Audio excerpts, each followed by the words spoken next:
Somewhere in the woods, wherever we are, someone was here first. Hey guys, Sid's survival guide.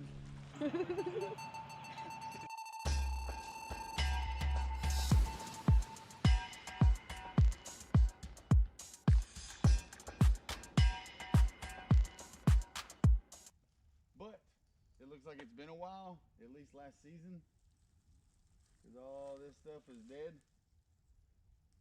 And we might be able to reuse some of it, but we're going to see what we can do. They've already got a wall built and everything. It's awesome. Oh, I wonder if they laid stuff on top of it. Maybe a tarp. Yeah. That's why I brought a tarp, you know. But look at this perfect little circle of trees. Like right here. Yeah. They put up like a full shelter. Yeah. And all. Oh yeah? Here's some more food for you. Huh? Here's some more food for you. Some more food for me? I'm gonna say that little tree's standing. Poor little feller. I don't know.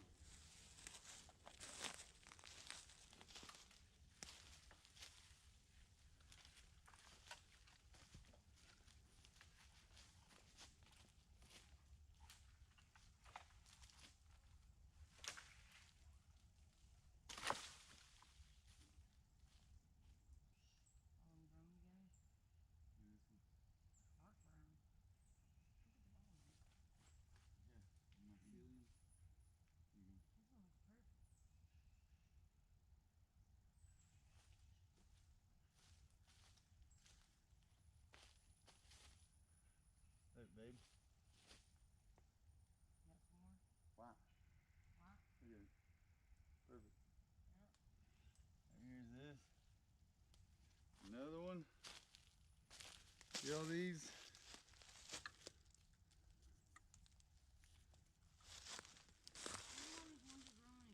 Look, these are growing in the leaves right here. This is picture worthy. Yeah. Oh. Man, he's hard as a rock. Look at the bottom of this one. Look at that. Oh, this sounds rolling.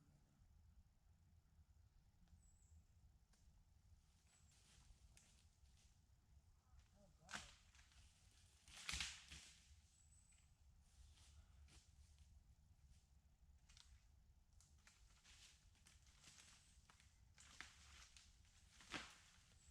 There it goes.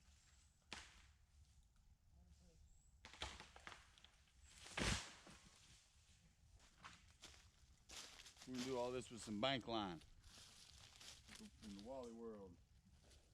From the Wally World. Look. Look at that. Yeah, it's so red, like it's just falling over. It's just falling over that way. I mean, exploded. Yeah. That's crazy.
sheltering us.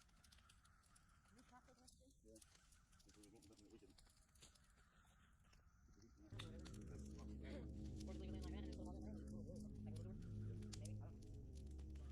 Well, I think we probably get a couple more right here. Like this.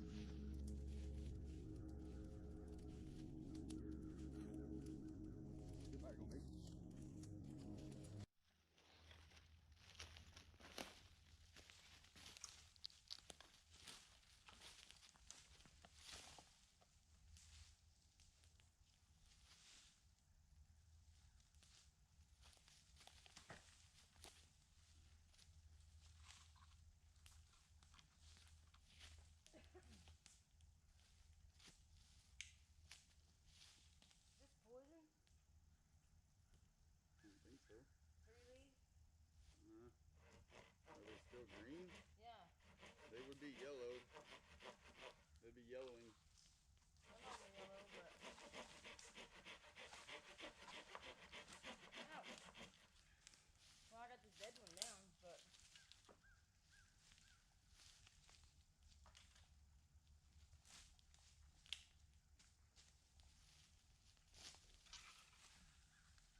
out of your way here.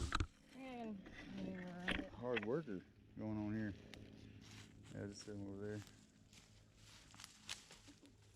About ready for some lunch?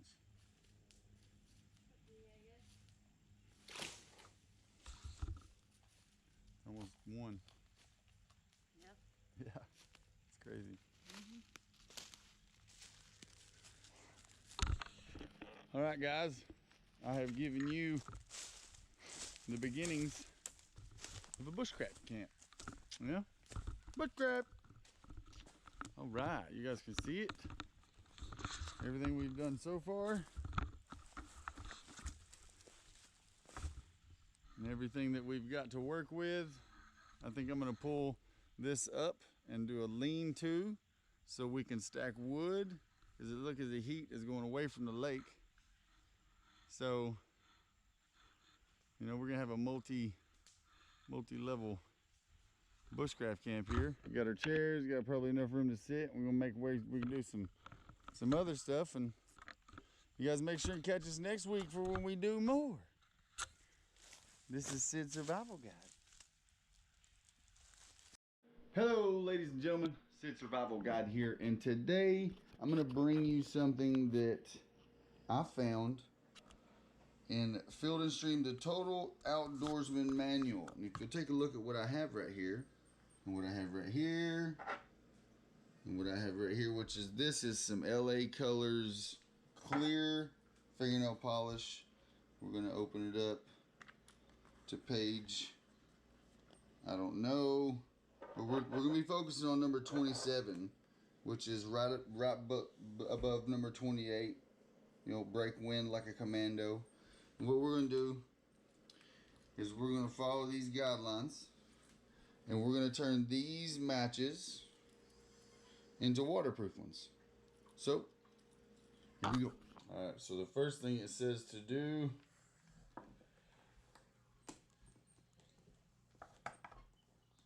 is to dip the head far down in there as you can get it, and then to sit it right here in order for it to dry.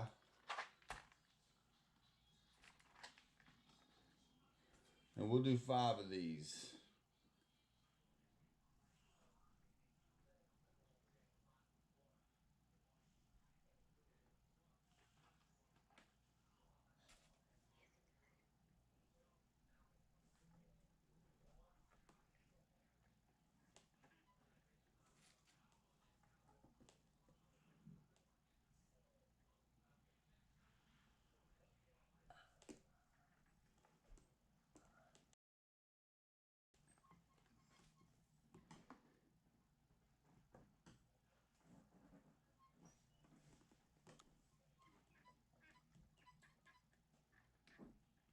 All right, there we go. We are going to take and let these dry, and I'll show you what's next after that. All right, ladies and gentlemen, and here we have the second part of making these waterproof matches on our own. So we are going to take and we're going to dip the other side just like this, and then we're going to lay them sit on this parchment paper so that we can let them sit and dry, and then we will move on to our testing phase. So just to be safe, I'm gonna go ahead and mark over each one of them.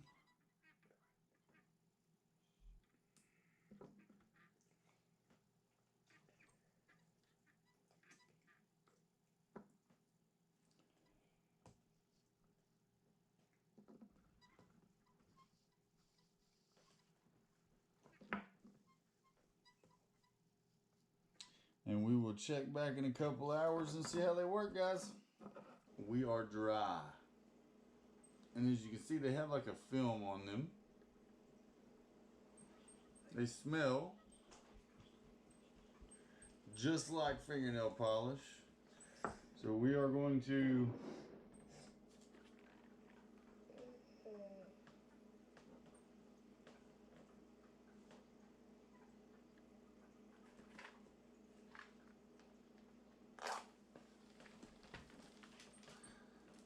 How cool is that?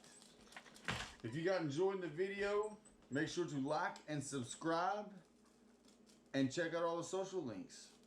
We're out there. If you guys are interested in the book, make sure and check out the description below. See if I can get you a link for it. This is Sid Survival Guide with homemade waterproof matches. Hello, ladies and gentlemen. Sid Survival Guide here, signing in with a new edition.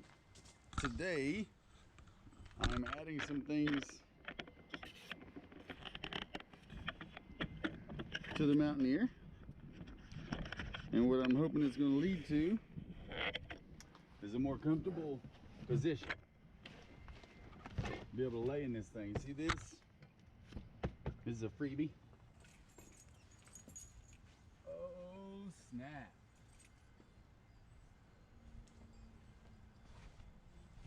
Oh man. That's a good addition. And as you can tell, we got the few things that we might need if we wanted to stay in here. Beef stroganoff. We got our cooking utensils. We got our reading material. It's a pretty good upgrade.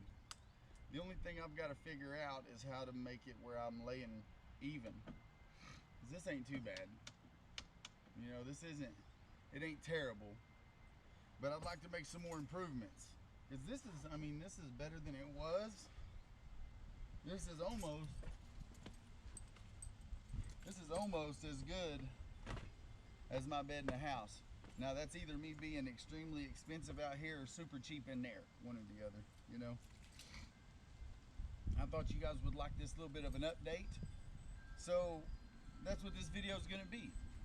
Just an update on what are the things that I'm doing. I'm going to show you the progress that I've made with the Mountaineer on making it a vehicle that we can actually get out and do some camping in.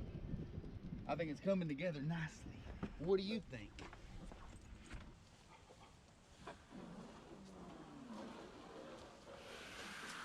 And as you guys know, I've already sanded old Coleman here. This is a chum bucket. We're gonna get the name put on it after we paint it. Been looking into my options on painting this thing. If you guys got any recommendations on what I should use on a Coleman 15.5-foot canoe, make sure and let me know.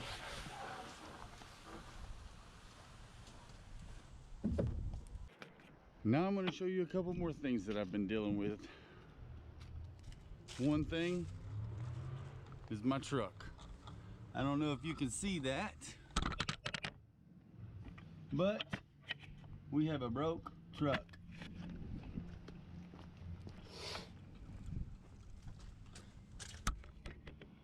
We have a broken frame. If you can see that right there. You see that? Broken frame, right? Okay. Let me show you what it does.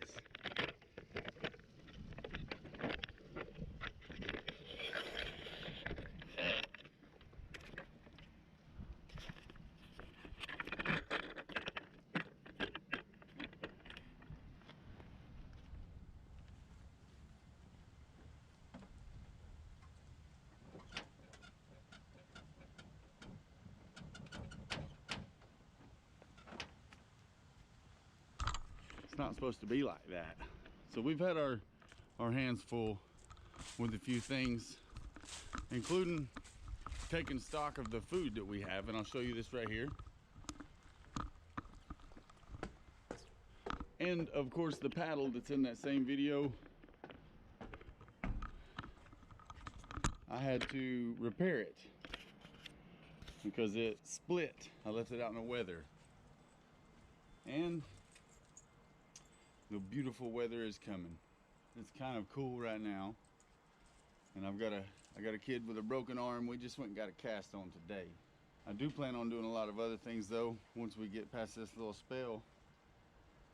And hopefully you guys have enjoyed just a little look into what I've been doing this week and over the past couple weeks and the problems I'm trying to figure out. That's all part of survival. That's why I called it Sid's Survival Guide. Anything and everything is a part of survival. Fixing your truck, making your car suitable for camping trips, feeding yourself, all that good stuff. I know it's not a lot this week, but it is for me. Hopefully you guys enjoyed, and if you got any comments or recommendations about what I do about any of this stuff, whether it be the Mountaineer to camp in, the truck with a broken frame, the canoe that needs painted, we'll figure it out. This is Sid's Survival Guide. All right, ladies and gentlemen, here we go. This is it. Right here, you see this? This is what we're gonna do. I got this list put up so that I can see it as well, so I don't forget about my own workout. So, we're gonna stretch.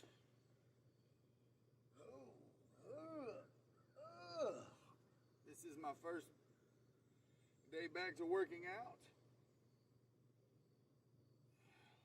Rocky Top Club. Confirm that appointment for Thursday. It is Thursday at 2 o'clock. Awesome, Thursday.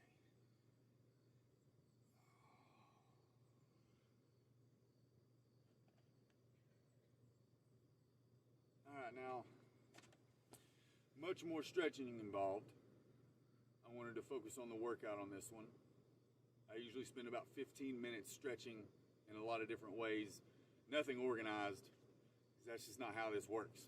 All right, so the first thing we're gonna do is curls and raises, 10 of them. All right.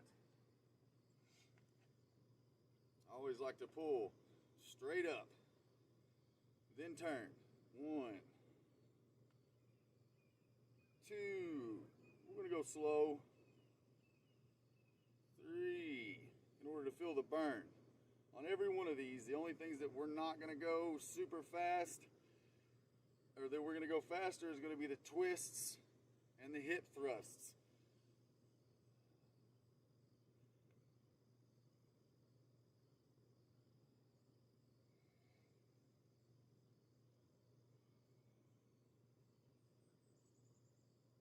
All right, we're gonna do 10 of these. Might have lost count by one there. All right. And now, we'll stretch a little bit and do 15 push-ups.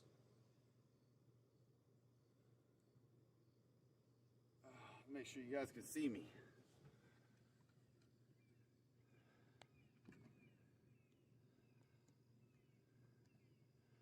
All right.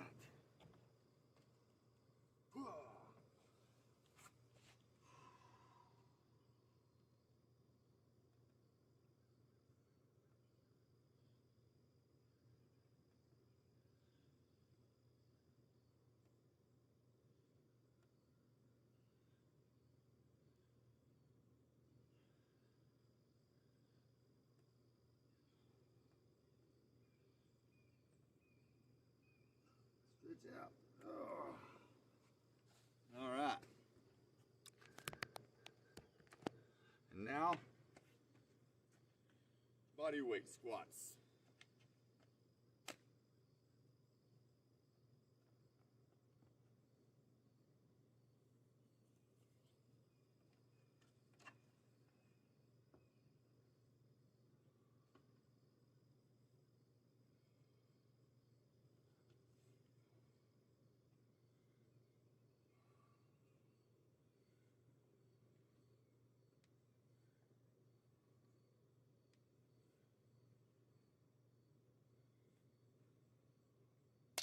Done.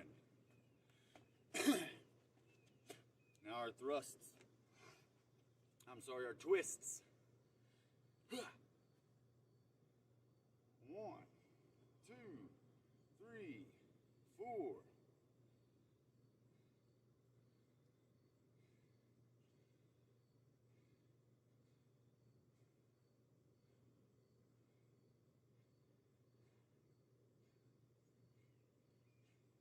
$20.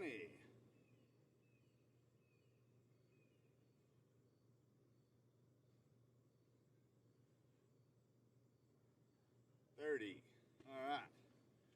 And I'm going to do these in quick succession, just a few seconds between each one. And then after this, I'll wait 2 minutes, let my body calm down a little bit, so then I can just jump start it again. We got 15 hip thrusts. 1, 2, 3.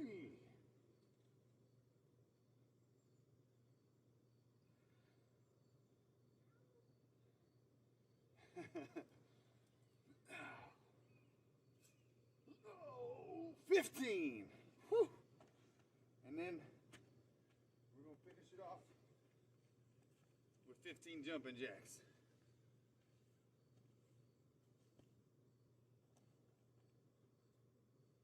One, two, three.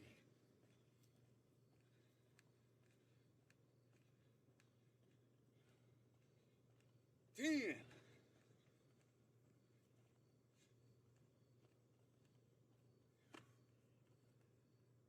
All right. So there's the workout. I'm going to do this probably 4 times, or if I can make it to 4 times, I'm going to do the same series of workouts. Over time, I will either add more to the number of workouts, or I will add more reps to each exercise. Hopefully you guys have enjoyed this.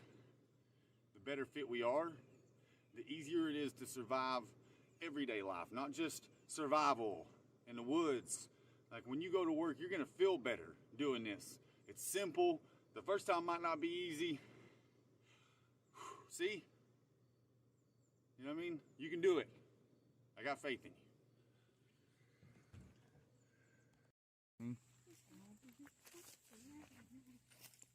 Hey, Jerry! Sorry, Jerry's. Jerry, I want to. Jerry. I don't understand. Sorry, but that's just.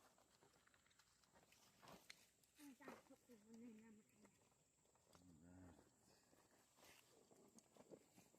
Oh, that stuff. I know that stuff. Oh, there.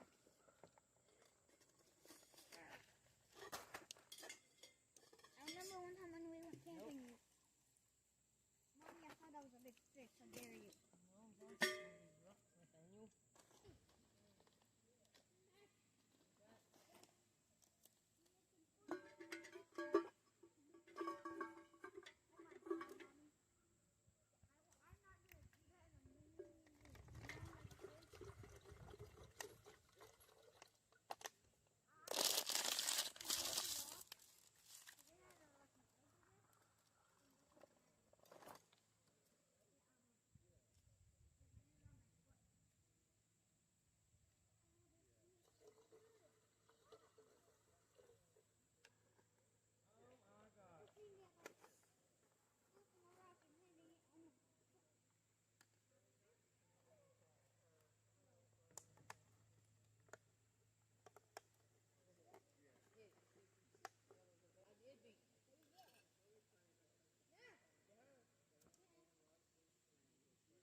Well, how are y'all?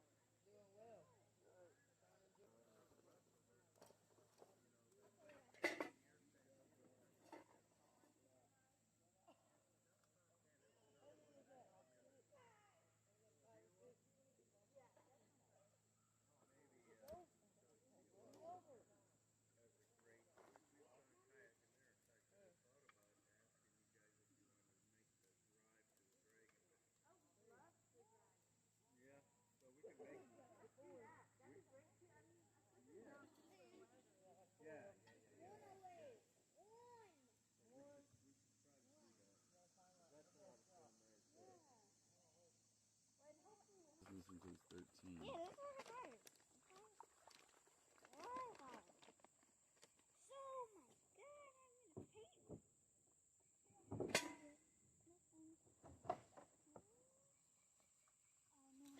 I'm gonna paint. I have my seat though. Where? Life jacket. Oh, your life jacket? Yeah. I got my own left. I'm gonna warp into water. And I should stir it. Wow. Yeah, we'll go ahead and stir them. I definitely put too much liquid in there. Did you? Yeah. Hold up. Does it look like it's got enough liquid? Smells amazing. Hey, find the mini warping, please. And You probably got just enough water in it. Mm-hmm. Good. Yeah, I'm gonna go ahead and put this down right here. Wash my hands off. Yeah, put your war paint down or your paint rocking. Alright.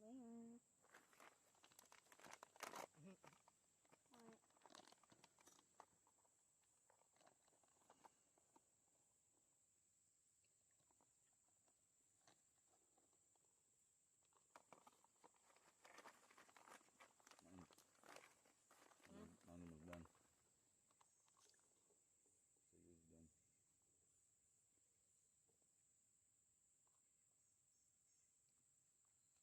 Rice still a little crunch. Get it boiling. It's just rehydrating. Yeah, that's all it's doing. Some natural deeper Oh my god.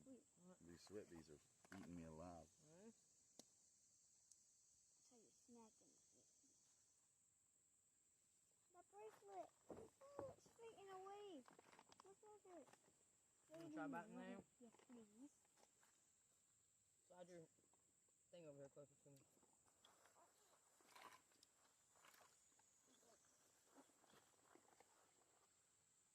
Kind of fell off. Oh, that's okay. That's good. Toes.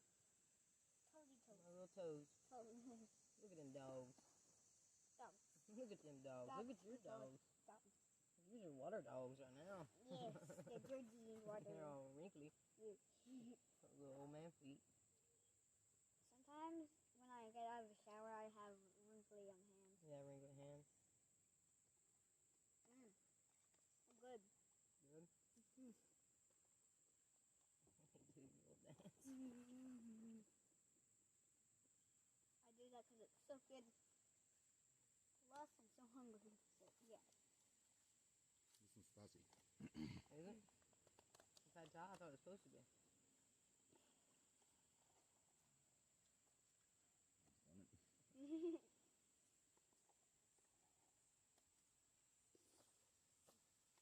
What you got? Seasoning. What is it? Looks like some chunks of rice didn't get done or something. Thanks, guys, for joining us for lunch. All right, hello, ladies and gentlemen. Sid Survival Guide here. Today, we are going to be doing some experimenting.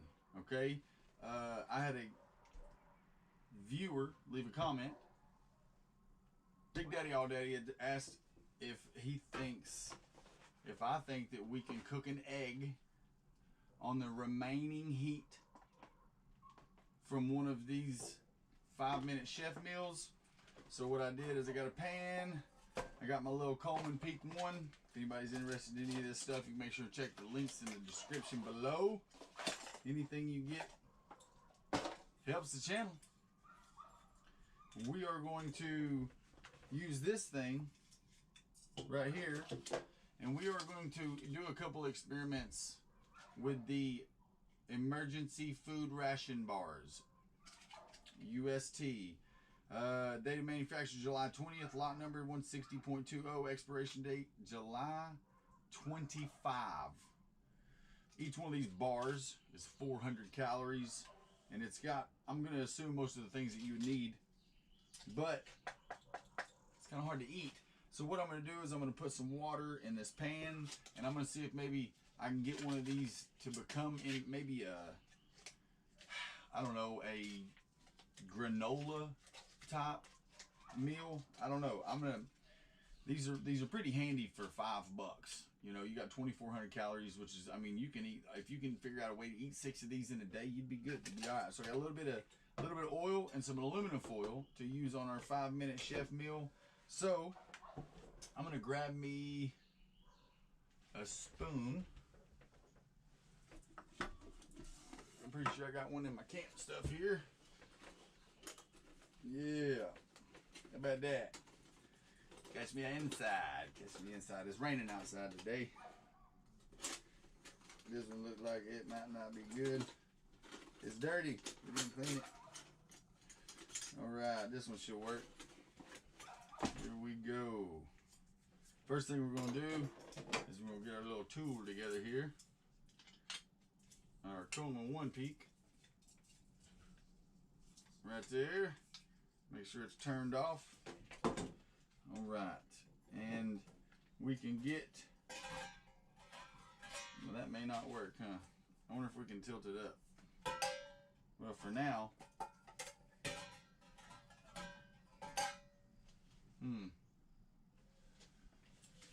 for now, we'll do that right there. That is extremely precarious, isn't it? But we can. Let's go ahead and get that thing lit.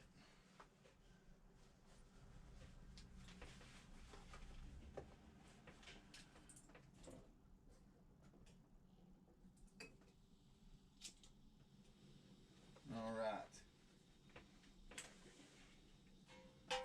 And get us some water in this thing. So let's see, we'll use about 8 ounces of water, and we'll see what we can get going.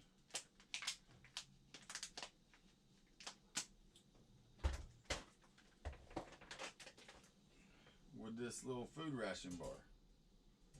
Sits a little better on there with some heat, or with some water in it.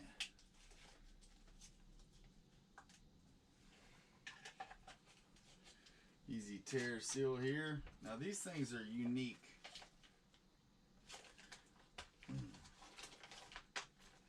And it says that it is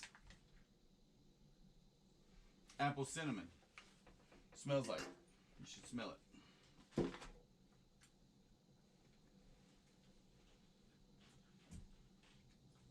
Man.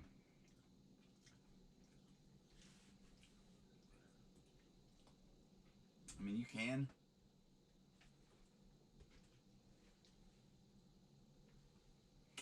I don't know.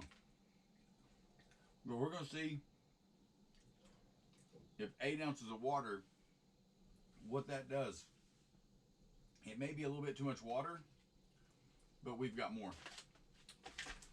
So now, make sure I don't lose my eggs here on my unlevel back porch. I'm going to get this one out. The 5 Minute Meals beef stroganoff. Stroganoff being one of my favorites. I have said this before. All right, so what we're going to do is we're going to do this the way we're supposed to, and we're going to time it for the 5 minutes that it takes. And then we're going to see if whatever heat is left over, if we can cook us an egg. Look, I lost one of my eggs.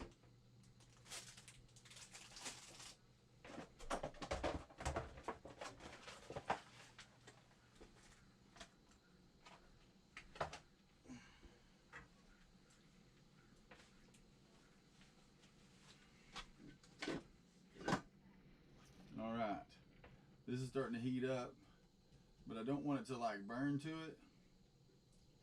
So I need to make sure and kind of keep an eye on it. So maybe we'll set that right there. It would be really cool if it would somehow turn into a like an oatmeal. That'd be cool. And as if you guys have seen this one before, just like before, we're gonna take this right here and we're gonna lay it down.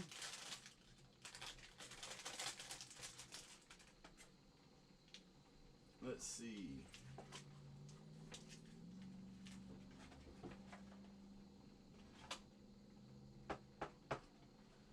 All right. We're going to pour our water in it. Whoa, that was almost awful. We're going to pour our water in it. Activator water, do not drink. So we're going to make sure and cover the whole thing. Just like that. Let that absorb that in real good. Flip that boy over. We're going to set this on it. And then we're going to put this in here for 5 minutes. All right. Bam. I'm going to set this right here. And I'm going to close the box back up like it says to do. And I'm going to let that cook. It is 4:35. This is boiling. This is bulling right here, so maybe this will be turning into something soon. Let me turn this down just a hair. Let's assume that boiling water. Now it does look like it may be starting to get soft, but it still has a very, very solid texture. Keep an eye on this. Now I'm gonna try to break it off and stuff. And like I said, if this isn't enough, if it seems watery or gruel-like, now it doesn't have an awful taste, but when you combine the apple cinnamon with the weird texture of this, it's not very pleasurable. This right here has a smell of its own.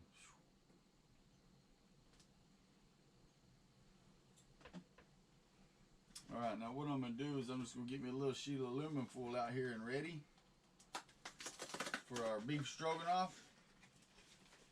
After it's done, I want to see if there's enough accumulative heat left to cook an egg. Oh, this is good too, because this is I didn't have any aluminum foil, so we went down to the store, to the gas station, and luckily enough, their aluminum foil is garbage cheap. So that may be better for the designed experiment. All right.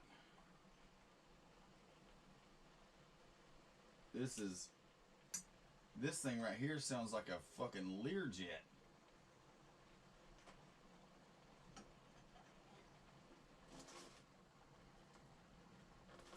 Ah. Hey y'all, this thing's hot.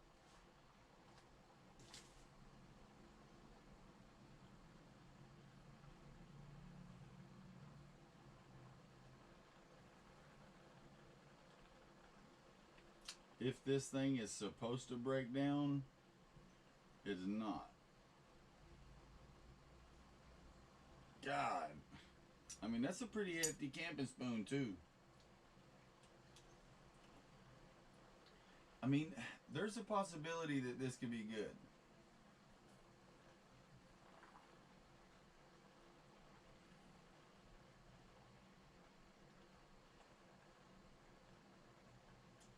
But the amount of time that it's going to take is crazy.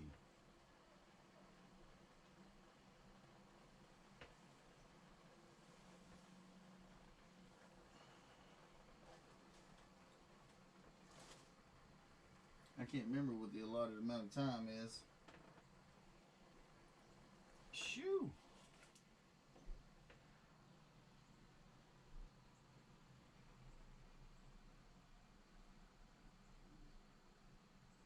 Wait 5 minutes. So wait 5 minutes. Alright, we're about 4 minutes in. This looks like it's almost starting to brown. But still nothing. Like,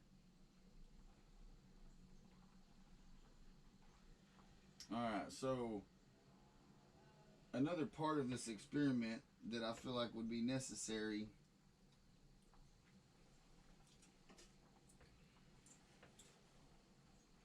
I do have a spot of oil so that our egg is flippable. I'm going to try to flip it. I might be able to, you know. I mean, you can see that it has got a texture in it where some of this stuff is boiling off.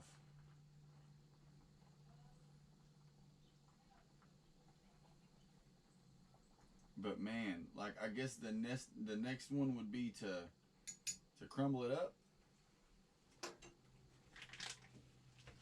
Maybe.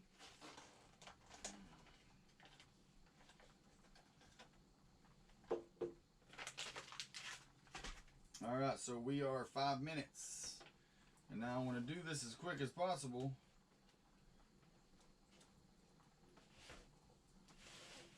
All right, so that we can take advantage of this heat.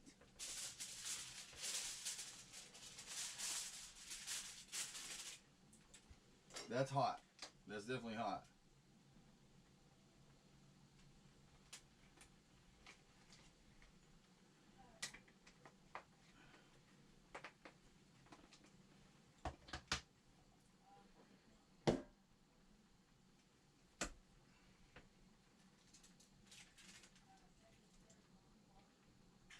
I have no clue how this is going to work.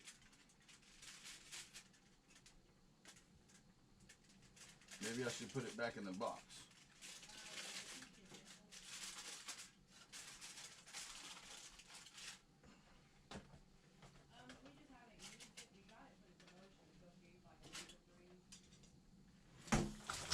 Oh God.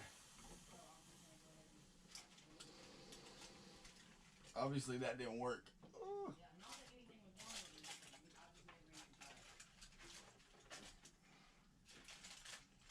Let's see how well this works.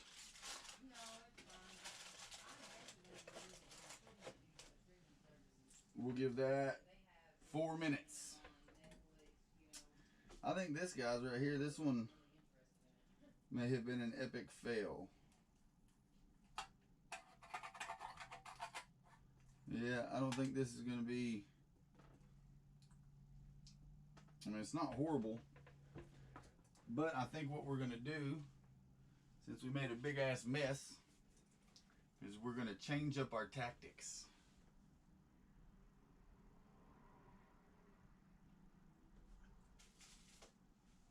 All right, well, I'm going to say that one turned out as a fail right there. It's still rock hard. It was boiling for over 5 minutes. And like I said, it's not gross, but, you know, so what I'm going to do is I'm going to finish this. Hopefully this works. If it doesn't, then now we know. And then I will give you guys a time lapse of me putting some of this crushed up in a pot and seeing what it turns into with the other 8 ounces of water. So we've got 2 or 3 minutes in this already. Look, let's... Can't let this go to waste now, can we? All right.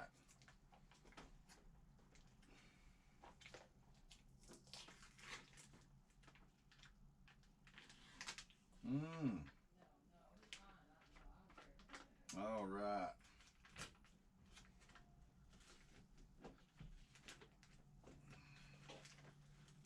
Ugh.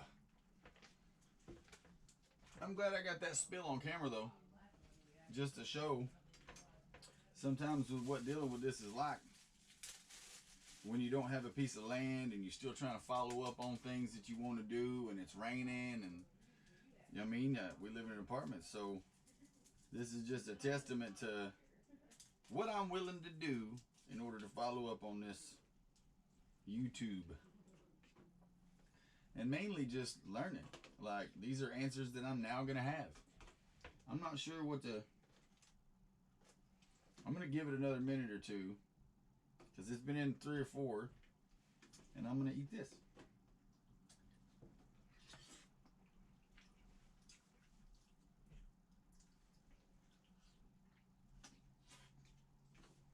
It's pretty good. Hearty meat.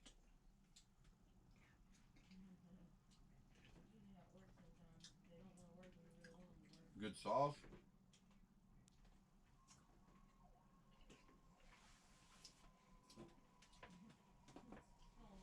Get that train wreck out of here.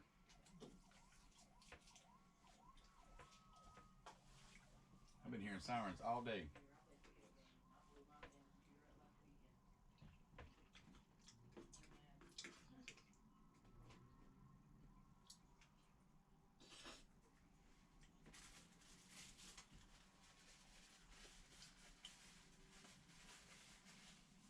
All right.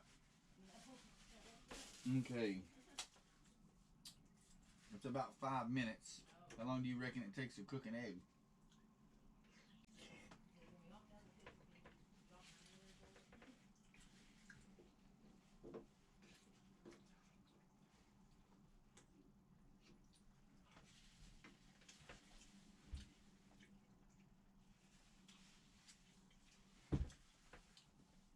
I can't tell you how much I knew I was going to do that.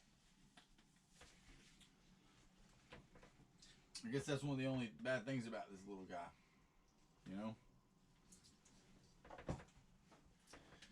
All right, ladies and gents, let us see what has been produced.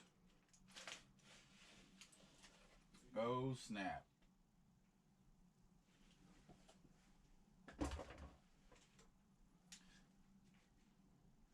It's still got a little warmth to it.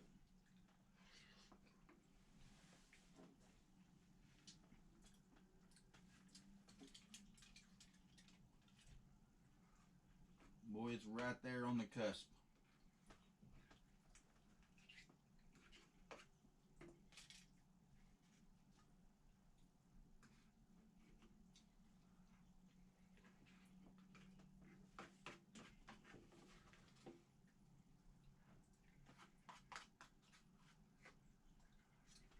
All right.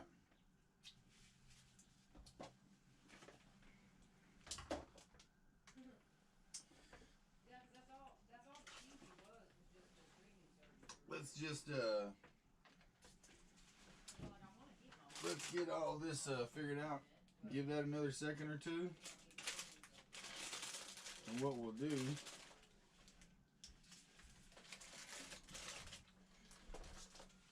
is we'll put my little failures here in the same pot.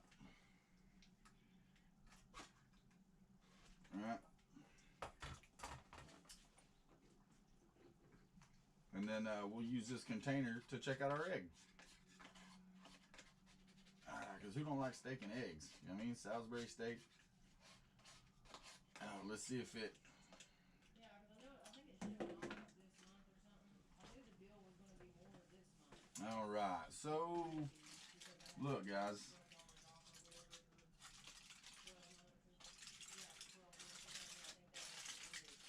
This reminds me somewhat of a boiled, like a, what is it? A poached egg. Because it's got some gelatinous to it. But I'm not sure how much of that is oil, because I did put the oil down. That is crazy. Look, there is some. Now there's some that didn't get done. Bottom is very hot.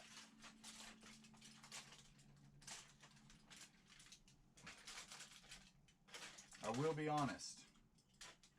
That's a little sloppy for my liking. That doesn't look very appealing.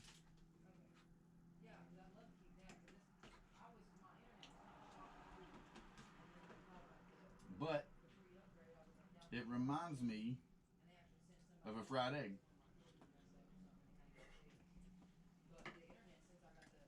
That's what that is. Now, if you didn't have two different experiments going on and you was quick enough to get 2 eggs in there, wrapped up, back in a box, I'd say they'd be cooked. But that right there has still got a little bit of that clear film in it. So I don't think that, in my opinion, obviously it's going to be edible. If you're in a survival situation, you want to cook something extra on this, obviously it's going to be edible. But how good it's going to be is up for question. See, now the color itself is because I mixed it with that steak gravy, but that right there is our outcome. Well, guys, I've enjoyed these little experiments, and hopefully you have too, and hopefully we learn from these and move forward. This is Sid Survival Guide. Make sure to check out all my links in the description below for any of the stuff that I use, and as always, check out my social sites, Patreon. You guys have a wonderful day.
looks like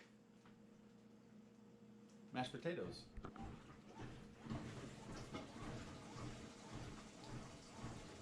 See it? Looks like mashed potatoes. So we're gonna try it. This is not for my own benefit. This is for y'all, because I don't want to.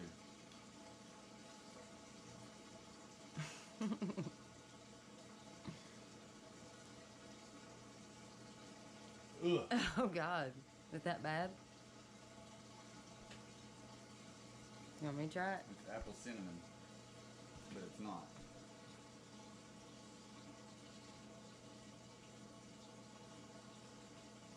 What is it? Like apple cinnamon, Apple cinnamon cardboard, and butthole.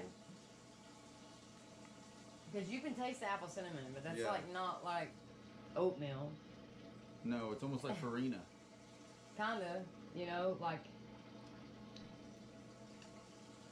But you know, I'm I mean, a big I could- texture person though. Yeah, I could choke it down. I mean, I could probably eat it if it was life or death situation. Okay, let's fry it. No, I'm just joking.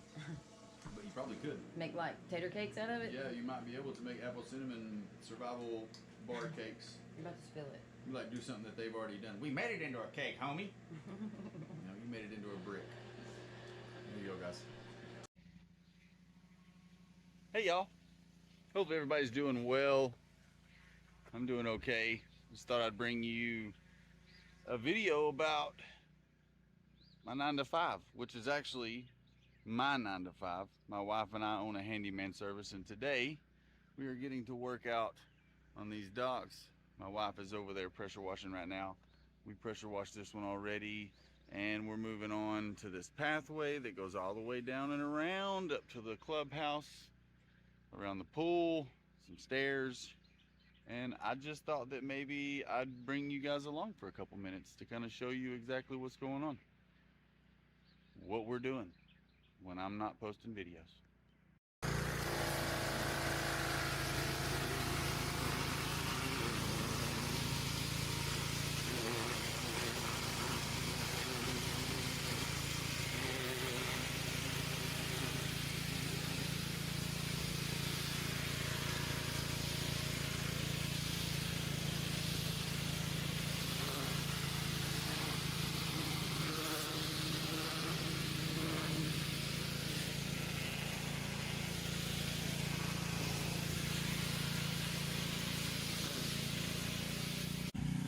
Can you tell the difference?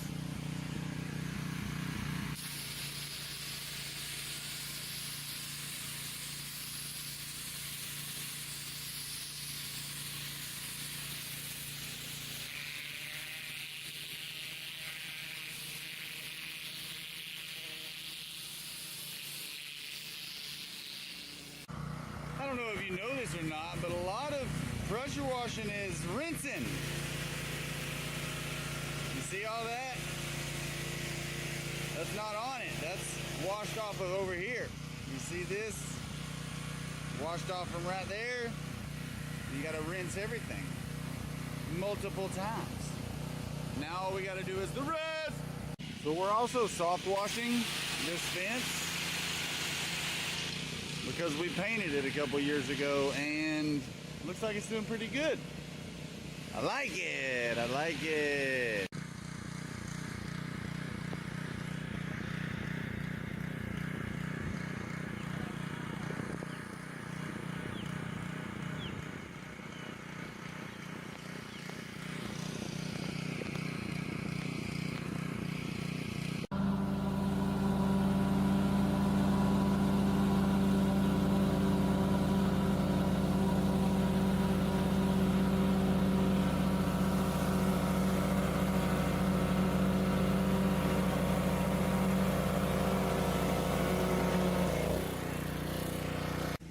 All right, there you have it.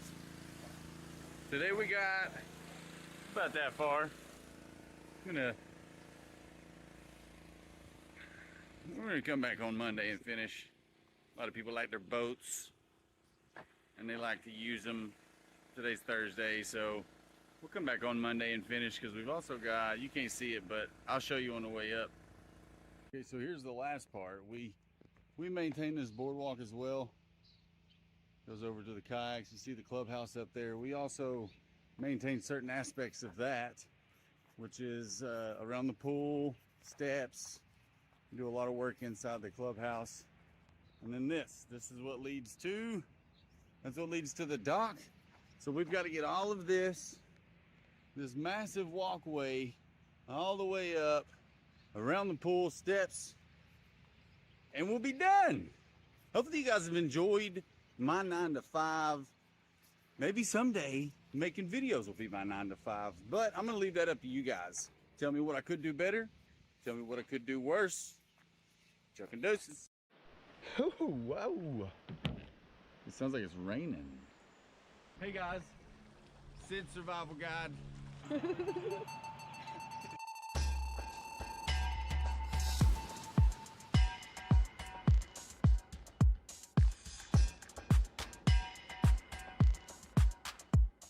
Look, man. We're up here at Elkmont. We are going to walk around. We are going to walk right here where it says Spence Cabin. And we're going to go check out the Little River Trail. Apparently the trail we done in the last video was only 0.3. We was thinking it was a mile. We were way unhealthier than we thought we are. Little River Trail is, what is it, 0.1? Little River Trail is 0.1, historic Elkmont, and then we have the Jakes Creek Trailhead, which I think is 1 mile. So we're just gonna take a look at this area and check things out. I'm gonna strap you guys to my chest so that we ain't got the look around issue that we had yesterday, but I'm gonna keep my little tripod-like horse thing that I made. You guys gotta see this thing. It's awesome. But let's go. On these waters today. 99 cents. Alkaline 88, whatever that is. How about we just go look around? Spence Cabin event.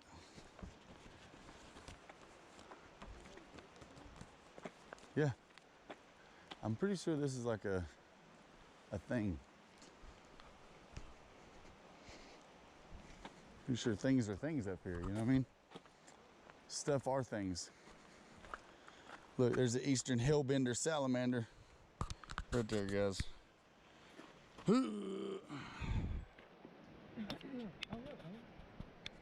What? Yeah, that's Spence Cabin. Yeah, we're gonna walk right down. Yeah, look at it. 2.3, 2.7, 3.7. The Little River Trail has got a bunch of different on it. That's what that is.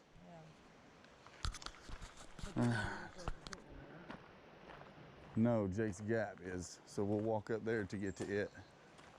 See, there's the cucumber. Yeah. So I want to be a part of something that's.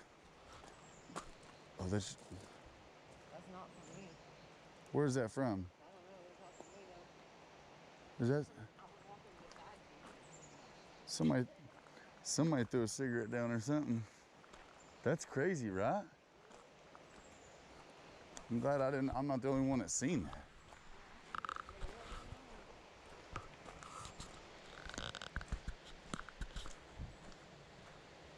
See what this Alkaline 88 smooth hydration tastes like. Oh, Bigfoot broke a branch to see it. Look at this little area. Yeah, I seen that.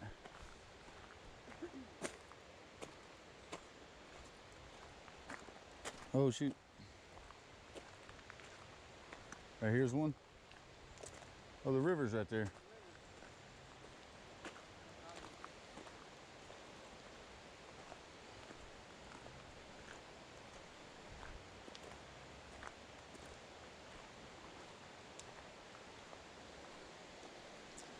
Look, this right here, that looks just like somewhere that I would build a shelter right there. In an emergency, I would shelter right there if it wasn't right next to this big cabin. You know? Smart man says, sleep under a roof.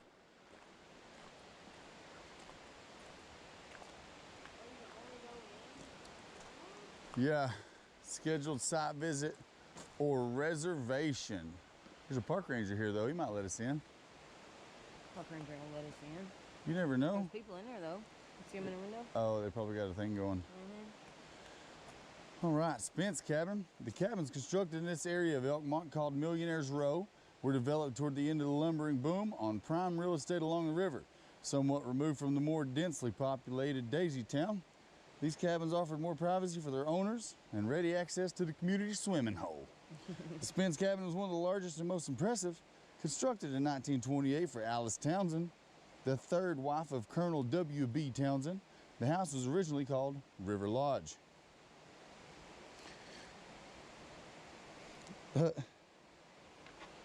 Colonel W.B. Townsend, president of the Little River Lumber Company, had successful lumbering and railroad operations in Pennsylvania and Kentucky before coming to Tennessee.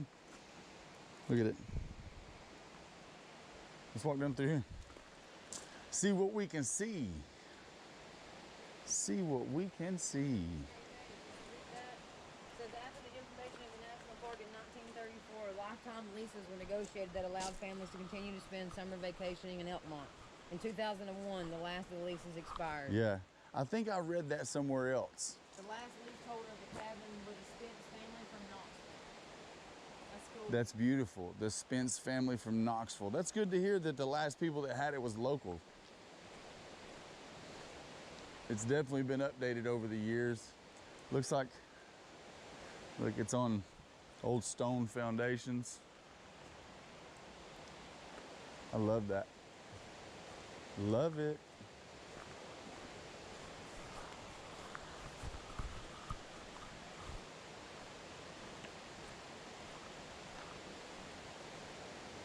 Such a beautiful location. But it pulls water from the river up there. I think there's somebody in there, but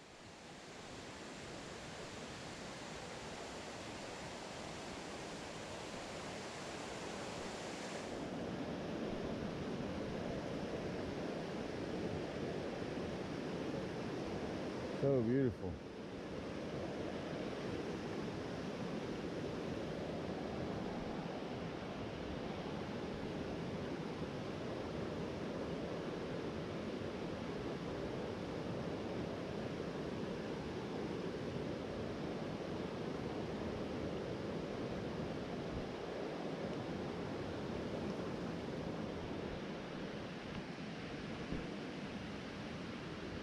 You cold? Look where the sun's just lovely blooming in. Just blah, blah, blah. Blah, blah, blah. Look at all the logs. Yeah. That's wild. Right here. All right, let's go check out the Elkmont, and then we'll check out the Jake Bess trailhead, the point one. It's not Jake Bess, is it? Is it? No, probably not. Whatever. Bess that day. It's City Cove. See how it looks like water come through here? Yeah. A lot. Look, right there. It's got there's a deck over there. Oh, there is a Yeah, let's walk over there. Did it say site visits Yeah. by appointment only? Yeah, or reservation. Or we're not allowed to be here? I don't know. Well, Maybe maybe- not. Oh, they'll come tell us. Well, the ranger walked out and seen him. Oh, did he? Yeah. Okay. He's standing on the front porch right there. Oh, okay. Look at this. Look at that quartz. Look, somebody covered a mine up right there with the quartz they pulled out of it. Tree. Yeah. Look at this tree. It's like a big Indian marker too. How is that doing that? Look at the Yeah. wall that's been built up.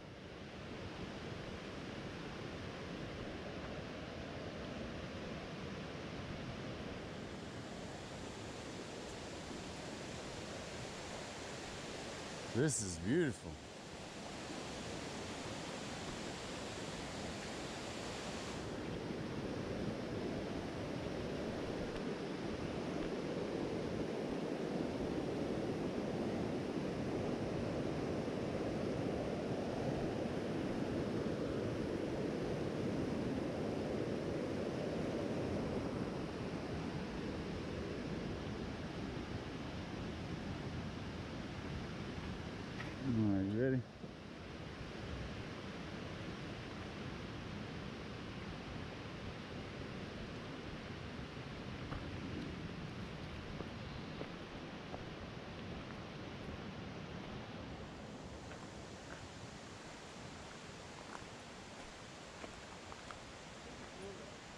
Yeah.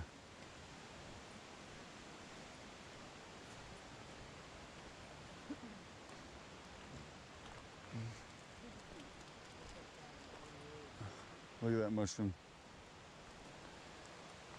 Oh yeah. Little red berries running across the ground. You see them? Yeah. Sounds like the ones I was looking at yesterday, remember? Yeah, I do. I was watching I was editing the video. Look, Yep, big one. something's been eating on it. Yep. Here, look at that. Look at both of them. Big ass turkeys over there.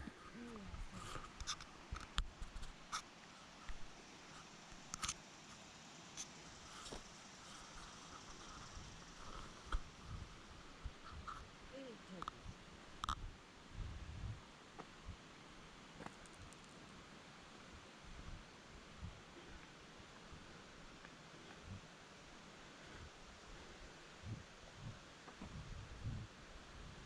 Super into mushrooms here recently, apparently. Are you? Well, I mean, I keep seeing them, and I want to record them. This is that time of year. It is this big one. This is what brought me over here.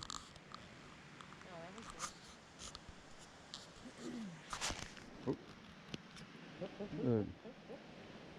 And then the loose. A bunch of them. I'll step all over them. Just stick $1 to that sign. Back to nature.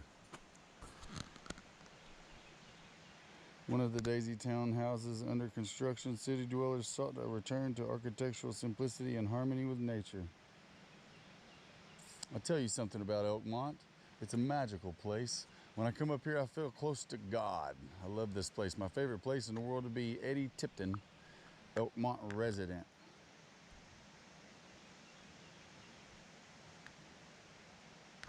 Huh. Right now, it's heavily under construction.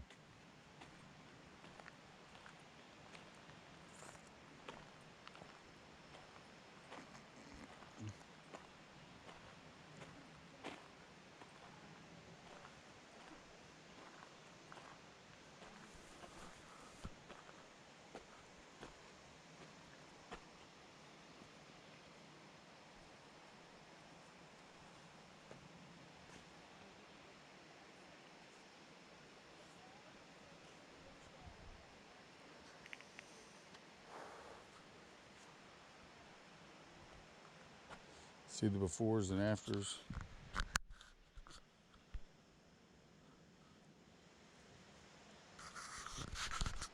The befores and afters. You guys got my hat on. Pretty much. I think those are hickory hats or something. Whoever's doing the work.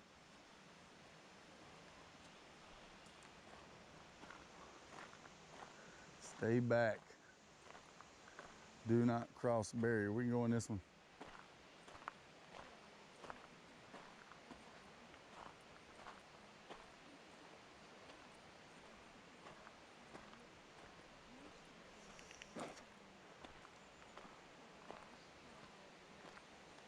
Welcome. This structure is open to visitors. This is number 8.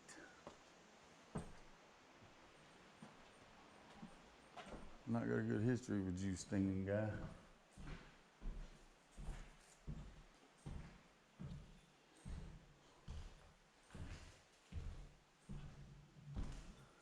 Crazy old.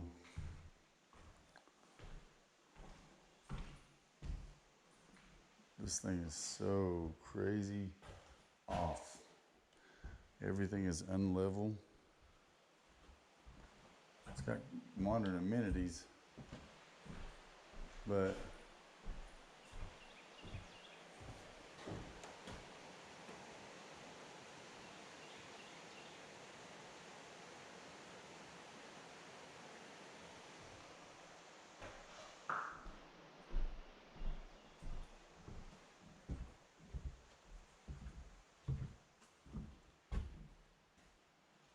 It's cool though. yeah.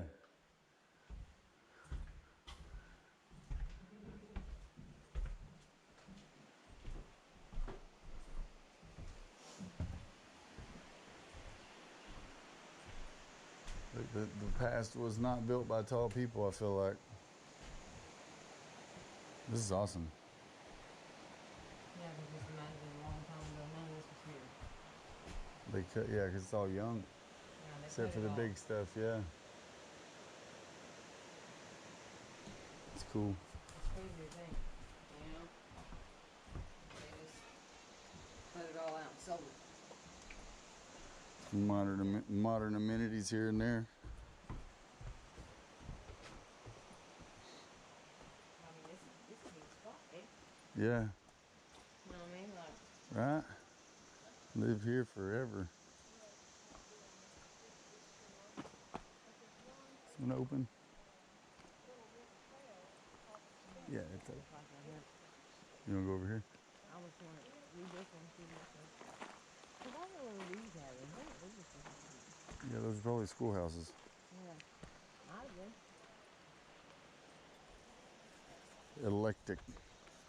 Eclectic.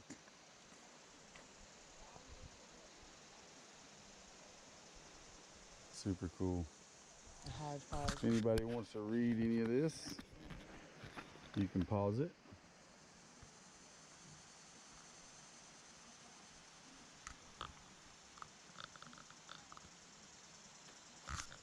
Some of these old pictures over here. Look at the snow.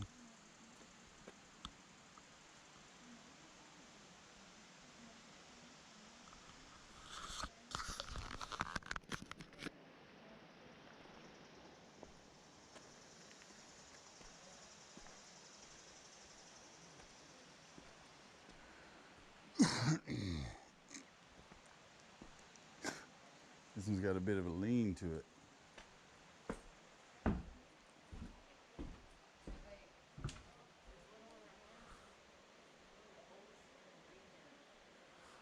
That one with the big 20-inch siding.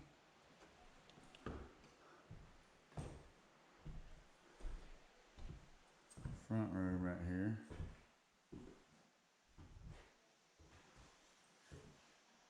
It's Trex.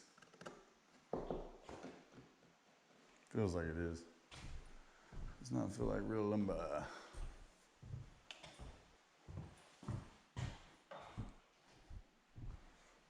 No grounds. Oh, the new back deck. That's cool. See, I believe in this. See the gutters? I like the gutter.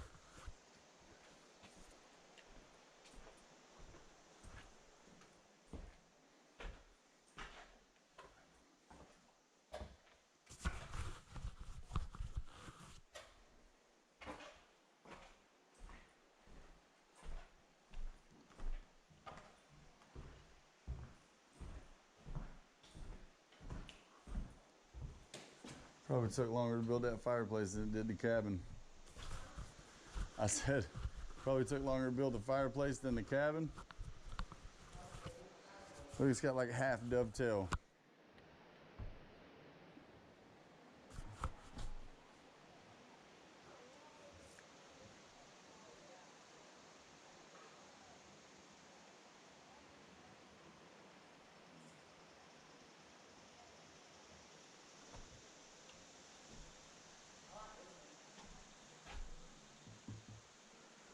Yeah, I do too.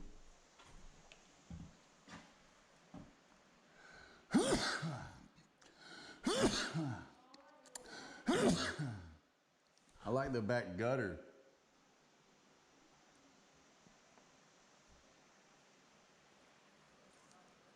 This is wonky. The fireplace is wonky.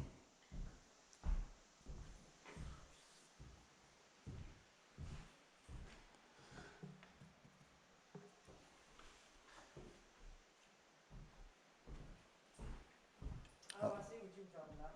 Yeah, I like the gutter. Yeah, that top.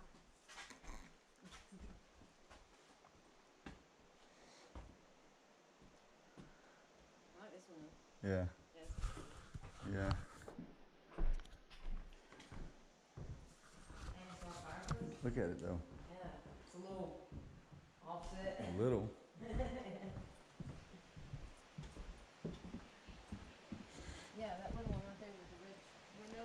Yeah. Oldest in the region. Levi Latham. Levi Latham. Not Latham, but Trentham, I mean. Trentham. Latham, they were saying James. Yeah, it's like half dovetail.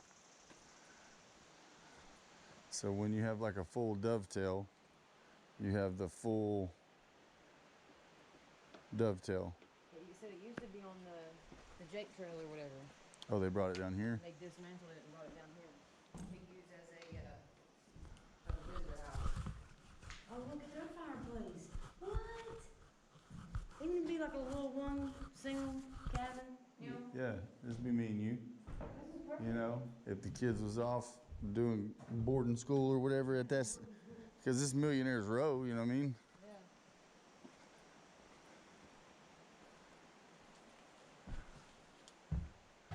You got another little old house. Big house. Oh, it's got a back to it. Huh? It's got a back to it. It's got a bedroom and a bathroom. It's got a bedroom and a bathroom? Yeah. Oh, that's cute.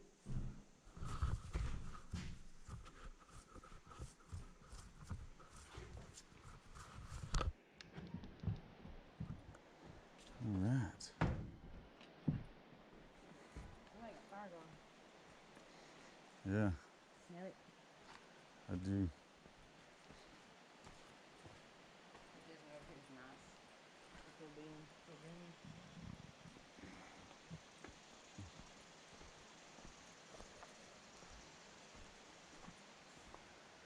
You can go in this one, can't you? Yeah, baby.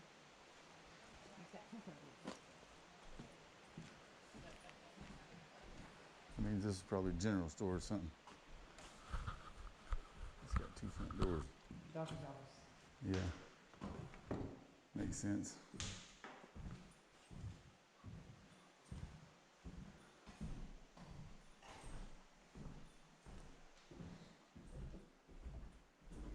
It's awesome. I like open floor plans though. I like how you do what? Oh, that probably wasn't even really there. Ugh, little big door. But that's cool though. You share the kitchen, but you have separate living quarters, separate fireplace, and everything. Yeah, that is cool. It's like an apartment. Like that's like an apartment. Here's where they started the trend.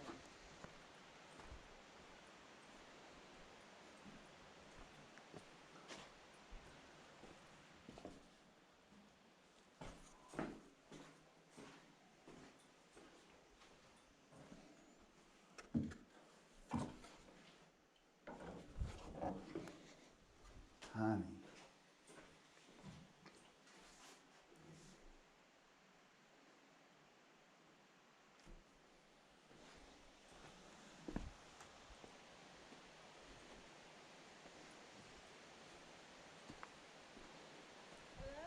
Hello, Hello. how are you today? Absolutely wonderful. Fantastic. How are you? Doing good. That little building right there is a girls' playhouse. Yeah. It's called Adamless Eden because no boys were allowed.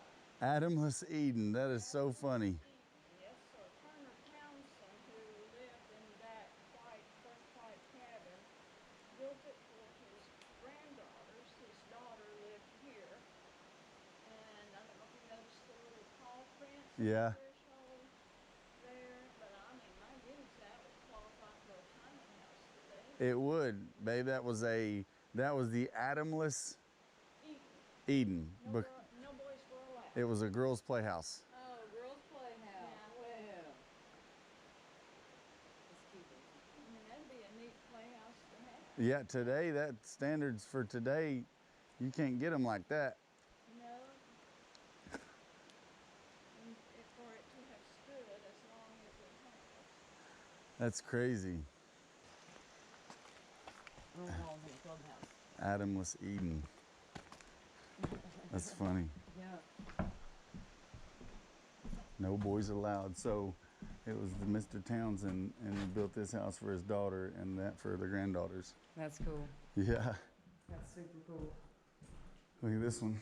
Nice fireplace. Yeah. That one over there, and that white one's nice. Yeah. You know, because it's got the 2 side doors. And the one door in the middle, Yeah. side doors, they've been closed off. You don't use the door in the middle.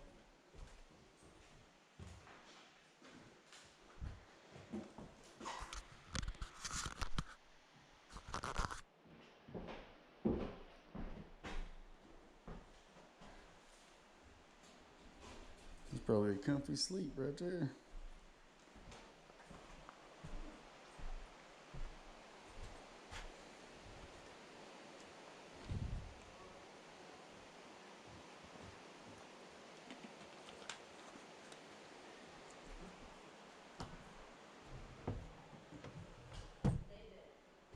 Yeah. Something. Yeah, it is.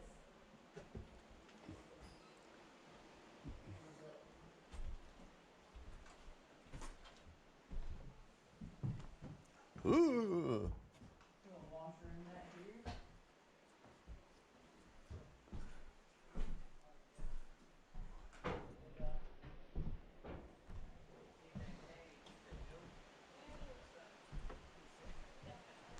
I'm gonna have to walk down here and tinkle, babe. I'm gonna have to walk down here and tinkle. I've been staying very hydrated. Have you? I have.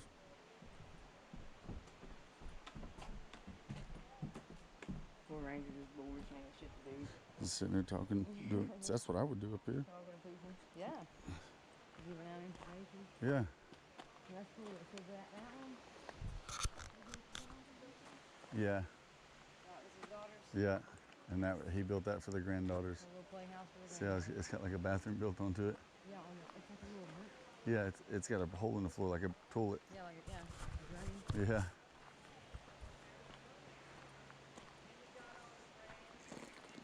You know, you can go there. Yeah. Place to be. Yep. I'm gonna go hit a potty and we can check out the clubhouse. Once the heart of the resort community, the Appalachian Clubhouse community. They grew up here, one of the many southern Appalachian resorts that thrived in the early 20th century. The train from Knoxville made 8 stops along the way, arriving in Elkmont 3 hours later. The last stop on the line was the Appalachia Club. A railroad? Came all the way up here?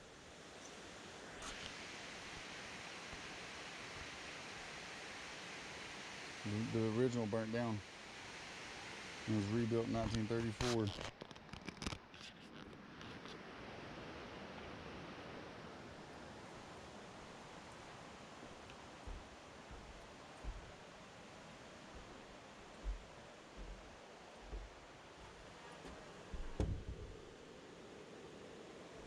Super long.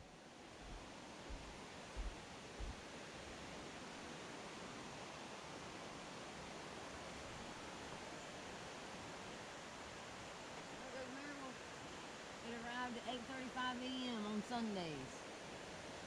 The train did. To Maryville. To Maryville. We had Wallen, Townsend. I didn't know a train come all the way up here. Makes sense though. Wonderland Park? I don't know.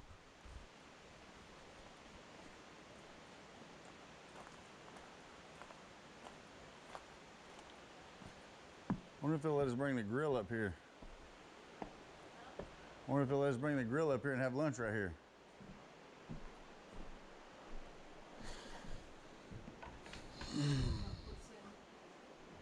Yeah, have lunch up here. That'd be cool. Yeah, that's super fun.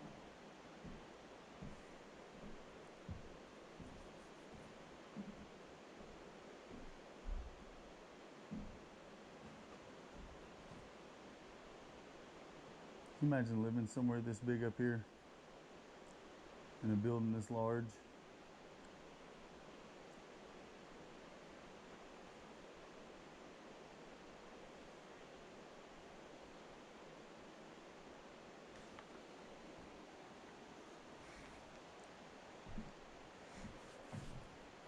To work up here. The Wonderland Club, that Wonderland Park is only a half mile from here. Yeah?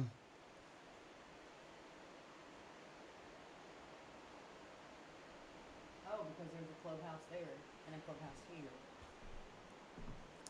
Makes sense, right? Makes a lot of sense. It's a racket.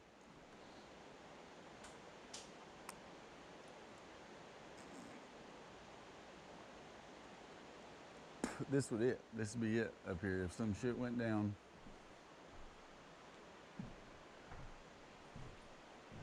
This is where you get to.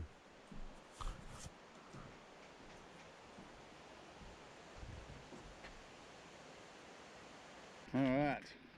Hopefully everybody has enjoyed this Daisy Town experience. Originally I thought it was Millionaire's Row, but that is down another trail. So what we're gonna do now is find a place and make some lunch. I'll see you guys here in a few minutes.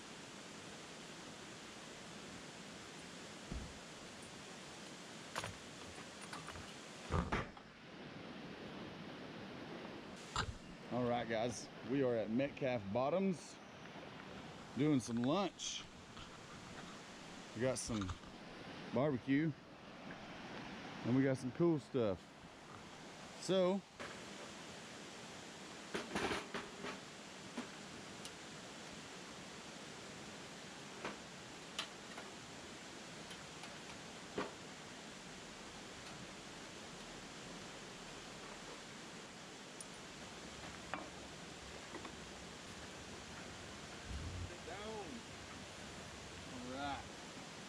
coleslaw, some boiled eggs, mustard potato salad with mustard just in case it's not mustardy enough.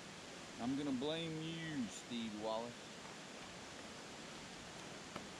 I watched your video this morning about you behind the warehouse and you had pulled pork and you inspired this. So I asked my beautiful wife if she wanted to go up here and see all the stuff you just seen and then come here and do this. She said yeah. Alright. And we got some fresh, not some fresh, but Food Lion brand lemonade there. Alright. Jack Daniel's sweet and spicy. Oh, that actually looks really good. Now, Steve had Lloyd's, and I really like Lloyd's, but we didn't see Lloyd's, and I was a toss-up between getting one pre-made like this. Oh yeah. Getting one pre-made like this, or just whipping one up real quick. Here. Alright. Now I will say that this grill is really difficult to use sometimes, especially if you can't see the flame. The stuff will get real hot real quick.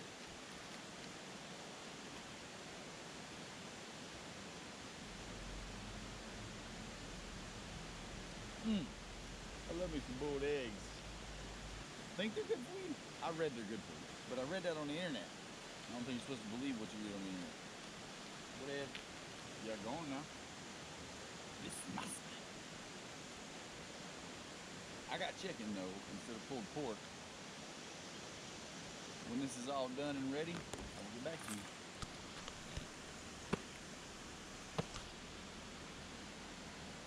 They find you again? So I sent him an egg with y'all. Since I ate my other one off camera. We got chased around. We were fighting off some yellow things.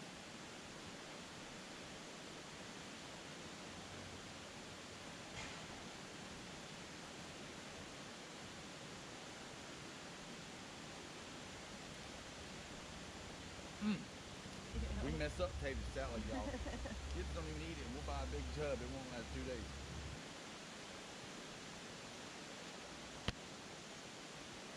Be back. Got him. There's another one. Let's move off and pull off over there.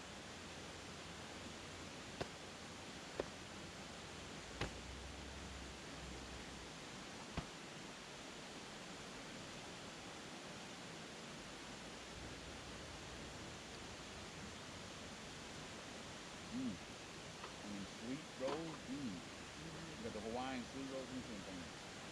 Let me show them off. Pepperidge Farm. Pepperidge Farms. Yeah, we're showing off some bread. We got that dough, baby.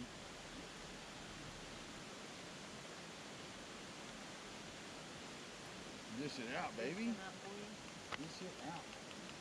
I like mustard on my barbecue. And lemonade. We just have to drink straight from the bottle, baby. Hey.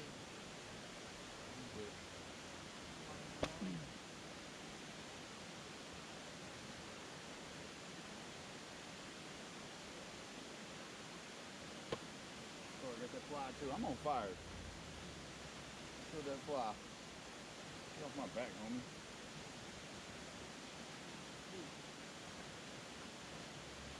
Whoa.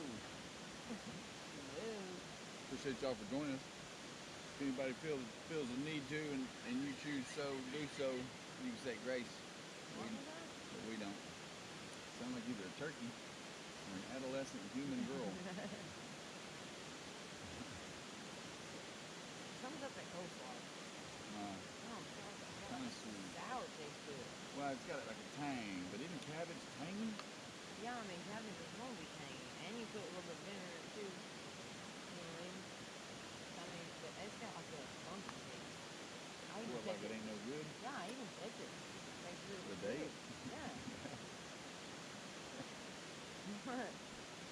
Leveling up on safety. I'm glad. I love you, baby. Thank you.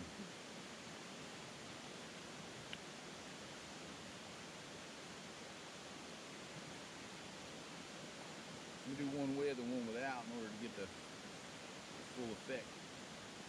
We'll go one without first. That's really hot. Temperature wise. That's good.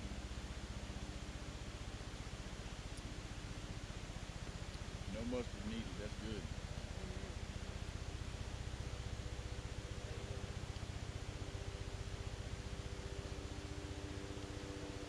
Good job, Jack Daniel.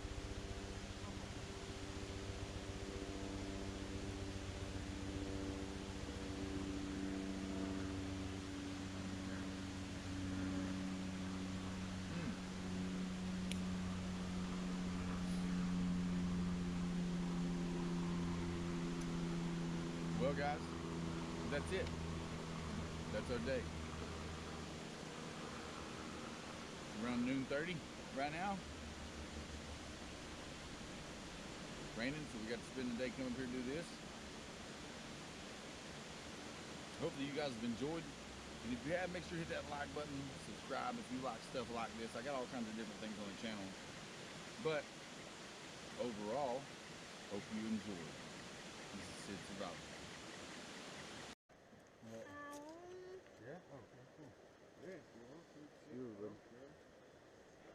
It's what they call a camping knife. Camping / hunting knife. Easy. Daddy, I love this. American Hunter.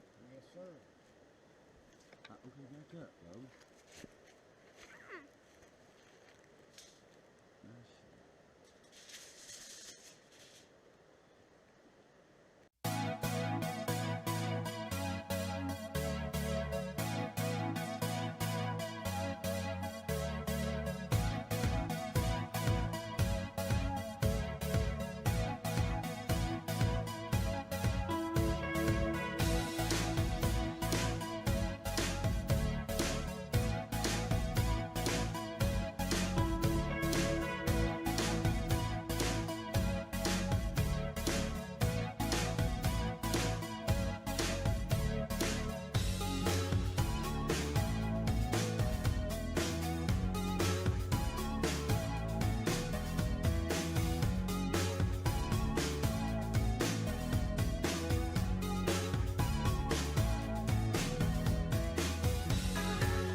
super firm. It, Yeah.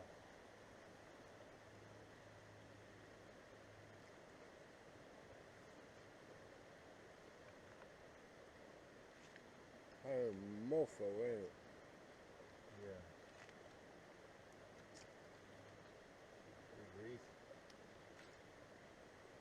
Outside might be brown and crap, you know, but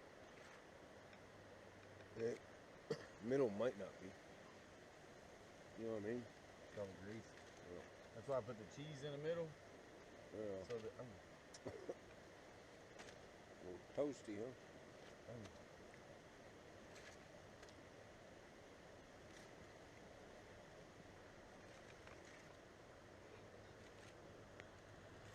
so greasy.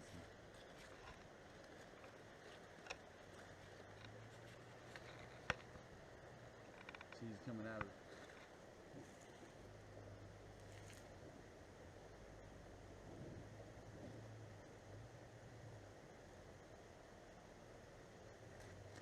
Is that aimed right towards you? Huh? Is that aimed towards you? Yeah, that's okay. Should be able to catch it. You got your knife?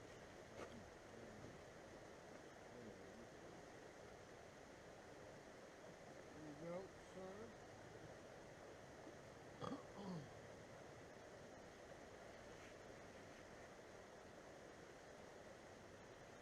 What's the fat content? That's it. Oh, it's so firm. Just some melted cheese.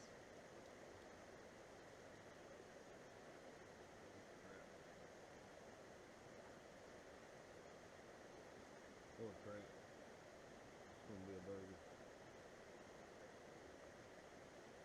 One hell of a burger. Hell yeah. That's almost done. Almost. A little pink.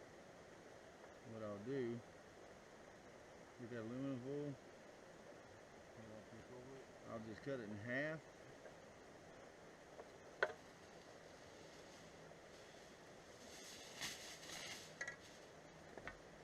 Oh, so close. Yeah, so close. Yeah, and we'll just.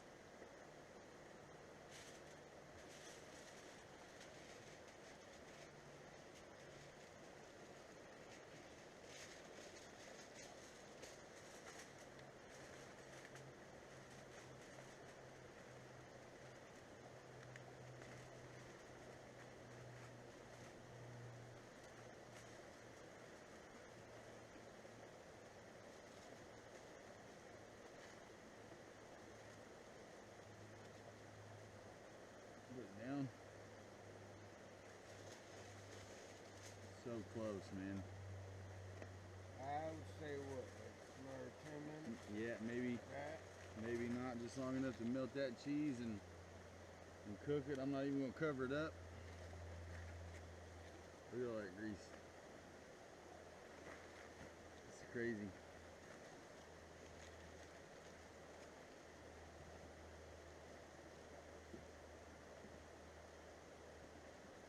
That's not like raw stuff though.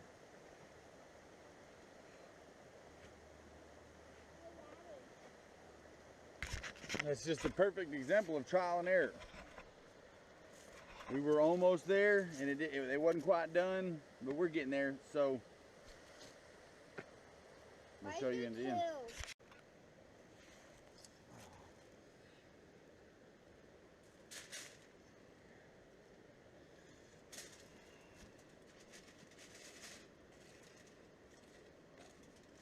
Yeah, hey, yeah. Through there, boy. Ooh, look at that. He's melted. Yeah. Look, he's melted.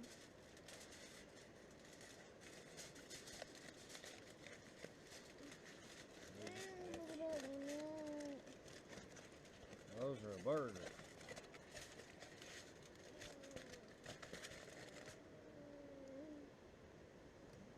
What is that stuff? Grease. Called juice. From the cheese? Yeah, yeah. And the burger. Ew, look at that one. Oh, man.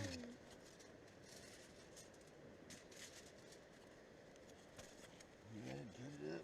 So we're gonna make one more. it, Bubba. You're gonna have a half? What? Huh? You're gonna have a half? Maybe. Maybe not. Me and you will split that half, and he can have that half. Yay, I love you, Daddy. I love you, bub. You're the bestest. Thank you. I'm saving that hungriness for the food. Yeah, I'm just gonna cut it a couple times. Fucking fuck looks damn good, man. For real. Cheese a little bit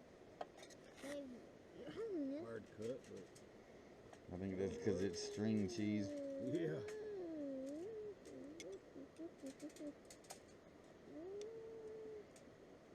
Oh, that smell! Smells good, doesn't it?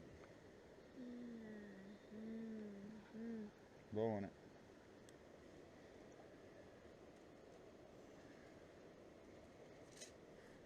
God, damn, flies by. Yeah, they All right, try back.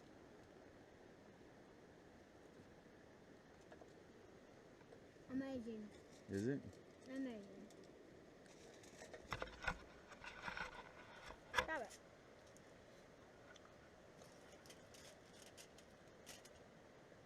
It's amazing. That one's fucking good. Oh my God. Is it on? Little pink, that's right. That is the best things. Oh my God. Hello, ladies and gentlemen. Sid Survival Guide here, and today I want to bring you something that I tried out while I was working. A representative of Nevo hit me up and asked me if I would like to try one of their active wear knee braces that they are putting out. And I said, yeah, sure. I have never actually had a company send me something to try. It was completely free. I am not being paid to say anything, but I will say that they did offer some incentive if people do purchase one. And I don't know how well that's going to go because I don't have a reference code. They didn't give me anything. But I will show you some footage of me using this at work, and I'll explain to you exactly, how it felt. So right off the bat, I noticed there are some semi-tough supports in the side. This one is a ring that comes down. One thing I noticed just on the way that I wear it is this pokes out a little bit, but it's not too bad. And I definitely love this massive cushion. Now, I don't know if it was intended to be used the way that I used it in this footage, but this thing right here served a very good purpose for me, and I did enjoy the compression on the outside of my knees. Now, I got some thunder thighs, so the top didn't fit quite as well as I like it to, but they did ask for my size, and I could have measured improperly. So we always leave that up to chance. Hopefully you guys enjoy this footage, and if you're interested in one of these, I will do my best to put a link down in the description and see if I can help you guys get one. Hopefully you enjoy the footage, and you can see at the end where I show you this through my pants, and I don't think that you could have seen it the entire time unless I showed you at the end.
So that was it. Nevo knee brace. I'll put a link in the description below. If you guys enjoy it, make sure to let me know if you try it. If not, oh well. Somebody sent me something. This is super cool. Sid Survival Guide. Chuck and deuces. All right. Hello, ladies and gentlemen. Today I'm going to bring you with me as I try out a new camera, and I'll show it to you guys. My buddy got it for me for Christmas. So I've always looked for something that I can take and attach to me, and I can walk in the store and do other things and not look so conspicuous. This kind of looks like a police walkie-talkie, so I'm gonna attempt to use it. And it's also got night vision, so I'll try that out and I'll let you guys know how it works. You guys will be able to see the footage.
Show you.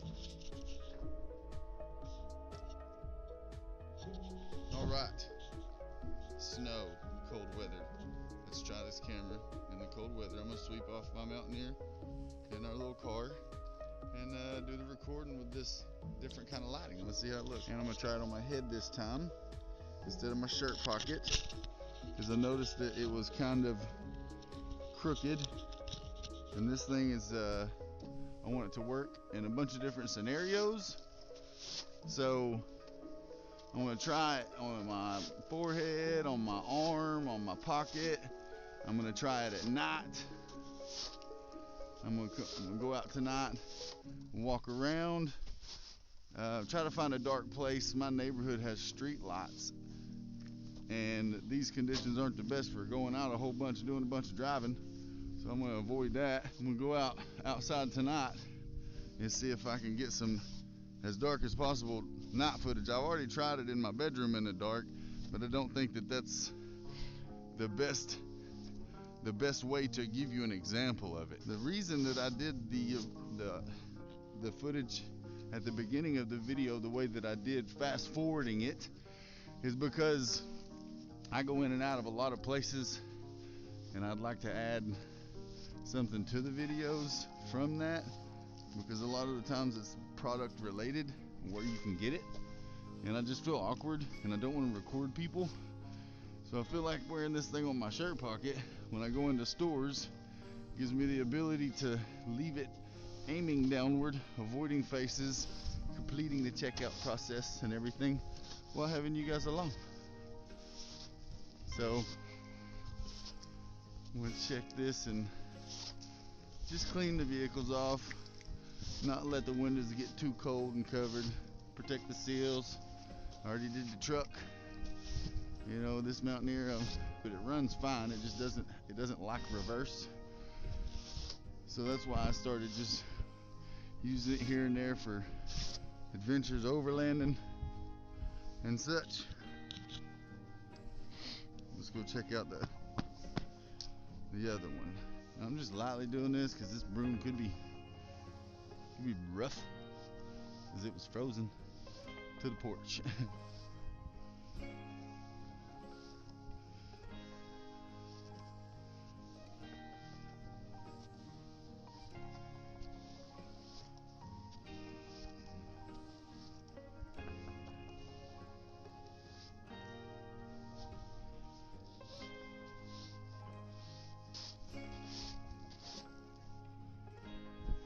There we go, guys.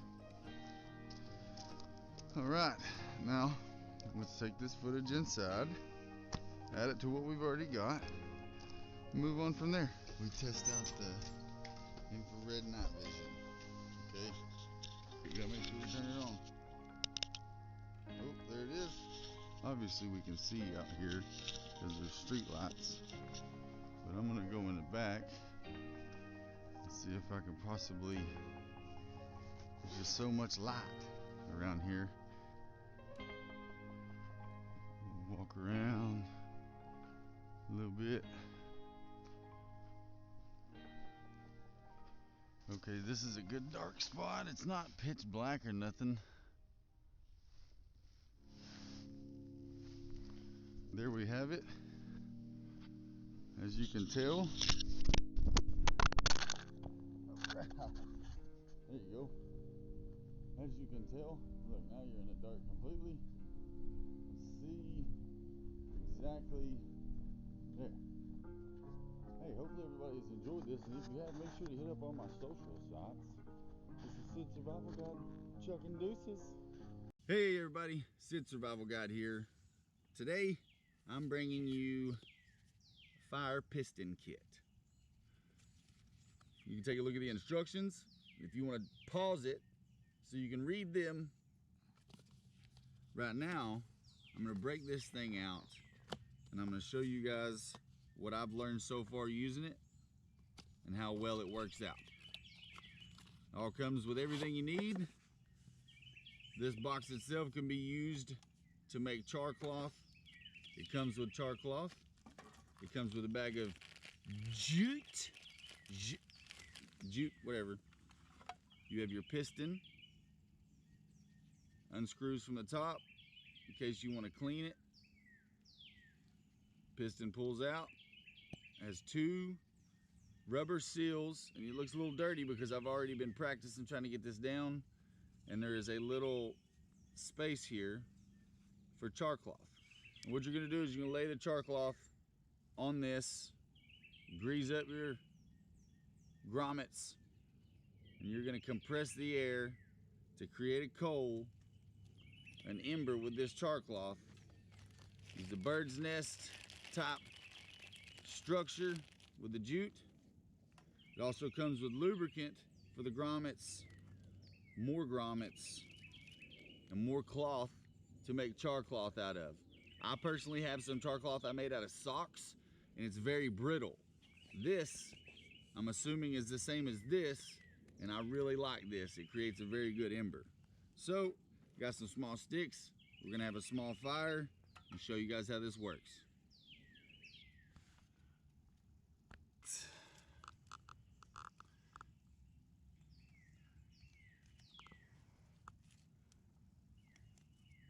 I'm a wonderful construction worker. You should see my shelters that I build in my head. I tell you what though, somebody's impressed me with Old Corporal's Corner. Yeah? Yeah, he's got some crazy good builds. Starts to burn real good. You can set that on it.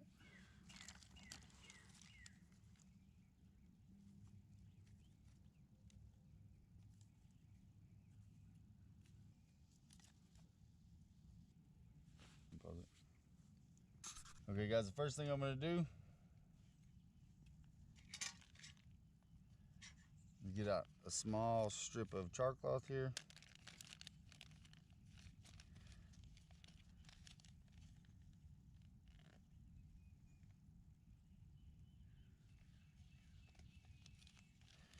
This char cloth is super thick compared to some old socks, which is really good. The old socks work, but I'm not sure if they would work as well for this. Oh. It's a good thing you gotta keep it clean. Tear me off a couple strip-like pieces.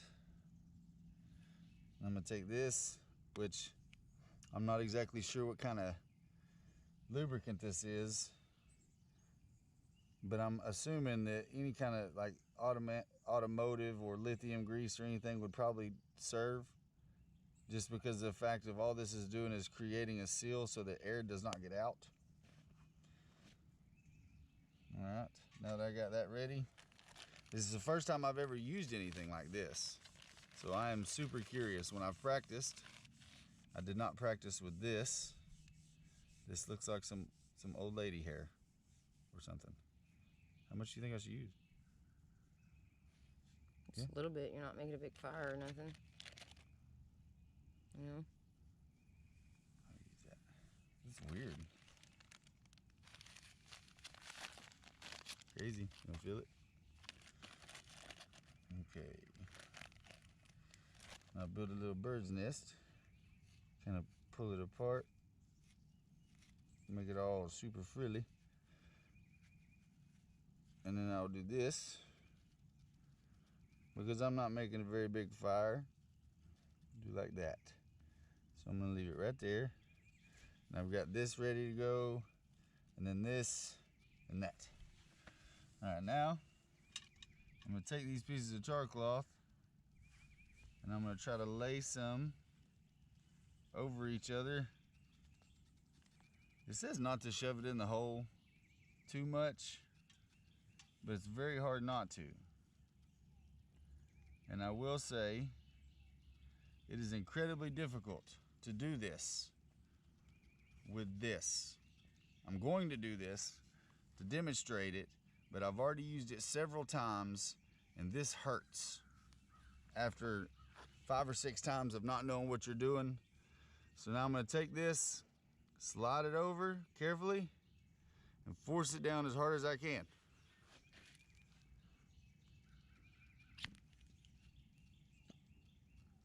Okay, epic fail. That's okay though, because this is a try a couple times thing, has been. Okay, we're gonna put some more char cloth in here. I almost felt like I might not have had enough seal. So I'm also gonna add just a little bit more lubricant. The force it took to push that thing all the way down didn't seem as great. But it did leave an impression in the ground, as you can see, and it could have been that. It could have been that right there. So worst case scenario, I might have to find something to set this on, a piece of wood or something. You try to do it on your knee, you'd break your leg. Okay.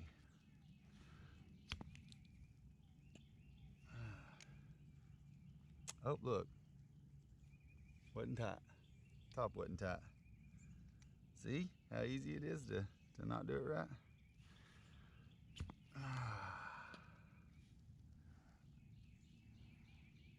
Doesn't smell burnt or nothing. Get this screwed back on. We'll try again. Alright, so I'm gonna use this little tiny stick here to get this out when it does do it.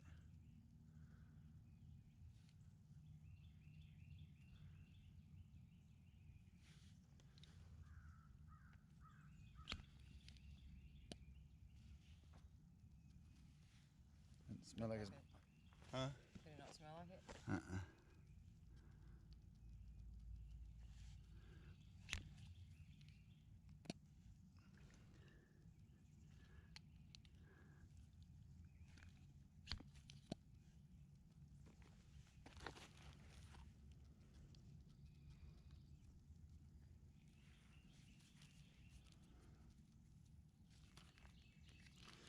Trial and error. Try again.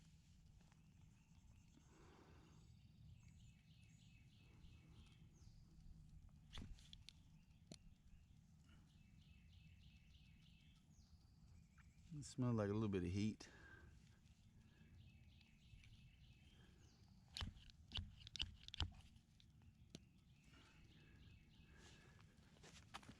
Yeah.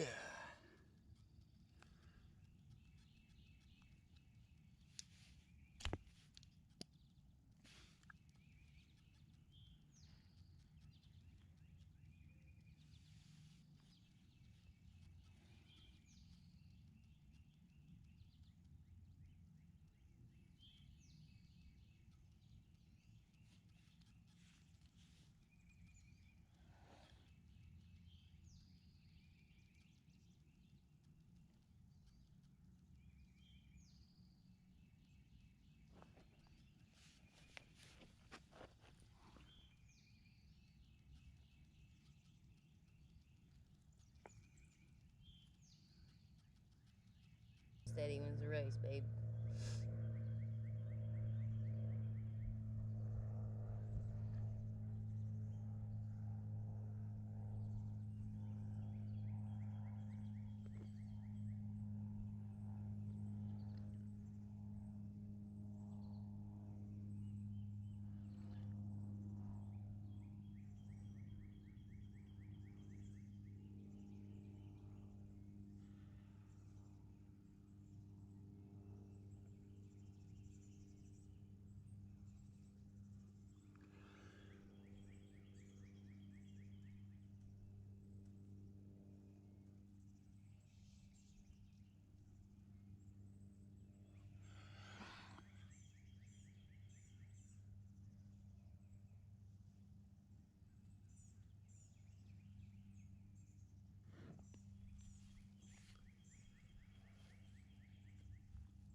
Holy crap. I be danged.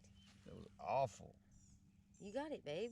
Oh, I mean, it's wonderful. I got it. It's just the process is so vicious.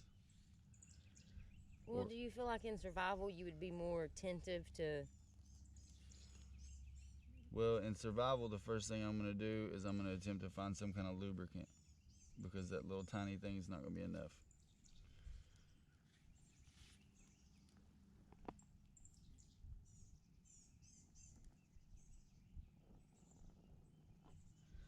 Overall, the product is amazing because of the concept and the design. Yeah, because I mean, technically, if you were out and you found some pieces of scrap metal or something, you could possibly make this. Yeah, you could. Yeah. If you found something, any kind of cylinder, and you could apply some grommets to it, there's a possibility that you could do this. The possibility of starting a fire in several other ways, you know, the same, but Yeah. it just took more effort than I imagined when I got the product. Yeah. Yeah, I didn't think it was going to take such a forceful go. This is the American Heritage Fire Piston. It's an Amazon special. All right, guys, as much as my intentions were to start a fire, the greater intentions was to get the char cloth lit with compressed air. I think that's really cool. If you guys think it's cool, you're more than welcome to check it out. I'll have a link in the description below for it's an Amazon affiliate link. If you do end up getting something like it or something off of Amazon and you go through one of my affiliate links, it always does help the channel. Either that or you can check out Patreon. We've got one of those. It's in the description in the link below. And beautiful day. Beautiful day. Look. Trying to bring it to life. This wasn't how to build a fire. It's how to start one. Sid Survival Guide. Signing out.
Hey y'all, back here again today with another bug out bag video. Got my bug out bag right here.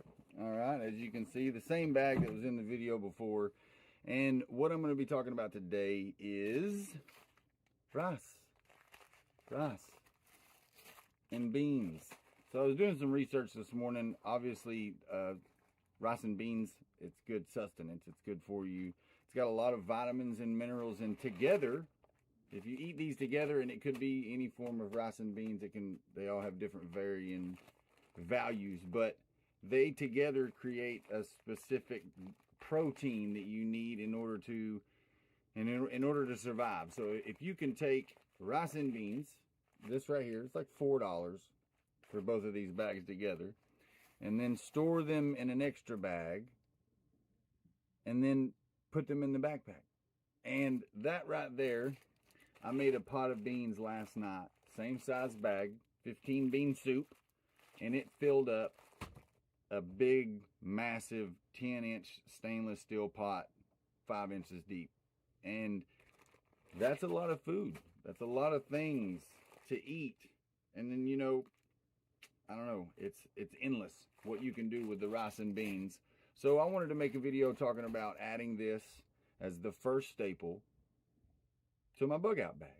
And let's see what you guys think. Like, these are pinto beans, and this is medium grain rice. You let me know what you think is the best combination. And I also, somebody commented on the last video talking about quinoa, I think is the way you say it, which is a sister plant of the amaranth. What is that? I'm gonna have to get some amaranth to eat.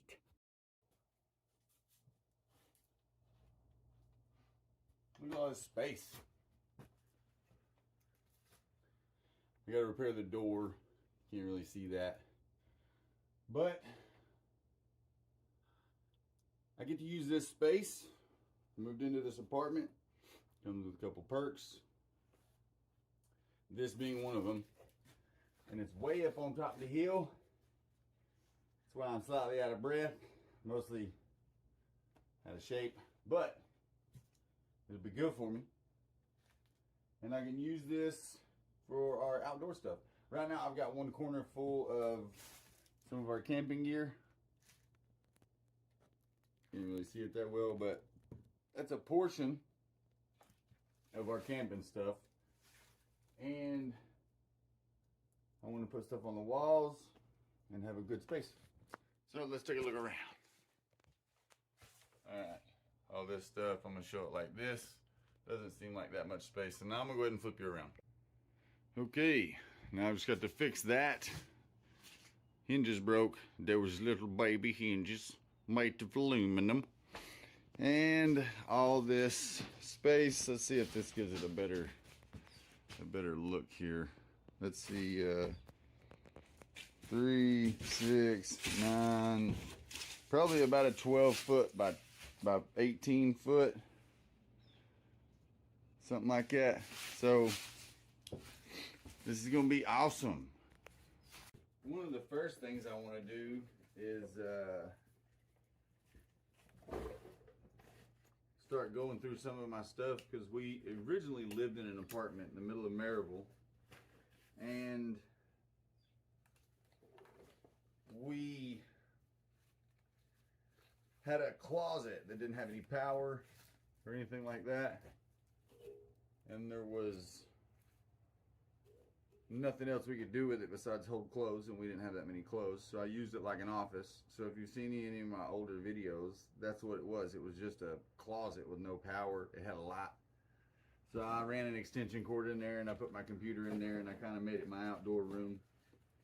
You know, now I've got a big place for all my things, so I can see what I got.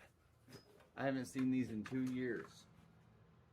This is what I started panning with, and I got 2 regular size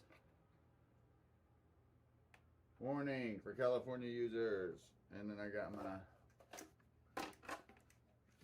I can now hang this up in here.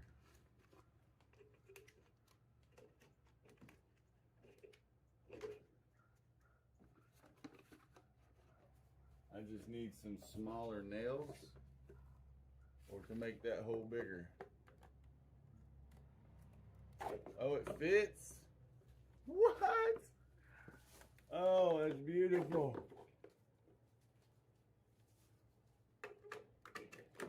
Oh man.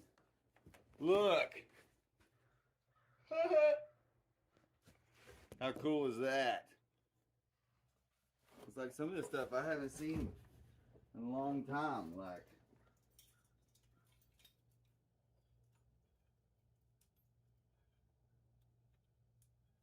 look at that guy. Right?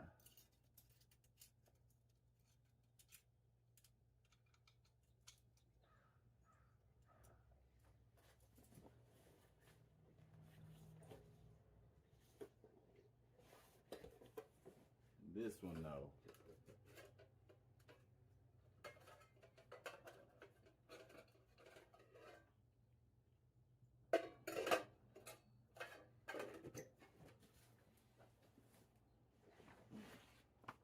It's not a knife. It's right here. That's the knife. Oh.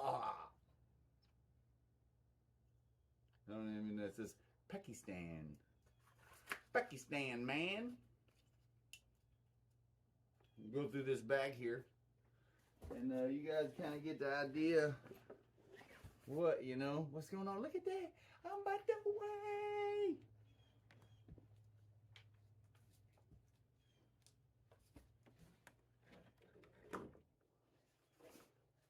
You got my watertight, baby. Gotta stay watertight. Got my phone. I bet my phone will fit in that now. Oh, snap. What else I got in here?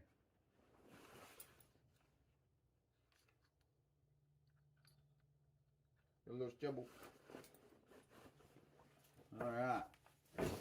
That's it. That's all the stuff out of that bag. But we got plenty more. Some of these are food, storage food, like this one, the purple baseball backpack. That's food, packed food, like dried stuff.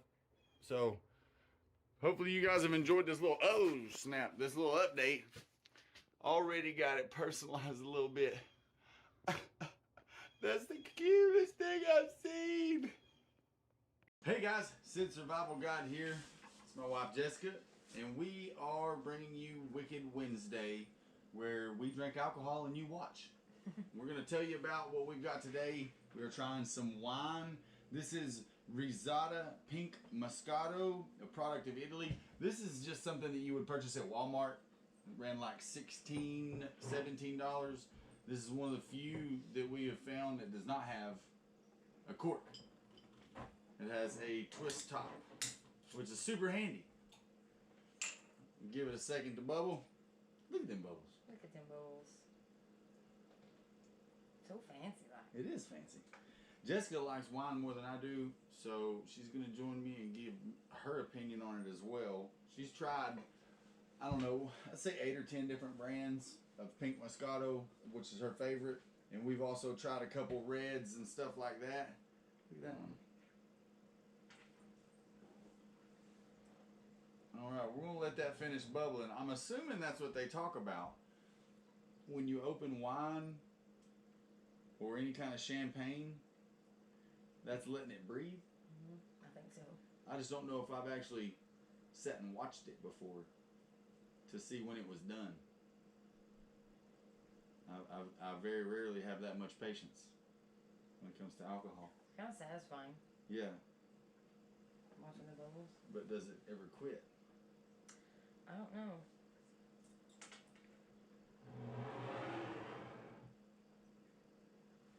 It smells like wine.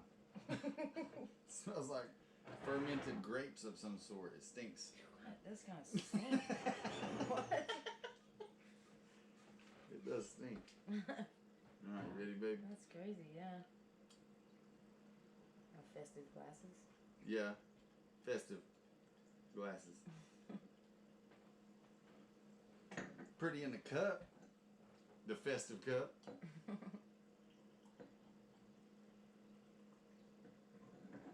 Alright, again, Risata. Probably saying that wrong. Pink Moscato. Probably saying Moscato wrong. So what we gotta do now? We gotta like twirl it. We gotta twirl it. Smell it. You gotta swoosh it around your mouth. I- It actually kind of does stink though for some reason. It does. It almost tastes like Kool-Aid. Yeah. It does have a very fruity flavor. Very fruity.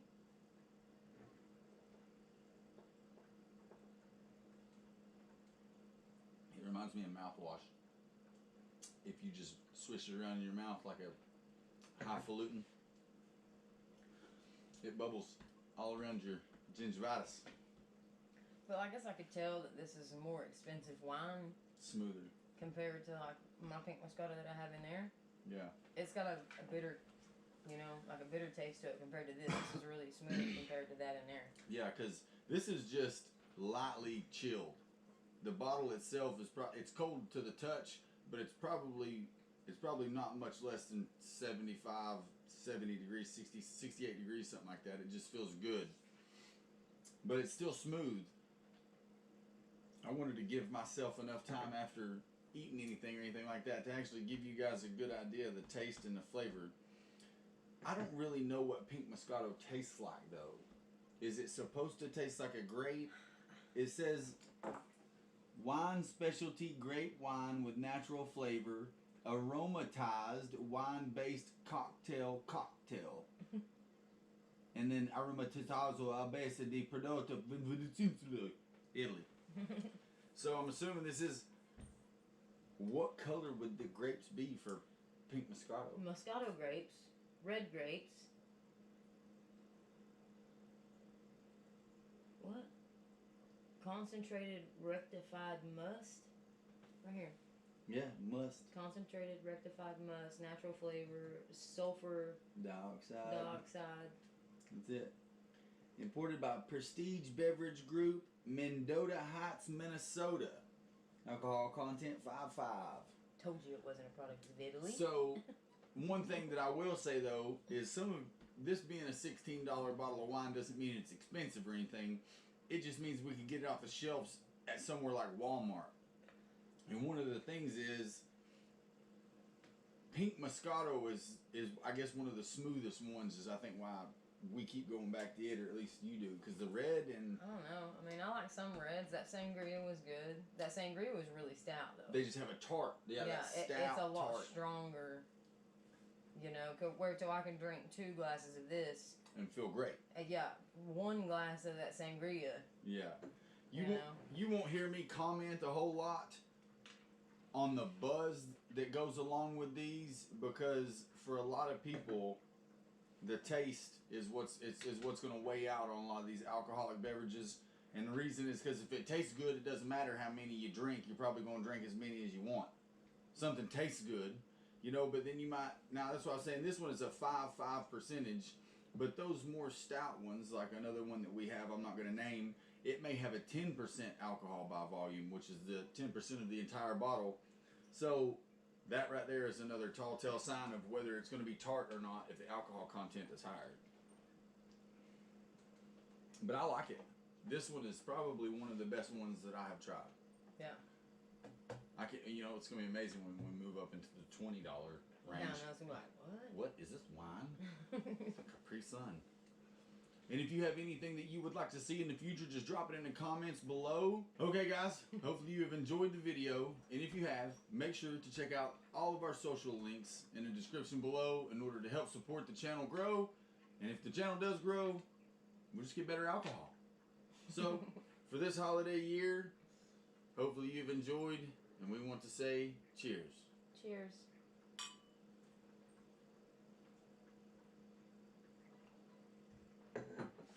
Hey y'all, hopefully everybody's doing well. I'm going to try the GoPro. I haven't used it in a while, and I want to upgrade the quality of content.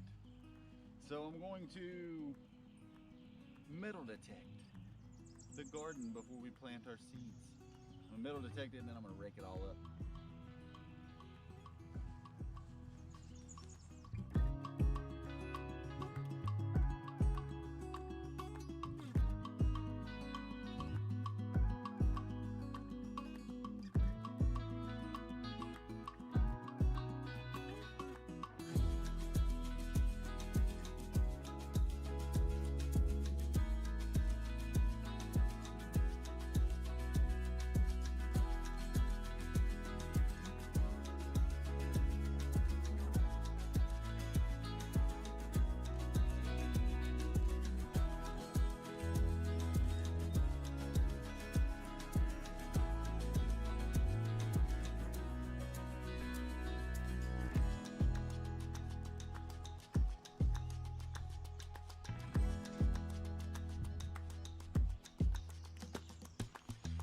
not sure what it is.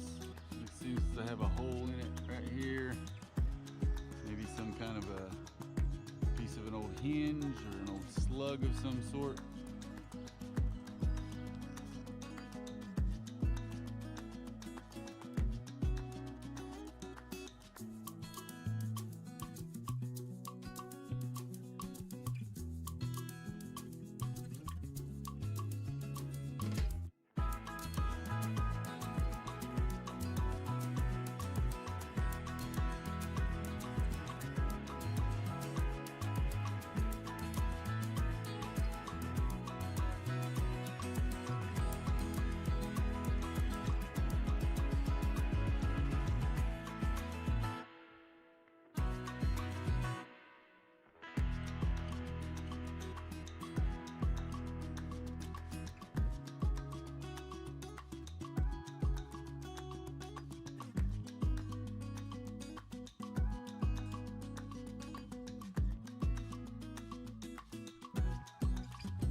All right, so far, this is what we have. Some kind of a hook, really big old nail, a rock, no signal or anything, I just like rocks. Another nail, and whatever this is. I'm gonna finish the area and I'll show you what's up at the end.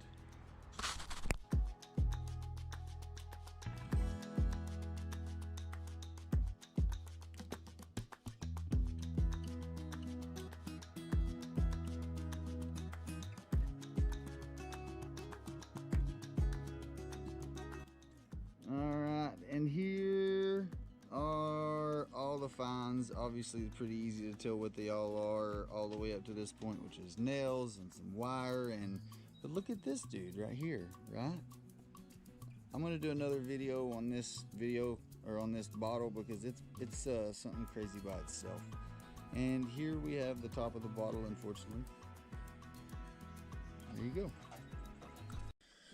Hello, ladies and gentlemen. Sid Survival Guide here, bringing you a 5-minute meal video. And the reason that I am sitting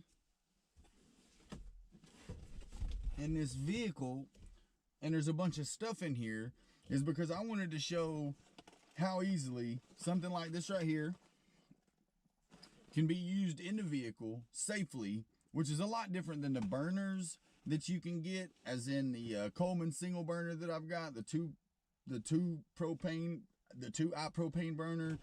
This literally comes with everything. Box meal with oven bag and meal pouch. It even comes with a small amount of water to do this. So I want to show you this process and sit here and try this one right here in front of you in the comfort of my car, in the comfort of the driveway where I live, just to show how easy it is in an emergency situation.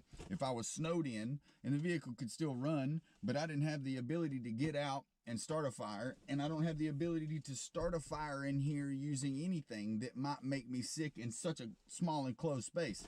So I'm going to open this up and I'm going to spend this time with you. Number 1, it says carefully open box along perforated line on end of the oven box. Remove all contents. This is the oven box. Place meal pouch on heating pad, insert into bag, pour all water into bag, Fold opening under and insert heating bag into oven box, close box. Within minutes, steam will generate. Wait 5 minutes depending on outside temperature. Carefully remove oven bag with meal pouch from box and tear open meal pouch. Stir and bon appetit. This one does not have a metal. Oh yeah, so this one has a little, it says metal tray. This one is to put it on here and then put it back in this box. So it's all basically the same. Comes with fork, salt, pepper, or a spork. And here's our beef stew package. Pretty hefty. I mean, in reality, you're looking at one serving of 180 calories. You got just about everything you need. You got 4 grams of fat, 30 milligrams of cholesterol, 580 milligrams of sodium, 18 grams of total carbs, and 18 grams of protein. That's great, right? So I'm going to take this, and I'm going to open our bag here. And I'm going to show you guys exactly how easy this is. Right here. Heating pad instructions. Open envelope containing activator in heating pad. Place heating pad on styrofoam plate. Open activator and pour on heating pad. Place meal on heating pad. Reinsert into box. Allow 5 to 7 minutes to heat meal. All right. So what we will do, this right there, bam. And you can see it's got 6 little cells, 8 little cells. And I'm assuming these are your heating pads. Whatever ingredient that may be, right? We're gonna open our agua. It comes activator drink. Do not drink. Activator, I'm sorry, do not drink. Bolsa activadora. No, beber su contenido. I don't know how to say that, but I'm gonna go ahead and pour this right here. Whoops. I got some on me there. Hopefully that's okay. I spilled just a little bit. You can hear it.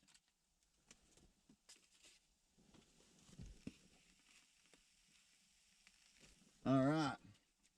I'm going to place this upside down. And it's already steaming.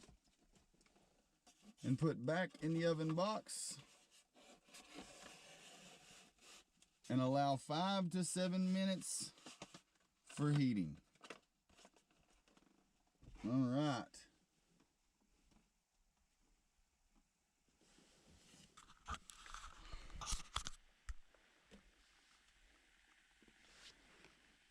It's 4:55. So at 5 o'clock, we'll try it. Oh, it smells good. It smells good. And the steam. Now, I'm not 100% sure if the steam is safe or not.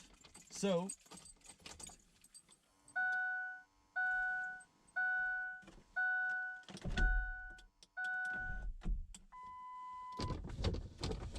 we'll roll the windows down just a little bit because we are still trying to imitate an emergency situation.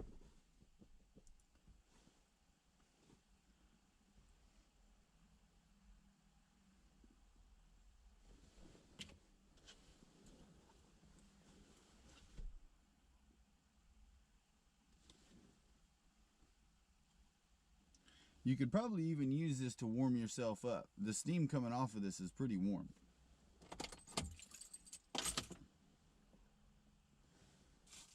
I'm definitely going to use the salt and pepper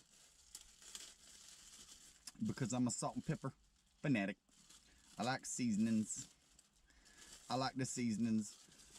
And it's not a lot of space to keep some of these. I've got about 8 or 10 of these different flavors.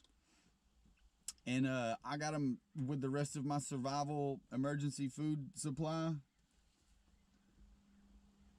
And they don't take up much space. 8 of them sits about that high. You know what I mean? They're easy to maintain because it's a nice square box. Even if you didn't need the box and you had to maintain without the box, you could probably put something together to make sure that you've got an area to do this. And that's impressive right there. Look at that.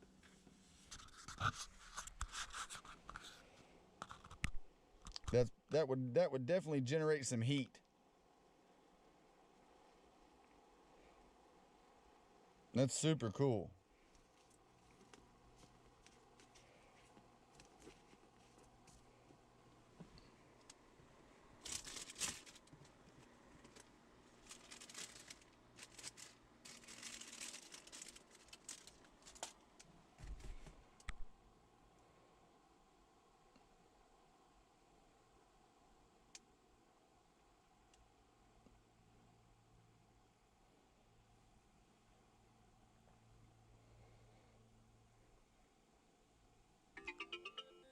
It says that the net weight is 9 ounces, 255 grams.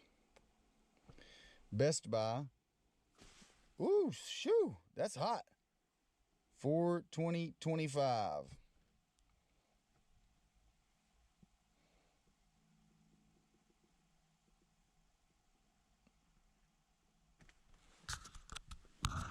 That's definitely some steam right there.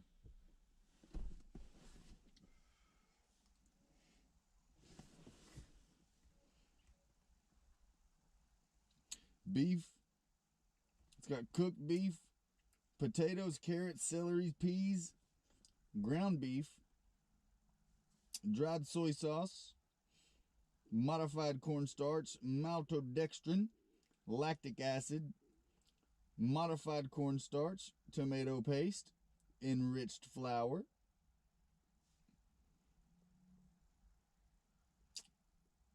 thiamine mononitrate. All right, so it's not steaming as much now. And we've got roughly about a minute and a half left.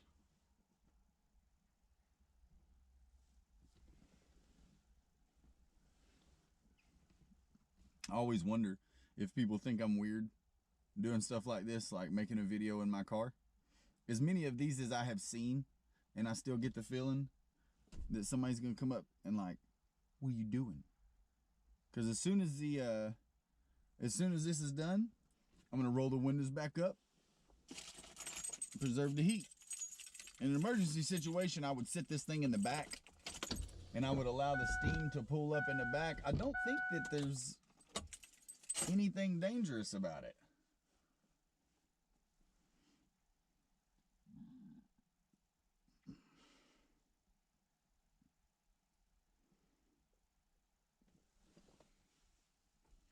The box definitely gets mushy and moist. So we've got about 30 seconds.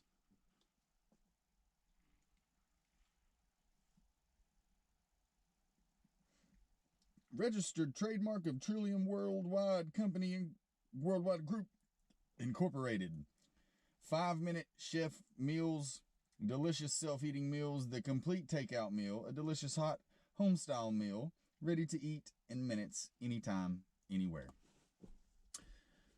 They are good. I have had one. I had the beef stroganoff. I think I burned myself on the box the same way.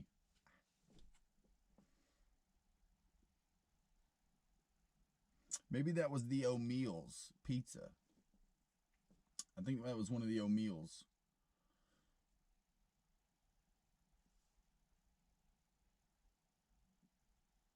Some weird noises going on out there. All right. I think we're good. Look at that.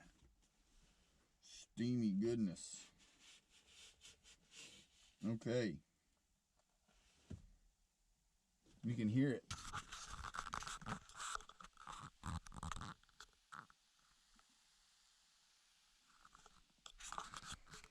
Okay. So, it makes me wonder if we're going to have a little bit of water left over that I'm going to have to worry about. Now, I've got a rag here, and it didn't come with it, so that I can dry the bottom of this off. And I'm wondering,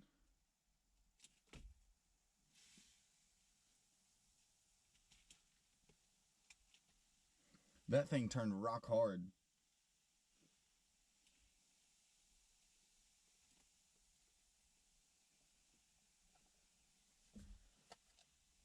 Oh, it's definitely hot. Yeah, that's warm. Not too hot to touch, though. I'm assuming you set it upside down like that because this is a thinner surface to heat through. It says metal. On the box, it says carefully open box along perforated line. Into the box, remove all contents. Open water pouch, one end, lift meal tub, white tray. Pour all water in place meal tub face down on heating pad. It says box meal with tray. Oh, and meal tub. I thought it said metal tub. Okay. All right. This, as you can tell, still has the potential to heat this thing up quite a bit more. It's still steaming. But I'm going to go ahead and slide it back in here for safety purposes because I would hate to drop that on me while sitting here trying to enjoy my 5-minute meal.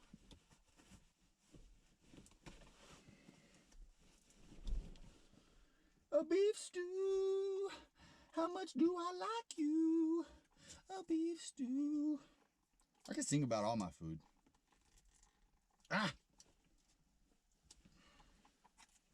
You know, it's like, I'm a big, strong guy. I like to think of myself as a big, strong guy. But these things right here, they don't test your strength. They test your patience with your strength. Oh, yeah. Smells really good.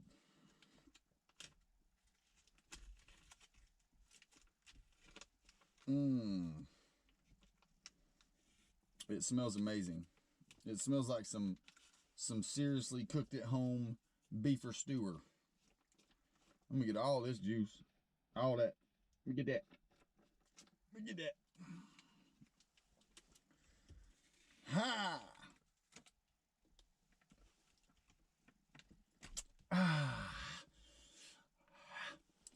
I did it without making a mess. Proud of myself.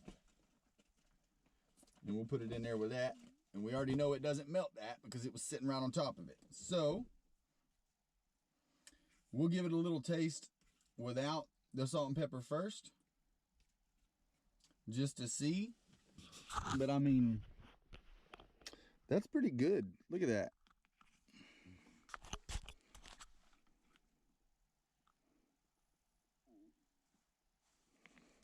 Oh, yeah.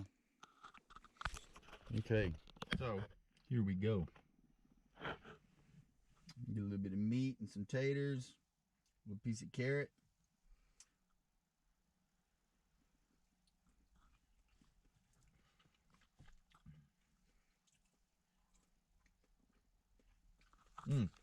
Okay.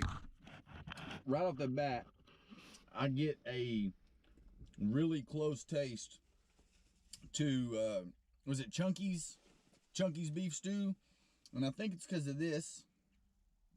The meat has the same consistency as Chunky beef stew, the brand. I don't have any in here, but I try to keep some in our truck for emergency purposes, can of food. Chunky beef stew is exactly what this tastes like. And that's great. It heats itself. You don't have to eat it cold out of a can. What is happening in this world? All right.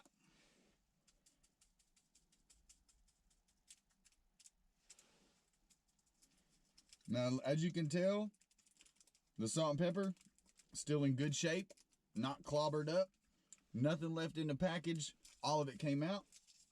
Now, that's not to say that most of the time pepper packets just don't come with enough pepper, but I'm that pepper gravy kind of guy. You know what I mean? You know what I mean? So my kids be like, "Can I get a hey?" I don't know where that came from, but my kids do it, and I think it's funny, which means they do it more because they see me laughing at them. All right, now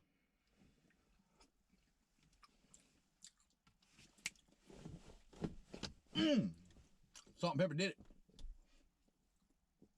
Man, you can't beat this. If anybody is interested in this, I got these off Amazon, and I'll put the link in the description below. And if anybody chooses to click on that link, it would also help me. If you get anything off of Amazon, once you click on that link, that's completely up to you. All proceeds go to making the channel better. Just a juice.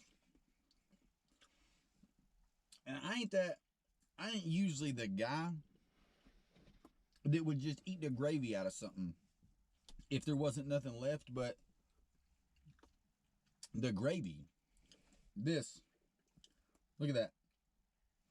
And as you can tell, a lot of times when you'll have beef stew, you'll have a fluid, a fatness that kind of sits on the beef and it separates a little bit, and you're not getting that. That's really good. Which makes me think either really good quality beef or they fully cook it well enough to get all that grease out of there before they put it in a package, which is ideal. I like that, because just seeing that sometimes will deter me from eating certain foods.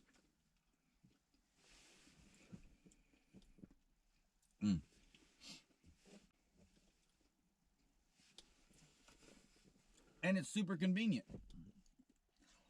Doesn't take up a large area. Still produces a good weight worth of food. Tastes great.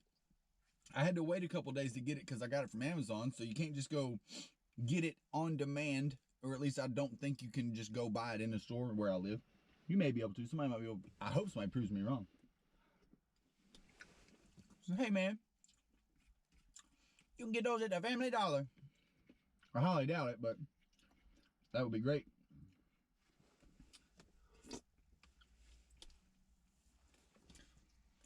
And it's got meat and it stays good for 5 years. You cannot beat that. You can't beat it.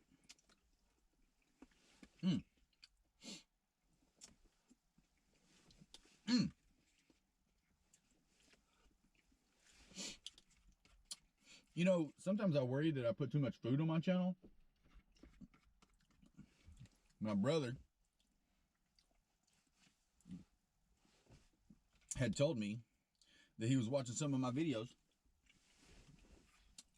and he had said the one that got him started watching my videos at that point in time that day was a food one, because he used to watch old Russian Hacker.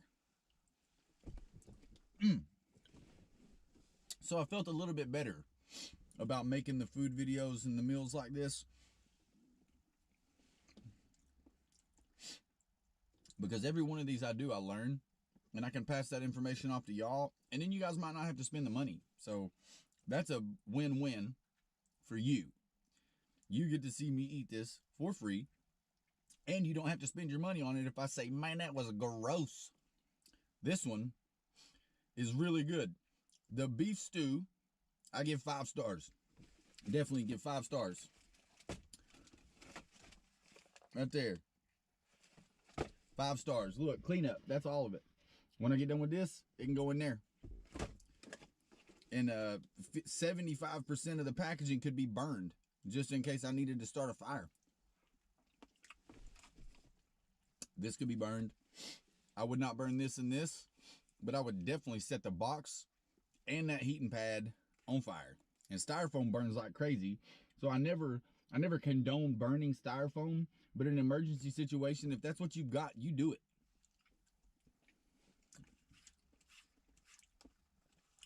This is perfect for road trips. You don't have to do nothing. You don't have to make a special place for it. Look, it says caution. I should have read that. I read every part of the box but that. Oh man, I definitely give this one 5 out of 5. Cannot beat it. The only way you could beat this is if they were buy one, get one. That's how you beat this. Buy one, get one free. Maybe a little more pepper. But I feel like by the time I get old, I'm going to be that guy that has salt and pepper in my pocket. Just in case.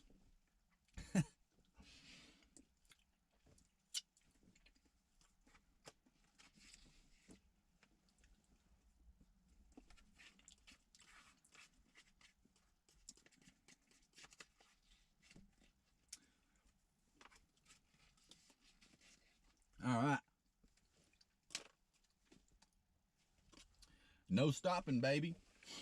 All day, every day. You got to see the whole thing. You got to see exactly what happened, how long it took me to eat it, and how much I enjoyed it. I really appreciate you guys coming, watching the video, supporting it. I really appreciate you giving me this view, whether you leave a like or you don't leave a like, whether you check out my Twitter, my Instagram, the Facebook, any of these things. Doesn't matter. You got to sit here for free and watch me enjoy a meal that now you know whether you might want to buy or not. If you guys have any questions, please make sure to leave it in the comments below. I enjoy talking to you guys, and that's how we can do it back and forth.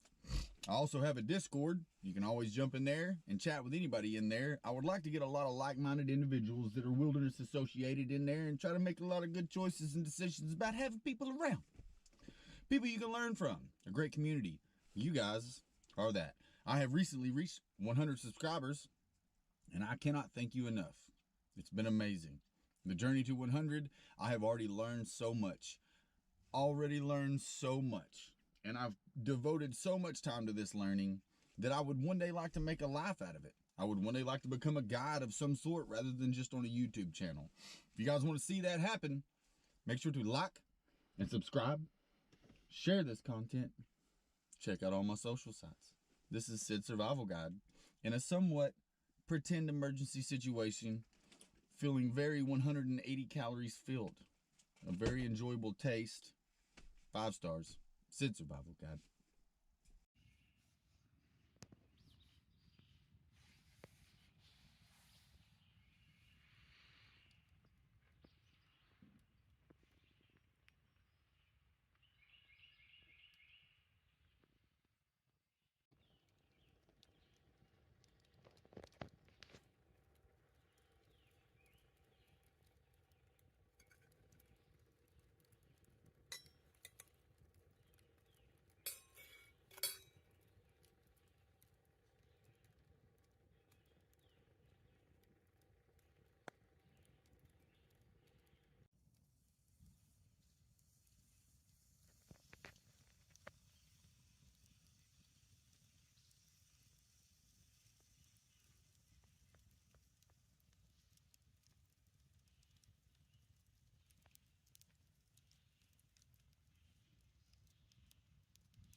Up there in the shade. Yeah.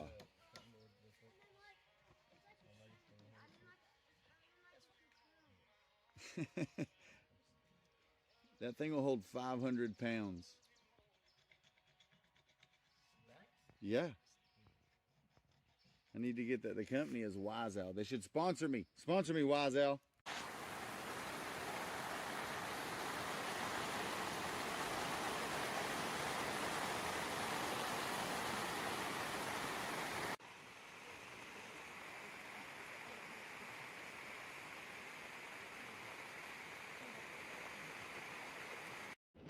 All right, hello ladies and gents. Hello squirrel.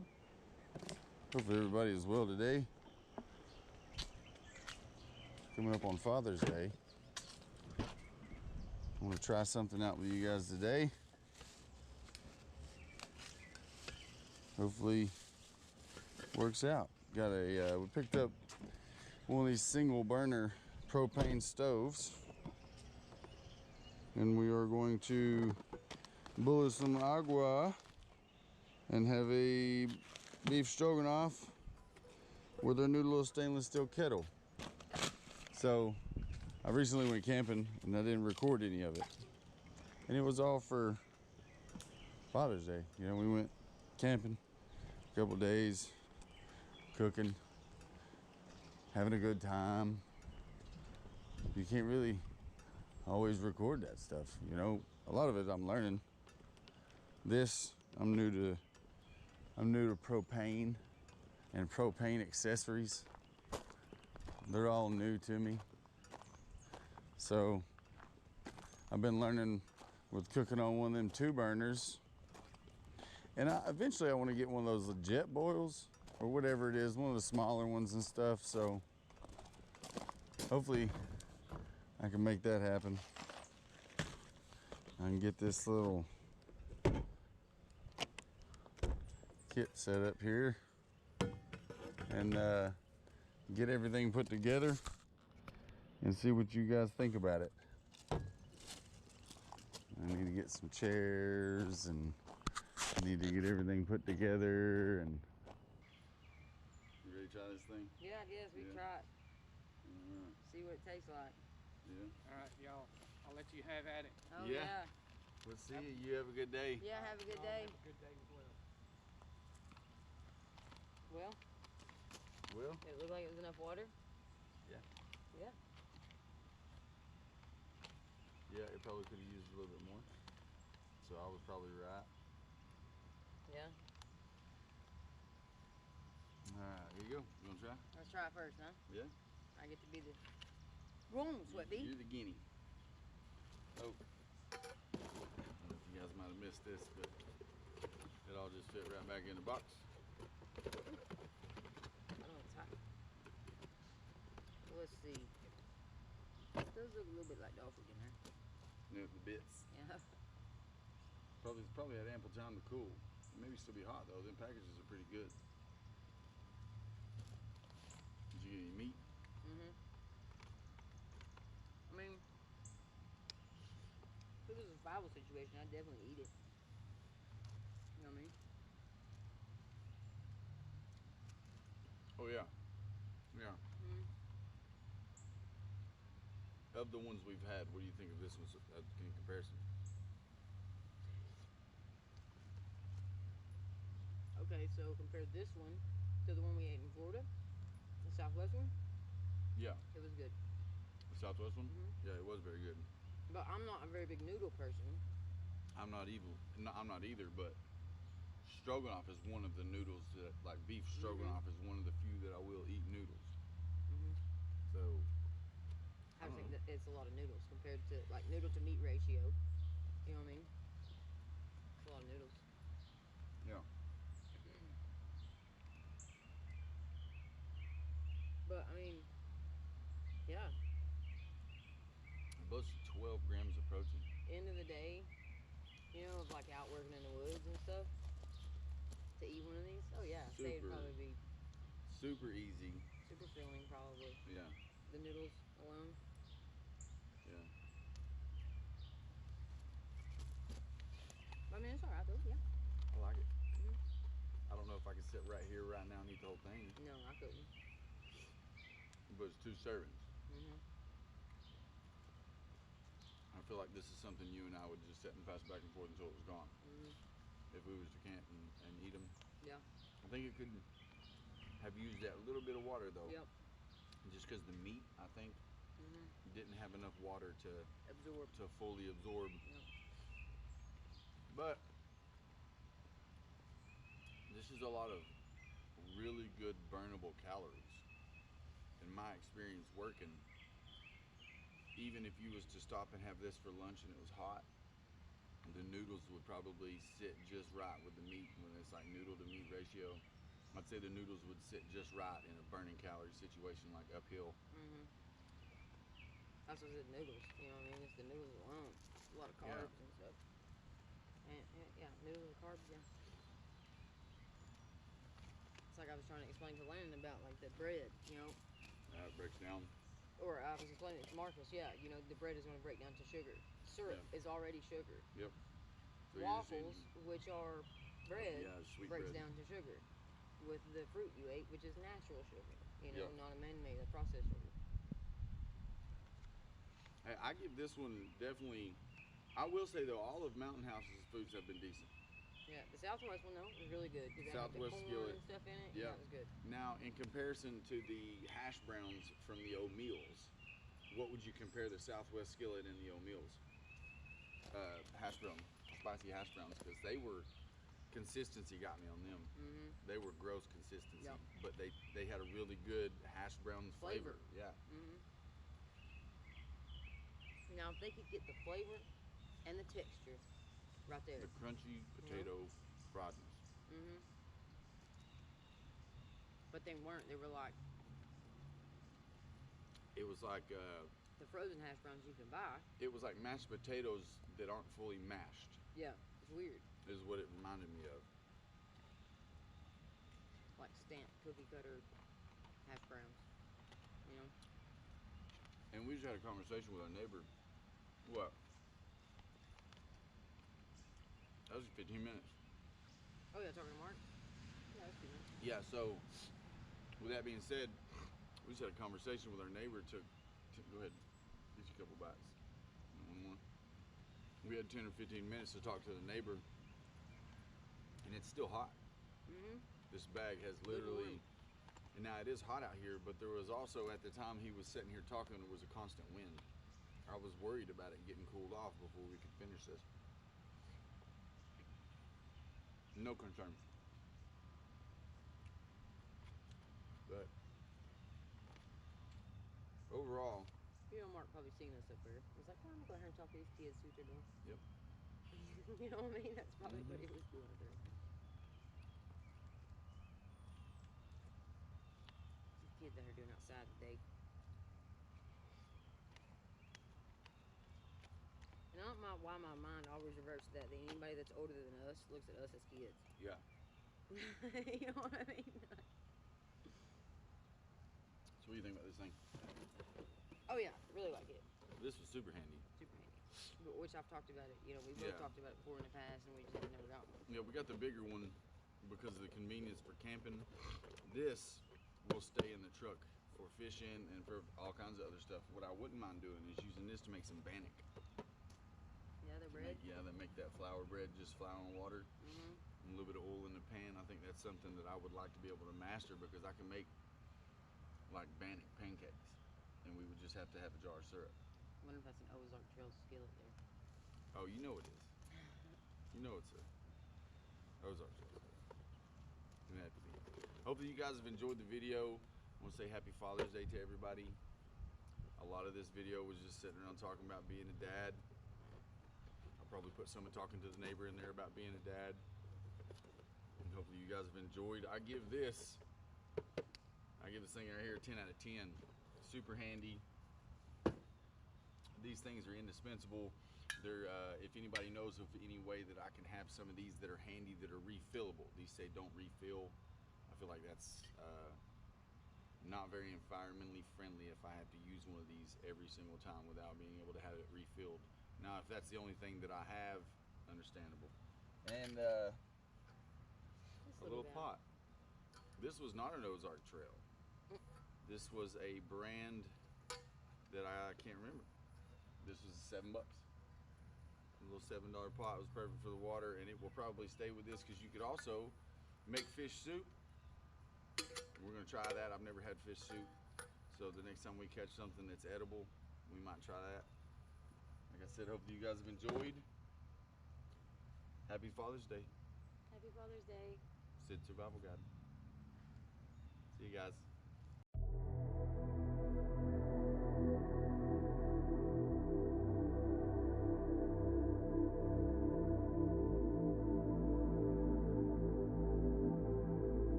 Sid Survival Guide, signing in here for two things.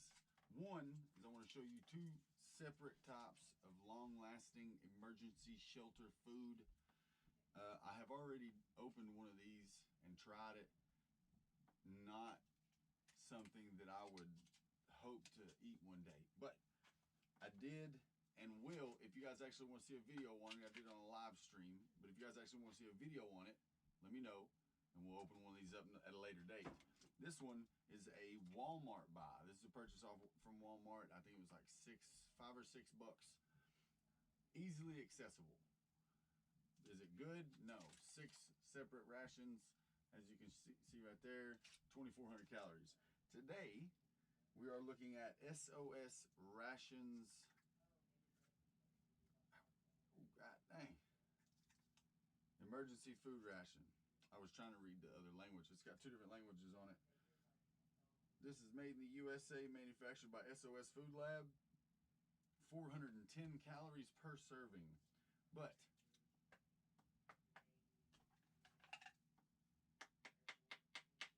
okay, it says 1 bar 3 times a day, 3 days. That's what this would give you. Eat 3 food bars per person per day, replaced within 5 years of manufacturing. This one goes bad in 2026. Yes, 8/26. So this is an Amazon purchase. This was a little bit more expensive, and I would assume because it's more calories. You're 9 times 4, so you're looking at almost 4,000 calories right here, as into 2,400 calories. So the price difference kind of makes a little bit of sense. I'm just hoping, that this one is not as bad. I got myself something to drink. I got me some water with some little flavors. So here we go. See how easy it is to open without a knife. An emergency situation, if you don't have a blade or something, you still want to be able to get into your food. Okay.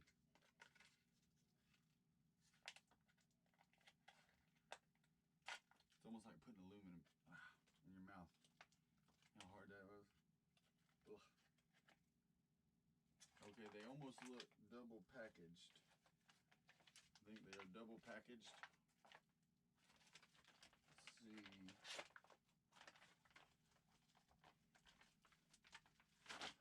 Oh, very cool.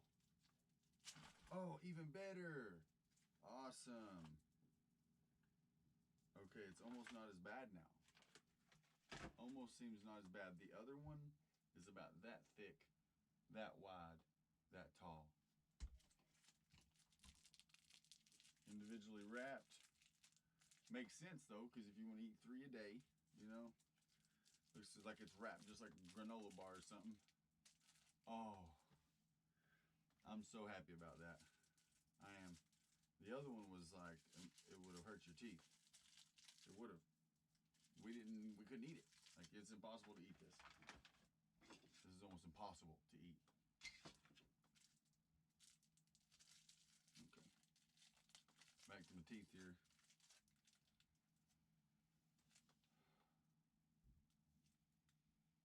It smells like something earthy. Almost like it smells like flour. It doesn't have a flavor. This one's apple cinnamon flavor. I don't know who lied to get that on the package, but they lied, and it's not nice to lie. Okay.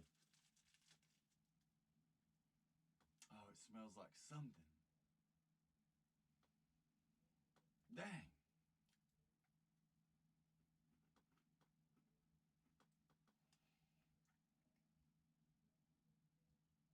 Crumbly.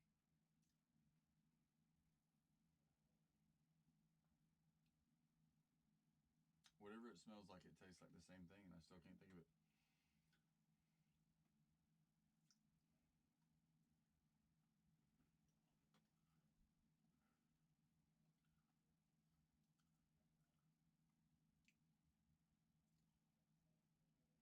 Man, it's like a really soft cracker.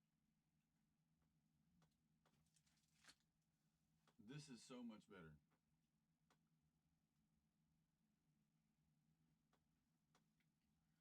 I just can't. I can't figure out what the flavor is.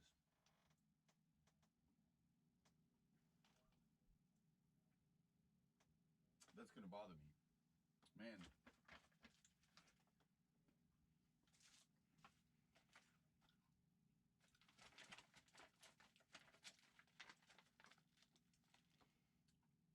Nine servings per container, 410 calories, 18 grams of fat. I'm gonna read all these out.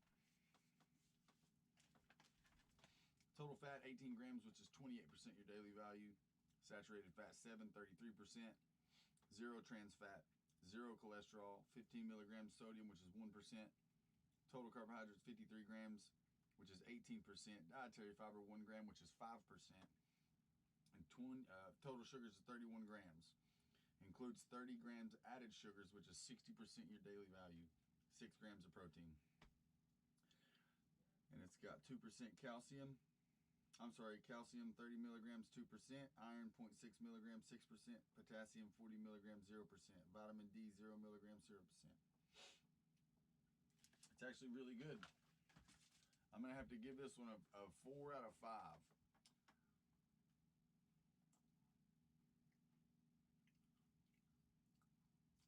And the only reason I'm not giving them a 5 is because it's not labeled as a flavor. And you know how mad it would drive you? It would drive me nuts. It's gonna drive me nuts to not know what flavor this is. Because people, you eating emergency survival foods, you don't want something that's gross. You do want something that's convenient. This is not gross. This is convenient. Individually wrapped, which means I can put these up and we can take these camping. These are 400 milligram, 400 calorie protein bars. I mean, and they're not terrible.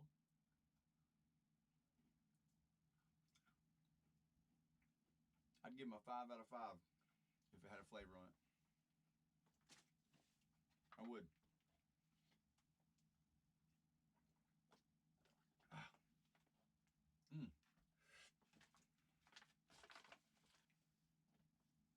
Alright guys, hopefully you've enjoyed this video as much as I have enjoyed this small, surprisingly good SOS emergency ration from SOS Food Lab. This is not sponsored in any way or anything like that. I'm just trying out things so that you guys don't have to let you know. And if anybody want to say something in the comments below, let me know. We'll do a video about this and I can show you. Maybe somebody's got some tricks and some tips on how to eat this thing, you know. But this, 4 out of 5. This is Survival Guide. See you guys. Is it good? No. Oh, God dang.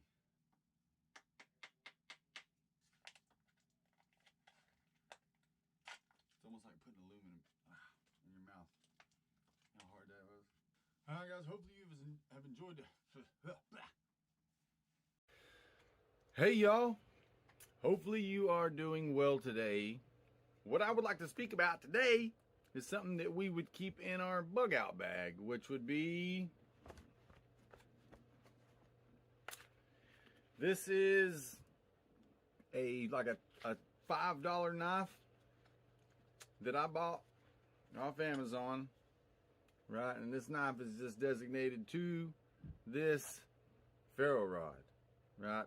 So obviously you can tell I've used it and it needs to be smoothed down some, but this is an amazing tool that can be used to do more than one thing. Obviously start a fire, but with being able to start a fire, you have the potential of cooking food, boiling water, and maybe some life-saving techniques, as in if you had to sanitize something in order to open a wound or close a wound or do any kind of medical procedure with a sharp sterilized knife.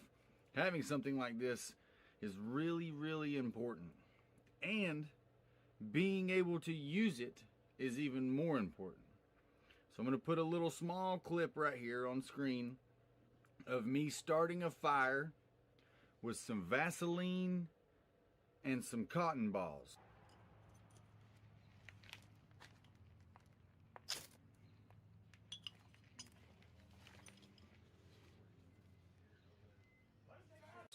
I generally keep the 3 items together, 4 items: Vaseline, cotton balls, this knife, and this ferro rod.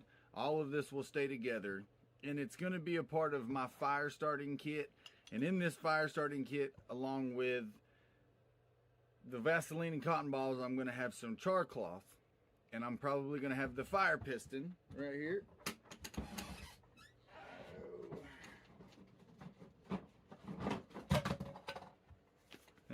I'm probably going to have this fire piston right here.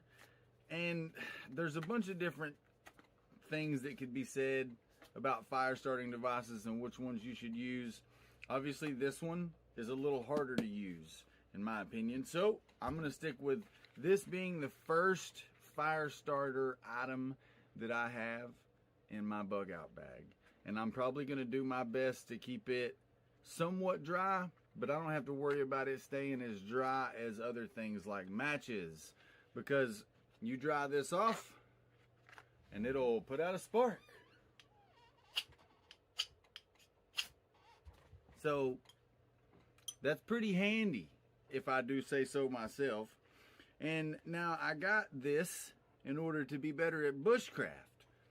But the more bushcrafting type stuff I did, and I'm not talking like going out and hiking 100 miles and portaging three rivers with 2 canoes, but I only need 1. I'm not talking about that kind of bushcraft. I'm talking about items for survival in the bush.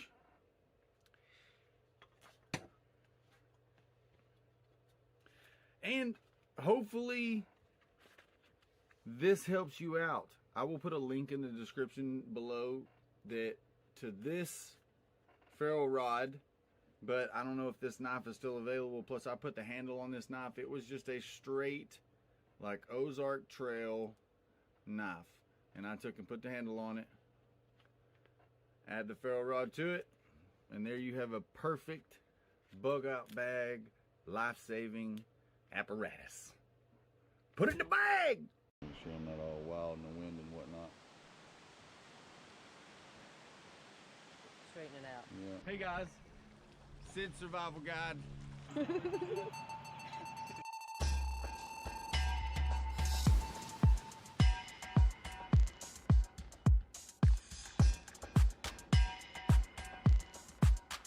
Hey you guys and gals, Sid Survival Guide here for another adventure. I do not know how to pack this backpack. That is uncomfortable. We'll figure something else out with that, but we're gonna go up here and try to find a ferry house and see what we can do about having a little lunch. Showing you guys the Voorhees estate. Sounds creepy, doesn't it? But let's go. Wow, I have put on some size. Have you? Yeah, Big guy? super tight. Look at you. You got booties. Like your pectorals are all sticking out. Yeah, like you're rocking it. That's right. She said it's gonna look like you're walking beside the fence. Well, you are. That's crazy though. She said it's fall. You Oh, know, we were like freezing. leaves down. Yeah. So then you gotta head up the mountain.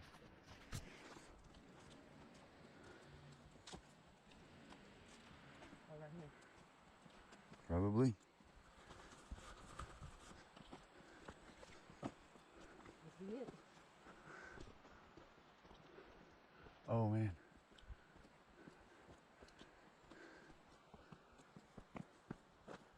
She said if it was fall, you could see it. I bet it in here, it's just. Oh, watch out. About went down.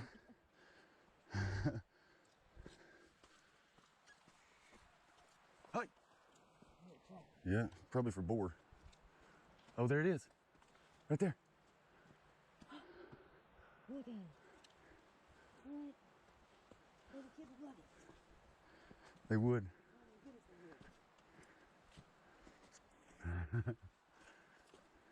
And there's nobody here.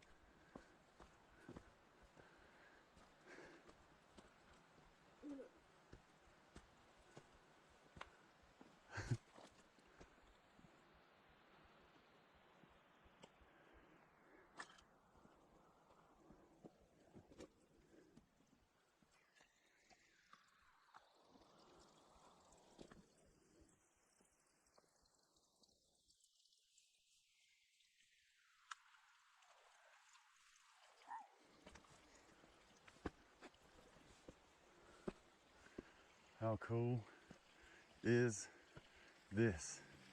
Look at the little water retention thing.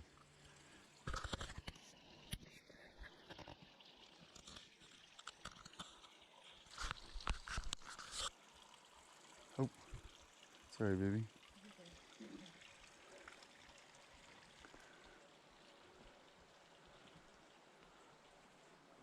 Babe. It had power. Oh, this is cool.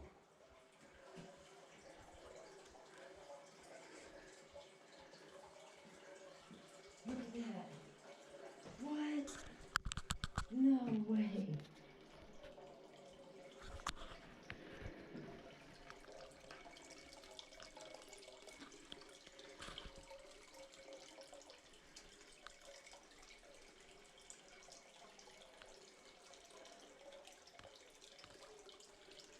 That's awesome.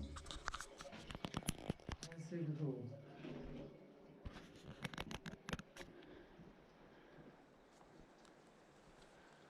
Oh, wow.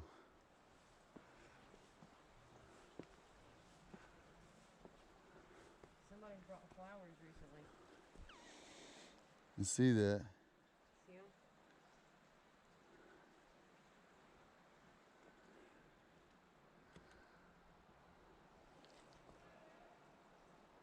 Hey, this is so cool.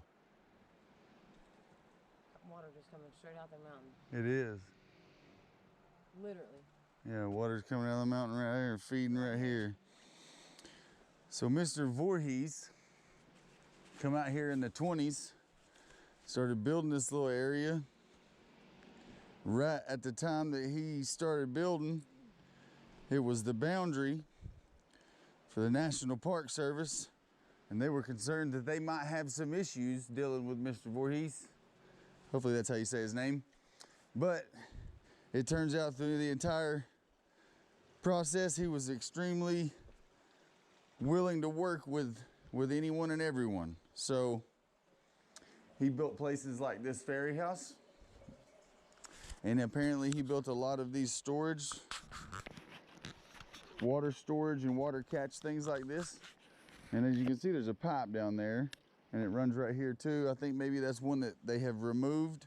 So guys, we're gonna have tea and lunch at the ferry house. How about that?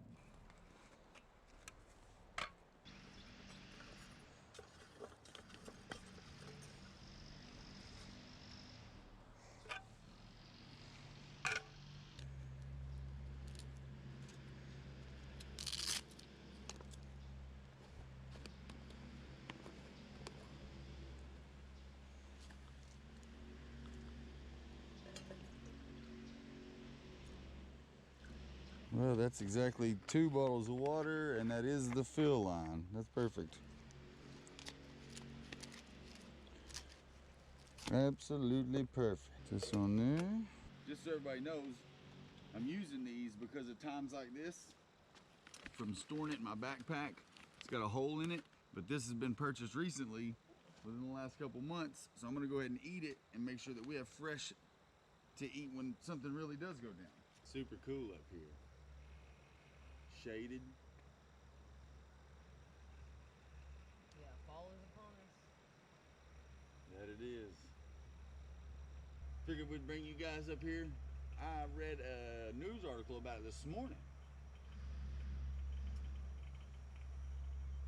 And it said, ferries. I love this little thing. Yeah? Yeah. the whole setup. I mean, this is quick and easy. It all fit in that backpack. And you might have $20 here. Fried rice. I tried to find some soy sauce in the little packets, but the fast stop lane, whatever it was, didn't have none. Does that have a little whistler? Not quite. No? It's boiling at the bottom, but it doesn't look like all of the water is hot. It's not like a... Not a rolling boil. Big bubbles, no troubles. Bass. It does have a whistler. Water's boiled. You're so ridiculous. Calm it down, calm it down. Have 3 bags and then some of the sugar. Oh, I do want it sweet.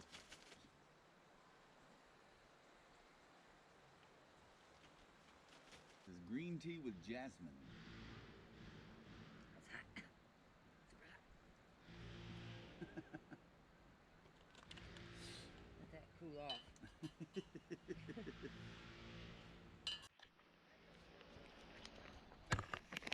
All right, guys and gals, we're gonna go down here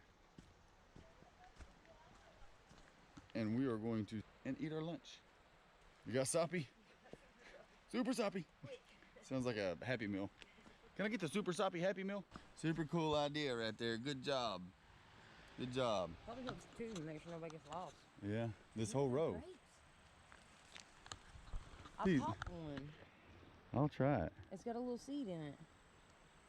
Or musky dimes. Not gross, but it tastes like a not ripe muscadine is what it tastes like. I'm assuming the whole area up here is was Mr. Voorhees' area, and apparently he really cared about everybody that helped him up here, built them houses and made sure that they was happy. So this was the Voorhees estate. This is some strawberries. Rice get done. It may not have steamed for it because that hole. Yeah.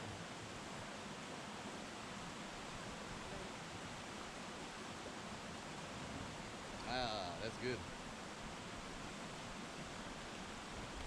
Yeah. It was probably the best one I made. I've been cooked it for the right time or whatever. There's the one with the hole in it. Big piece of chicken. Yeah, big piece.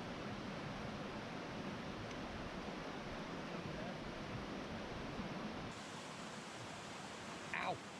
Ah. Oh, ladies and gentlemen. What a wonderful, wonderful lunch in such a beautiful place. Look at that. You can't pay for scenery like that unless you work for the National Park Service, I guess.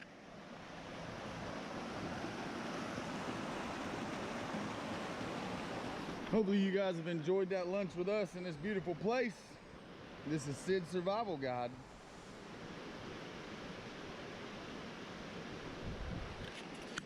Hopefully you are doing well. Look at that wild coloring right there. That's pretty cool, right? So, I've got an issue. This is the Tahoe. The Tahoe has a brake problem. I'm gonna fix the brake problem. That was not what this is about. What this is about is that I have a problem. I'm gonna actually have to have surgery on Monday, and I will be down for anywhere from 2 to 6 weeks. So I'm not really going to be posting any videos, but in the meantime, I'm going to be thinking of ways to turn this Tahoe into a really good car camping thing, because when I do come back from not feeling so well, then I'm going to take the wife and her Tahoe, because this is her Tahoe, and I'm going to go out and have a good time. We're going to do some camping. I'm going to go stay up on the Tennessee-North Carolina state line. I want to do a little bit of Smoky Mountain car camping because it's all really close, and I want to take you guys along for the whole adventure, whether you watch it or not. Oh well, I'm still going to do it. One of the biggest changes to the channel, especially after coming out of this surgery, is it's just going to be videos of me doing what I really want to do, and if you guys don't want to watch it, then I guarantee that there's somebody on here that you do want to watch.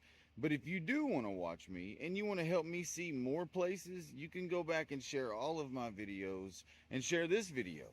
I'll be down for 2 to 6 weeks. I'm not asking for any donations, nothing like that. Got it all figured out. I just want to come back and make good content that I really love and I enjoy.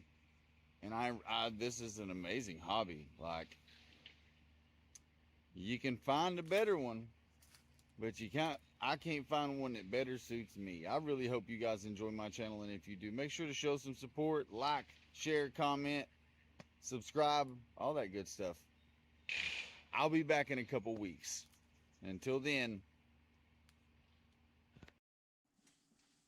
Hey everybody, Sid Survival Guide. Hopefully everybody is well. I wanted to take a few minutes today to talk to you about something that I have been researching.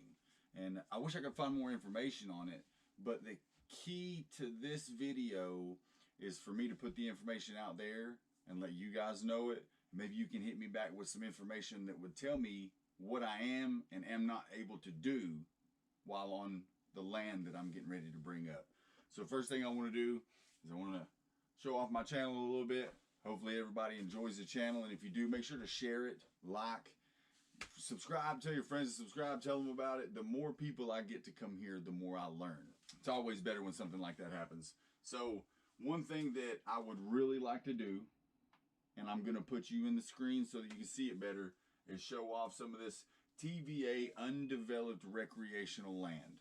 I am looking into this area right here, and let's go take a look at it. All right, so here we go. We've got all of these purple areas right here are considered undeveloped recreation. TVA posted restrictions apply. Now this right here is the location where I film most of my videos. The place is called Ish Creek. Now if you zoom in, it goes away, so it's really hard to keep that up on the screen. But if you notice, look how many areas that we have to actually spend time. Now this right here is another area where I'm really close to here, but this is more of a, there's quite a few people that live here, and this road right here, I'm not sure if I would have to go through someone's property to get there. So I would probably hit this place, and all of these places I can hit with a kayak. If I can get me a kayak, I can hit every one of these places and go to them. Follow the river down. You don't have a whole lot more until you get right here. This is the Holston Cemetery Road. I'm going to go check this out. I know exactly where it's at. We might do a trip down there if you guys want. But the thing about it is if you look up, let's see if we can find the links here. The TVA, TVA undeveloped land map. Now we're going to go right here to the public lands. Okay, now right here we've got recreational and undeveloped TVA public lands. I'm going to go ahead and read this to you. The United States of America owns and TVA manages nearly 293,000 acres of land valley-wide TVA public lands. As part of our mission to service, much of this is undeveloped land, meaning just that, wild land available for informal recreation, free from modern facilities. Popular activities on these lands include hunting, hiking, bird watching, camping, and other informal pursuits. Our interactive map, link below, shows undeveloped recreation areas near you. The map is intended as a guide only. Its content is subject to change without notice. The lands depicted are generally open to the public. However, public use restrictions may apply due to public safety or to protect threatened and endangered species or unique natural features, and land may be temporarily closed due to specific management activities. The map should not be interpreted as representing legal property boundaries. TVA is not liable for any improper or incorrect use of this map, for any indirect or direct damages suffered related to the use of this map. Alright, so now most of the rules, like right here, we'll go check the rules out. So the United States of America, blah, blah, blah, that's the same thing that we just seen. Trash and litter. Leaving trash or litter on TVA property is prohibited. Anything determined to be trash or litter in TVA's sole discretion is subject to immediate disposal. Charges may apply. Vegetation, obviously, cutting, damage, pulling, or driving nails into trees, shrubs, or other vegetation is prohibited. Violators will be subject to all costs associated with property damage, including the value of the damaged vegetation and or the cost to restore the vegetation. Hanging lanterns on trees is prohibited. The heat from a lantern will cause damage to and potentially kill a tree. I didn't even know that. I didn't even know that was a thing. It's not something I've done, but I didn't know it. TVA has no objection to the collection of non-poisonous mushrooms, berries, fruits, and nuts, or personal, non-commercial use. TVA does not require a permit for the collection of these resources. Ground disturbance or removal of the entire plant, except mushrooms, associated with this activity is prohibited. Campfires are prohibited in all caves, including within 200 feet from the cave entrance. Obey all fire restrictions. Do not leave campfires unattended. Campers are responsible for keeping fires under control. Fires may be limited or prohibited at certain times. Campfires must be completely extinguished before leaving the area. Campers are encouraged to buy local firewood to minimize the spread of invasive species. Please check such site Cutting live or standing trees on TVA property for firewood or other use is prohibited. I will only be using either dead, it says cutting live or standing trees. So right there, I guess that right there changes it. I will not be cutting any trees down, even if they are dead. It is standing. I guess it is not my responsibility. And my question is who do I get in touch with in order to have the ability to do that to the land? Because I would like to properly manage the areas that I want to go. All right, TVA property, firewood, other use is prohibited. Caves. I'm not going to read caves because I'm not going to mess with caves. Land disturbing and other areas. Construction of temporary or permanent structures on TVA property without approval or that is not otherwise regulated is prohibited. Unapproved structures will be subject to immediate removal and disposal at TVA's sole discretion. Charges may apply. Again, I need to get a hold of somebody. I need somebody to let me know if it's okay to take the wood that's laying on the ground and strap it up and hang out under it when we're camping. The excavation, removal, damage, alteration, or invasion of federal property, including but not limited to signs, kiosks, fences, boundary markers, or vehicle barriers, is prohibited. Violators will be subject to all costs with property damage. Any activity affecting archaeological resources, felony offense, is prohibited by federal law. The operation or use of any noise-producing device in such a manner as to unreasonably disturb, annoy, or endanger other species is prohibited. Now, there's a length of stay on undeveloped TVA public lands are limited to a maximum of 14 consecutive days within any 30-day period. Unless otherwise posted, after 14 days, users must move at least 1 river mile before re-establishing a site. All personal property, including but not limited to vehicles and vessels, on TVA property after the 14-day stay limit are subject to impoundment and or immediate move of TVA sole discretion. Charges may apply. Vehicle use, I'm not going to read it. I'm not going to be using vehicles because I'm probably using a I'm probably using a kayak or canoe. You know, I would like for that to be a thing. And the drones and other, I'm not going to read that right now because I don't have a drone. I don't have any way of using them. I don't have money to buy one, so it's probably going to be a future thing. Hunting and firearms and alcohol. Alcohol is not a concern. I don't drink. Firearms, unfortunately, I'm not allowed to carry a firearm because I'm a felon. So no concerns there. Hunting, I can use a pellet gun that can kill a squirrel, and I do plan on taking my son and teaching him how to hunt, clean, and cook squirrel. Hopefully over a fire. I know you got to do a lot of stuff to it, but hunting and fishing are permitted on undeveloped TVA public lands in accordance with applicable federal, state, and local laws, rules, and regulations otherwise posted. Please note, however, that hunting is prohibited on other TVA lands, such as TVA dam reservations, power plant reservations, power substations, developed or recreation areas, such as campgrounds and day use areas, unless otherwise posted. Possession, use of firearms and other weapons are permissible on undeveloped TVA public lands, subject to all applicable federal, state, and local laws, rules, and regulations otherwise posted. If there is conflict between federal rules, laws, and other laws, federal rules, laws prevail. Consumption of alcohol on undeveloped TVA public lands is governed by applicable federal, state, and local laws, rules, and regulations otherwise posted. There you go. So we've now moved into the rules for the developed land. And if you want to know any more about this stuff, all this information is going to be in the link in a link below. I would just like to know what my limits are. What are the things that I'm allowed to do? Am I allowed to take the old sticks that are laying around and lash them up and put a tarp over it? I'm not looking to make an entire cabin. I just want to build a fort frame and throw a tarp up and maybe leave it for a couple of days. Maybe just leave the fort frame up, take the tarp away every time. That would be convenient. But if any of you guys got any information on it, if you don't care, let me know. Let's close this down. Look at this. Look at all this beautiful bean footage right here. You know what I mean? Look, right here is dam reservation, no hunting, camp only in designated areas. This is a beautiful place that we can go camp. I cannot build things and stuff, but that doesn't matter to me. We can go here and we can camp. It's about 30-minute drive, but we can do it. All right, let's get out of this. Okay, so now that we have looked at all the land and we have looked through what it says, the information on the website about what we're allowed to do, and what we're allowed to do, we're allowed to do on registered undeveloped land. I don't plan on doing any hunting initially or anything like that. No trapping. My plans are to fish, get there, over there with a canoe and a kayak, take the kids to this island right here, and hopefully do some fishing and some camping. What I want to do is I want to have some privacy away from people so that I can record and I'm not inserting myself into other people's lives while recording. I don't want to do that. And as you can tell, I have done a ton of reading on this, and I would really, really, really like to hone in on the information that's important. I would like to build some shelters, and all of it would be out of dead wood. No trees would be cut down that are living. I would not be driving any nails, using any screws. What I would like to do is just take a hand auger and drill some holes in wood and make everything peg. And with that being said, like a lashing, I want to be able to use some type of lashing that's biodegradable, environmentally friendly, whether it be paracord or it be bank line. You know, you've got a couple different options. Got some bank line, but it's covered in tar, so that's kind of questionable in my opinion. And you've got right here we got 50 foot of 1/8 paracord, and we've got some right here. We got several different kinds of lashings that we can use to build the shelters, but I would really, really love to do that, and I don't own property. So if you guys know anything or know someone that does, if you could send them my way to answer these questions, that I'd like to build just a small shelter that someone could go camp in overnight, big enough for a couple sleeping bags. If you guys figure it out or anything else that I can't find, please let me know. All of this information is going to be in the description. And like I said, hopefully everybody enjoys the videos. And if you do, make sure to like, subscribe, share, comment. I don't know, tell everybody. I would love to be able to do things like this for a living. And the more people you tell, the greater that chance is. So, like I said, hopefully everybody loves the videos because I enjoy having you here. Sid Survival Guide.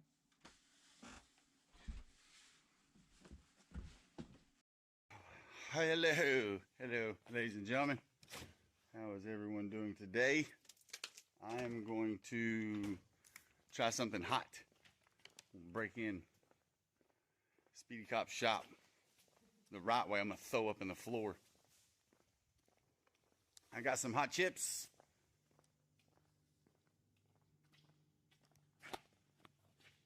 Let's see, right here. We can get this thing set up. Well, if I can get this thing to stand up. Oh, there we go. Right there. All right.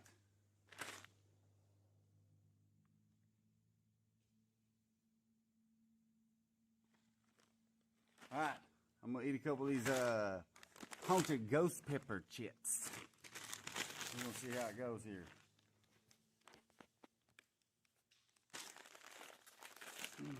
All right, I'm going to smell them. I'm going to smell them. Do they smell hot? No, they smell like corn chips. They smell like corn chips, and they're probably really hot. Yeah, they don't smell hot. They almost look like whatever the hot stuff they put on them. It looks like it's killing the chip. It's killing the chip.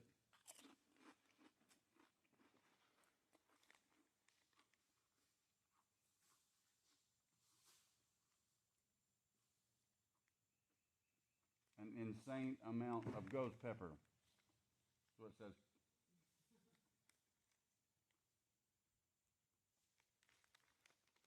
Oh shit. Oh shit. This got real, didn't it?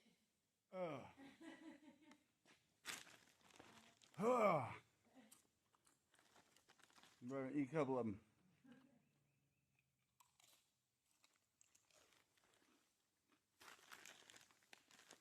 Maybe if I'm eating, I won't think about it.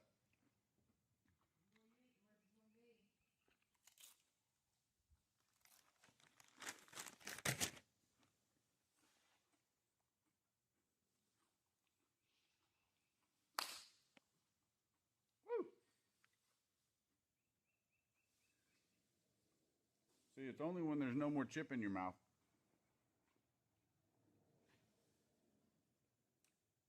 Oh.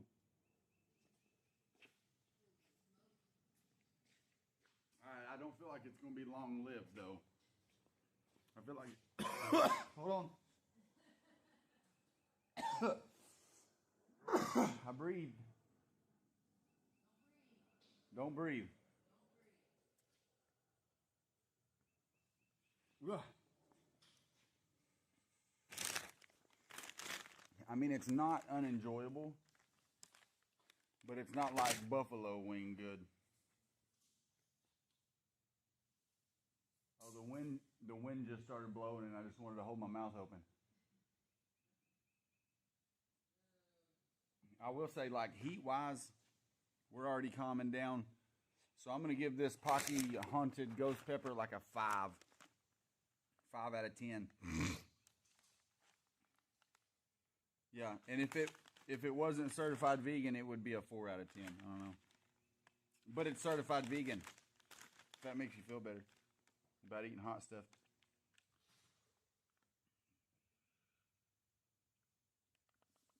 It's not bad.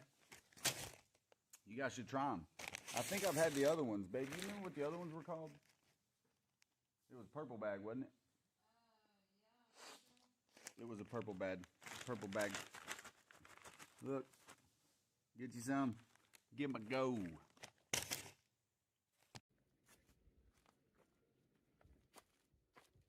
What's up, y'all? Action Matt here. Hopefully everybody's doing well today. And look, I got my Fred Flintstone on today. I don't know where Bedrock Motors Incorporated is located, but super digging the hoodie. Today's little adventure is kind of different from the last one. In the last one, I brought you some pay dirt that I had dug out of the lake somewhere on a random kayaking adventure. Got my gold pans here. I got a big one and a little one.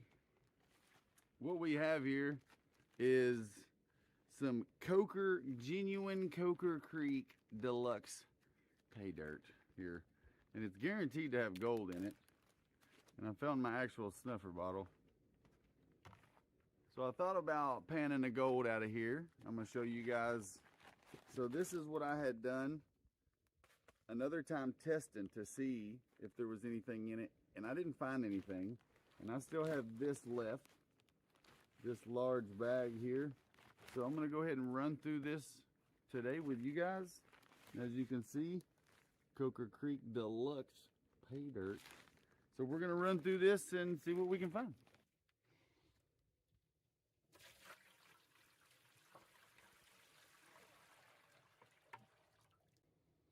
Get a little Dawn in here to reduce the surface tension surfactant.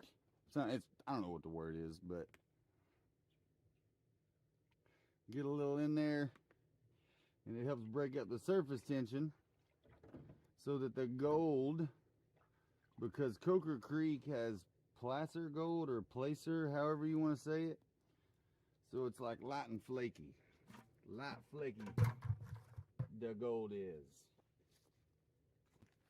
And this is all the extra that I had already went through. So let's go ahead and set that right there. Hopefully we got enough water in our tote thing here. We might not. We might have to get more water. Alright, we'll start with that right there. Quite a bit to go through. So we'll do a little bit here, and I don't know if we'll be able to, yeah, we might need a little bit more water.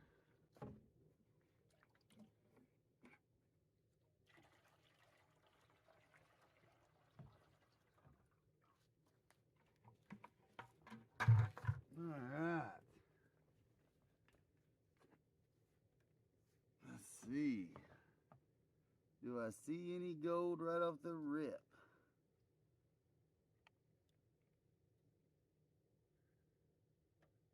I do not. I see stuff that may be gold, but it's hard to tell. Kind of hard to tell. Go ahead and mix it up a little bit here.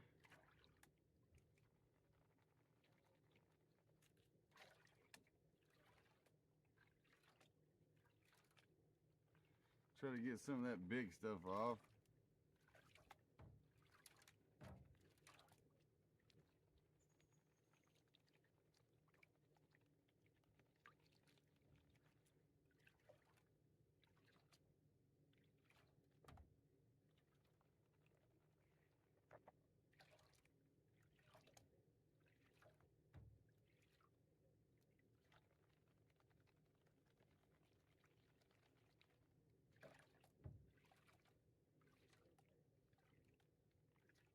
All those big rocks.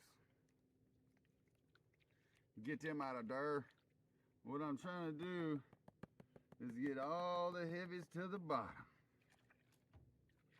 so I can see what kind of black sands there might be. And then I'll suck up all those black sands and run through them at the end.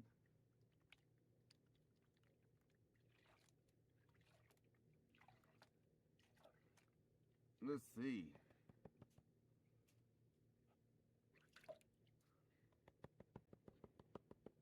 Bunch of blondes. Bunch of blondes.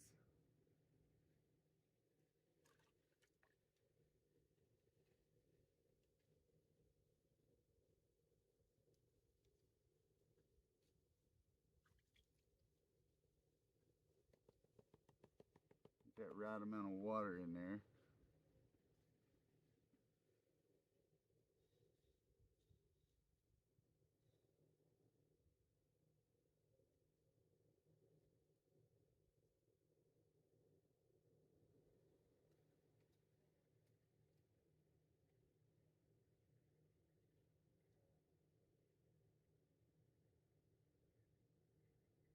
Now, I always save the cons. I don't know if you can see it.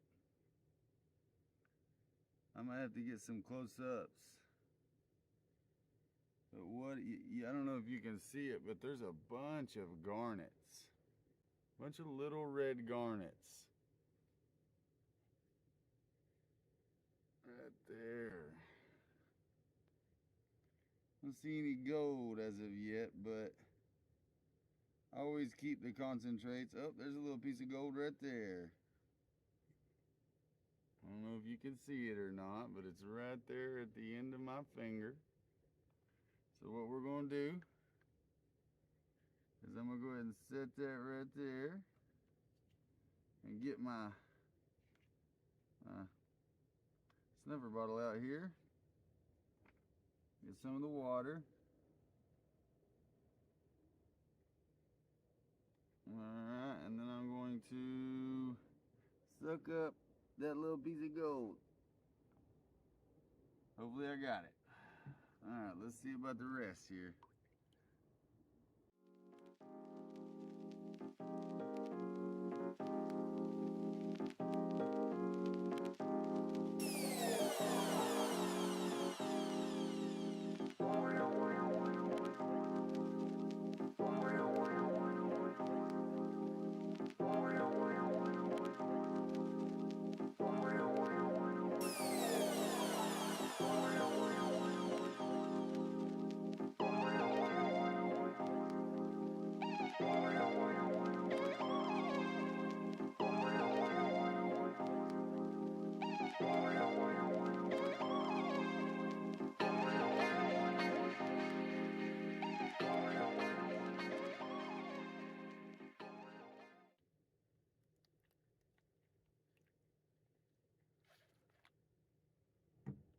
Alright.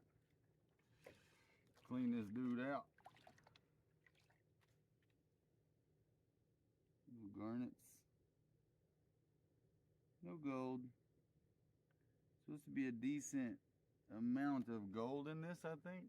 For the Coker Creek to sell it, I think they put some in it. I just don't know to what extent they put it in it.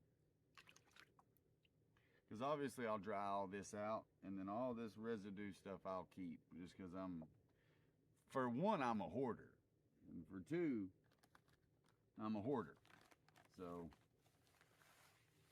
this is some of the unchecked right here, and this is like a 10-pound bag or something. I don't know. It was a good amount. 5-10-pound bag. There's some natural stuff in there. I seen a big rock, so there's a couple heavies that'll make their way to the top there.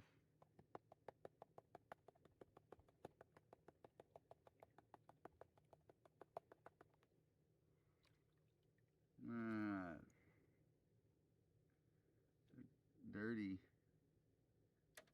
quartz. Looks like maybe some fish scales.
Look, here's your first perfect example right here. Probably the biggest chunk I've ever found.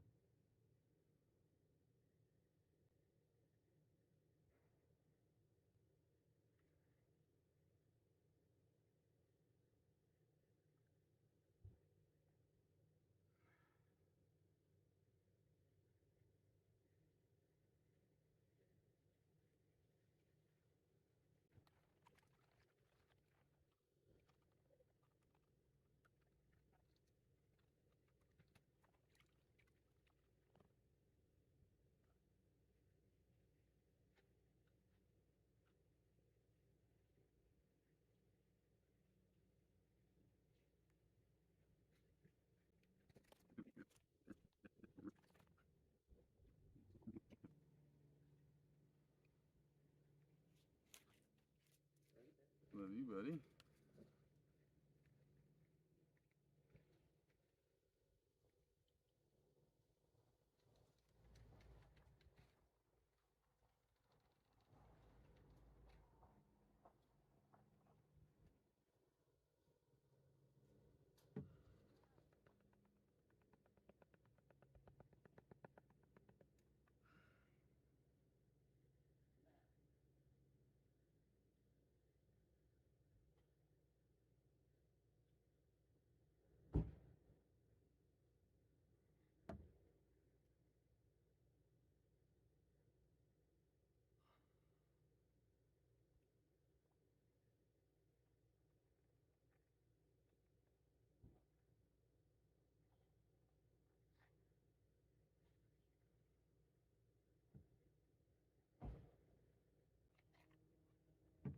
Alright, that's it, guys. That's everything. What I'm going to do is I'm going to clean all this out, get some fresh water, and then we'll go through what's in here. I'll break out the little one for this. For the black sands, we'll break the little one out, do a little cleaning. Clean this out just a hair so we're not getting any of this stuff mixed up in our black sands.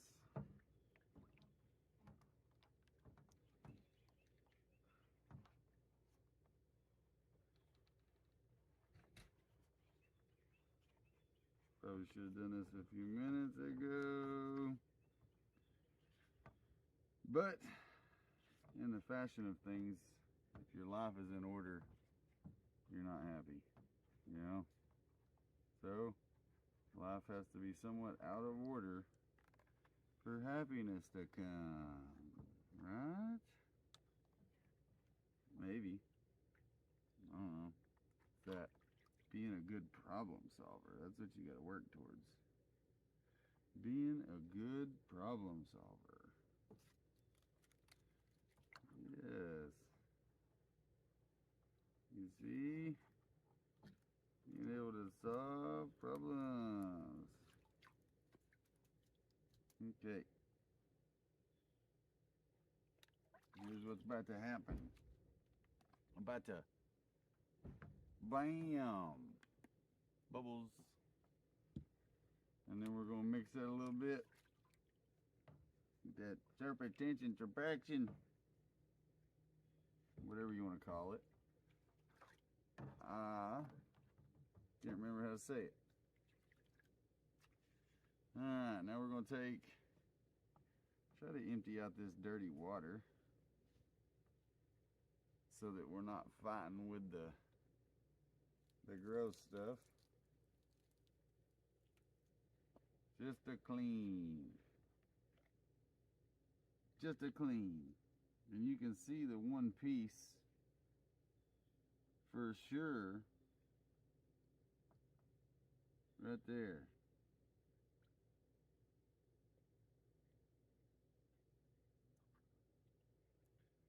So I'm hoping that for $20 in this thing right here that we got a little more than just the one picker. It's a good piece of gold, but did we pay $20 for that?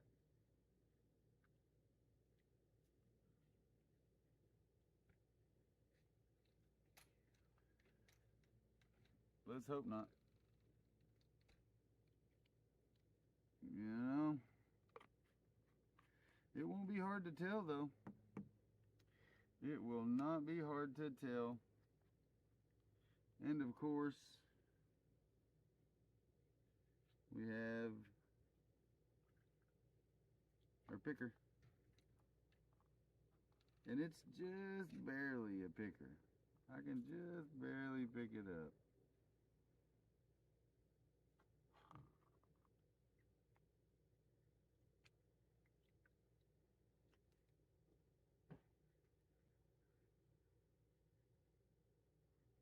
So we're gonna go ahead and stick this into here.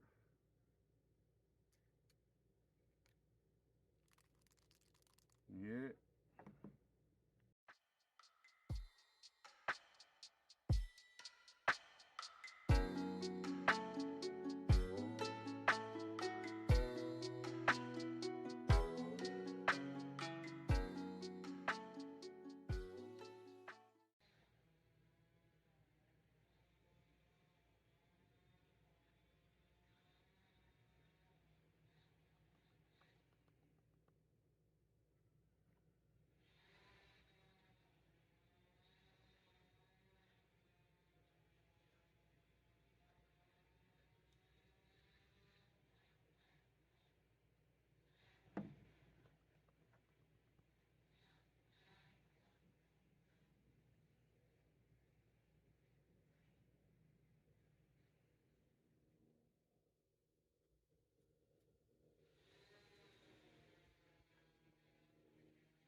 Well, slightly disappointing.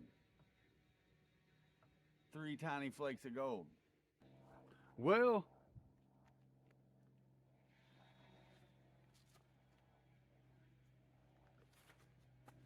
that was a bust. 20 bucks. Coker Creek Deluxe Pay Dirt. I got a tiny little picker. I'll show you. I'll dry everything out and I'll give you the weight at the end. I got this slightly purplish looking rock and the one little picker. That one little piece of gold. I searched this whole bag. That's crap. GPAA Prospectors of America Coker Creek. You're lucky I didn't pan this out when I bought it. 'Cause I'd be upset.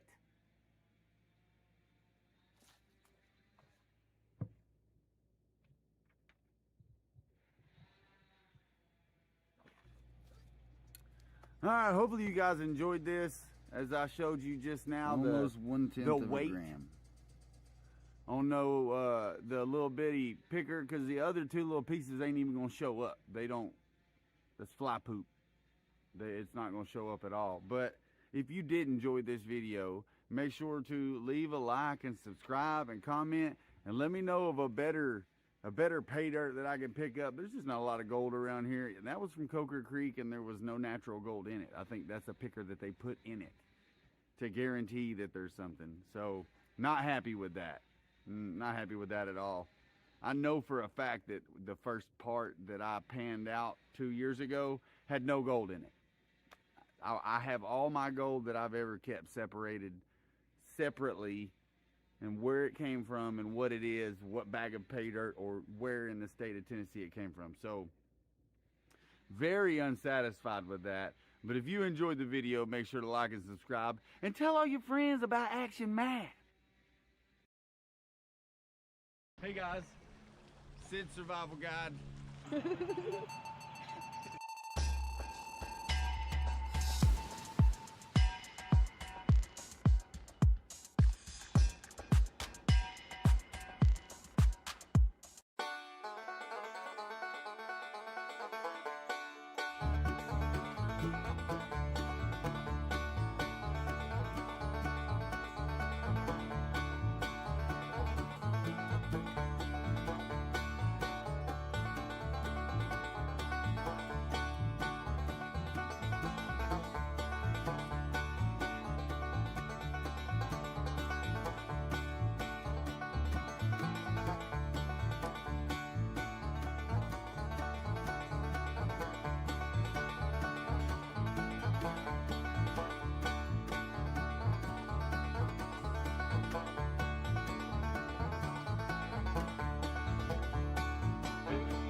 Hello everybody, how's it going? Welcome to this part of the adventure. I showed you the last part, which was getting the Mountaineer, and now I had to take the rear drive shaft out in order to transport it because it's an all-wheel drive, and I couldn't get the front drive shaft out, so I went ahead and took the rear drive shaft out and carried it on a dolly. And what I'm going to do now is I'm going to go ahead and sand down the drive shaft a little bit and just kind of put a rust prevention paint on there from Rust-Oleum. So before I put it back under there, hopefully it'll have a little bit longer life in it. I figured I'd bring you guys along for the journey.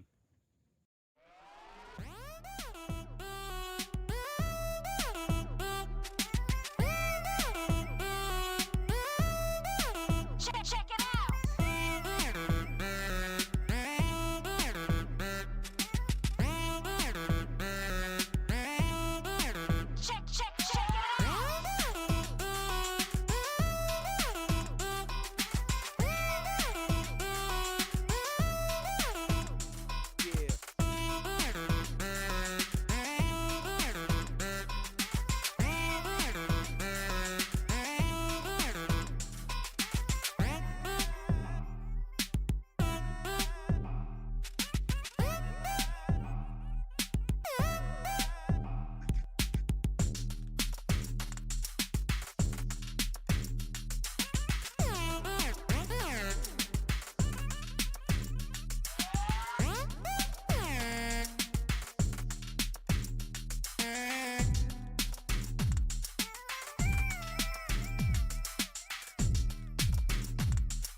The drive shaft sanded down, we're gonna get a wet rag. I'm gonna wipe it off.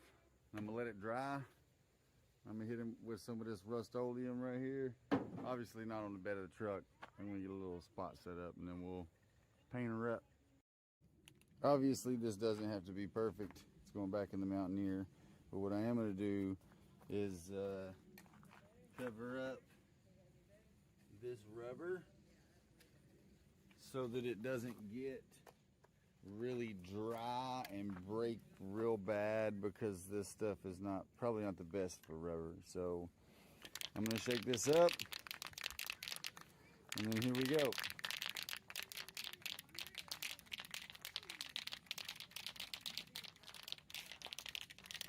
I'm also not worried about the universal joints because they'll probably end up getting changed, so not a big deal.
All right, ladies and gentlemen, there you have it.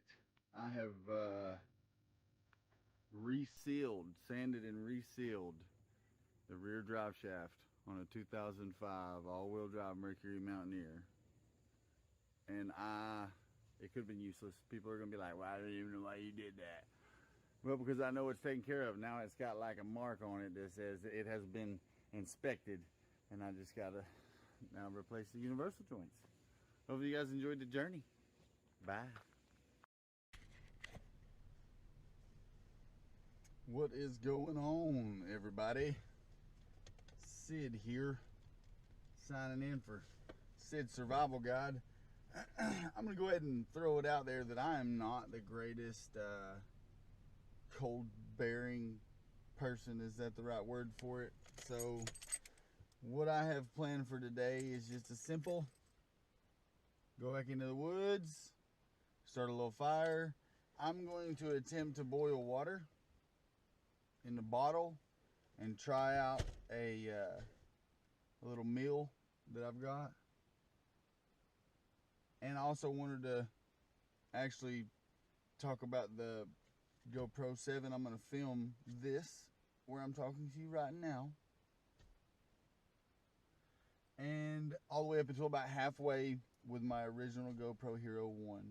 And then about halfway, somewhere in the middle of whatever, halfway, I'm going to switch over to the GoPro Hero 7. GoPro 7. White, silver-ish. And finish the video in that. And I'm also going to be just kind of talking about some of the things that that I have picked up, some of the little items here and there and stuff. So I do have a backup. I brought the same little coffee pot style thing from the last video. So let's set off into the woods.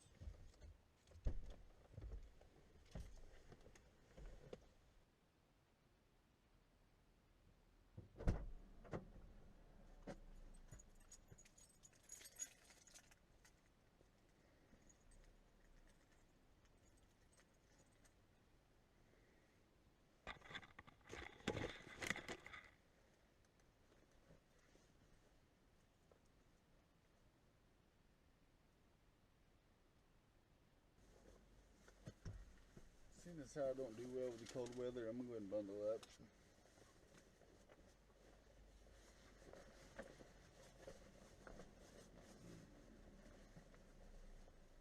Plus, when I get out here on the water, there's no telling how cold it actually is or near the water. So, I'm probably way more bundled up than necessary. But I don't want to start it off cold, you know. I don't want to start this little adventure off bad. So I'd much rather take off several layers, you know. So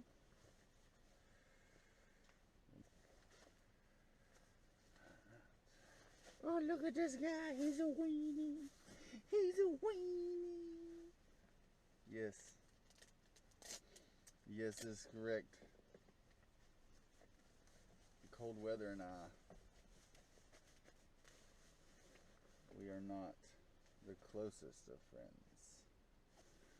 Are you ready? Throw my waters. Going in here with my Wackadoodle. No. Alright. Oh, I got this bag too. I just picked up at Walmart. It's a day bag. It says it's a day bag. It's alright, day bag, whatever.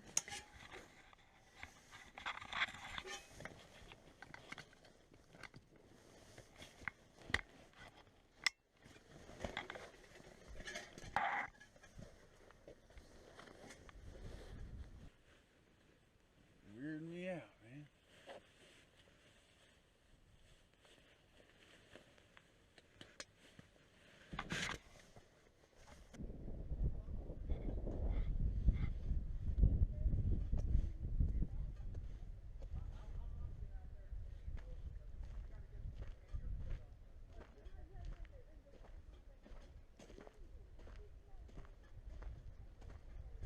This is the coldest that I have been out and about.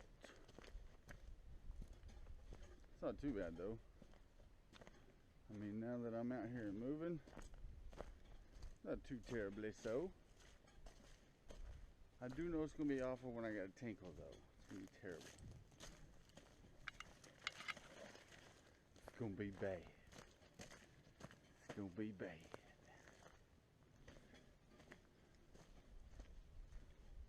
Everything's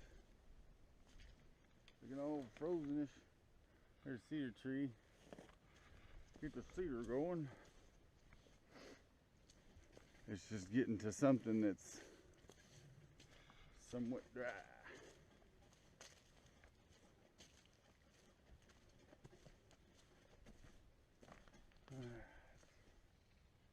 This looks like a person, like a footprint.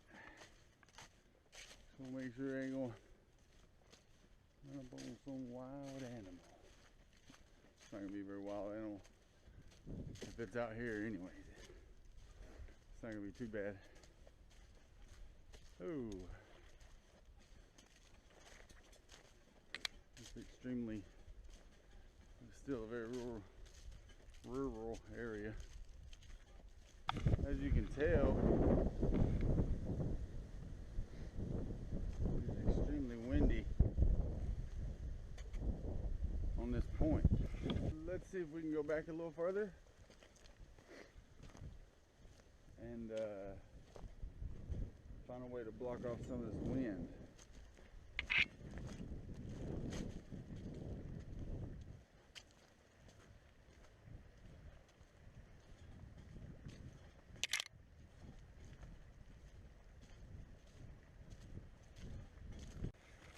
Let's see what the wind feels like down here.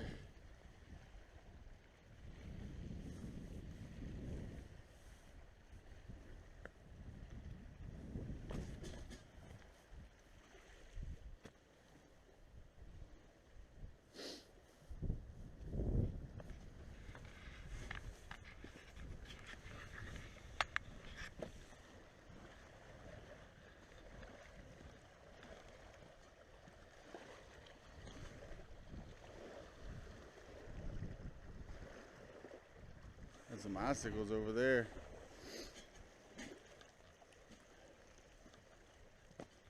So, I guess let's see what we can do. See this down tree?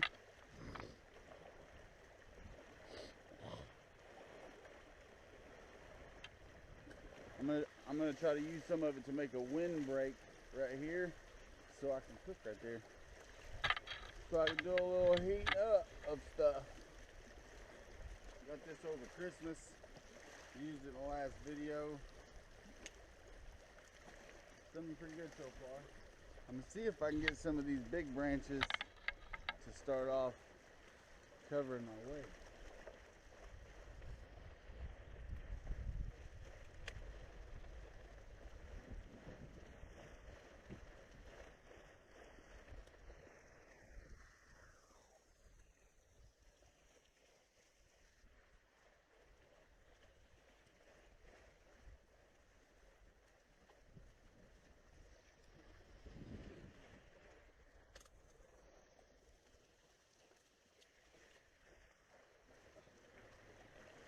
Oh, I just slapped myself.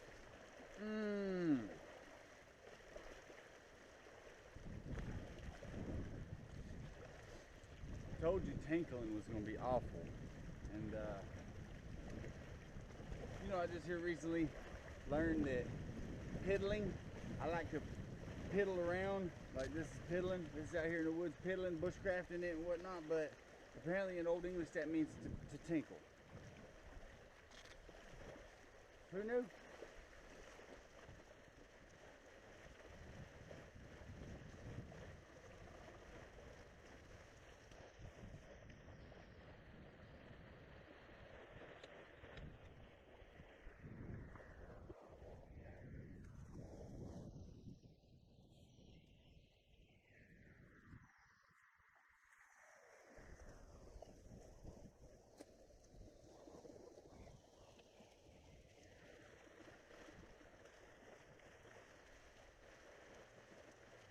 Continue to cut some of these until I got enough to build a small wall right there.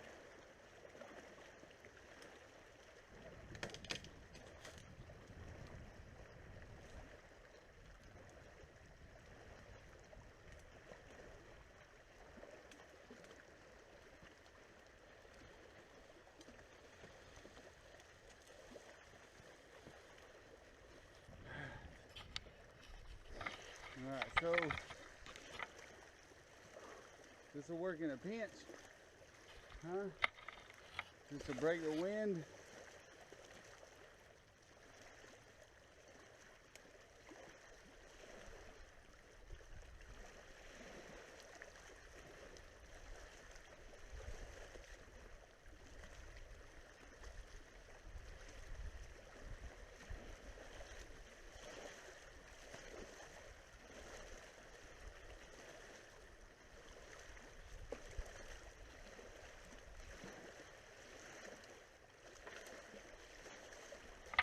All right, man. I mean, that should be enough to shelter us.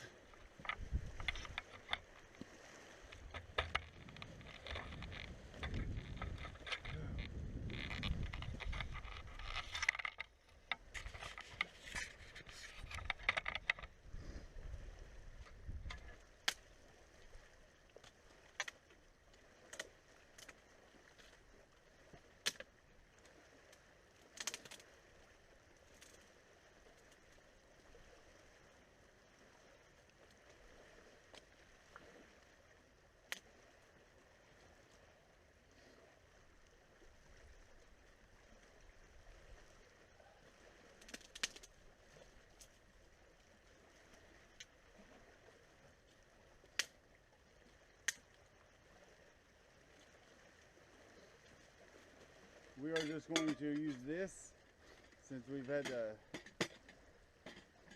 put a little enclosure together. So we're just going to set this close enough to the fire to get it hot, nice and warm to warm up our chicken teriyaki. And I'm going to go ahead and swap you guys into our chicken teriyaki and our ice cream sandwich. I'm gonna go ahead and swap you guys over to the GoPro 7. Okay guys, welcome to the Hero 7. Today, to make the fire, you can see I still got a lot of wind in my face. You might be able to see it. Today we're gonna use one of these tablets, and I'm basically gonna use the whole thing because of how wet the conditions are, and I wanna make sure that I get my lunch on.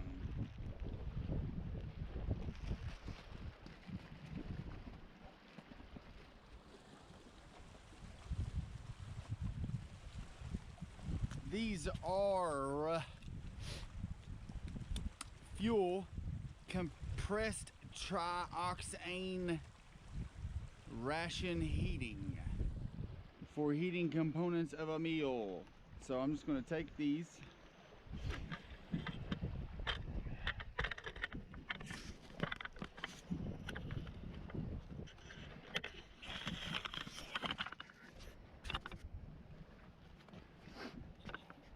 And I'm gonna add them. See, it's got this dust.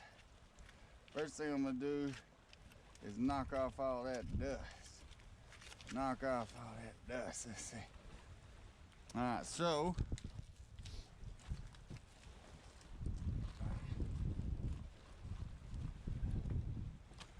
All right, so I got my handy dandy ferro rod here that everybody has witnessed. The best thing I got, man. It's the best thing I got. So I'm gonna start it right here, and then I'm gonna pull everything down to it. All right, so we have 3 pieces, and I'm just gonna go ahead and take all 3 of them and put them right there so we have 0 chance for failure. All right, now this is pretty simple.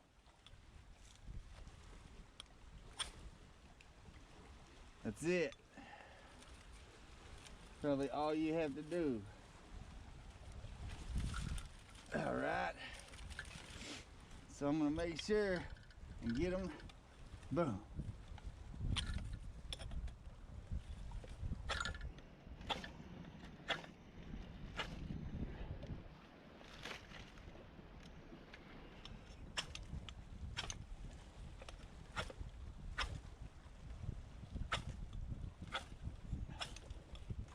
There we go. All right.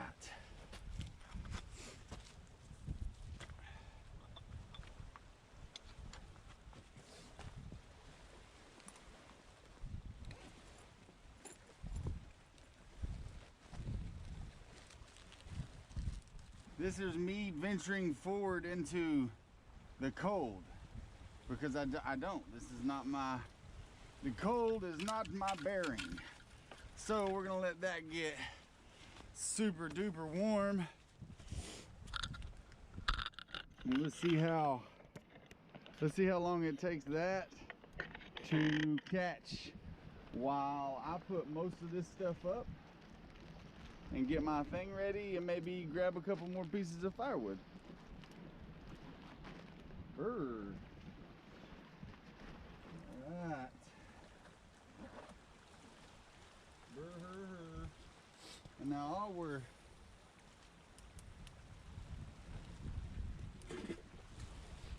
we're heating today is what it says is 1 and 2.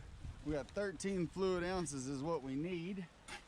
So we're gonna go ahead and warm up. Oh, let's see.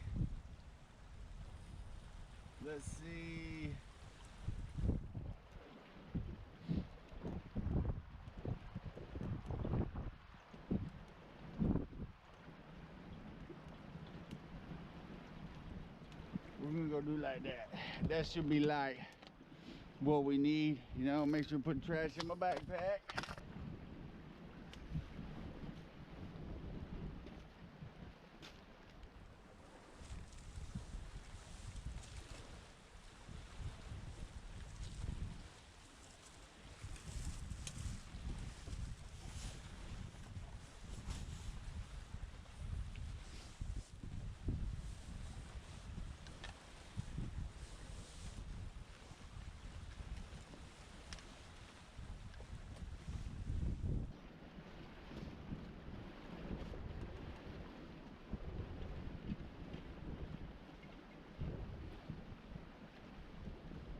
Wow, holy crap.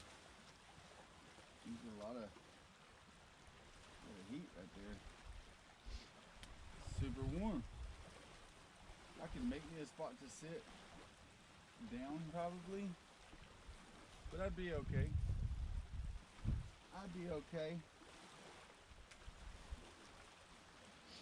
Let this get hot. See, this won't take long. You guys want to check some of this out? I know it's probably not level, but my tripod is a cymbal stand. So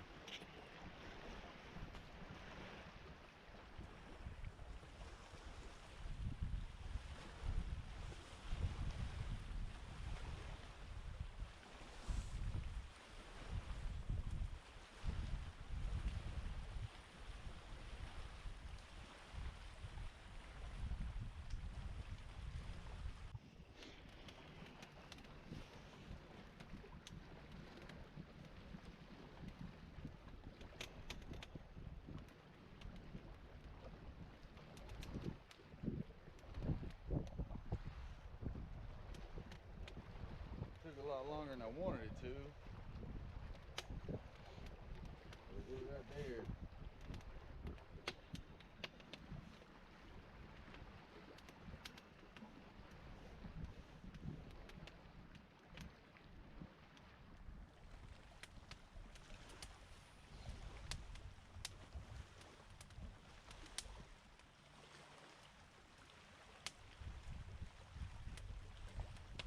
I'm hoping that I can just pour this whole thing in the pack, and that should be it.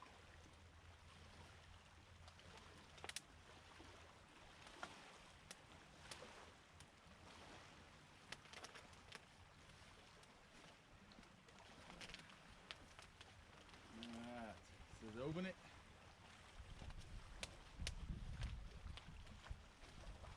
And then remove the oxygen packet.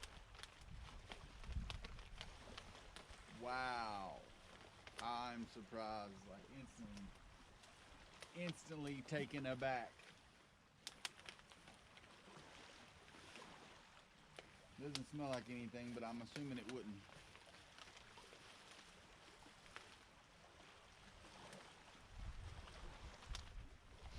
Alright, carefully add 1 2/3 cups boiling water.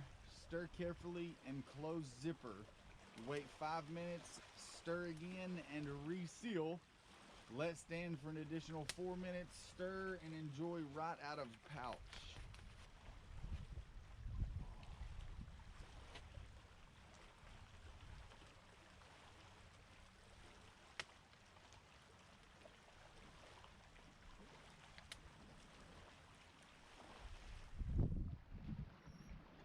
Stir.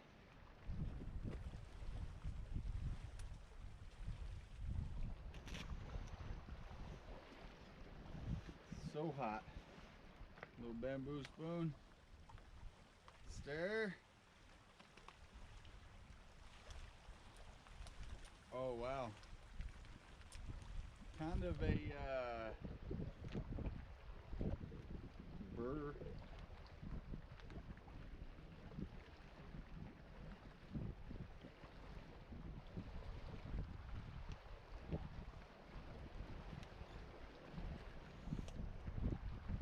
Maybe a little too much water. Yeah.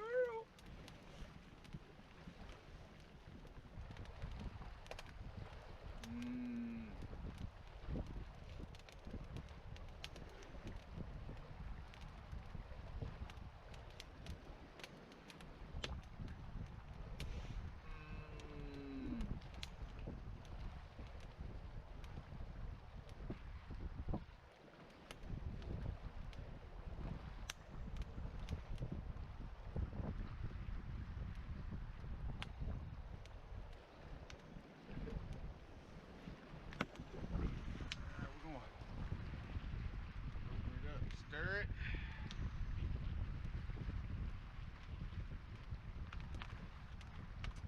Oh, shit. Too much water. But that's okay.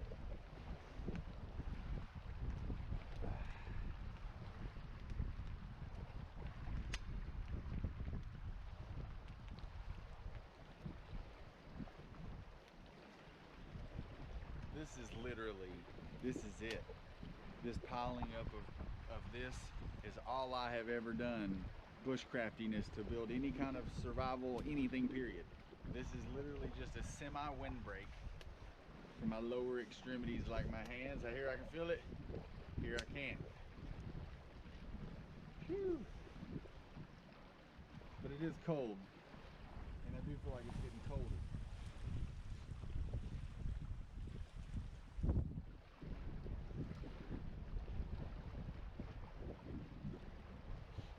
What I'm probably going to do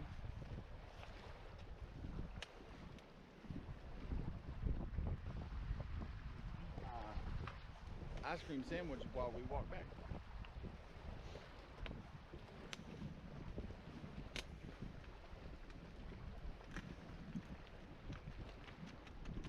Heavy, super heavy.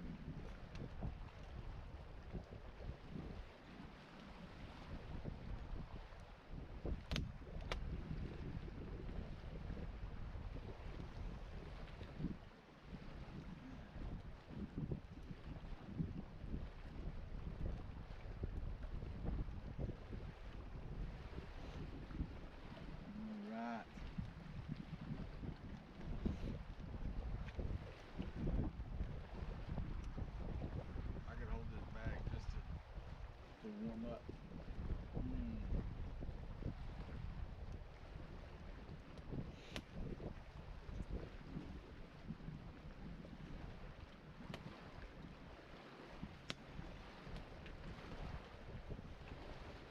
All right, plenty of peas and such.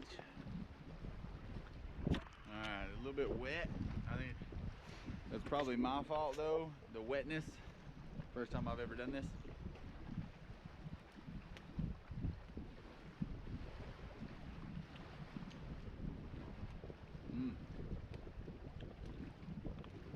Good.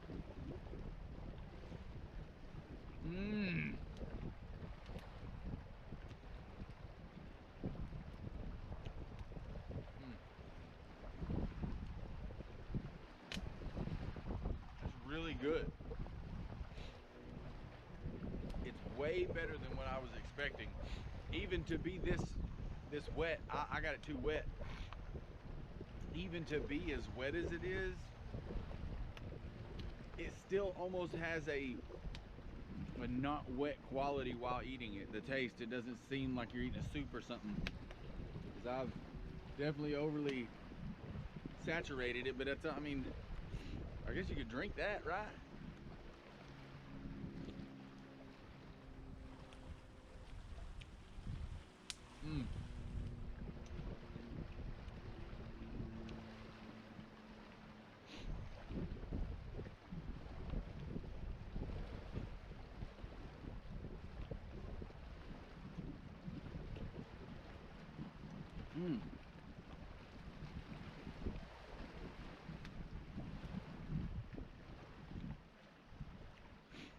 can taste everything.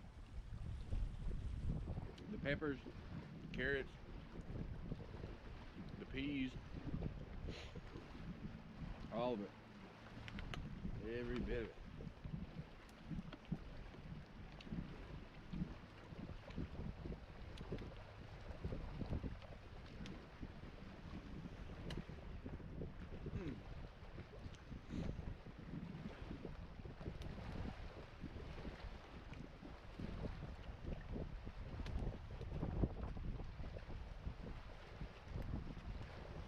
Alright guys, I'm gonna finish this and then I'm gonna pack up. I'm gonna pack up and then we'll walk and eat our ice cream sandwich as soon as I put this measly little fire out.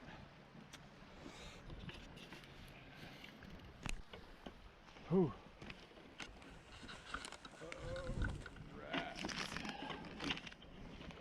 Alright, now that we have dispersed of the fire area there, we can head out and open up this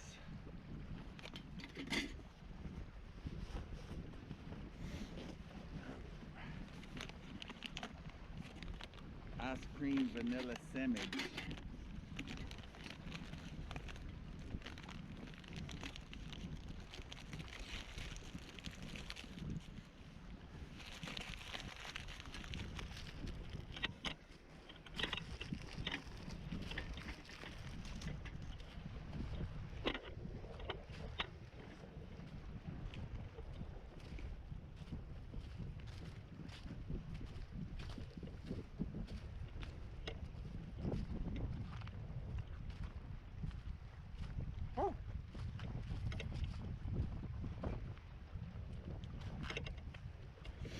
Oh, why does that taste like something different?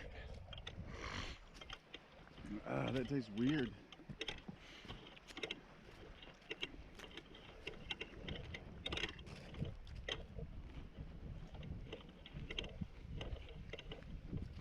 I don't know about that.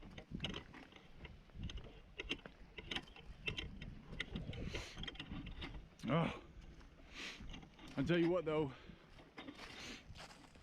my hands are frozen. My ice cream's not. Hopefully you've enjoyed the video and come back for another one. Like, subscribe, like, Sid Survival Guide.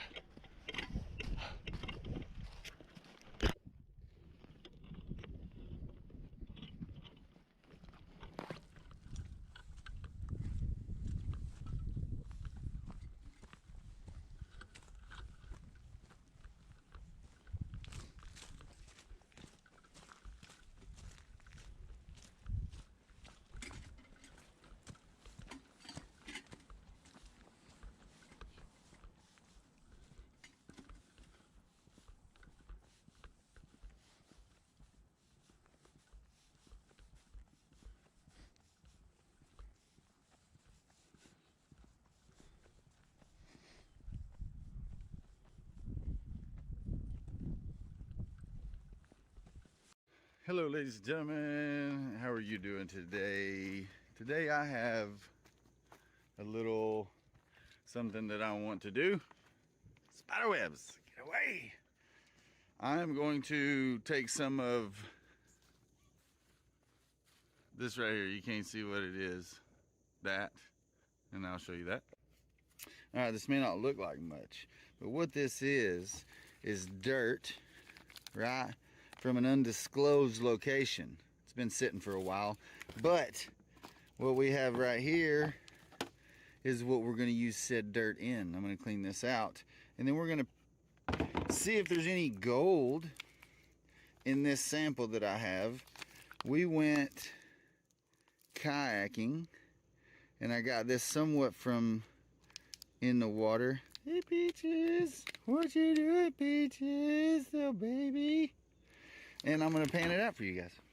You see, I've got my pan here, and if you don't recognize it underneath, I got all kinds of extra refrigerator drawers if anybody needs them. And this is for surface tension, surfactant, something. I don't know what it's called. But I'm going to take these. Don't pay attention to that. And I'm going to put them out like a little bit at a time. Get this all shook up. It's been sitting for a couple months. And we're going to see what this has got in it. It looks like a bunch of, maybe hopefully a lot of iron content. It looks like it.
Ladies and gentlemen, so after the panning of what we have, I took the magnet, my fishing magnet, and I pulled all the iron out. I thought something was gonna hit me in the head. I pulled all the iron out, and I've got it in this paper right here, and I'll show it to you here in a second. But I'm gonna go ahead and show you what I've come up with. All right, so what we have here is all the stuff that was left over after pulling out the iron. But the bad thing is, it's a lot of pretty stuff. I pulled some pink stuff out of it and whatnot, but not a lick of gold. Not even a single tiny, see, like this, that's dirt. That's just dirt. So there was nothing there, right? Shucks. Let's take a look at that iron.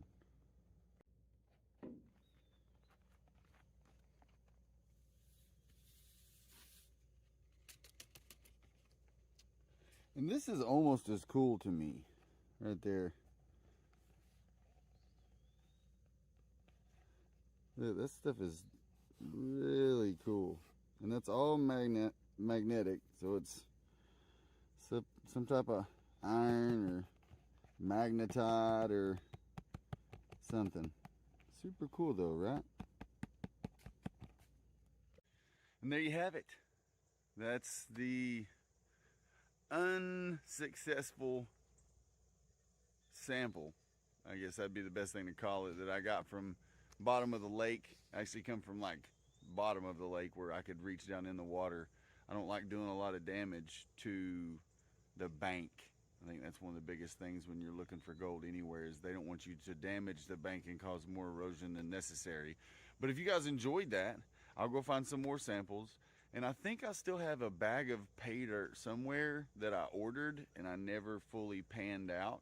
So we'll see if we can find that. And if you guys enjoyed this video, make sure to like and subscribe, and check me out on all my other socials. Matthew Green.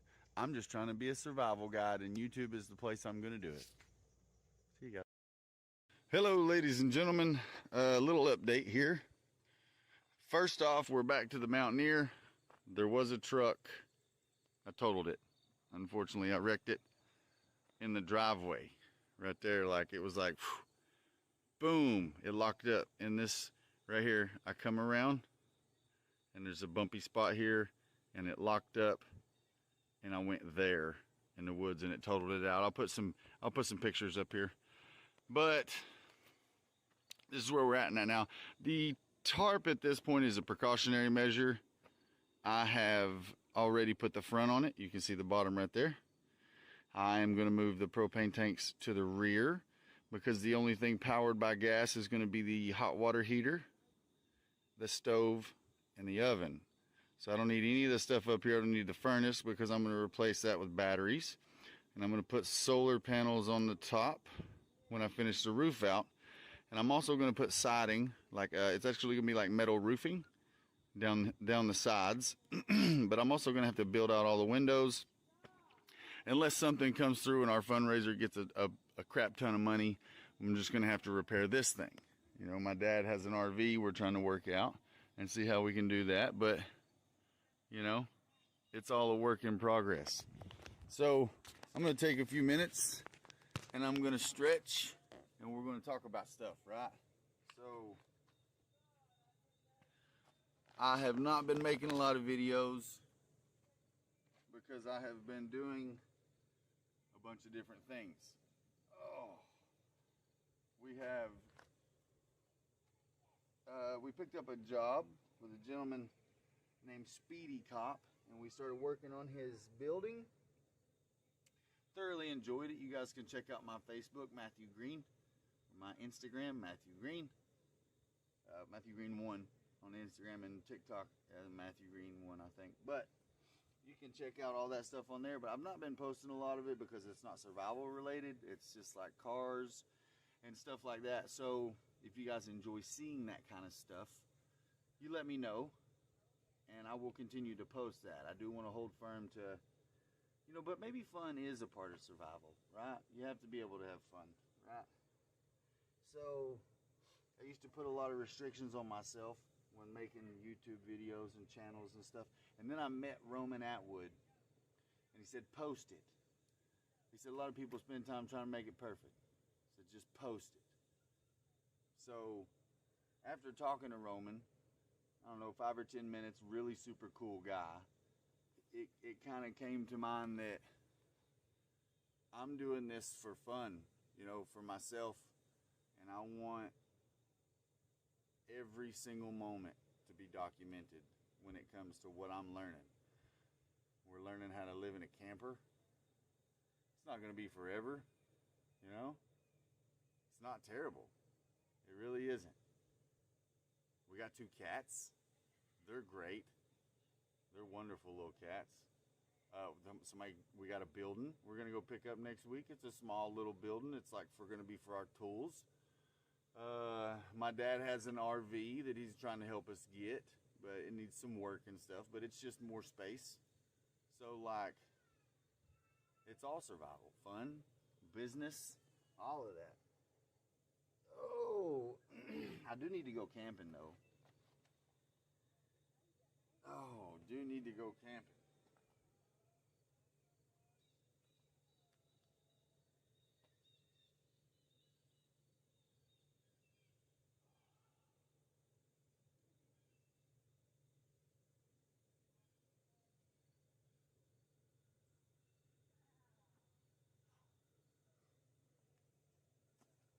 Well, I'm gonna keep doing what I do, and we're gonna go to work.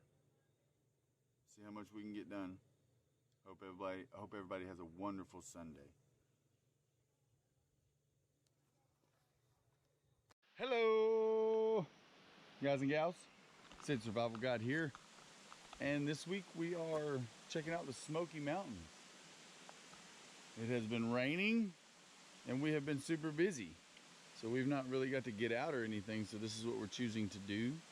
We're gonna get away today. Right now we are right next to the Elkmont campground. You can't really see it over there, but you know. Hey guys, Sid Survival Guide. All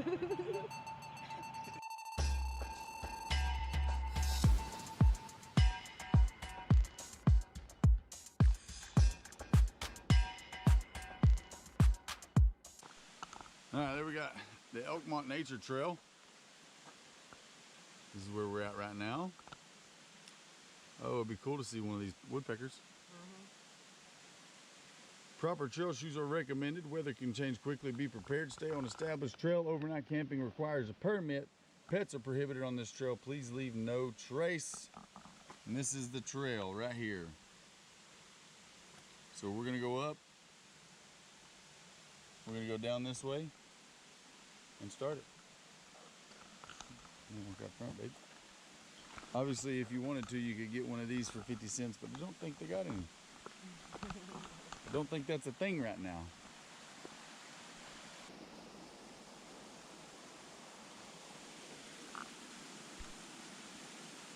Nice little berries.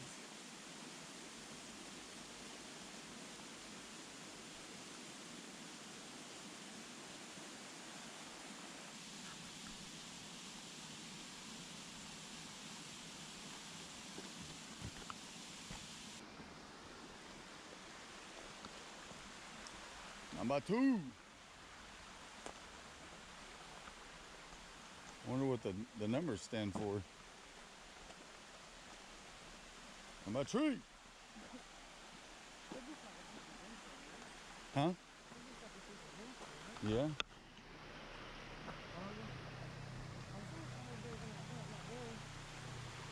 August and September, I'm assuming,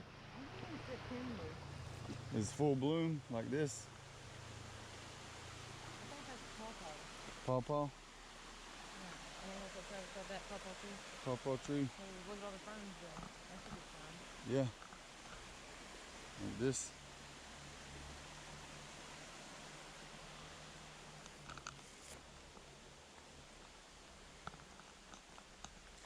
Big piece of quartz. There's gold in these hills. There probably is, you just can't look for it. Oh, that's super soft. So you know the reason they won't let you look for it. That's that invasive tree that you was talking about, wasn't it? Yeah, I think it's in the magnolia family. Look at that burl. 3 times the size of the tree. Big knot. Oh, little baby trees in there. Look at the time.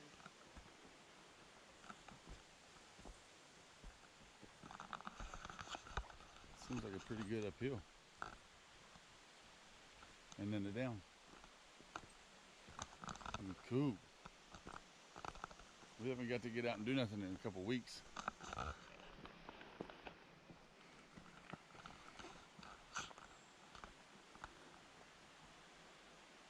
It's like stagnant water right there.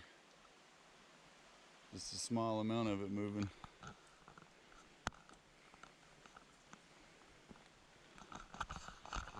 When we get back to the truck, or when we get done with this hike or the next one, we're gonna go check out another place. We got some lunch, some camp type meals. Look how tall and straight. Something red up there in the tree. Right here. See it? It's like a piece of caution tape or something. See it right here.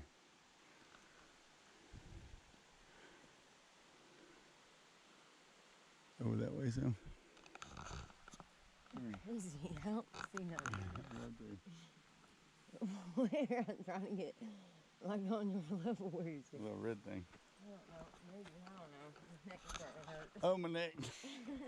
I've been looking up real hard.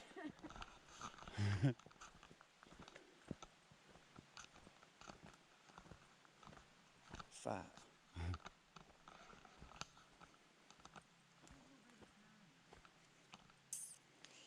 I don't know what this is, but it looks ferocious.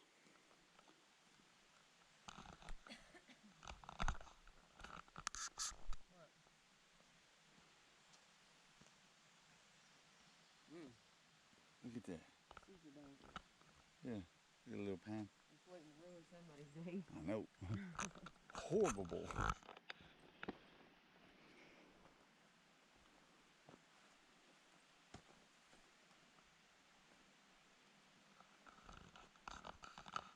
Look, here's a little lazy creek. Look at this.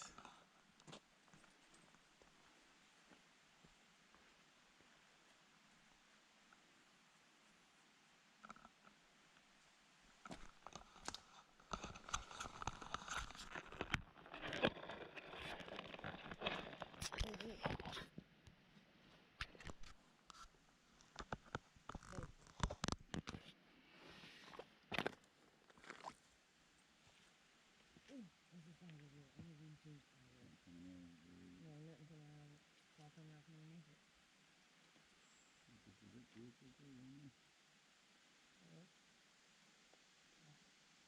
What, piece of a mushroom? No, quartz. It's pretty.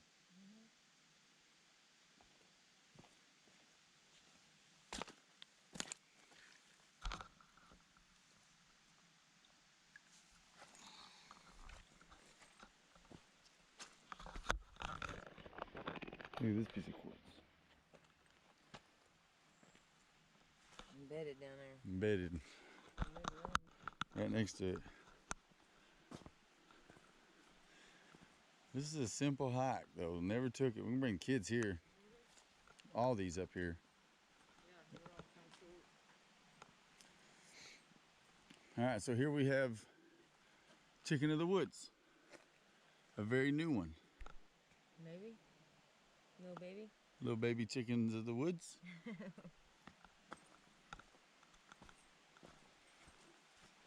See, we don't always get a lot of time to just walk around and notice things, you know? Because a lot of times there's an entertainment value that you have to upkeep with the kids. And they want to run through areas like this. And I did as a kid too. Shoot, I wanted to be the fastest one to make it through all the trees to the end. But this is where I spent most of my time as a kid. Not here specifically, just in the woods.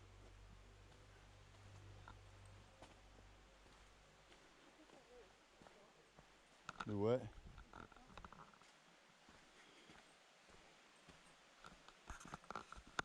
It does look like wild strawberries, doesn't it? Yeah, because look. It's like a vine. Either that or some kind of poison I shouldn't have touched. Probably poison. No betties. Probably. No betties. Look, we do have the beginnings of fall. I'm so excited to see it. What are those? I don't know. Oh, those like little lichens. Yeah. A little mushroom right there, but So these are little. look, bunch of little spriggans. These of are them. mushrooms. Oh, I stepped on one. These are, look, growing right around this piece of quartz. That's like crystallized quartz. Probably smoky quartz. Looks great. That back. Yeah, we got a cool little guy here. He's soft. These have got to be some type of the look. Oh, here's someone. Yeah, Another little mushroom. some kind of lichens. I don't know if I'm saying the right Oh, word. look, right there, babe. I think that's chicken of the woods. That's chicken of the woods. I think that might be bad because it's not like orange. Those little guys. I think chicken of the woods specifically grows off of a tree, though. I could be wrong. We need to get a book. I mean, I could be wrong too. We need to just get specifically a mushroom book because Well, I mean, we're not out here. we're not picking nothing. This looks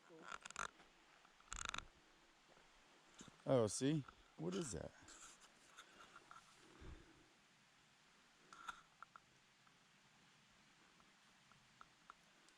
That right there, there's got to be It something. looks like pines. See the little mushroom on Yeah, there? growing on that branch. There's got to be something that signifies that growing right there specifically like that in that bunch. Yeah, because it's not really anywhere else. Yeah, now I'm looking for it.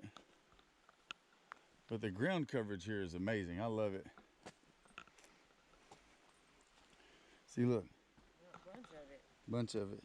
I don't know what it If is. anybody can tell me what this is, I am documenting as I go, so I just can't pick anything. We're in a state park or national park, Right. but it's There, everywhere. Over there. Large patches of it. Going around the street. Oh, look at that tree, Dad.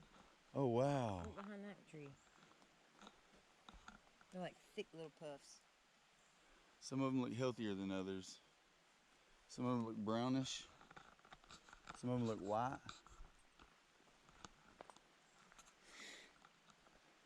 Anything that anybody can identify in the video, make sure and leave in the comments below. Look at this one. Looks like coral. Oh, it does look like coral.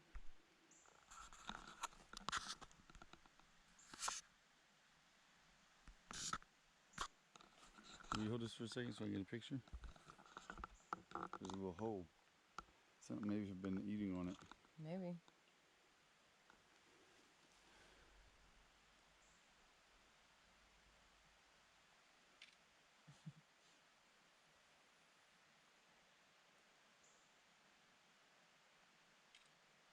Figure out what that is. I want to start taking pictures of all of them. I forgot I had my phone in my pocket.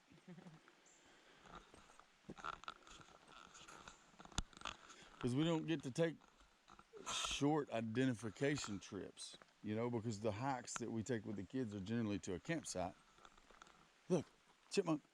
Yep, I seen him. Oh, super One tiny. across the left side, yep. Tiny little guy.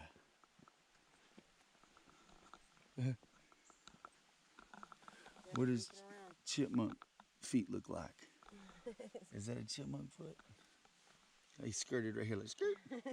Like, Getting it. on one life, you know. One life to live. Oh, and he went right there. You think that hole? Can't even see it. Yeah, super dark.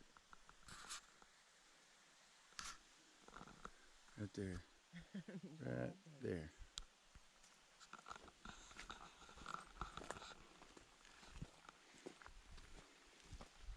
Okay. Hmm? You wanna look at stuff? No, you can go ahead. Oh no, okay, oh, man. I like the root system on that. Look, Somebody went doing this was on it. Shame on you. shame on them. Shame on you. Look, something living up in there. Look, and here's where crossing. You gonna be alright, babe, with your shoes? Yeah. Look at that. That's the tile that was there. Yep. It kept the, That big piece of quartz. yeah, massive.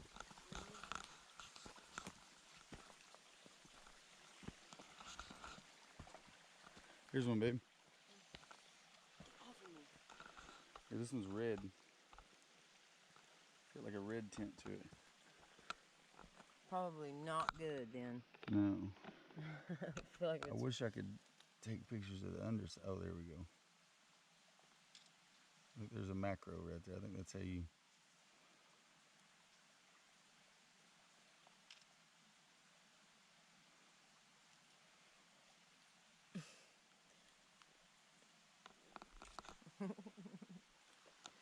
try to get the Oh, underside. I did a little bit. Yeah. Yeah, Nope. not enough. See, here's some kind of vine tree. See it? Vine tree. Look, it's got little something's on it. Look. I think that's what it was saying down there. It says in May and June it'll be white. I can't remember what it's called. Ton of quartz in here. Because the song said there's 50 different kinds of ferns. Fern. But yeah, 50 different species of ferns.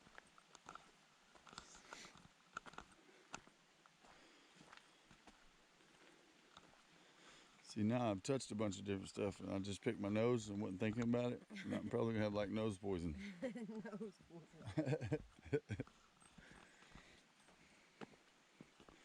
Well, I mean, you just keep going around just picking stuff up and eating it. Yeah, I'm not doing that. Well, I'm not allowed to pick nothing. Oh, look right here, babe. Look at all the ferns. Oh my Look at how goodness. pretty. Oh It just looks like a soft bed. Looks like somewhere I would definitely lay down. Right? Right. This is crazy. Just here though, I bet it's because this is a canopy that doesn't have as much coverage. Everywhere else is covered really well, and you was basically walking in the shade except for here. Somebody has walked up through there. Look, and there's those little things growing. Mm-hmm. See them? Yep. Okay, so which way do you go? Oh, this way. It says this way. What's that way?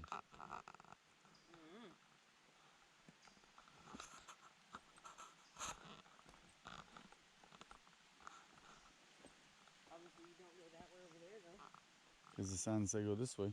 Yeah, because the sign says this direction. This way. My goodness, the granddaddy long legs are going crazy. Is there something in that hole right there?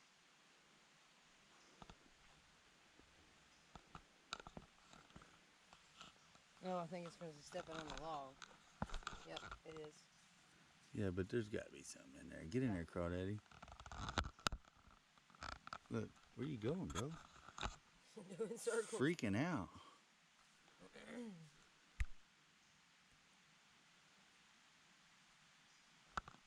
Look at all these little holes.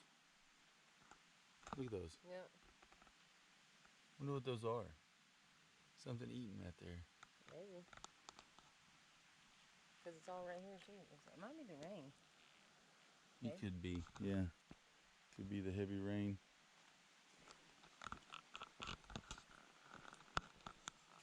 Well, the only thing about this time of the year is you don't get as many pretties like this. You still get stuff, but you have it. Look, what are you doing, bro?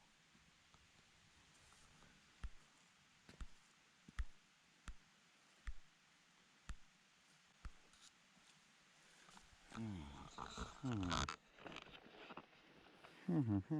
has dogs in here, son. I just stepped in the print.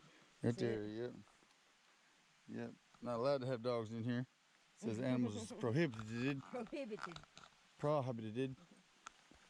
I'm not really seeing any more. Just that one. Prohibition's a bitch. Prohibitation. Look at how pretty these little guys are. Little cups. Look at this. Little mushroom back there. It's like you got scooped at here. the edges, so water's sitting in the top of it. Mushroom category or whatever, you know. Look for my ear. Ah! Look, this has got to be fairly easy to identify. It's yellowish with like a brown dot in the center. Yeah, the edges look curled up. Yeah. Oh, bumblebee. Ah. Oh, there's the print. Found another one right there. Big dog. There's another one. That's crazy because you could be hiking in here and not really ever know it's raining until you walk into an area like what we were just in. Where it's Yeah, a little muddy. clearing.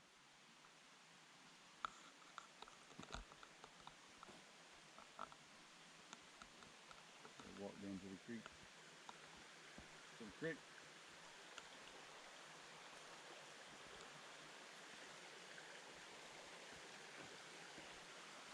Get out here, bub. Look at that one flying like you. Yeah, he's buzzing around mine.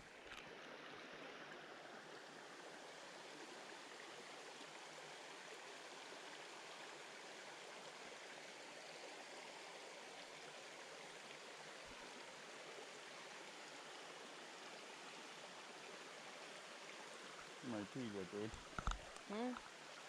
I stepped into a spider web. Okay. Somebody peed over there. Shame on him.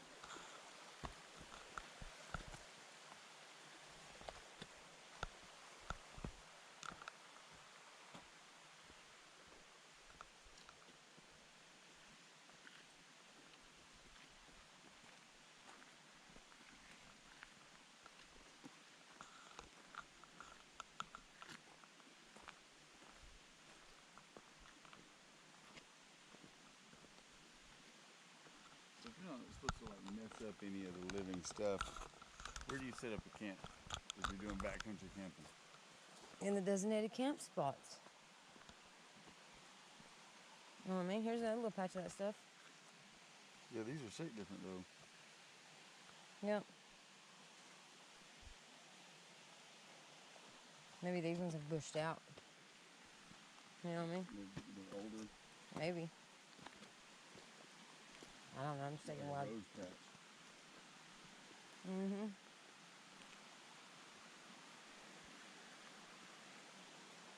A little water getaway spot.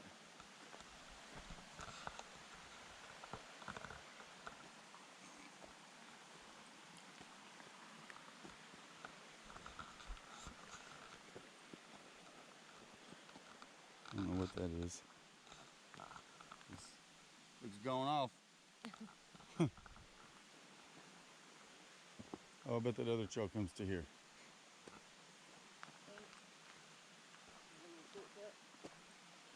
We probably took the shortcut. I'd say the other. Bigfoot. Bigfoot. Sasquatch is here.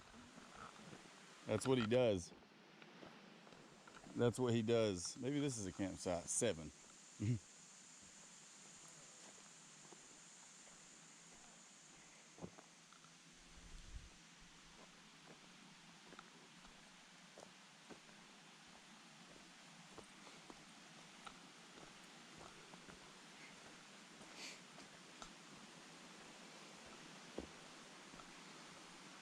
was going down to the water to get a drink and he snapped that thing over.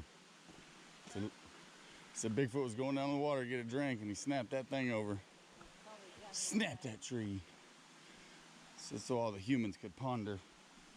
I wonder what they call us, because you know they don't call us humans. No. So I said to them, we're probably like squirrels. Gotta go here, gotta do this.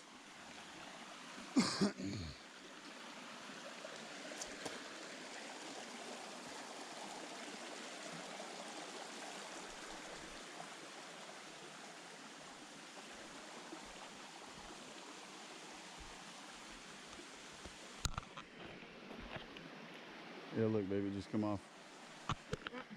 Oh, it's broke. Oh, is it? Oh, I see it. I'll have to get a new one. That sucks.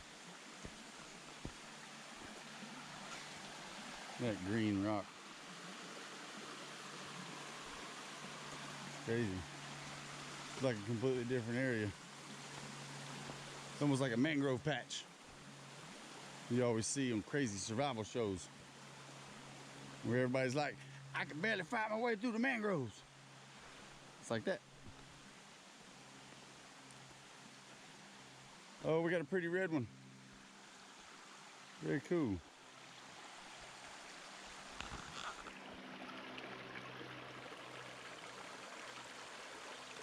Very cool.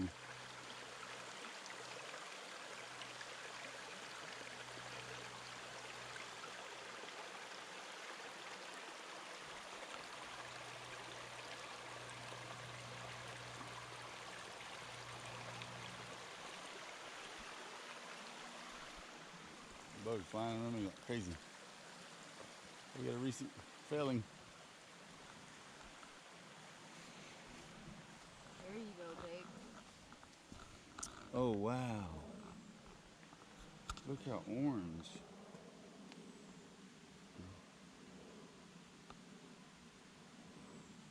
These are probably called like lady killers or something.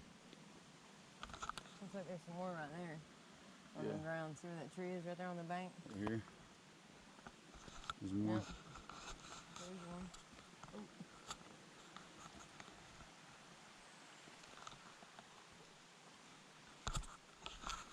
So like 5 or 6 kinds of mushrooms. Just on the trail. Mm-hmm.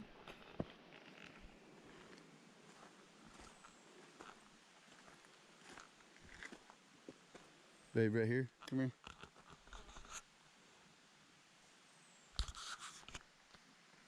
See him? Yeah, look right here. On that branch right there. Let me get this. We're going all the way up that branch. This almost looks translucent. Looks like you can see through it.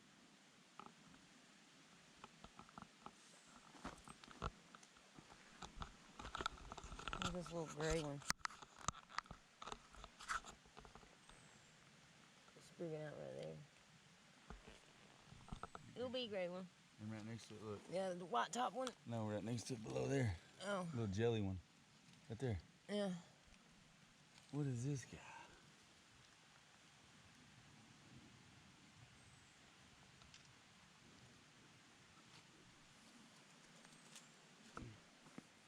Look, it's a little game trail, babe. Is it? Boy, it is, ain't it?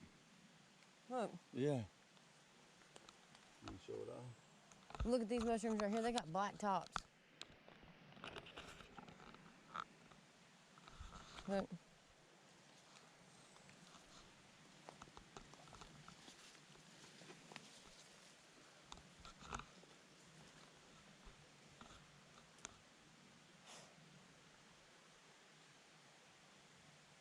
This is a small game trail.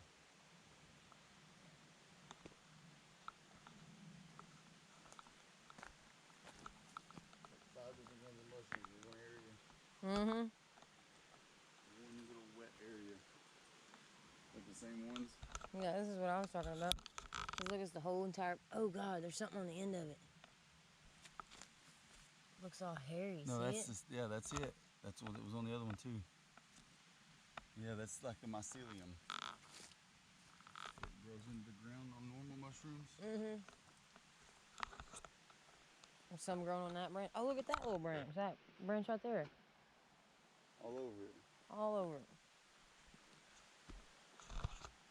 It's crazy. Look right here. That big one. Oh, wow. These are cups. These are meant to catch water. Catch water.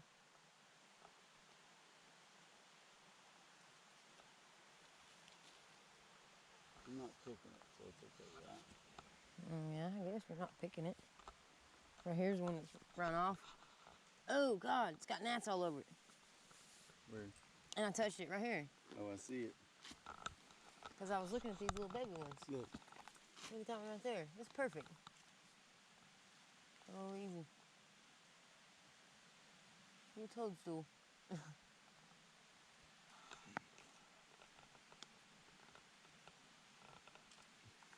Oh, is that an egg? Where? A snake egg? That is a snake egg. Or turtle. It was just laying right here on top. Yeah, just laying there. It looks like a turtle egg, almost. Oh. Yeah. Big egg.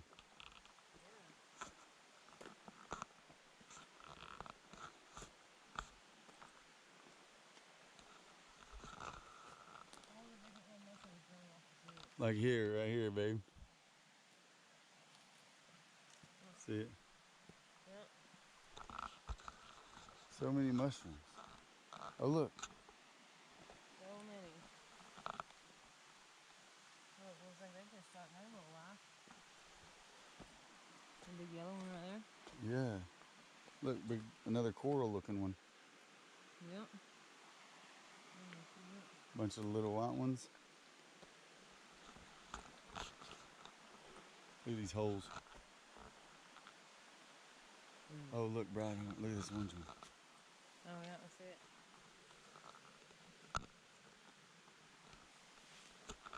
All them holes right there. That's a snake house right there.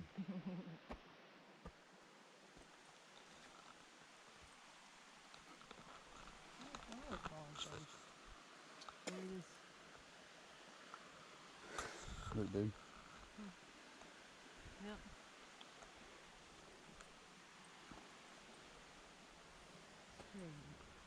All mushrooms.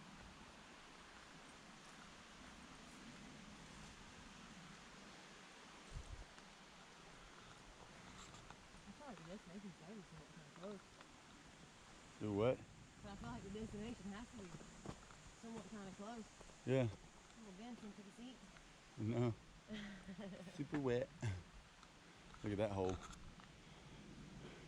Oh, yeah. It's a big one.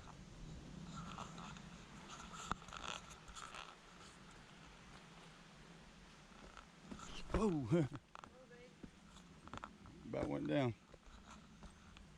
Looking around, stuff down. Oh, here's the big ones, babe. Look.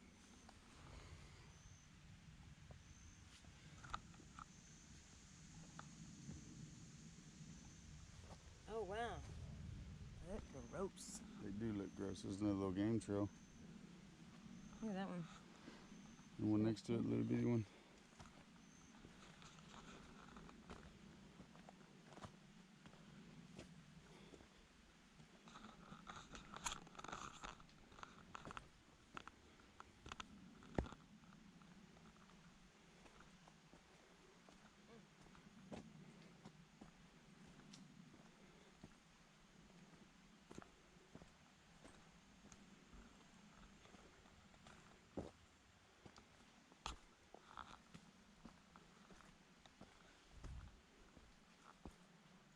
We got another tree down in the trail.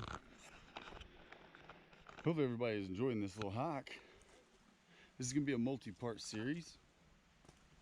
I have a bunch of different videos coming out from this area.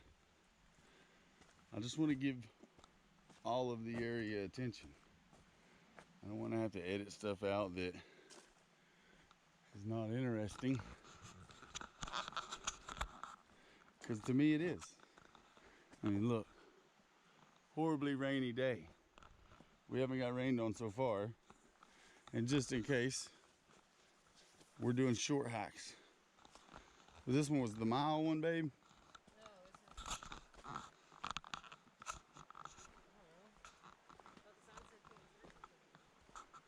this is 0.3? No. This one's got to be the longest one. The mile.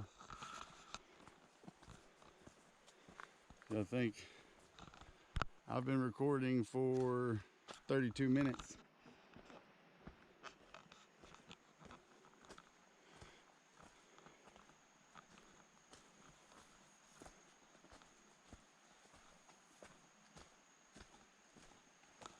Just gets dark and then light and then dark and then light when you're walking through here. Coming in hot. Coming in hot. Catching up. Here we have got some Spanish moss. I think this is what this is. No, no, no. No, I think here we have Old Man's Beard. Look, babe. Old man's beard? I think Spanish moss. Spanish moss, I think. I think Spanish moss on this one. Old Man's Beard is a lot more hairy. Oh God, why does he have that? Look at that. Oh, that's cool. Yeah, that's got to be Spanish moss. It just doesn't look like Old Man's Beard. It doesn't have the frilly hairs that hang down. What is that? Deadly. Dangerous. Deadly is what that is. Darkwing Duck. Let's get dangerous. Darkwing Duck. What, a vine or a tree?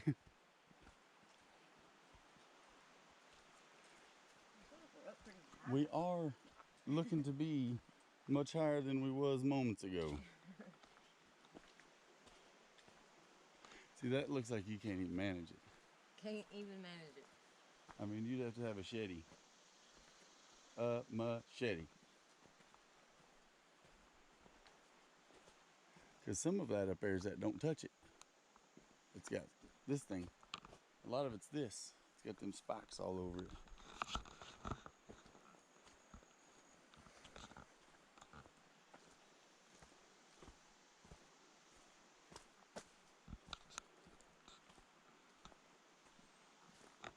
Like that. Dangerous looking. All a bunch of it up in there, I guarantee it. You'll be fighting it. You be fighting it. Look. A red berry? The same one that I seen from at the beginning. Don't know what that is.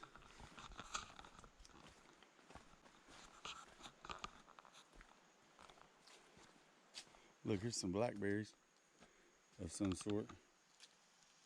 Oh, it fell off in my hand. Don't eat it.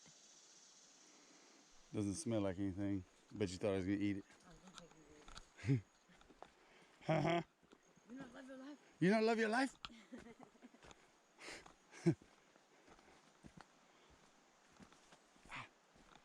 As soon as we get into a clear area, I get eat up with the bugs.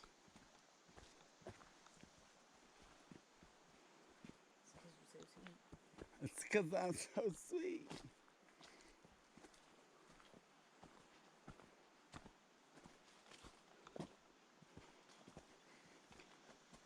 Was it a loop?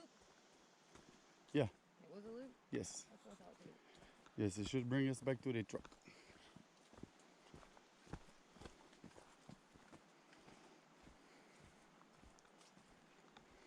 I'm not seeing as much stuff farther away from the water when it comes to like, huh? What is it? Oh, that's what I was just sitting there thinking. I've not seen as many mushrooms. Well, it does. It looks like it's dark purple, like it's one of those ones down there, but big and flat. One of the ones I took a picture of. Mm-hmm. Haven't seen as many of the mushrooms since we started raising the elevation and moving away from the water. But that moss is increasing. Oh, here's a red one right on the trail. Hey, buddy. Oh, it's firm. Very firm, yes. Feel it. Oh, it is. Oh, wow, that's so soft. Like it had. It feel like it had like layers or whatever. Oh, look at these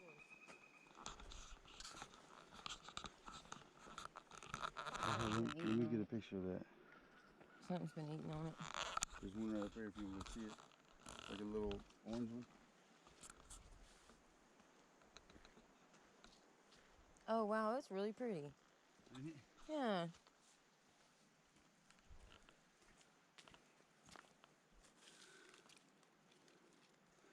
Something's been kind of eating on it too. Mm-hmm. See, it just doesn't give it the color it needs. Taking a picture of it, look. Yeah. See it skid down. Yeah. The water or an animal.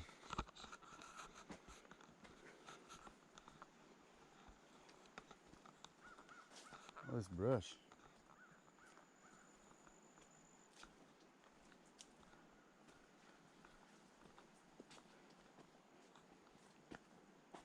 Another little bench.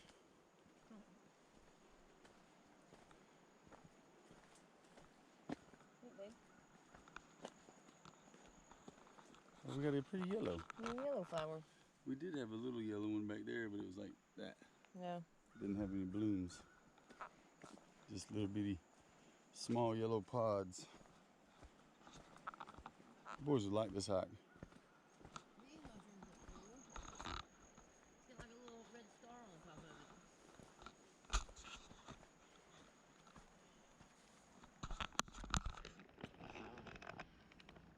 Oh, that's weird. Almost like a growth.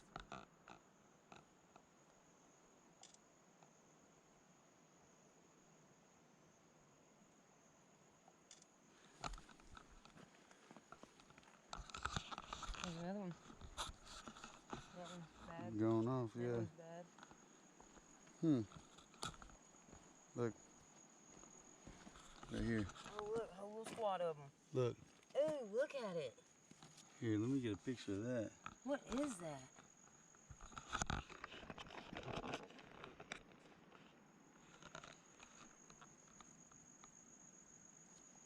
You may hold the...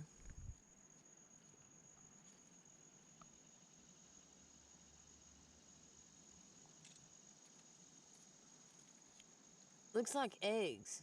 Like, yeah, like frog eggs. yeah. And that's pretty much what that looks like. There's another little one up there. Anybody can tell me what they think this may be. It could just be poop. It could be. Something that eats a lot of red berries. Hey, bears eat berries. Yeah. It's gonna be gelatinous bear poop.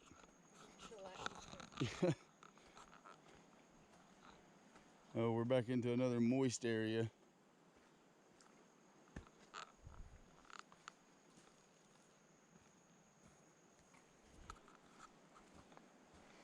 smells different right here. Mm-hmm. I got big mushroom down there, babe. And that's big. A little game trail. I wonder if it's because something has pooped on that trail. Mm-hmm.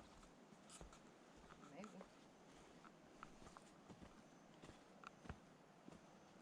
Almost looks like something bedded down right there.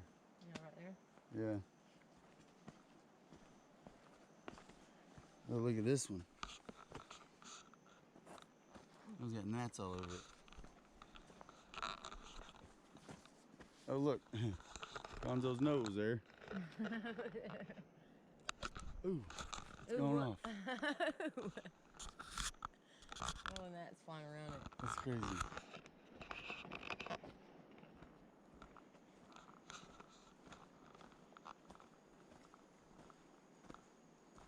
Look, babe. Yeah, a little shortcut. Yeah.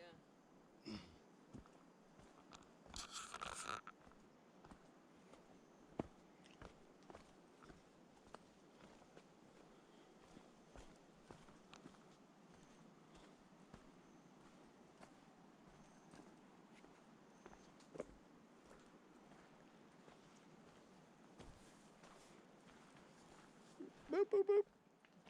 There she is. Came out of the woods, like bam. Like she squatch.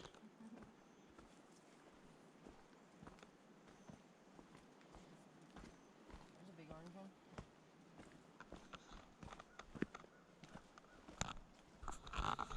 Ooh, bub.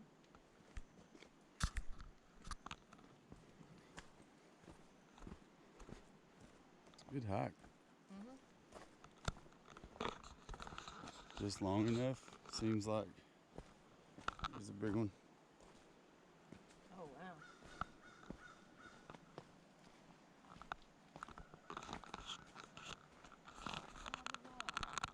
How bizarre.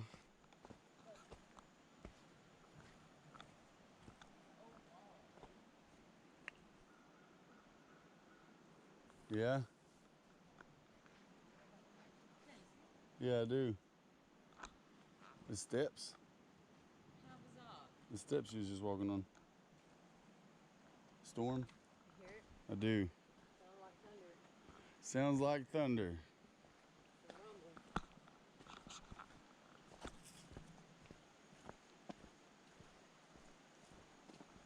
Have you on race? Nope. Do you want to fall down? Race to down? Look. I'm quick, agile, nimble. That was super stiff.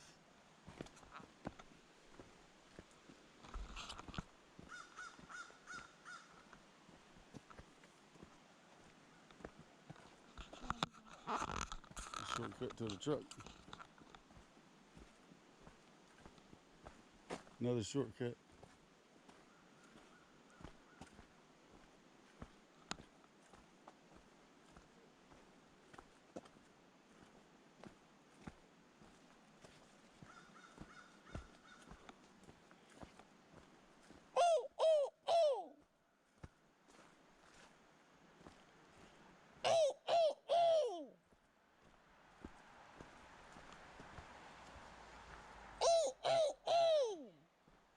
Again. Calling for all my crow buddies. Come here, the crows.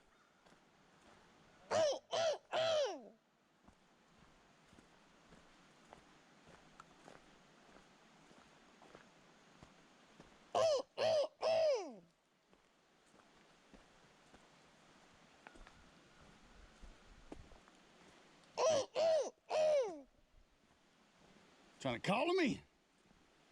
I did it one day at the bus stop. My kids freaked out. I just perchance had seen a big flock coming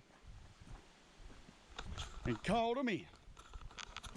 Oh, that went down again right here at the end. Oh.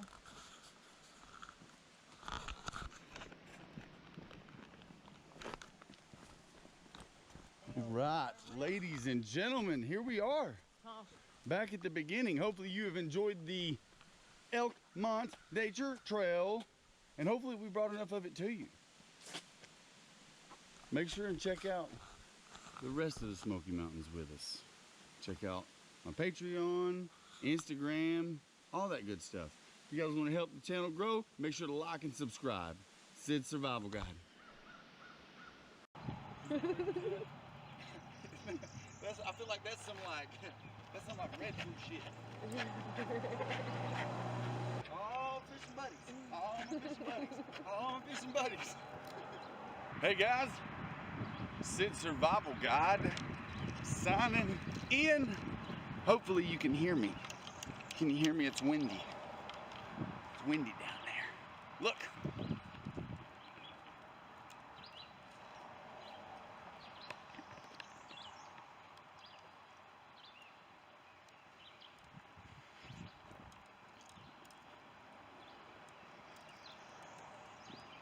Oh man, we're gonna catch something today, guys. We've been trying to get some lunch. I want to catch a trout, something that can be kept and eaten fairly easy. I'm new to this cleaning fish and eating it game, so I'm gonna grab a tackle box and the worms, because we got some of those too, and we're gonna see how it goes.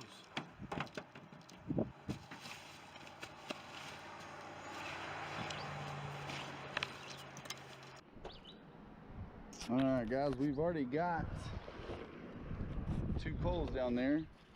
We've got a couple more poles if we wanted to use them, but we're gonna wait on that and see if we can get down here and catch some. We've got some worms as a backup. I'm gonna see if I can cast out what's already on my rig. What do you think, babe? What do you think? Don't know yet. Oh, did you? I'm gonna leave your camera right here, babe. Camera's right here. I'm gonna try this rooster tail first.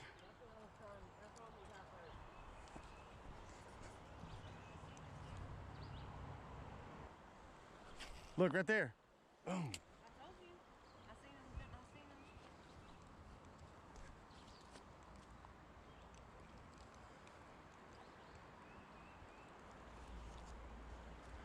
Oh, I wish I had some water boots.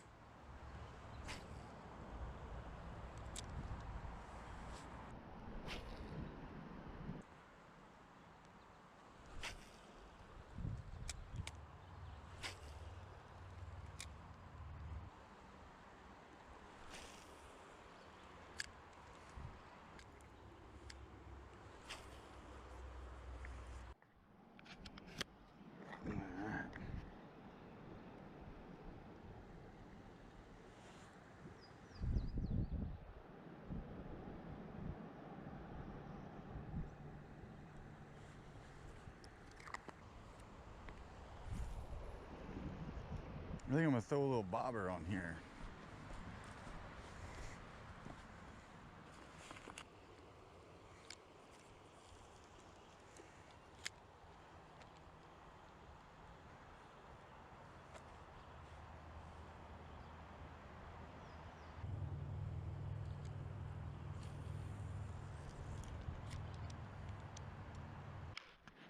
Yeah, see a snake? I'm pretty sure that's a snake. See it swimming up current? Let's see if it goes under when I cast over there. It might be a leaf. It didn't go under, so. But it looks like it's swimming upstream. Whatever. You see it? Pretty sure that's something. Probably a leaf. Oh well. Wrong again, compadre. I don't know if you can see it in the water, guys. There's one right there. Right there around my bait.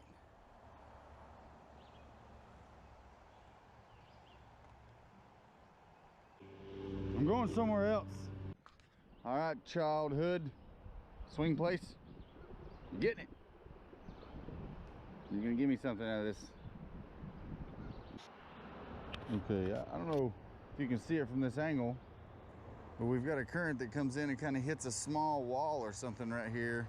And I was hoping that maybe I could get a trout I got this little crappie lure on.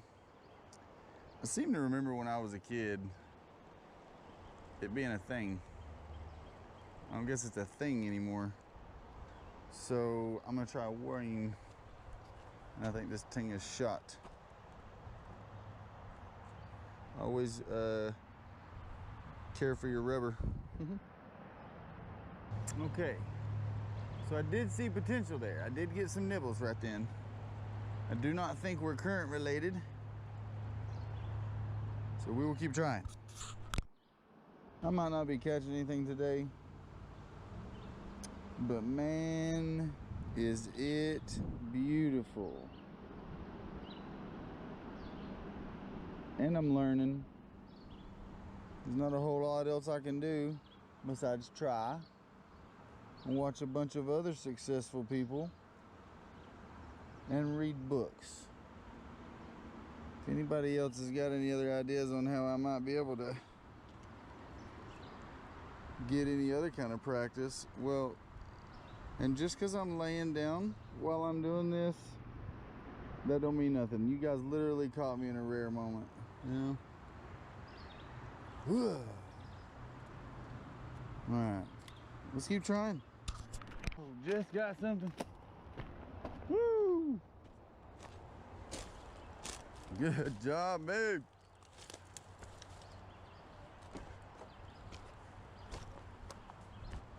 Oh man. Oh, that's a carp. Yeah. Oh wow. That's still edible size, right? River carp? See what that is? Yeah. This is, look, that's a healthy fish. What do you think? I don't know. We was coming for trout. So, yeah, you wanna hold him? No, not necessarily. I mean, if you was gonna eat one, I'm assuming that's what you would eat. That's pretty. It's pretty loose, fins. Super pretty. I mean, if he was gonna eat one, but he's too pretty to eat. Look at that. That's gorgeous. All right, buddy. Farewell. Yes. Good job, buddy. Good job. Sorry I had to beat your lip up. I actually just did. I'm actually the medic on this one. All right, you're gonna need another worm though. Yep. Got me wanting to throw out over here. Don't come over here and encroaching on my spot. I'm gonna, look at this. Yeah, the spring, I know, I was looking at that. I'm gonna get some of that for some gold. Yeah? Yeah. Look at him, baby. Little baby's hitting the rapids. Go, little babies.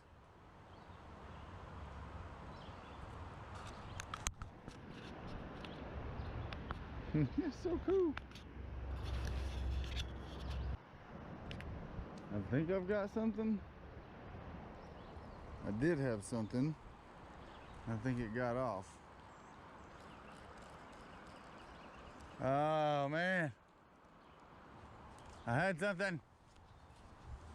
All right, let's go.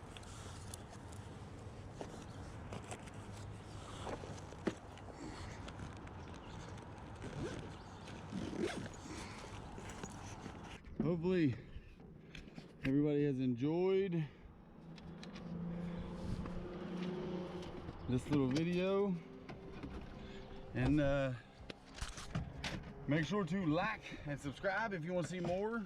I got skunked, but Jessica did not. She come up with the win. Yay.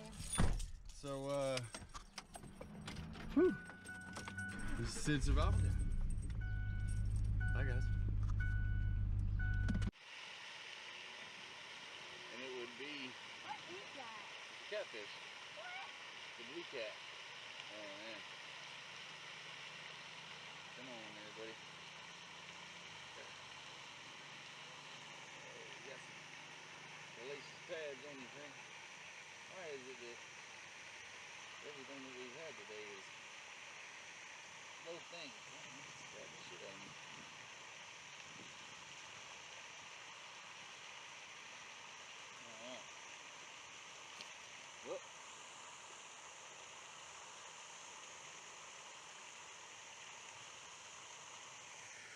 about that? Fished all day and didn't catch nothing. And then little Nathaniel, you're a little good luck charm.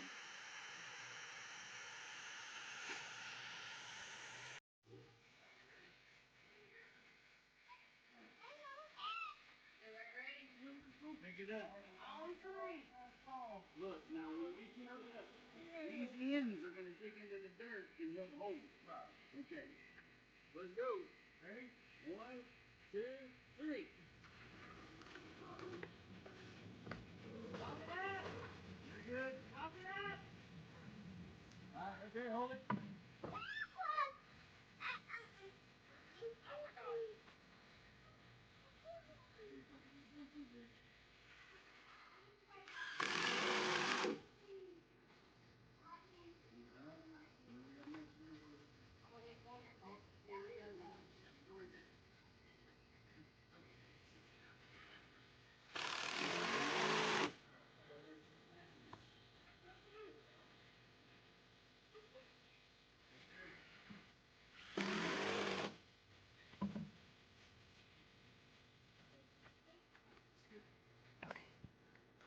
With another survival style food. Now, last time I done Ready Wise, and I actually made a meal from the bucket, and it was something that I wanted to try.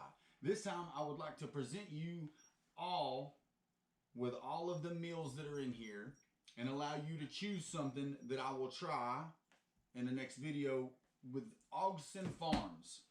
Augston Farms, food storage, emergencies, everyday meals, food storage, emergencies. It has a 25-year shelf life. Now, just to go ahead and set the facts straight, that is if you don't open the bucket. This is 92 servings, 21,170 total calories. This was purchased off of Amazon, and I have been looking into emergency food supplies because I have 3 children. I live in the city, and I don't have a lot of space. And just like I had said, this is 92 servings in a bucket this big. Now the bucket is a little bit heavy, and I would love to try something, but for authenticity, I want to be able to try it with you guys and show you what you want to see rather than to just pick my favorite, which is stroganoff. It's got stroganoff in it. It also has Italiano marinara pasta, creamy stroganoff, fettuccine alfredo, creamy chicken flavored rice, macaroni and cheese, cheesy broccoli rice, corn chowder, creamy potato soup, chicken flavored noodle soup, hearty vegetable chicken flavored soup, and chocolate pudding. Alright, so we're going to go ahead and open it up.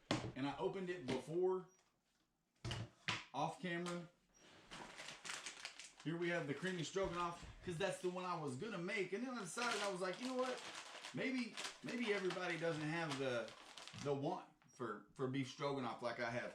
But again, we have come across someone as an Augston Farms the same way Ready Wise did.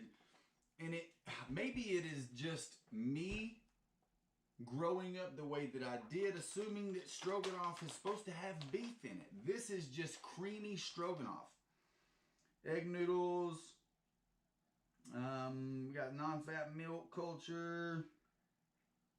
Mushrooms, onion powder, modified food, red wine flavor, sauteed mushroom stock, soybean oil. But I'm not seeing any meat. There's no meat in this. There's the creamy stroganoff. It is 4 servings with a serving size as a half of a cup.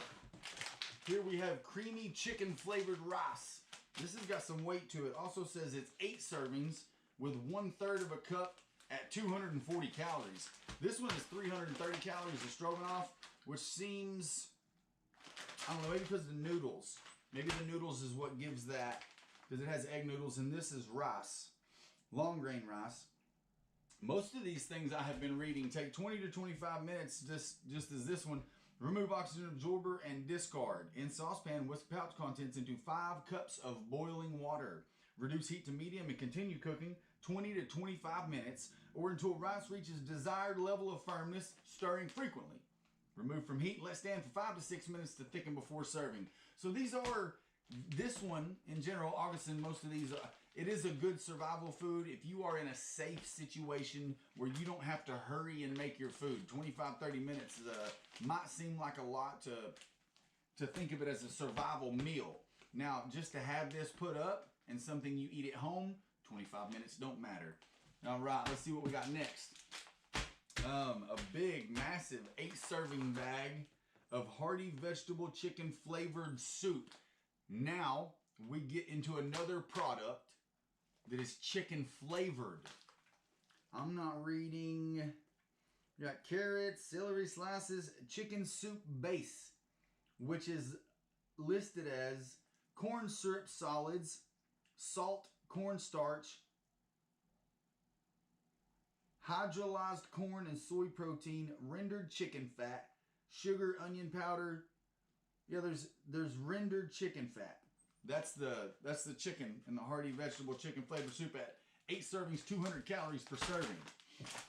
All right, creamy chicken flavored rice. We have 2 of those, which is 16 servings altogether of creamy chicken rice. And I like chicken flavor. You know? I'm sorry, I like rice. Corn chowder.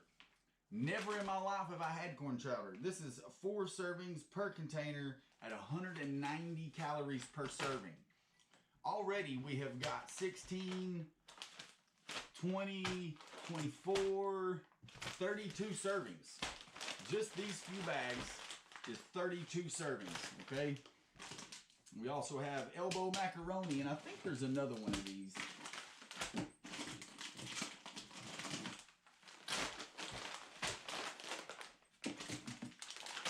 Yep, right there. We have 2 elbow macaronis, 160 calories per serving at 7.5. So we have 15 servings of elbow macaroni.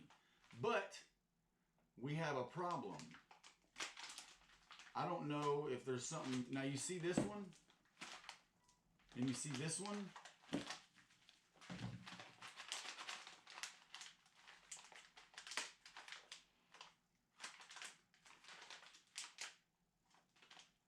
I don't know if this one has a hole in it or it wasn't vacuum sealed the same way, but in order to go with those, we have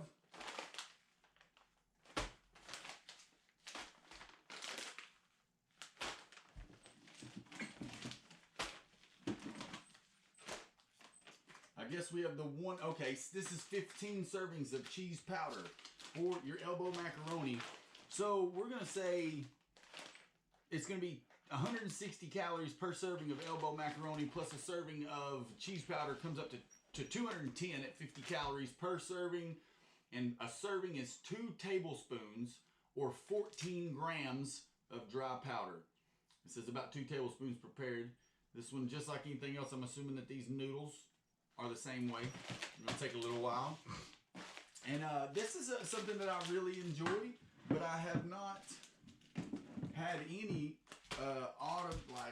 any kind of prepared creamy potato soups or anything like that. I've always just made my own. I've never even really ate it out of a can. But we have 8 servings of creamy potato soup coming in at 220 calories per 1/3 cup. And I think all of these are based off of a 2,000 calorie diet. So you could probably drag this out if you was stuck inside in the weather and had anything, to take care of. We have 2, so that's 16 servings of creamy potato soup. And I think potato soup is heavy. It sits with you for a while too. So I like that. We have another chicken flavored. Is this another chicken flavored soup? Corn chowder. Oh, okay. That one right there, this one is hearty vegetable chicken flavored soup. And this one is just chicken flavored noodle soup. And it as well, see, this one doesn't say anything about any kind of chicken. Nope. No, this is chicken flavored, literally just flavoring. At 4 servings at 190 calories per serving is a half a cup. So this is probably 2 servings for somebody my size. If you think about it, you add the water to this. Net weight 7.1 ounces. And it says to add in 5 cups of water. So you've got over 7 ounces of water if you weight it the same way. And now we have fettuccine alfredo, which there's a couple in here that I may not be fans of because of my personal tastes. And that's probably going to be the fettuccine alfredo at 4 servings and 300 calories per serving. So these are any of these with noodles are going to be the ones that you want to be ingesting in order to get these calories that you need in a survival situation or just an emergency or you just ain't got food and you don't want to go to the store. You know? Good thing is like most of these things, I'm assuming that you can make as much as you want. You can measure it out and make 1 serving, but then you don't have any kind of ability to reseal the container. So this may be 92 servings, but as you can tell, the individual consumption of this may be a little bit difficult. You may have to eat Italiano marinara pasta 4 times in one day. It's got 240 calories, 4 servings per bag, and there is 2 bags. So 8 servings of Italiano marinara pasta, and it's got lasagna noodles. I'm smelling something. Look. Uh-oh, we got a hole. This one has a hole in it. That's no good. Right there, look. I knew I smelled it. Look.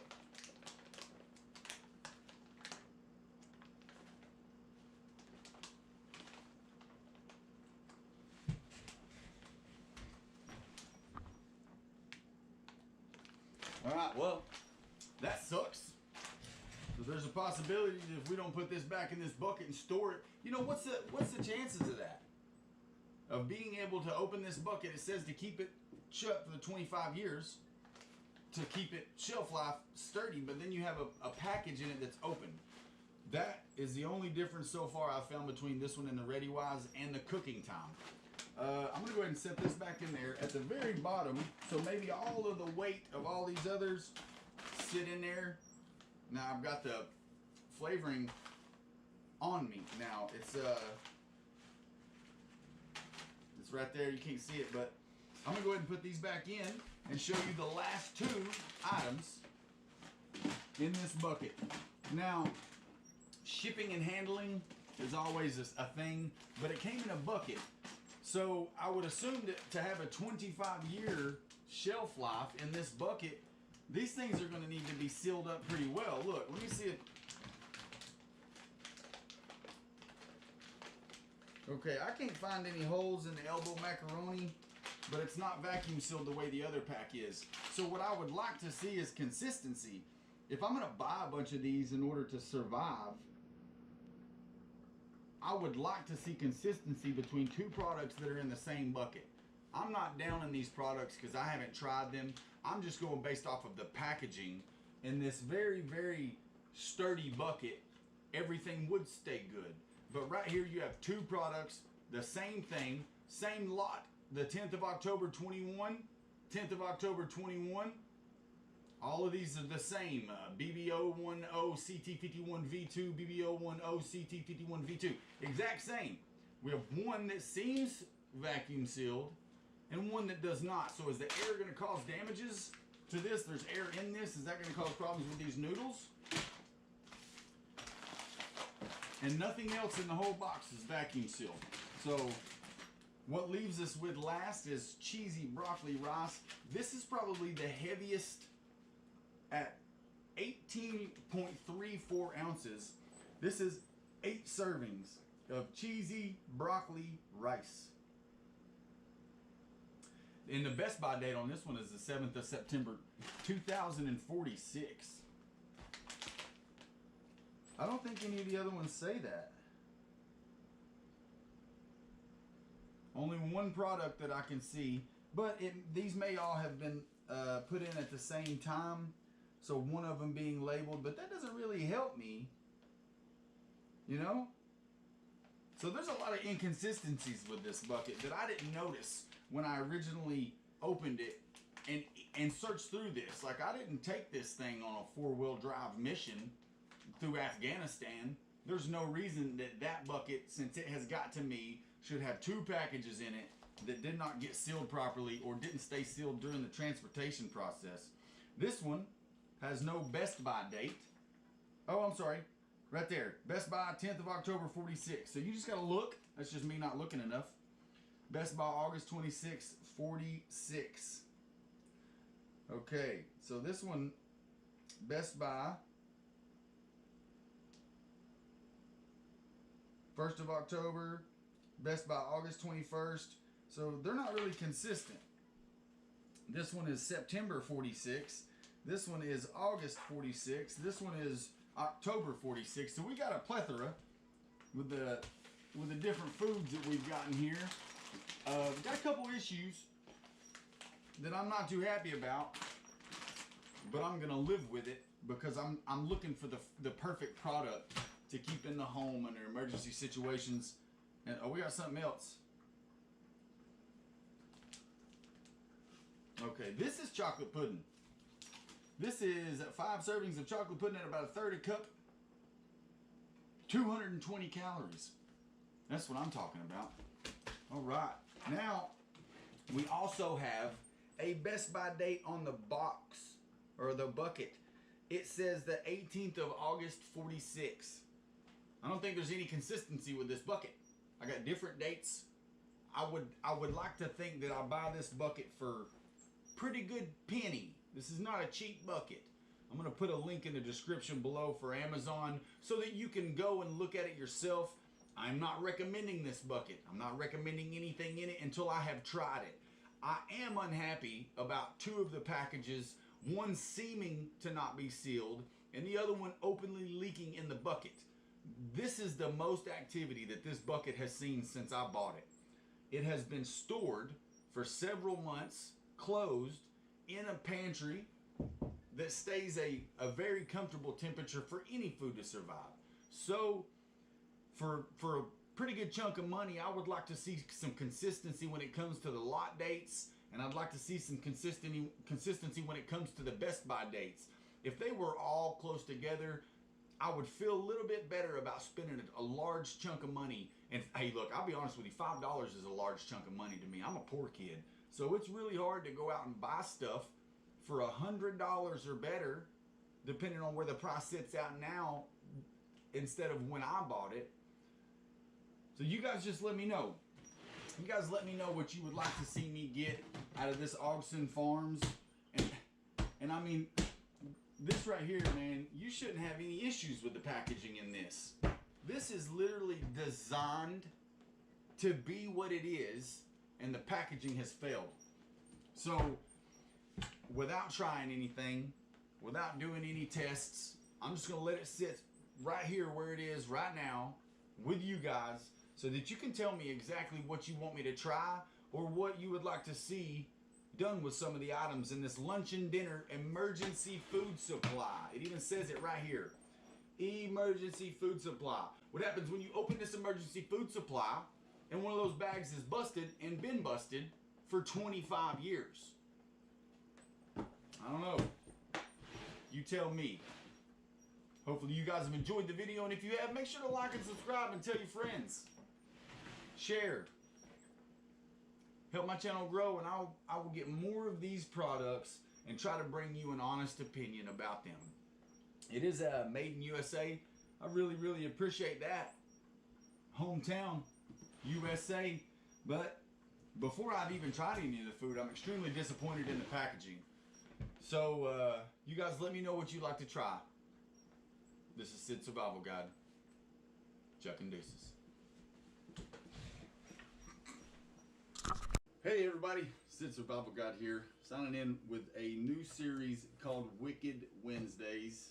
And we're going to start that out with Wicked Weed Brewing Appalachia Session IPA. It says 10% of proceeds from this local session IPA are donated to Southern Appalachian Highlands Conservancy to protect our mountains and water. Bright, citrusy, and refreshing.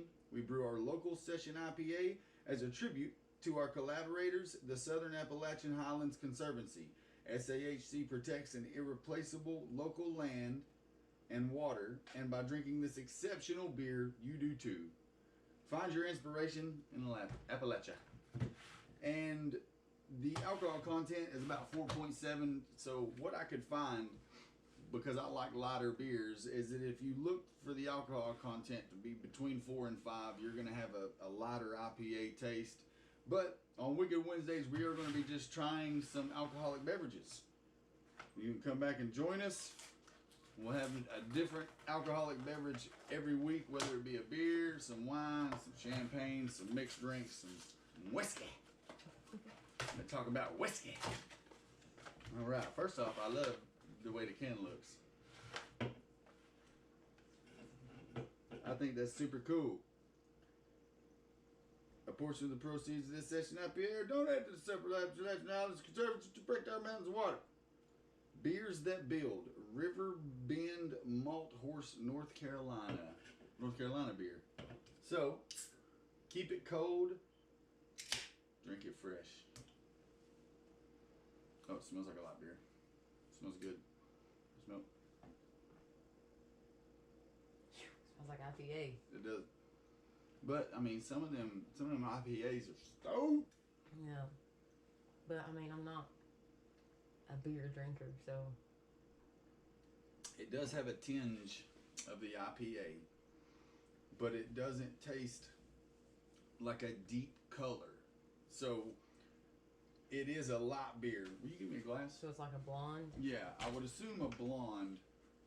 Give me one of them tiny mason jars. You want honey lemon? Yeah, shoot, we country around here. That's what I give the kids drinks out of. Yeah. Get your standard mason jar. I want to see the color on this. Yeah. Yeah, it's blonde. It's not Yeah, dark. this is a very, very light colored beer, and this is what I prefer. I really like the flavors. It says that it is a. I read online that it is a mix of a couple different flavors in here, and that's why it's got so many colors. But I will say, I could definitely drink that. At 4.7, at 4.7% alcohol, it still tastes IPA-ish, and I'm not sure where that taste comes from. What creates that taste? It's hopsy. Blech. Is it the hops?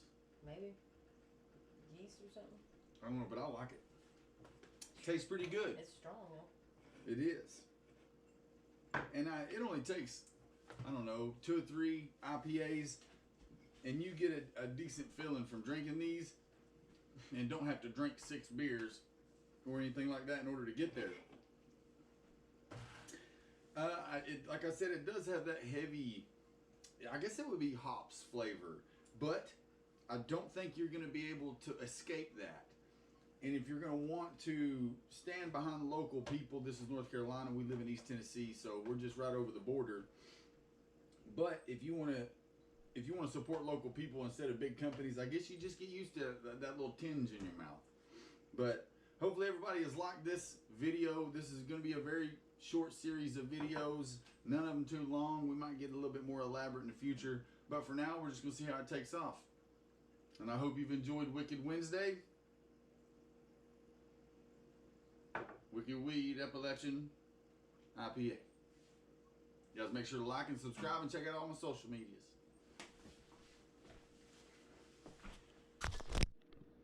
Yeah, it's recording. Yep. Okay. Roll that beautiful bean footage. Yeah. Alright. Hey everybody. Happy Thanksgiving. We'll smoke a turkey. And I thought that I would bring you guys along with me for the first time I've ever smoked one. So, let's get started.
thing is broken.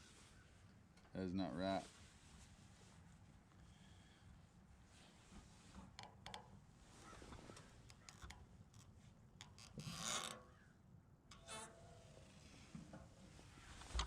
We got some 19 Criminals red wine in here.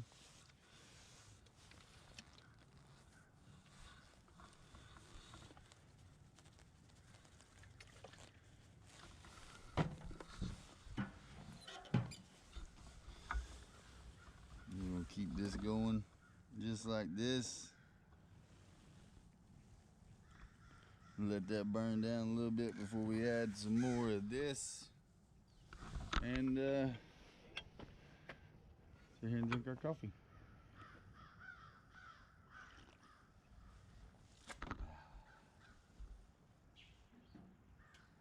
Here we are with this is a 3-hour update. Right here, we still good with the wood. Right here, still got some there. Look at this, it's holding off 225. I've seen that this is 25 degrees off, so it's staying at roughly 225 degrees. And look at this. Oh my dang, look at that. Oh man.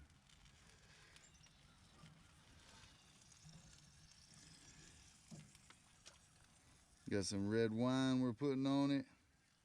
Keep it moist.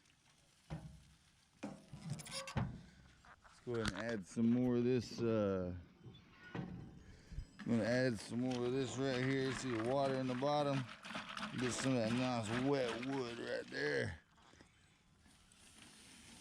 Put that right there. Yeah. Yeah, we still got all of this to work with, you know? So this right here is just creating our smoke and getting us up. I'd like to finish the day out about 250, which would be that mark right there. All right. All right, guys. Oh my dang. Oh, that turned out perfect. Look at that. Oh, look at that white meat. Oh my gosh, you should have seen how I just looked at my wife. This looks so good. Hopefully everybody enjoyed their Thanksgiving. Ours was busy here. Hopefully you enjoyed the smoked turkey and this short video. I'm gonna take the rest of the week off and enjoy it. Have a happy holidays. Sid Survival Guide. Hey guys, Sid Survival Guide here, signing in with some golden pay dirt from Eureka Authentic Rich Gold Pay Dirt. Let's try this out, guys. All right, we got our No Name brand liquid detergent. I missed some, but that's okay. And this is what I was showing you we have here. All right, I'm gonna use this to slosh around a little bit. With it being just a small bag, I'm not gonna worry about separating anything. I've got my snuffer bottle here. As you can tell, it's got a small amount of stuff in it, but there's no gold. It's just a little bit of black dust there. And we are going to see about this, right? So let's go ahead and we're gonna tear this open, just like this. And we're gonna pour this in there. Look at that, oh man. All right, now we are going to take our little sniffer bottle here. We're gonna spray this thing out. Well, maybe.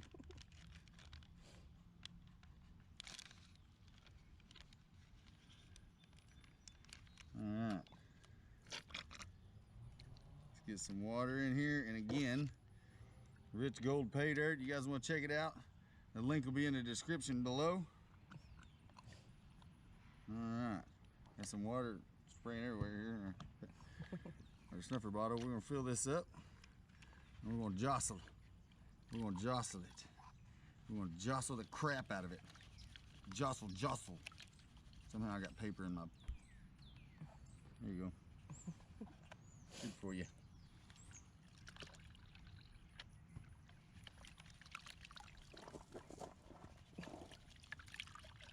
Alright. Make sure you get all that to the bottom. And now I've got super sudsy water.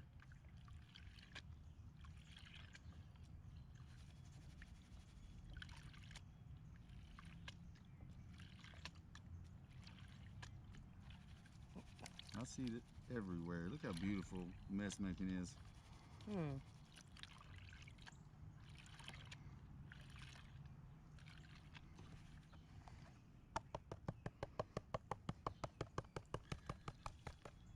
All right.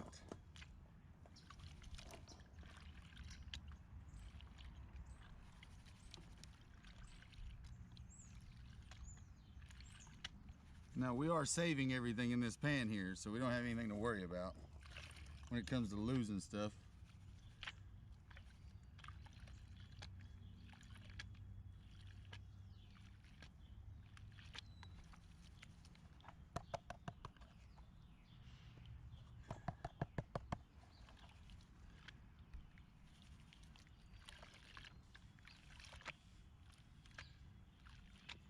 I'm not seeing any black sands or anything yet. Anybody else is seeing any? And, this is super dirty dirt. Not really though, actually. Seems pretty clean. I think I've seen a little bit of black sands there.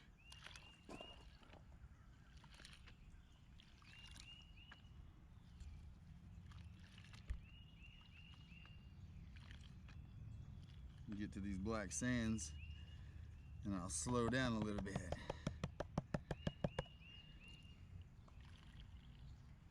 I'm still not seeing any.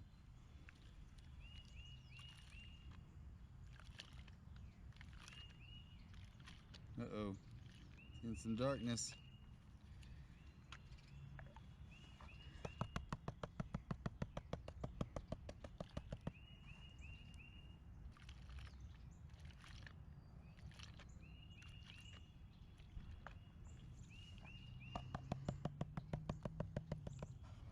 Alright, you see, got some black sands.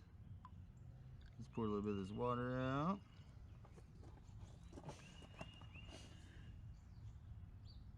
See the black sands right there? We'll do a little quick swoosh. See if we can see any gold. Oh yeah, there's a bunch of black sand. I see a piece right here. Yep, I see it. A little flake on the Got side. a flake right there. It's a good sized piece. All right, that's got me excited. Woo!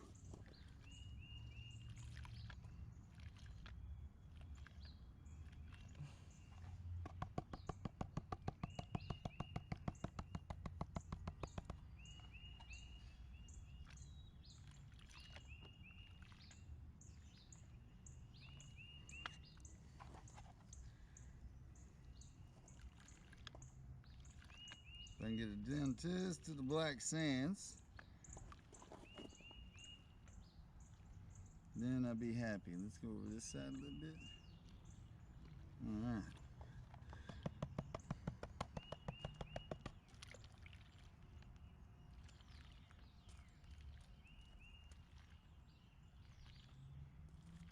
Oh, we got a couple good chunks. Oh, that's beautiful.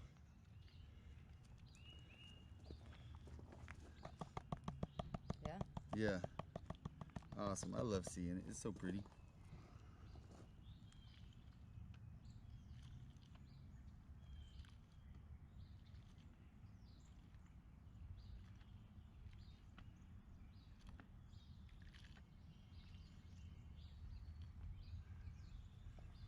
All right. See if I can pour some of them suds off. Maybe get some less suds here.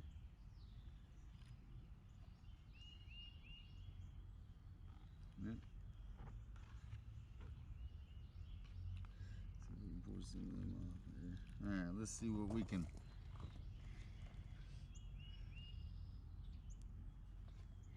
We still got some blonde sands on there, but we'll take care of that. I just kind of want to see. Let's get rid of some of that right there. Right here. Hmm.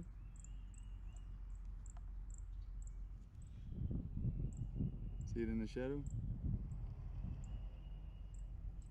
Oh, on your I just finger. can't see it from this side. On your, where your fingertip was? Yeah. Let's get some more of this out. I don't think I can. You can do it out the small side, maybe.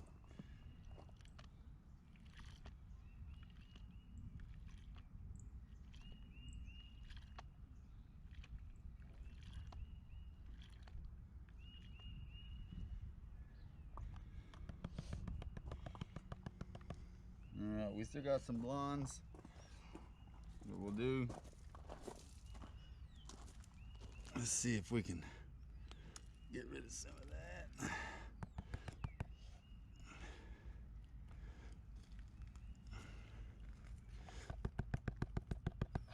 Alright.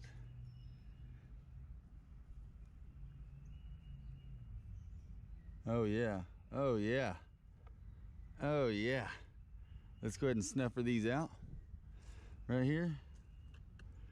Let's see if you guys can see them right here.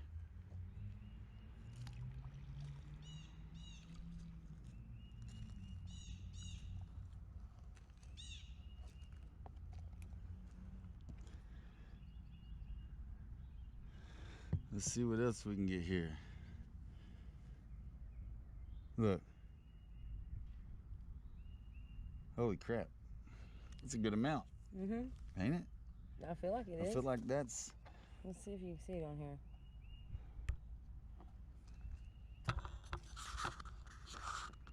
I'm trying to zoom in. It's zooming in all the way. You might have to bring it up here. You can see them shining though. Yeah, you can I think you can.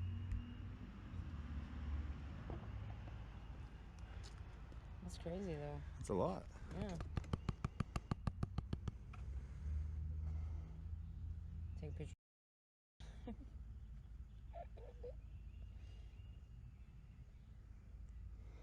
We're gonna go ahead and collect these that we can see.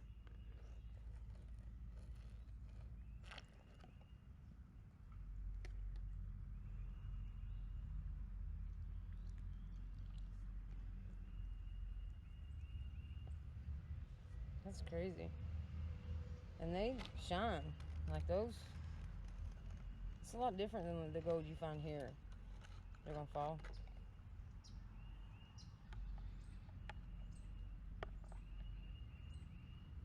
You still got a piece or two in the tip of the nozzle.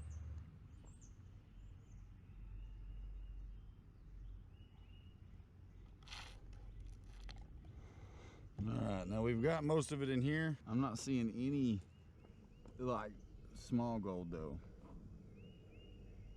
Yeah, I see that, but I'm not seeing like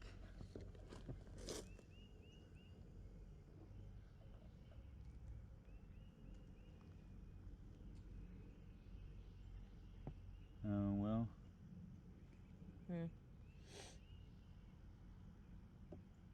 Right there. See it? Is that Right where?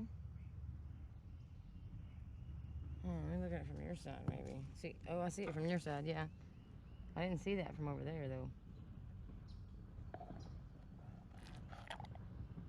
alright? So, you know, and I see a couple more, but I don't think they are.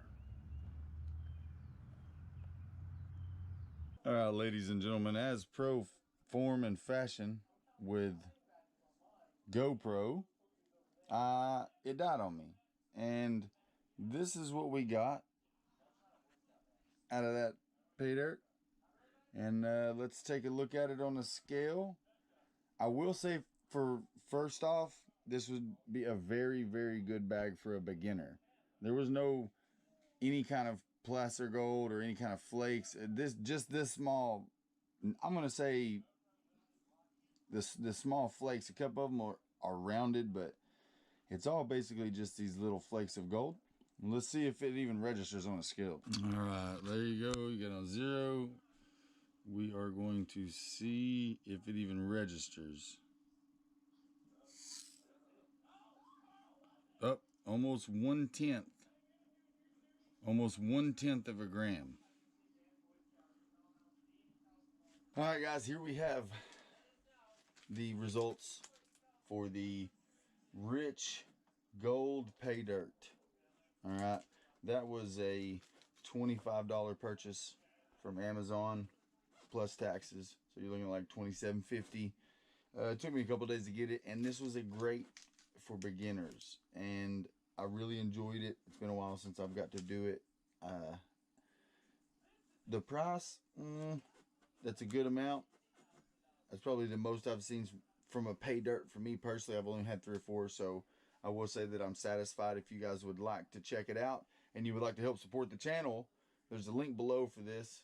And if you want to help the channel even more, you can always check out Patreon. I'll put some links in there sometimes for full-length videos where outtakes and stuff like that. But hopefully you guys have enjoyed, and if you did, make sure to like and subscribe. Sid Survival Guide.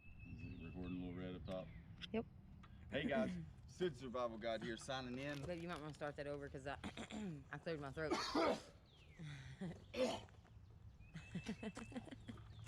All right, now hit it. Okay, okay. Okay, now go. What's up? Sid Survival Guide signing in. What we have here, trash kids.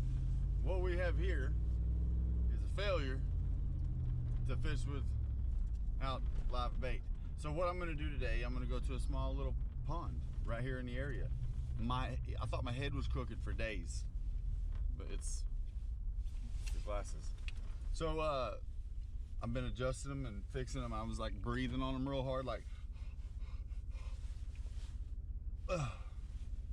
didn't work. What'd it do? All right, so what we're gonna do today is fish without live bait. And I'm gonna be honest, I have 1 hour.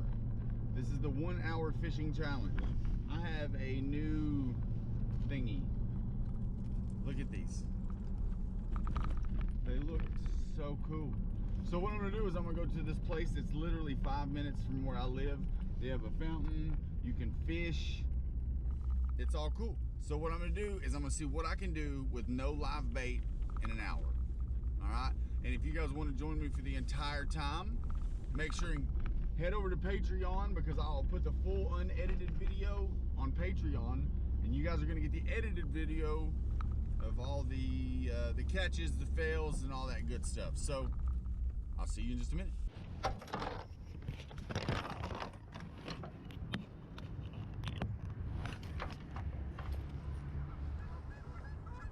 All right, hopefully you can see me, but I don't really know.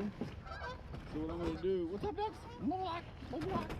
Is I'm gonna take a couple. This is my favorite. What is happening? Okay, this my favorite. And the thing about it is I really don't know anything about fishing. I've fished my whole life, but that doesn't mean that I've done it accurately. So in order to improve the quality of content and improve my ability to survive, I think it's imperative that I learn to fish with without live bait. All right, I have got 56 minutes. Can I catch a fish?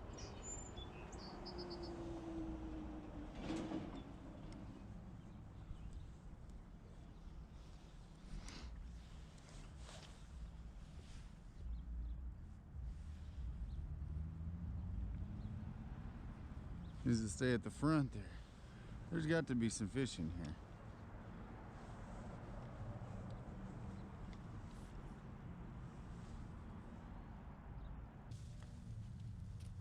here. Oh, piece of cloth.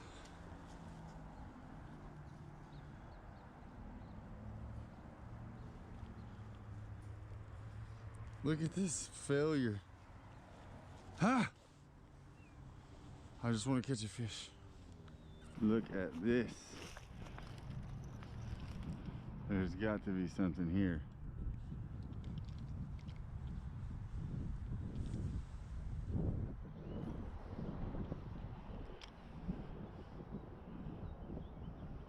Let's see if there's anything in here big enough to try to bite this dude. I don't know, because the pond itself, might have some pretty big stuff in it. Look, there's a, oh, and I cast right over it too. You see it?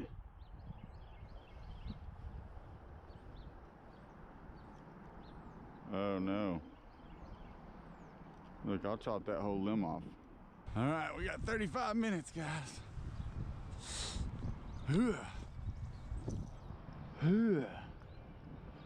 All right. What is this thing?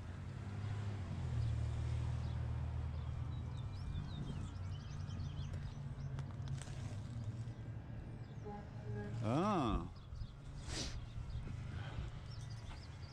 All right. So, the question is, can we get down here in this mud?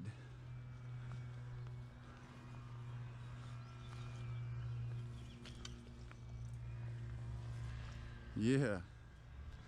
Yeah, we can. Okay, look at that. Look at that. Let's see if there's anything coming at the pipes right here.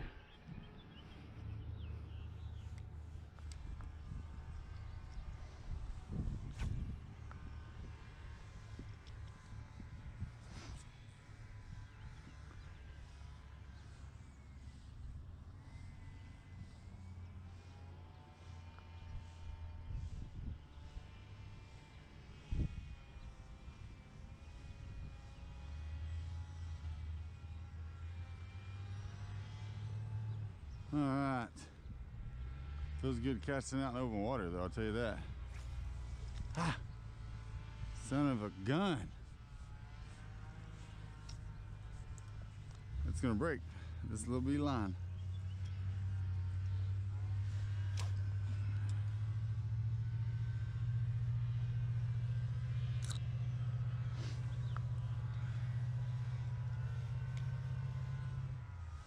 All right. I've got more of those. So what we're gonna do for now is just wrap it around right there.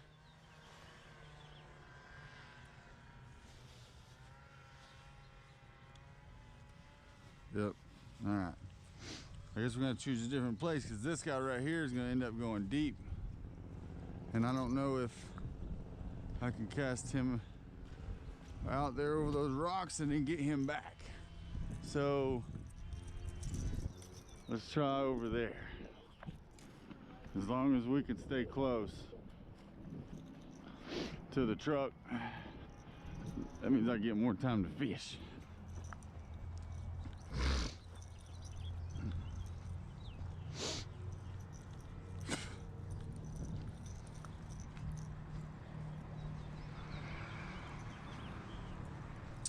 Little bird down there in the tree.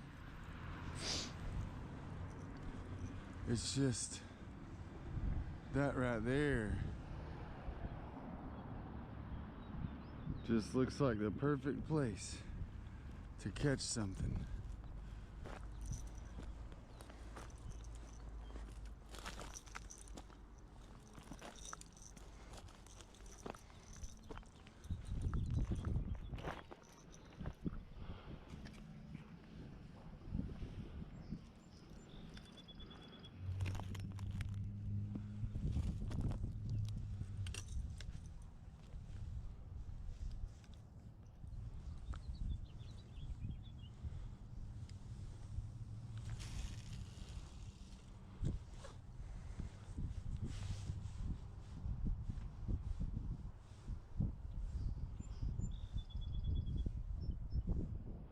Just try to reel it in slow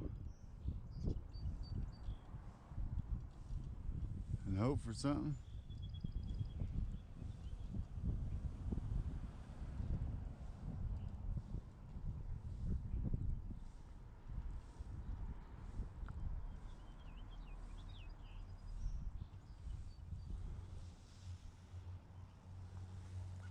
Hey, I've caught a leaf almost every time.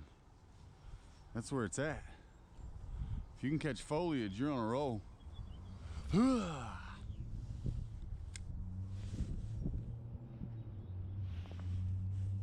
See all the other places that can be fished?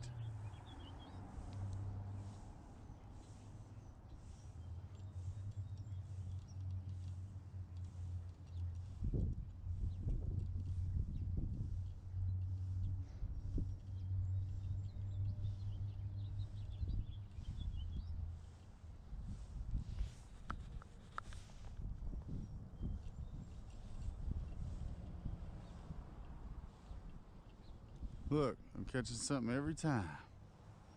That's gross. Let's try over there.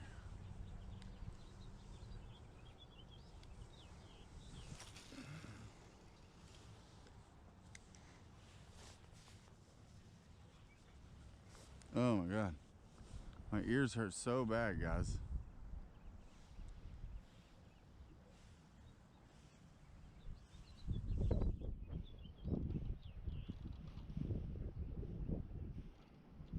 Dang, come on. Is that something messing with me? Is that a rocks? How deep does this thing go?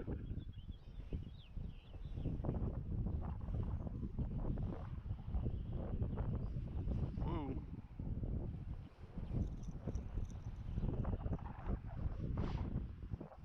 See, water's moving good.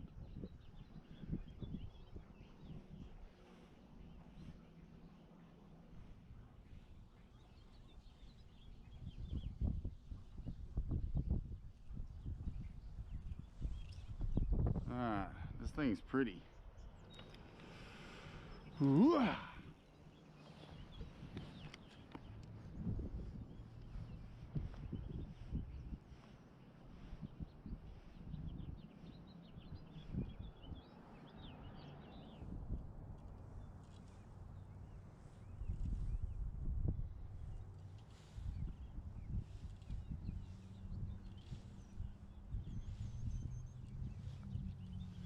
This almost looks created by an animal. Come on. Yeah. Make sure, let me get it back. I'm gonna catch something today.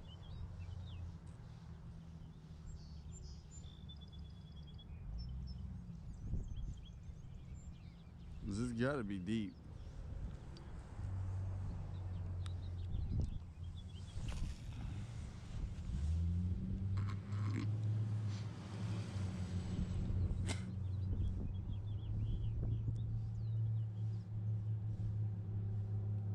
Oh, I thought I had something.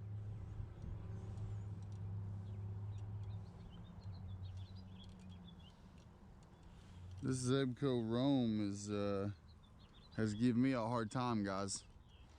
I've had it for almost a year, and it has just been a very difficult. Is that a snake?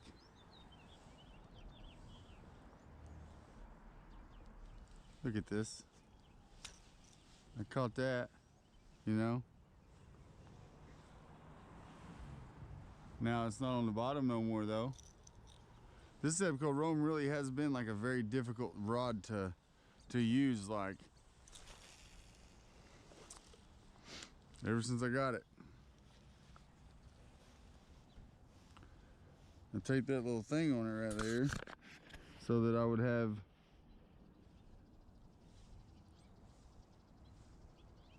something to put my hook on.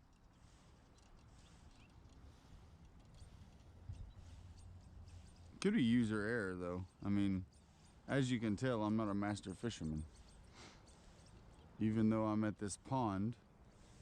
See, I can fish anywhere at it. I'm pretty sure it's allowed. It's allowed to fish anywhere. Unless that guy out there, he's gonna come down here. He just left the gym. He's gonna come down here and be like, "Ugh. Listen here, young man. You no fish here. This only for old people walking. Only old people walking here." And then it turns into an anime, and we fight across the water. Is that something I'm trying to? I think it's the brush stuff at the bottom. But as long as I'm getting through it, I think it's okay.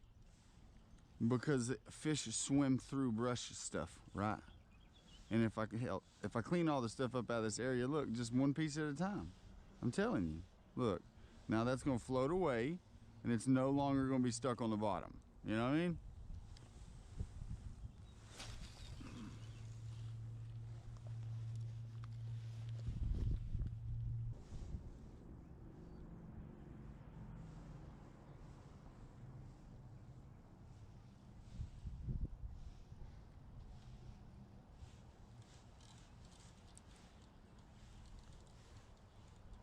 I hear something happening in the tube.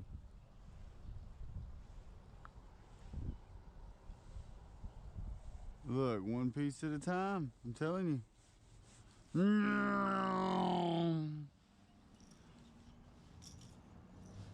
All right. This is where we're at in life. This is one spot. When I can come back here, I'll make sure and go over there, maybe fish with some worms. I feel like there's something here. There's got to be something here.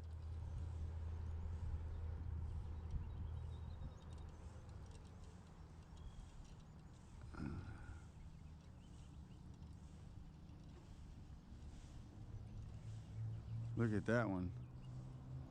Every time. So what is this plant? Is this seaweed? Is that what this is? Bottom of the, does that live there? What can I do with that? It smells awful.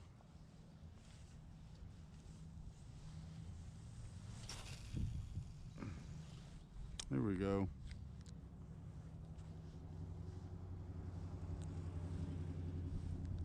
You know, I haven't even seen any fish. Is it too cold? Like, I feel like this thing's going pretty deep.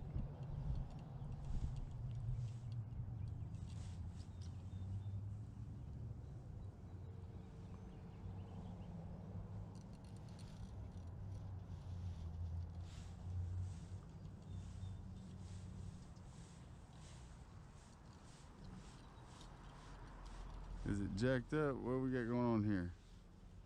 We got a hook caught. It's no good. It was fighting me the whole way. Like I caught something. But it didn't. Is this thing messed up too? No. This Zebco Rome, I'm telling you, has not been the best.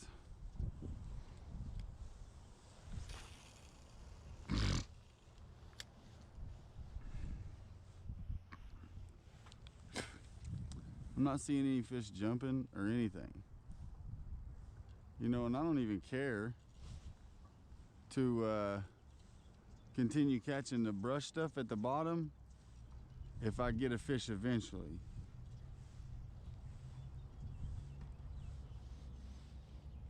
I wonder if I can bring my kayak out here.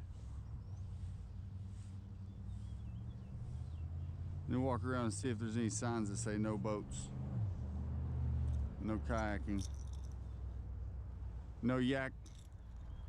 No yak back, yo. All right, we'll see what time it is.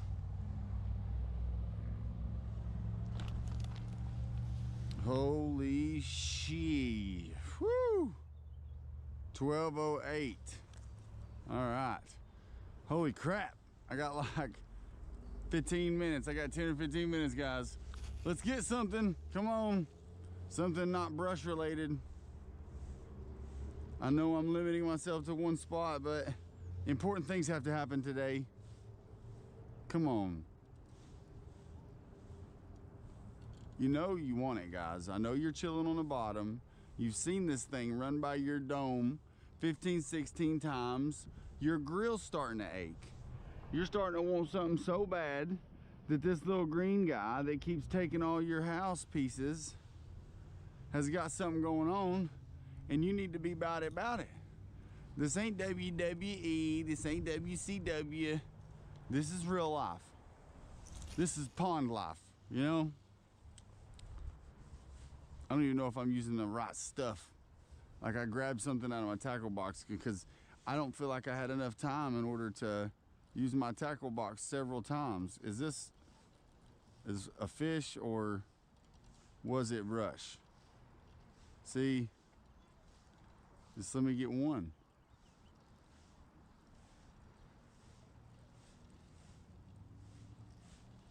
I'm gonna clear this whole area out of brush. Look, all the little foliage stuff, gone. No more. Aha!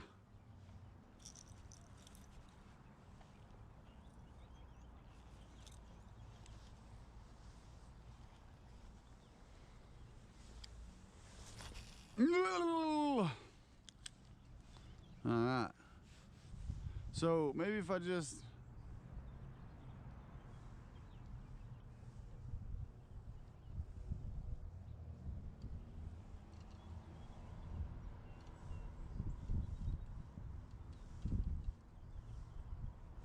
I don't know what it is.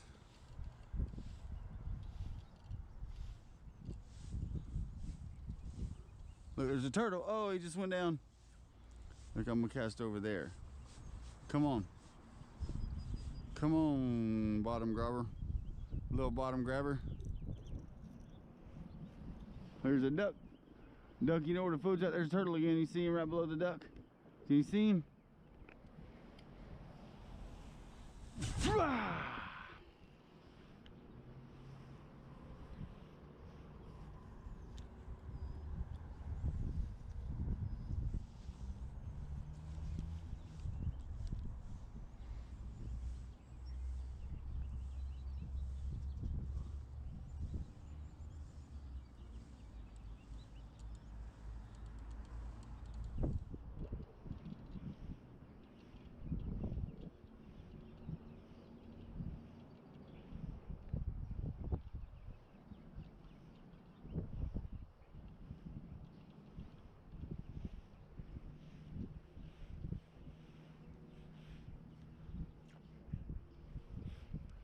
Alright. We was caught up because of our goofy Tiger Woods swing there. Alright, we got like 5 more casts and then we gotta go.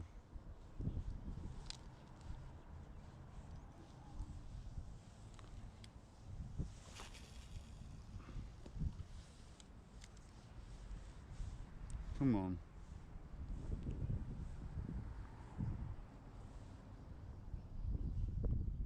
There's got to be something chilling over here on the bottom.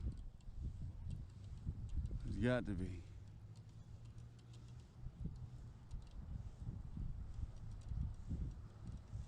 We've got worms in the fridge.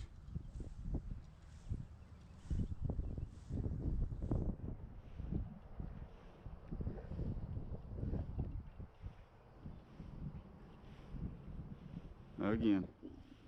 Again.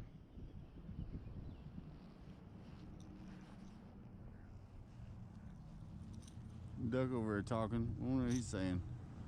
Where the fish at, bro? Or sis? I guess because I'm a dude, I always assume that animals that come near me are bros. Like, what up, bro? Chill out, wolf dog. Yeah, bro. Because you got, I mean, the majority is it's 50-50 chance, right?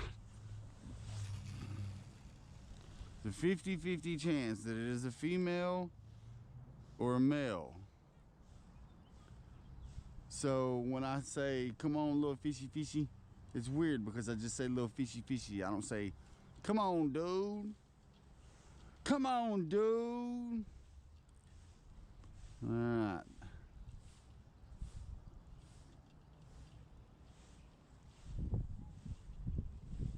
All right, so I've effectively caught something every single cast.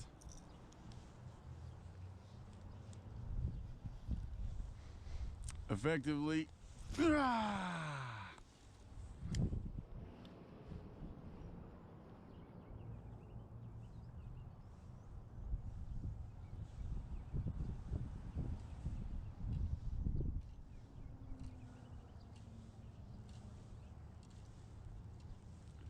Something over there. I'm about to cast on it. You see it? I want to see what it is. Come on. We're about to cast over there on it. that a snake or something?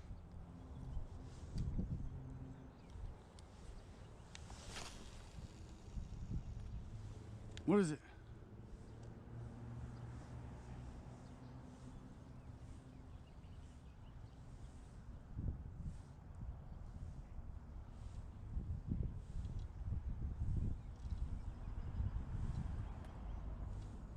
It's weird because I'm watching the water and I think that's something because it's going across the pond.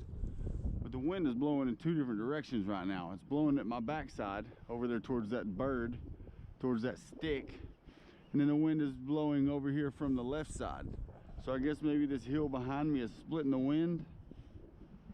So I'm casting with the wind. So that's got to be good. All right.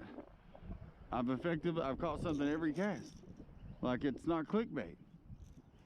I've caught something every single cast.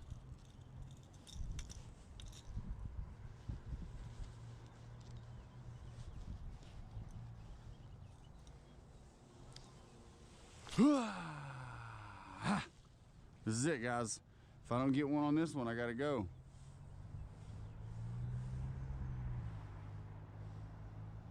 Come on. You know, and it's weird too, guys, because this is like the 1 hour challenge, you know? 1 hour fishing challenge. And so far I've caught something every single cast. Not living.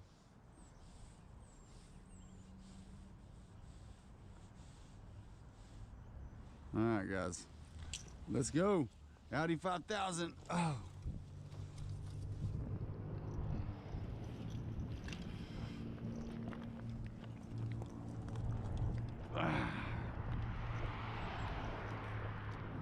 All right. Let's get back over here to the truck.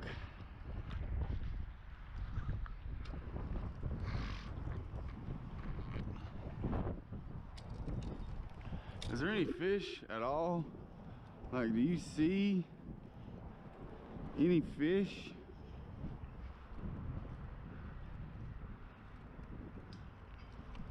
There's a mattress.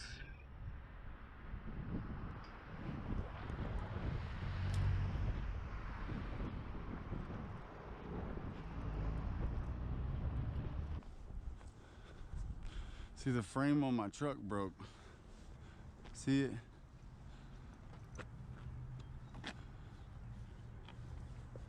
Crazy. All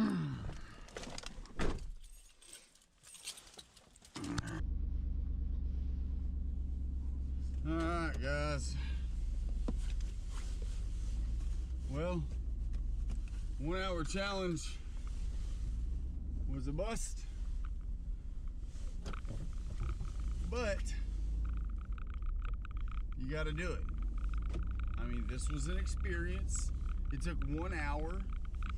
Next time I probably won't use that rattle trap, I think is what it's called. And I will have more time, even if I choose to do 1 hour every day at this pond. That's experience. I could go all the way around every part of the pond, and it would be learning what I don't know.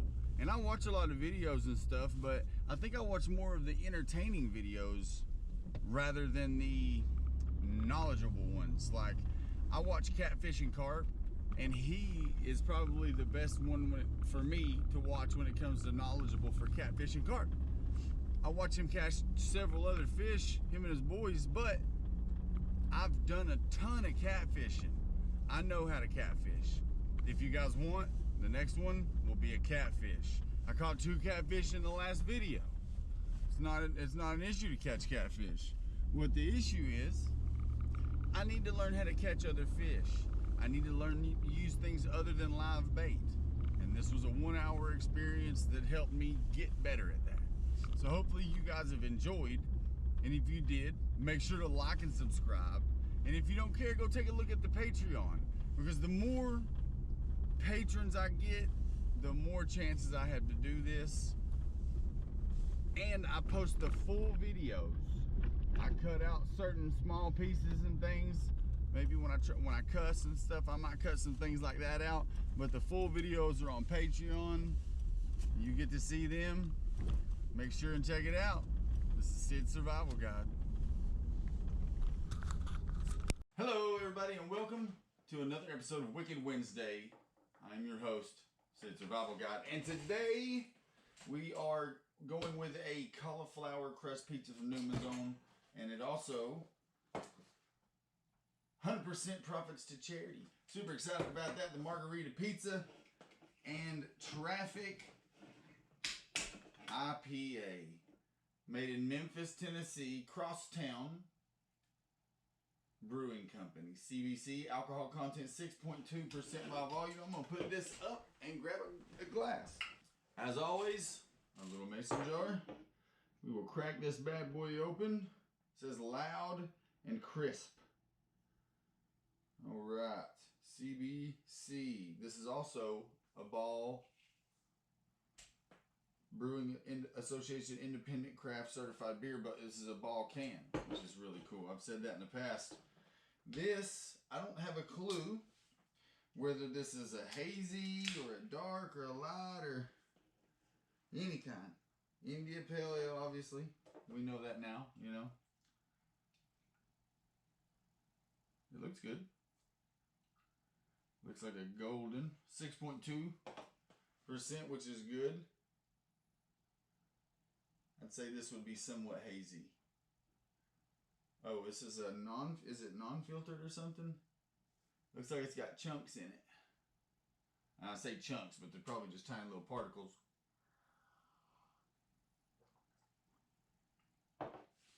Yeah, that's good. That is actually really good. It is light. At the end, I think if something is really, really hoppy or almost sour, I get that urge to sneeze right at the end of drinking it. This almost made me feel like that, but not quite. Let's go ahead and cut into this pizza. Hey, I don't know if you heard that or not, but there's no sound effects needed with that one. That's crunchy. This is a cauliflower margarita style pizza. And we are going to give it a try. And then we're going to try it with some Frank's Red Hot. Because I like spicy stuff. I try to bring you guys what I would like to eat while drinking. Because I tend to try to either have something in mind to eat, or have already eaten when it involves beer, in order to keep that healthy balance in your stomach so that you're not feeling terrible the next day. You know, or any of the ill-advised side effects of drinking alcohol. So now we're going to go ahead and we're going to do a half and half on this little piece right here. Well, first we'll go regular. And then with some Frank's. It says it's got a stone-fired crust. Let's go ahead and get some more of this one. That's not enough Frank's. There we go. Let's go ahead and get some more of this.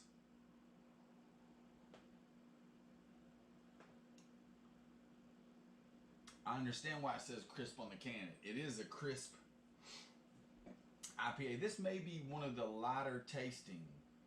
This one is really good. I do like that. It doesn't give me a weird sour taste in my mouth afterwards, but close. And I guess almost all the IPAs that I drink have had a sour, almost sour taste. And I've tried to explain to people over and over that it's an acquired taste. And I don't want to drink 12 beers. I don't. It's just too much. It's consuming too much. But I do still want to achieve a certain goal when I decide to drink alcohol. Obviously, I'm trying to think responsibly. And with this being said, no one should be drinking 12 of anything within 3 or 4 hours. I mean, unless it's water, and that can almost be dangerous. So, you gotta be careful.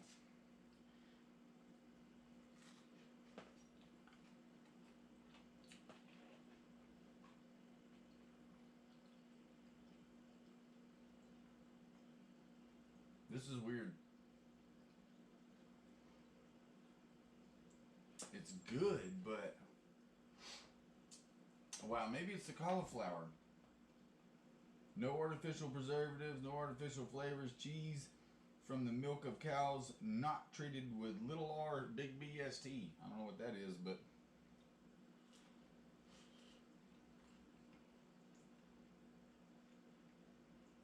I don't know how to describe it. Because on one hand, you can taste the vegetables and the cheese, and on the other hand, the cauliflower crust almost planes them out, as in, like, I guess takes away from the robustness of the vegetables. Obviously, it's a frozen pizza, so that could be one reason that the vegetables themselves might not be as good tasting.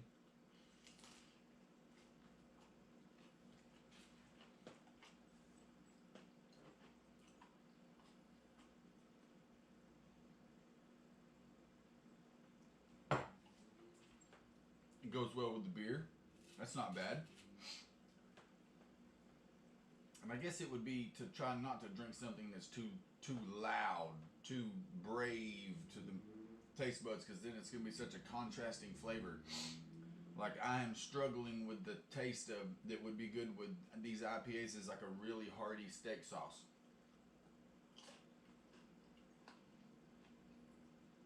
All right, we're going to try this about with Frank's, and then we're going to finish off this beer here.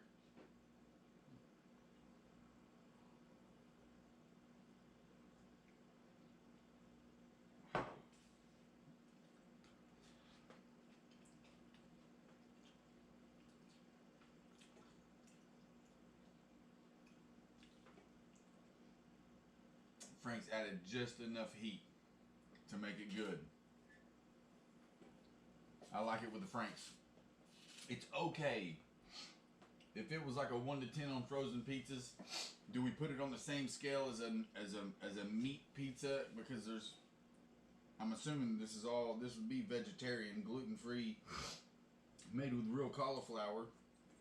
So I would assume this is not vegan, but vegetarian.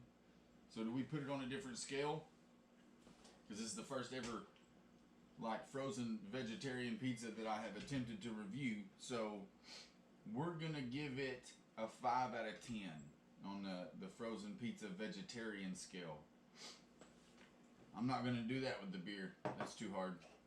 Maybe after a lot more.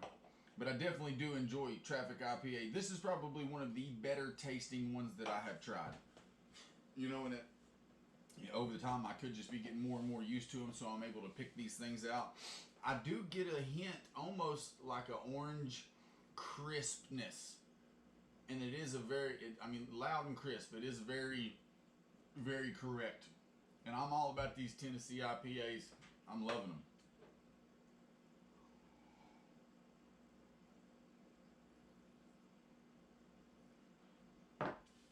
Hope you guys have enjoyed this episode of Wicked Wednesdays.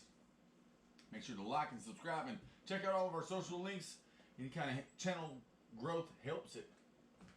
Get better beers, better food. Sid Survival Guide, Chuck and Deuces.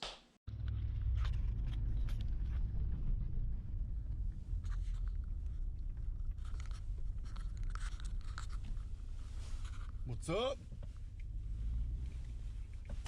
Sid Survival Guide signing in. What we have here, trash cans. What we have here is a failure to fish without live bait. So what I'm going to do today, I'm going to go to a small little pond right here in the area. I thought my head was crooked for days, but it's the glasses. So I've been adjusting them and fixing them. I was like breathing on them real hard, like didn't work. So what I'm gonna do, big truck, look at that, big truck. All right, so what I'm gonna do, let's see if I can put you right here. All right, what it do? All right, so what we're gonna do today is fish without live bait. And I'm gonna be honest, I have 1 hour. This is the 1 hour fishing challenge. I have a new thingy. Look at these. They look so cool. So what I'm gonna do is I'm gonna go to this place that's literally 5 minutes from where I live. They have a fountain, you can fish. It's all cool. So what I'm gonna do is I'm gonna see what I can do with no live bait in an hour. All right? And if you guys wanna join me for the entire time, make sure and head over to Patreon, because I'll put the full unedited video on Patreon, and you guys are gonna get the edited video of all the catches, the fails, and all that good stuff. So I'll see you in just a minute.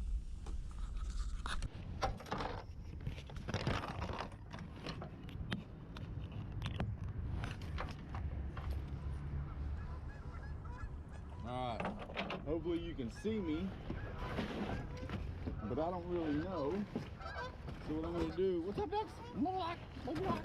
Is I'm gonna take a couple. This is my favorite. What is happening? Okay. This my favorite. And the thing about it is I really don't know anything about fishing. I've fished my whole life, but that doesn't mean that I've done it accurately. So in order to improve the quality of content and improve my ability to survive, I think it's imperative that I learn to fish with without live bait. So what I'm gonna do is practice right next to my house. I have 1 hour. My son has a doctor's appointment, and I want to make sure that he makes it. So what we're gonna do is we're gonna keep an eye on the time. All right, I have got 56 minutes. Can I catch a fish on this in 56 minutes? I feel like that's a good time frame to test a small lure up and down a creek.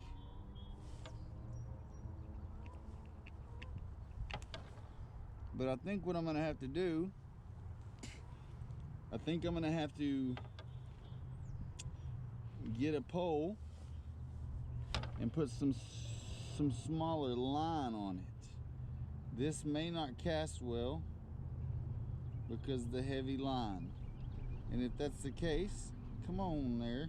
If that's the case, then I'll use one of my kids' poles that probably has got smaller line on it, because it still has the line on it since we bought it. The original line.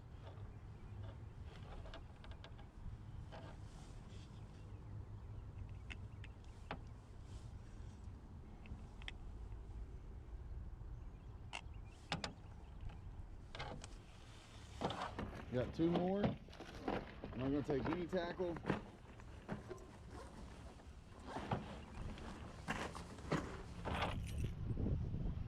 You guys ready?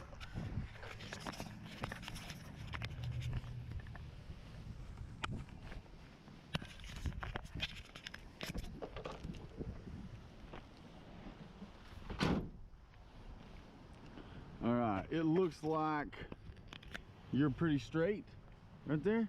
Let's go. All right, put these in my pocket. Let's check this creek out. It's like 40 degrees right now.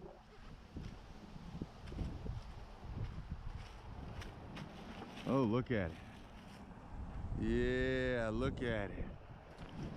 Now we just gotta find somewhere to get down there, huh? Yeah.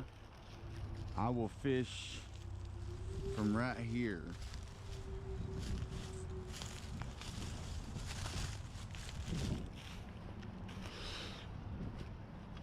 Oh. Yeah. All right. Let's see.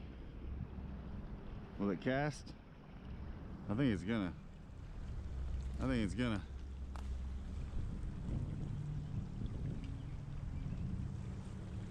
Well, if I wasn't all knotted up, it would. Been sitting in the back of the truck for a day or two.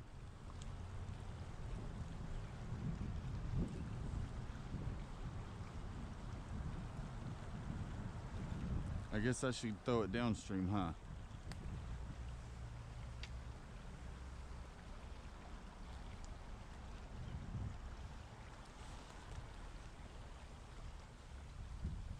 Is there anything in here?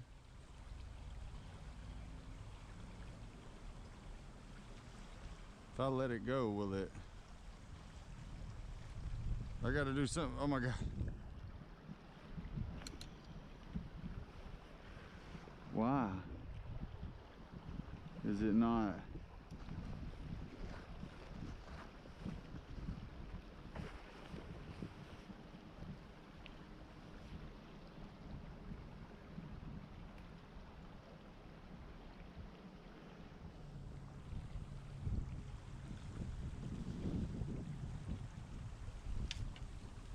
Really?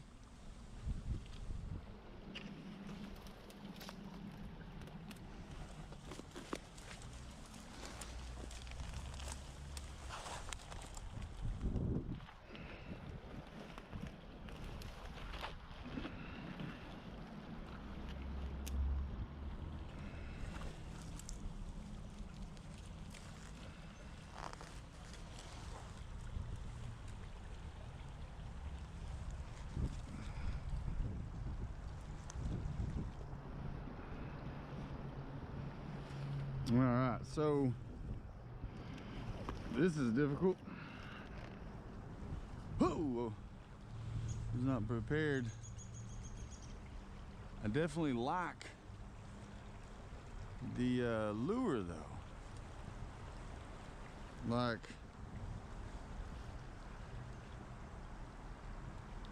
this thing is garbage, man. I ain't had nothing but fucking problems out of this thing.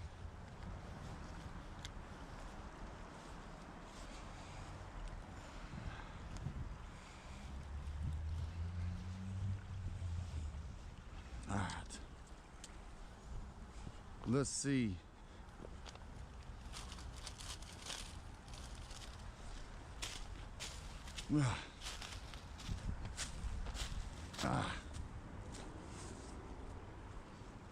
Look, let's go ahead and grab one of my kids' poles.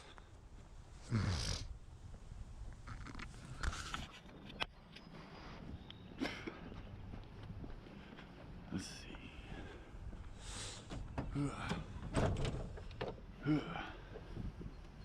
Gonna have a smaller diameter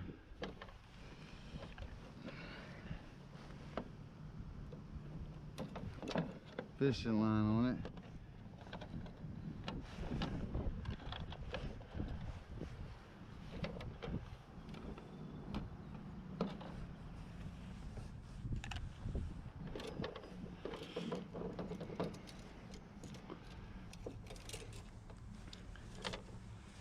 As you can see, my kids' poles don't have anything on them. All right.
get something a little heavier for this big rod so that we're prepared. I want to catch something without live bait. Let's take this guy.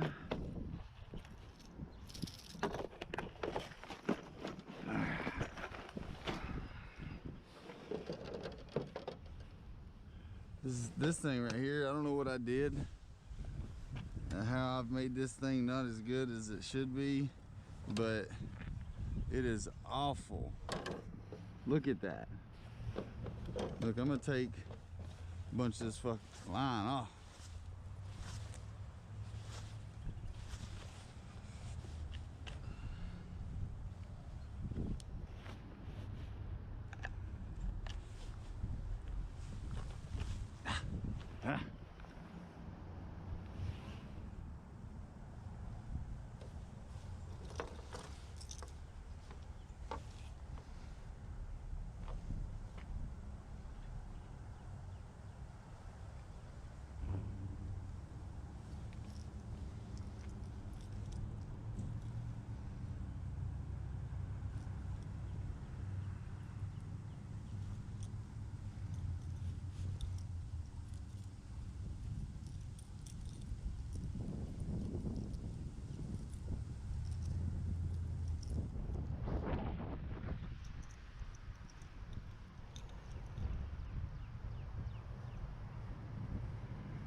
What?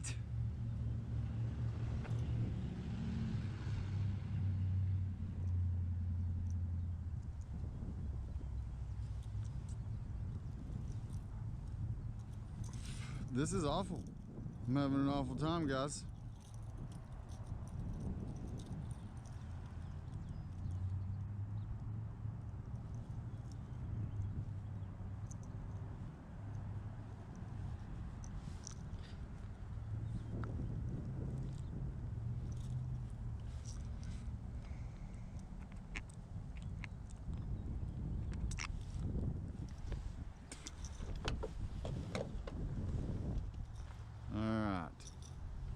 There we go. That feels heavy enough to do something on there.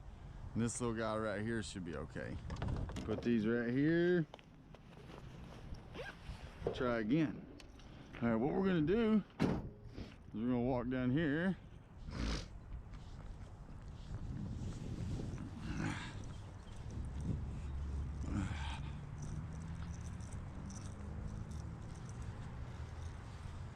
All right, I got 45 minutes. 45 minutes. See if this little guy will catch anything. This looks like some kind of animal path of some sort. Kinda, right there, yeah? Okay. All right.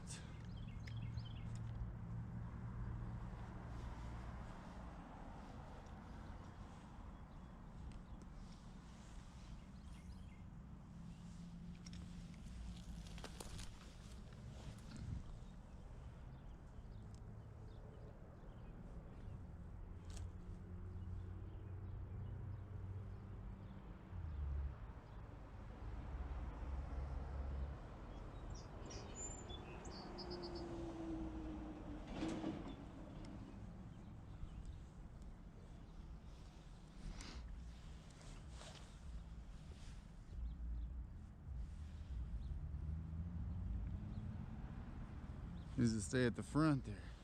There's got to be some fish in here.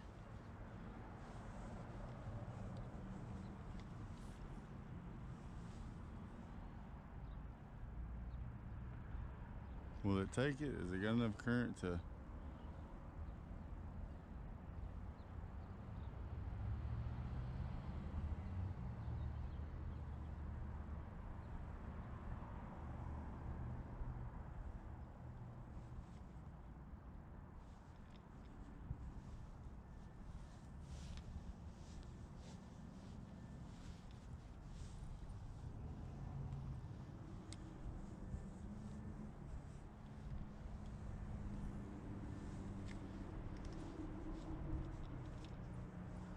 Look at that. I cast right to that stick.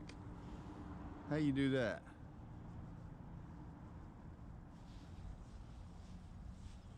Cast right. Get this mud out of here. Get this junk out of here. What are you?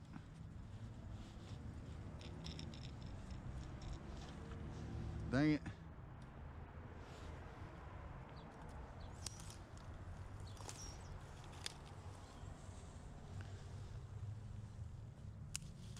What is that? Oh, piece of cloth.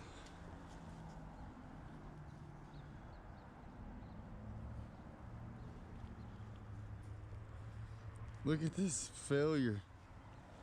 Ha! I just want to catch a fish.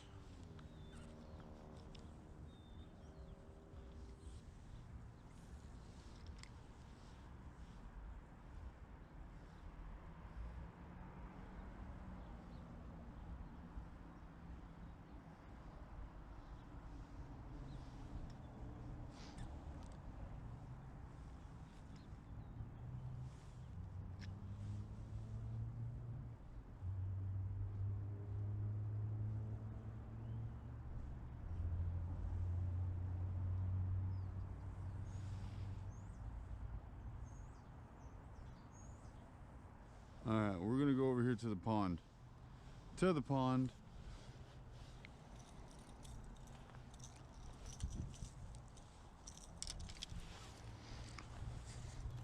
Oh, we only got a few minutes.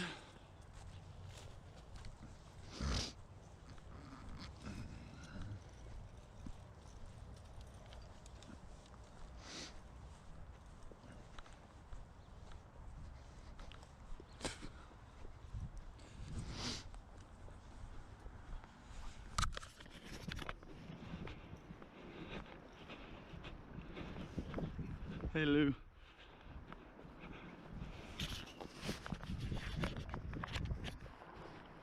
Look at this. Look at this. There's got to be something here.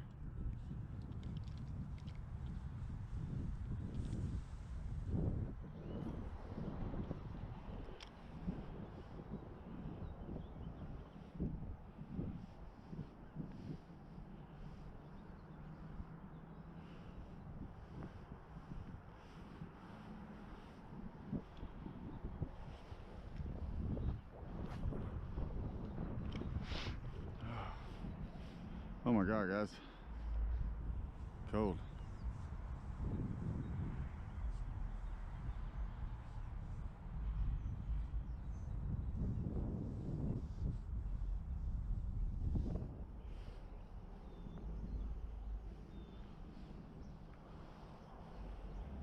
Look at those down there.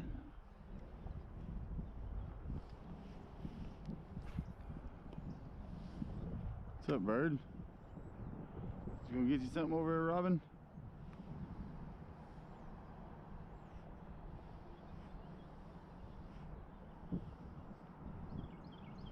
I don't know how to use these. Guess I should have looked up somebody else's YouTube video first, huh?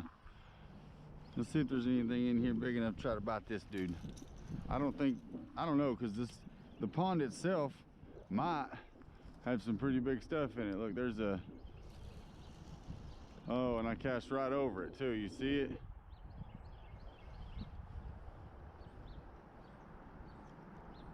Oh no. Look, I'll chop that whole limb off. That's right, sucker. Get stuck where I can reach you. That's what I'm talking about. I can't believe I did that. My patrons are gonna love this. They're gonna see all kinds of funny stuff.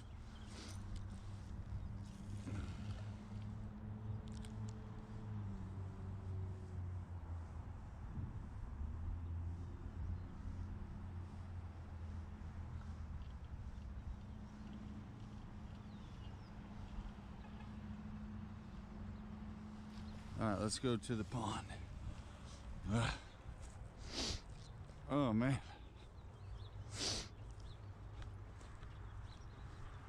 And there's a good spot. Look, I just keep getting caught up in spots.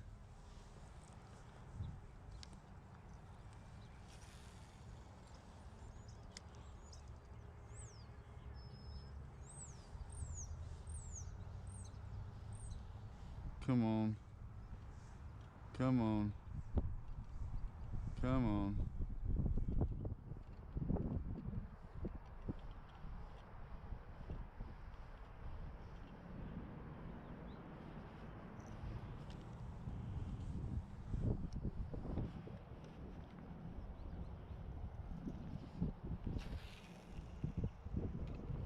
Yeah. Yeah. Let's keep it low, I guess.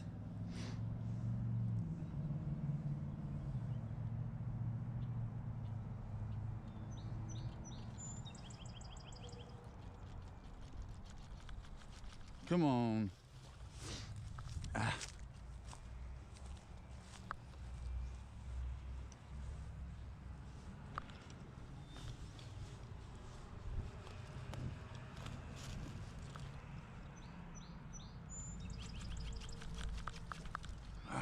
Come on.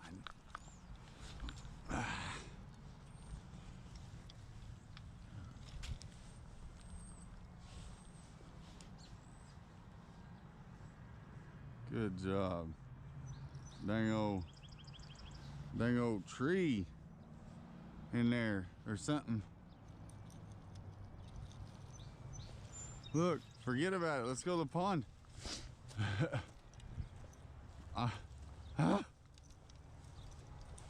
It's all right. Ears hurt. All right, we got 35 minutes, guys.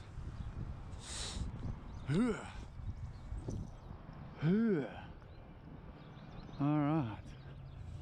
What is this thing?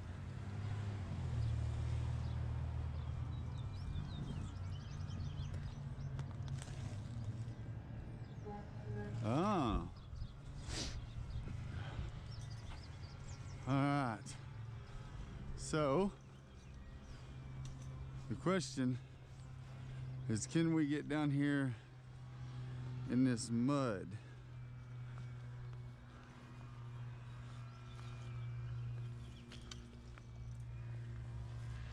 Yeah. Yeah, we can. Okay, look at that. Look at that. Let's see if there's anything coming at the pipes right here.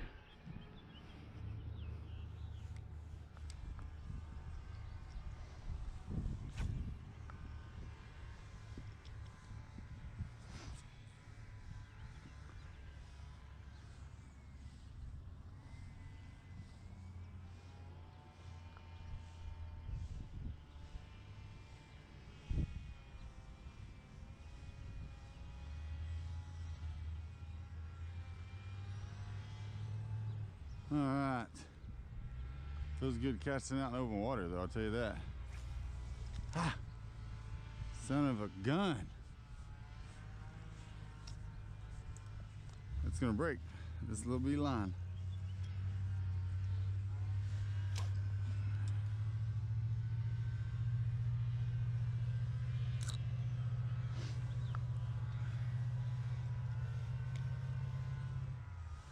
All right. I've got more of those. So what we're gonna do for now, just wrap it around right there.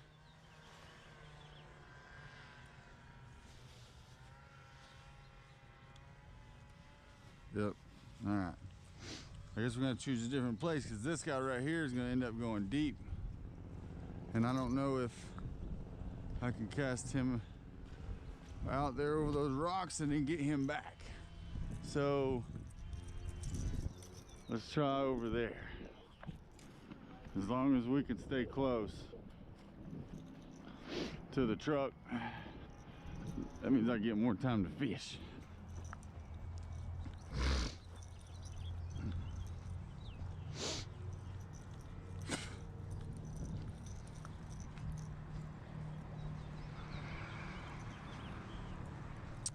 Little bird down there in the tree. It's just that right there just looks like the perfect place to catch something.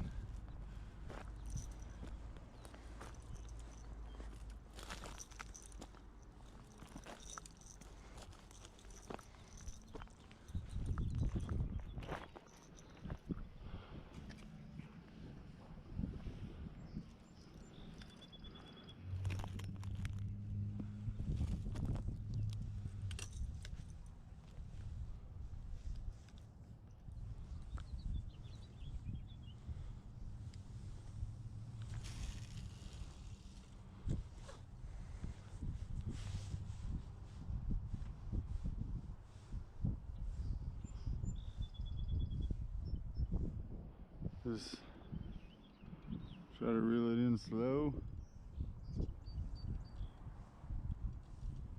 and hope for something.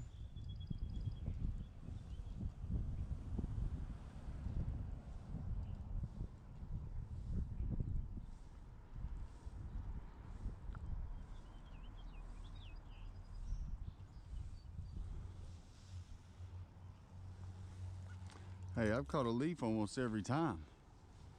That's where it's at. If you can catch foliage, you're on a roll.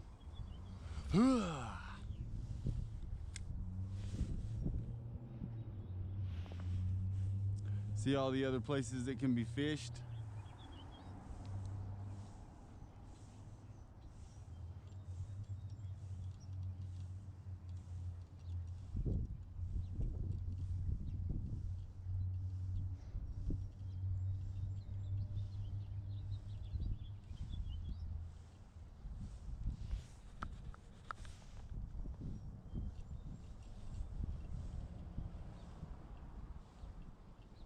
Look, I'm catching something every time. That's gross. Let's try over there.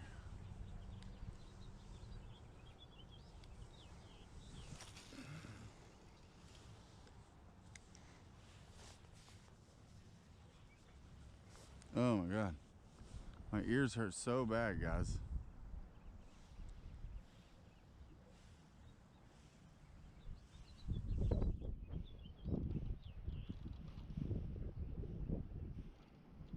Dang, come on. Is that something messing with me? Is that a rocks?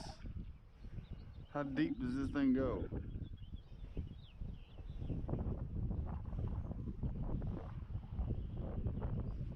Whoa.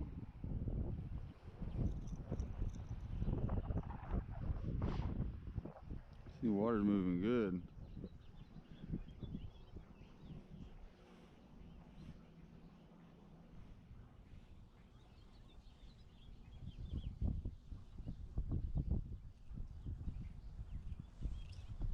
Alright, this thing's pretty. Ooh.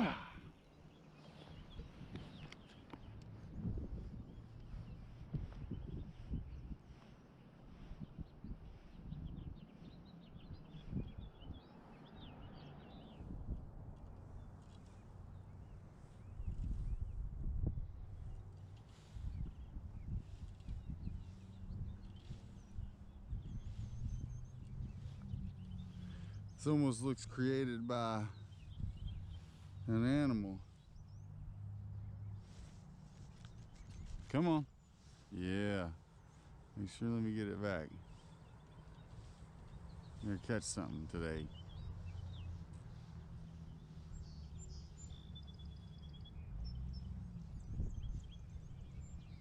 This has got to be deep.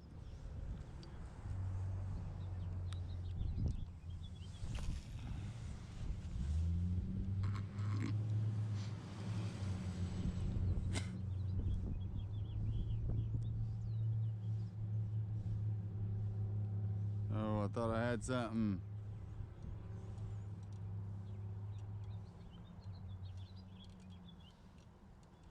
This Zebco Roam has given me a hard time, guys. I've had it for almost a year, and it has just been a very difficult. Is that a snake?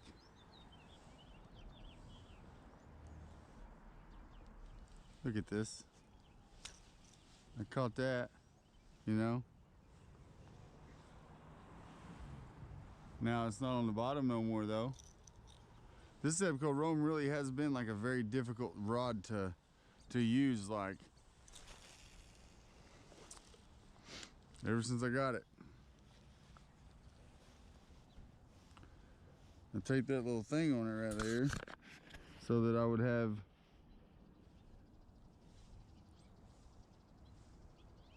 something to put my hook on.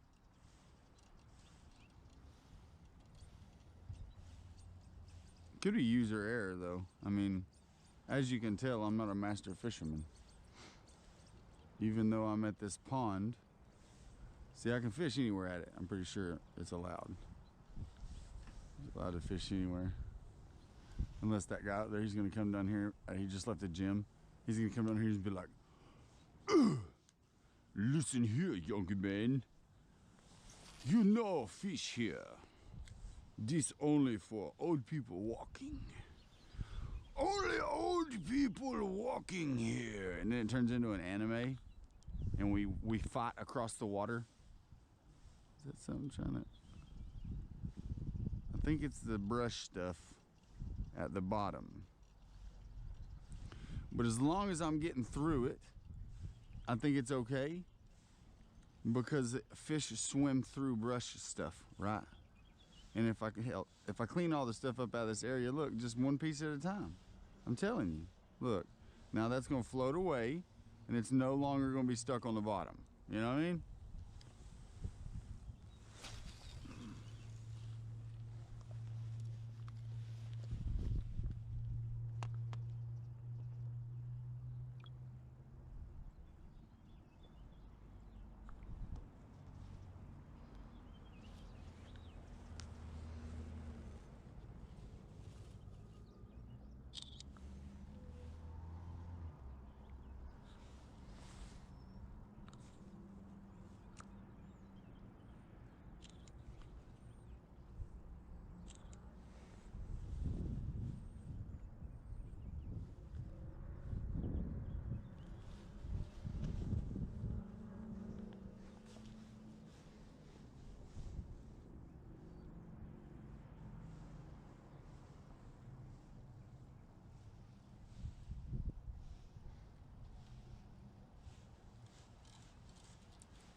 I hear something happening in the tube.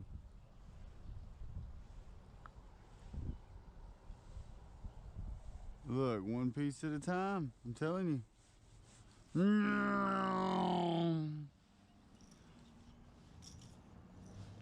All right. This is where we're at in life. This is one spot. When I can come back here, I'll make sure and go over there, maybe fish with some worms. I feel like there's something here. There's got to be something here.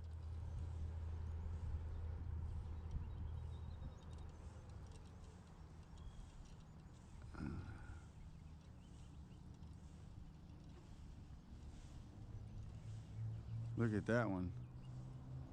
Every time. So what is this plant? Is this seaweed? Is that what this is? Bottom of the, does that live there? What can I do with that? It smells awful.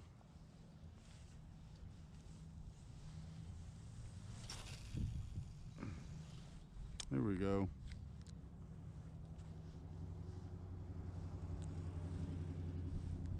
You know, I haven't even seen any fish. Is it too cold? Like, I feel like this thing's going pretty deep.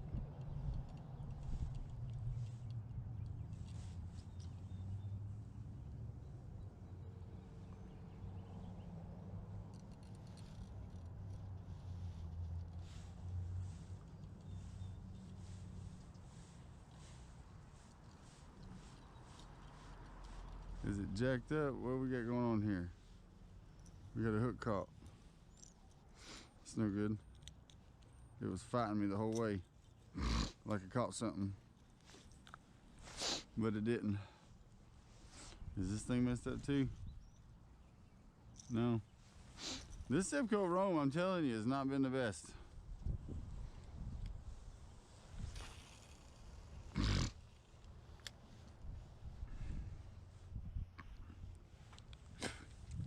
I'm not seeing any fish jumping or anything.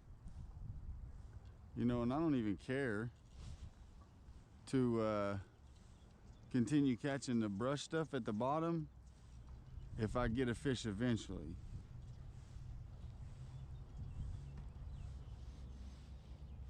I wonder if I can bring my kayak out here. Then walk around and see if there's any signs that say no boats. No kayaking.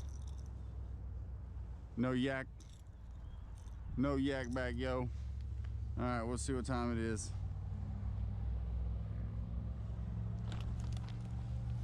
Holy shit. Whew. 12:08. All right. Holy crap. I got like 15 minutes. I got 10 or 15 minutes, guys. Let's get something. Come on. Something not brush related. I know I'm limiting myself to one spot, but important things have to happen today. Come on. You know you want it, guys. I know you're chilling on the bottom. You've seen this thing run by your dome 15, 16 times. Your grill's starting to ache.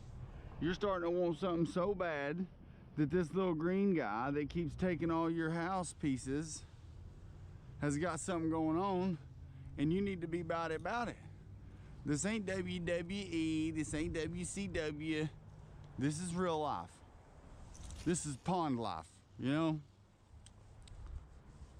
I don't even know if I'm using the right stuff.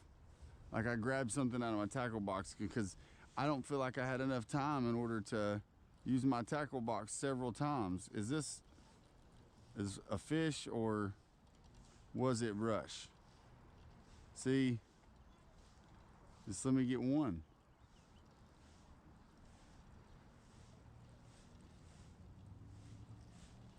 I'm gonna clear this whole area out of brush. Look, all the little foliage stuff, gone. No more. Aha!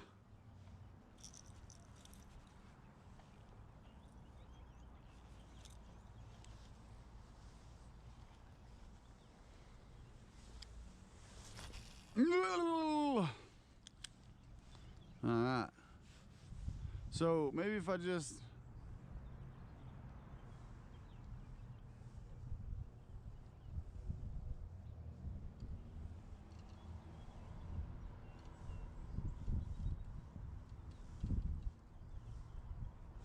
I don't know what it is.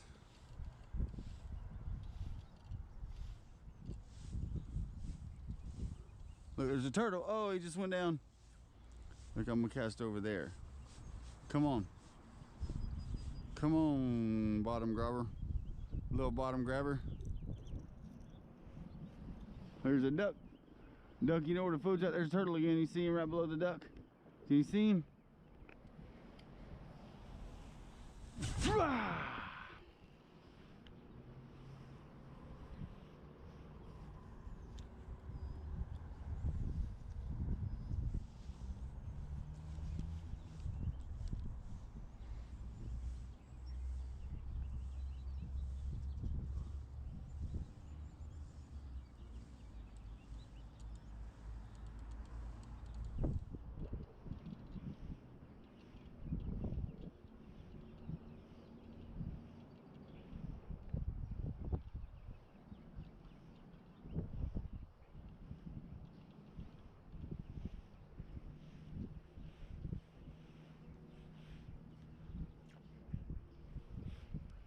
Alright. We was caught up because of our goofy Tiger Woods swing there. Alright, we got like 5 more casts and then we gotta go.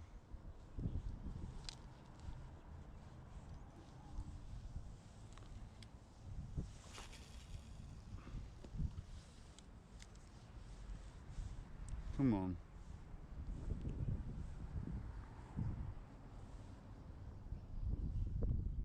There's got to be something chilling over here on the bottom.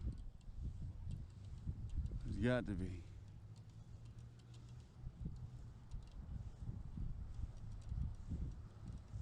We've got worms in the fridge.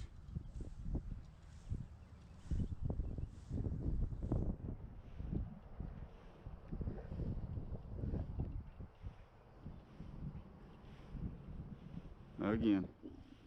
Again.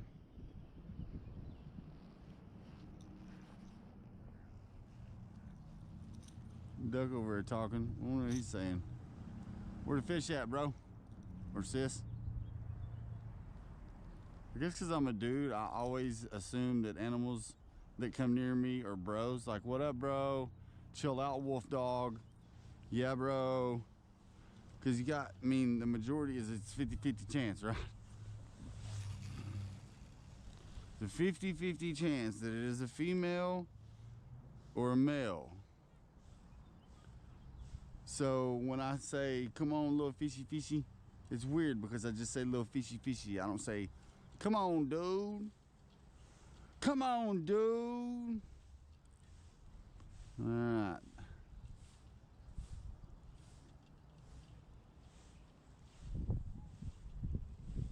All right, so I've effectively caught something every single cast.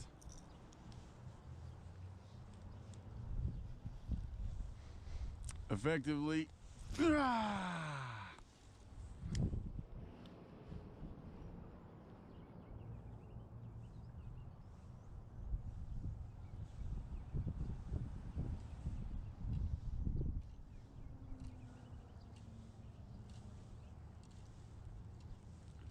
Something over there. I'm about to cast on it. You see it? I want to see what it is. Come on. We're about to cast over there on it. Is that a snake or something?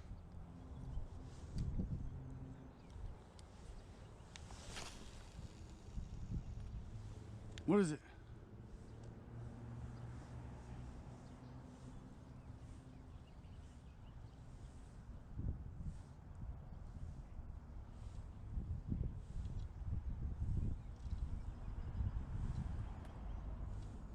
It's weird because I'm watching the water and I think that's something because it's going across the pond.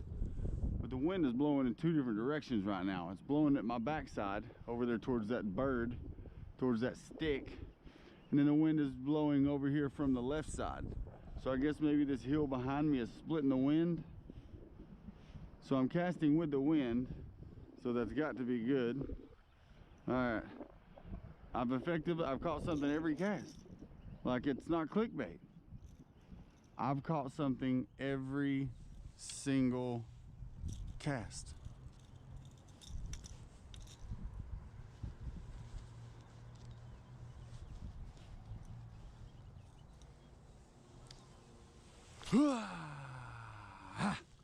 This is it, guys. If I don't get one on this one, I gotta go.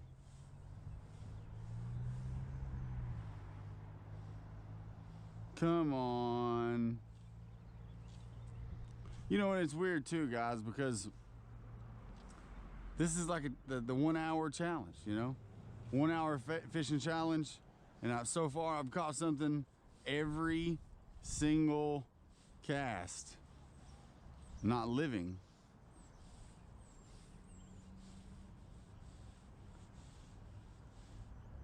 All right, guys. Let's go. Audi 5000. Oh.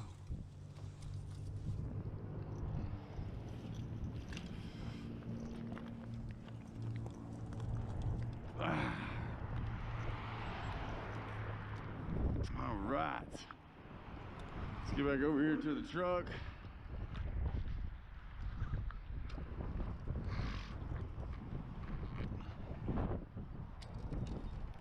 Is there any fish at all? Like, do you see any fish?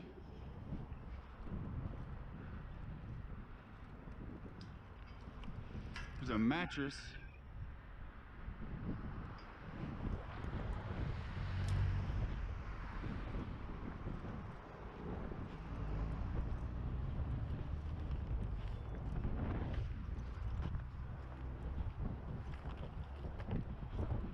All right. Oh.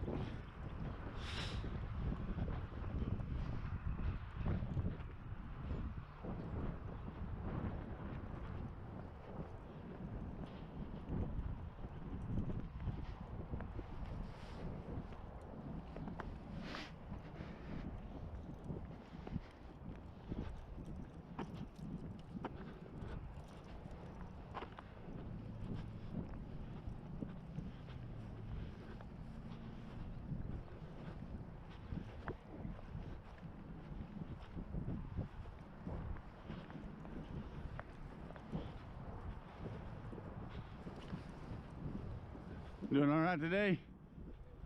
Still ain't trouncing there? I ain't caught nothing, man. Yeah.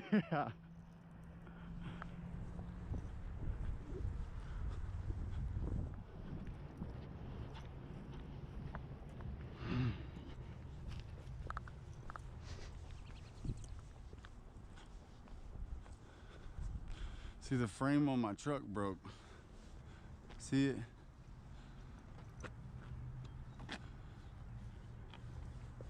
Crazy.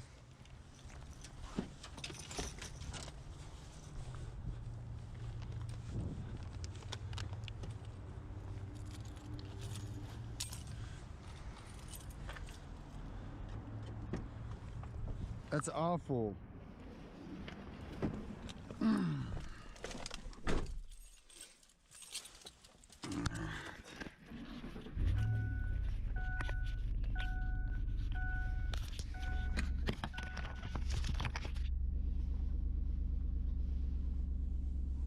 Alright, guys. Well, 1 hour challenge was a bust. But you got to do it. I mean, this was an experience. It took 1 hour. Next time I probably won't use that rattle trap, I think is what it's called. And I will have more time, even if I choose to do 1 hour every day at this pond. That's experience. I could go all the way around every part of the pond, and it would be learning what I don't know. And I watch a lot of videos and stuff, but I think I watch more of the entertaining videos rather than the knowledgeable ones. Like, I watch Catfish and Carp, and he is probably the best one for me to watch when it comes to knowledgeable for catfish and carp. I watch him catch several other fish, him and his boys, but I've done a ton of catfishing. I know how to catfish. If you guys want, the next one will be a catfish. I caught 2 catfish in the last video. It's not an issue to catch catfish. What the issue is, I need to learn how to catch other fish. I need to learn to use things other than live bait. And this was a 1 hour experience that helped me get better at that. So hopefully you guys have enjoyed. And if you did, make sure to like and subscribe. And if you don't care, go take a look at the Patreon. Because the more patrons I get, the more chances I have to do this. And I post the full videos. I cut out certain small pieces and things. Maybe when I cuss and stuff, I might cut some things like that out. But the full videos are on Patreon. You get to see them. Make sure and check it out. This is Sid's Survival Guide. Hey guys, Sid's Survival Guide here. We are at the Rod Runs. Look. Scoop. You'll see some you'll see some cool cars. Cool cars. Cool cars. And go-karts. And go-karts. And what else? Anything? Ice cream. Ice cream. Ice cream. And arcade machine.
I only park next to other trucks with broken windshields.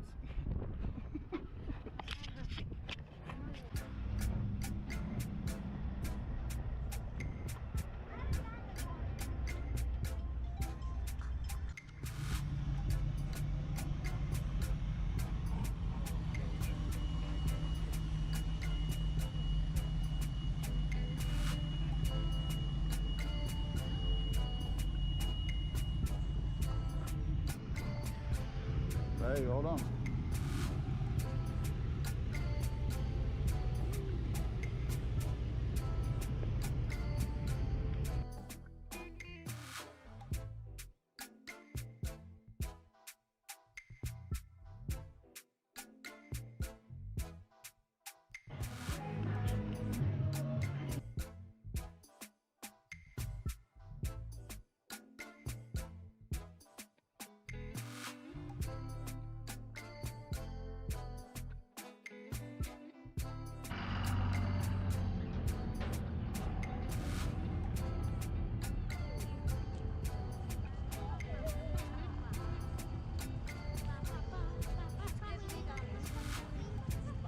Little dollies. Oh. He said diddly dollies. I thought it said diddly dollies.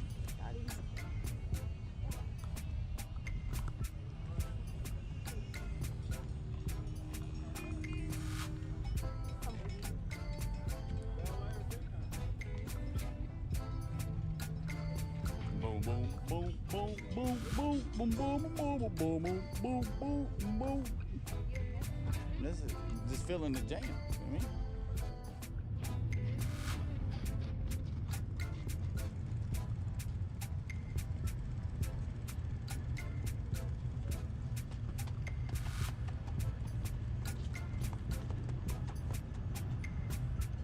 There it is, baby.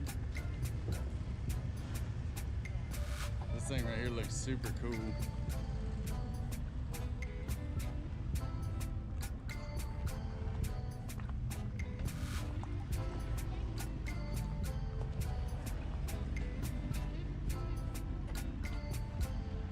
We're walking in right here.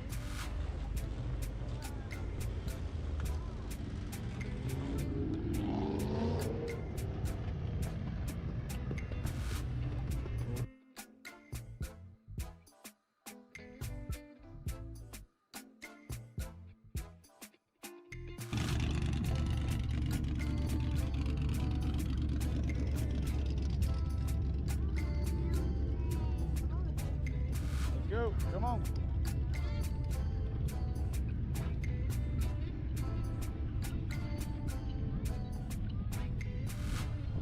Wait.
You have fun? Yeah? Amazing. Amazing? Don't lie just because I got the camera on you. You having a good time? Yeah? Mom? Yeah. Yeah? Lennon? No, never a good time when you have to leave the house, is it? Never. I'll sit and eat ice cream with you. These are big ice creams. The chocolate too. This Superman is different. It's got lemon. Yeah. Right not original Superman. It's not cotton candy flavors with, it's got lemon and something else. Tastes weird. It's good, but it just tastes different. Is it good, Nathaniel? Amazing. What, babe? It's like What should I got?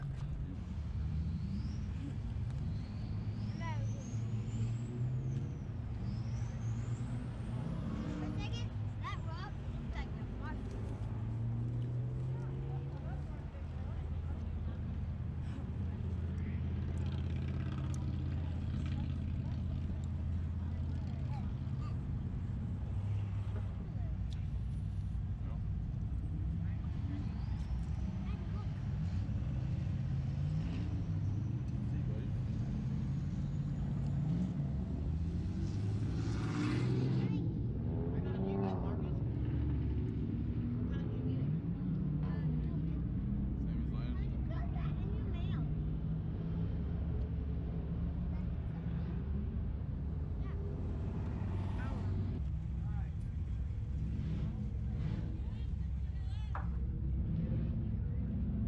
Can you do it?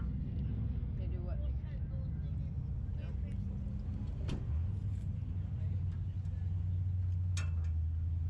Can't do it. Hopefully everybody has enjoyed a little bit of rod runs. You guys enjoy laser tag? Yeah. Yeah, Landon? Yeah. Mom, you have a good time today? Yeah? It was just quick after work. Hopefully you guys enjoyed. Sid Survival Guide. Sid Survival Guide signing out. Hey y'all, hopefully everybody is well today. I'm doing okay. I just wanted to kind of make a small video talking about some of the changes that have been made to my channel. I have changed the name to Adventures because survival aspect, it does incorporate a lot of things, but it doesn't incorporate all of the things that I love to do, and that's what this channel is about. This channel is about doing what I love and making a recording of it. And I watch a lot of my videos back to watch how much I've changed over the years, and I've actually gained a lot of insight into recording life and watching all the things happen throughout life. I've got a decade's worth of videos now that I can look back on and I can share with family. I've got some memories from times that people don't remember, and I may not remember them either until I look back through my videos and watch one of my playlists or something. But I wanted to talk about the changes made to the channel, which is going to be adventures. I do a lot of different things. I could probably be medically diagnosed with ADHD, ADD, hyperfixation of different things and all kinds of stuff, because my focus is just very wide. I have a very wide range of hobbies, and I like to share those hobbies. So I'm going to be incorporating some more metal detecting, some more gold panning, a lot more gardening, and as things progress, I'm probably going to allow my channel to hop onto the trends as they go when it's things I'm interested in. Because obviously I can't post a regular schedule of metal detecting and then gold panning and then gardening, because there's going to be some of those things I can't do in the winter. So I'll incorporate winter type things, and I'm going to ride the trends just like everybody else does in order to get my videos out there as far as possible and allow everybody else to enjoy in this journey that I'm trying to document, so that I can look back on it and I can read the comments and I can learn so many new things, because I spend a lot of time just reading in the rabbit hole, figuring things out, and none of it has to do with daily life. It just has to do with me and what I'm interested in. And I can just about guarantee it, since I found a woman to marry me and we had 3 kids and they're a lot like me, I just about guarantee that there's a lot more people out there that are halfway interested in what I've got to say. So if you are, make sure to like and subscribe and share my videos across all the platforms you can. It really helps the channel grow. And that's, I would love that. Hey guys, Sid Survival Guide here, signing in. And I'm gonna load some stuff up. I'm taking a load of all the kayaks and the canoes and everything. Sorry guys, I'm about to load it all up. keep coming back. You're good. Keep on. You're good. Yeah. Yeah. It's good neighbors right there. Good neighbors right there. I mean, look. What I got going on here.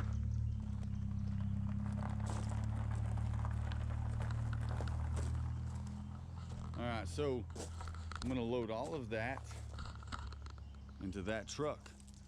Thing about it is, I'm gonna put you guys on a time lapse.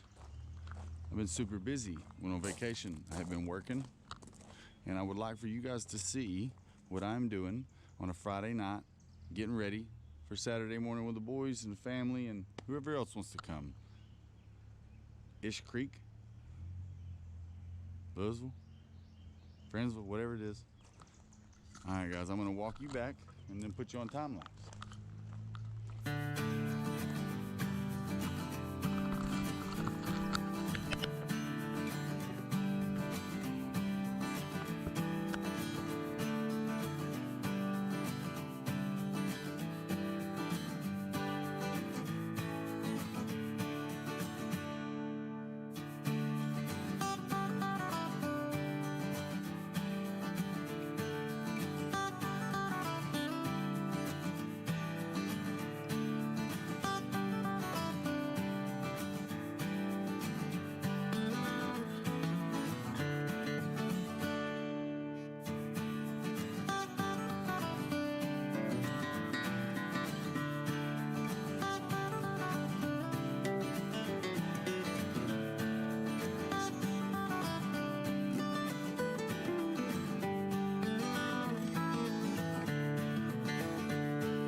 All right. Whew. There's today's lesson in physics. If it fits, don't quit. Now you guys see the three boys and an avid interest in the outdoors and it being specifically a hobby. This is what I go through. So I enjoy it. I love it. Hopefully you guys enjoyed it. Sid Survival Guide. Chuck and deuces. Say it again. Chuck and deuces. Oh my God. I didn't even know this was here. It is a quarry. Hey everybody, welcome to Sid's Survival Guide. I don't know if you want to say anything. No. No? Okay. We are going to take out our recent $100 purchase. We got a deal at a pawn shop and got this Coleman Journey 15.6. I wish you could see how I'm walking right now. It's way cooler than the boat, but kind of whatever. Hopefully you guys enjoy the video. We're gonna get out here at Ish Creek where we usually come and we're gonna see what we can catch. Look, just so everybody knows, this is garbage. And she literally just pulled this bait. We're about to hit the...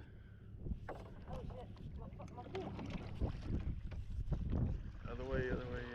Hold on. It's okay. There you go. Now I got us.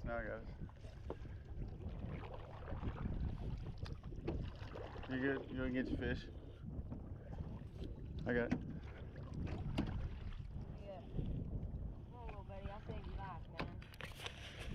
We don't have no reason to keep this little bass. That is a striped bass, I think. First catch of the day, babe. I can't believe that. You believe that? Look at Yeah. little big fella, shiny. Go, little buddy, go. He's alive. He ain't taking on no water or nothing, huh? I don't have any back here. You got any up there besides your fish wetness? Yeah.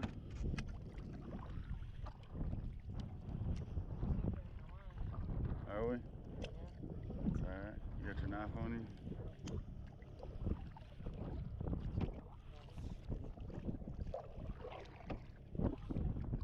Well, I'm wondering if it might not be better if I'm up there.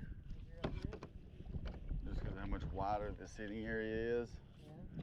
And how much more, if I move, it moves the boat way worse, you know? Yeah, I'm good. Yeah.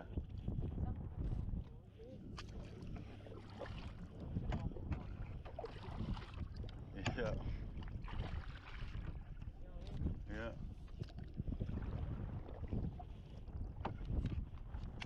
You know what I think I forgot is the map. The map to the undeveloped land. I want to see how much it's going to take me to paddle us, yeah. Like if you're doing something like that or making some food or, you know what I mean? How much, I do wish I had a regular paddle though. Yeah, that would be, I can already tell that it would be, we would be scooter pooting. We would. I gotta keep moving this chest mount up to this GoPro. All right, I'm about to send us. Send it. We're gonna go off in this cove back here, okay? Michael says all the time, send it. Whoa. Yeah, I'm trying to get comfy. Why is this one acting like a snake? You got any water or anything up there? No, like in the boat. No. Okay, I was just checking. No, it's too good. All right, I'm gonna take us to that little dock. Dock, run down.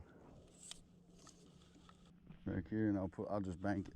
I can tie it right here, so What? we can climb in right here and untie it. I'd have to dig the string out. I don't, you're talking about that strap. Oh yeah, that'd be perfect. That's what I'm talking about. You want to tie it right here? Yeah. Like this, where you want to tie it at too? Right here.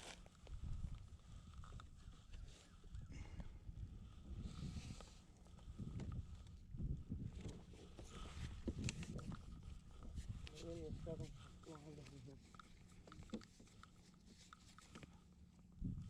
You get tied, then I'm gonna get it. Got it? Oh my God!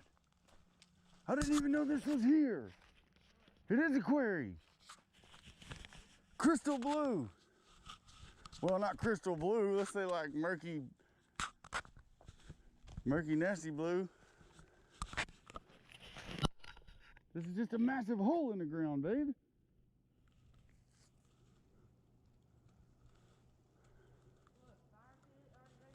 Look at the steps over there. There's steps over there. This, Oh my God, look at the water. dude, this, look, there goes a rabbit. Yeah. And we can hunt here. I wouldn't right now, but look at this. Look how clear the water looks, Dave. I know. Would you swim in it?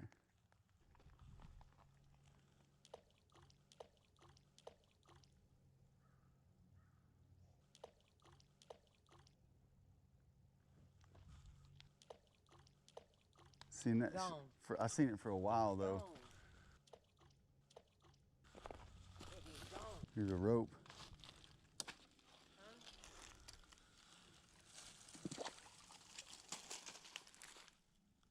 What's it do? I don't know. See how clean this is compared to the lake sitting right. That means it don't touch it. Yeah. That means this filled up with rainwater. Yeah, because obviously this is the drainage pool. When the water does rise, I bet this is it. Right If- here. Let's get back on the water. We'll get some provision. This is the pool, right? Isn't it? Let's check out what one of these things is.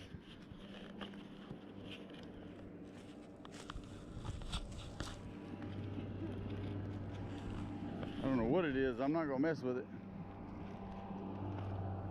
Somebody's moccasin. Look. Yeah.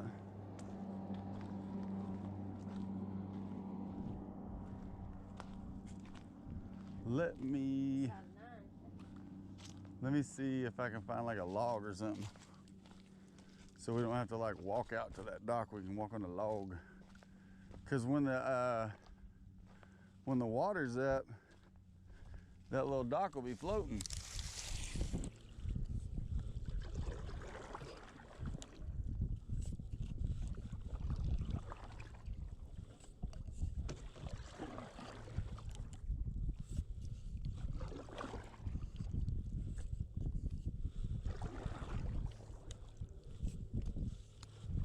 Give us another year or two doing this, and we'll be able to take a canoe down the river. A good solid year doing this.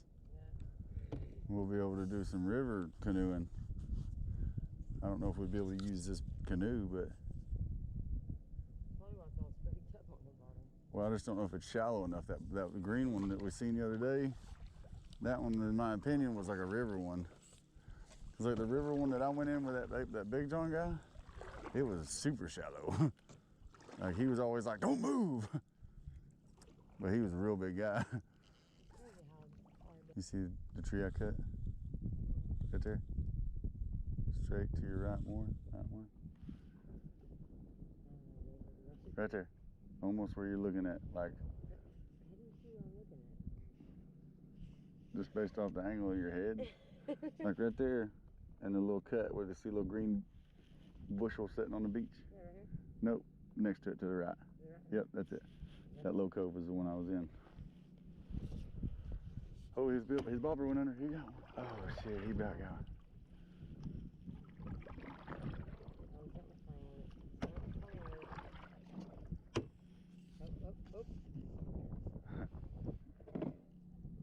Lost a shoe. Yeah, I'm gonna push you over here to the rocks.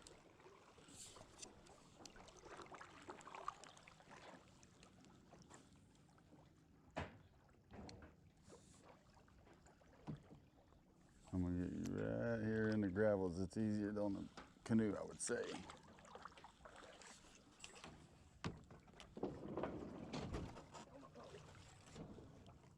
I'm sorry. All right, yeah. Can you get out through the front? Okay. You got these?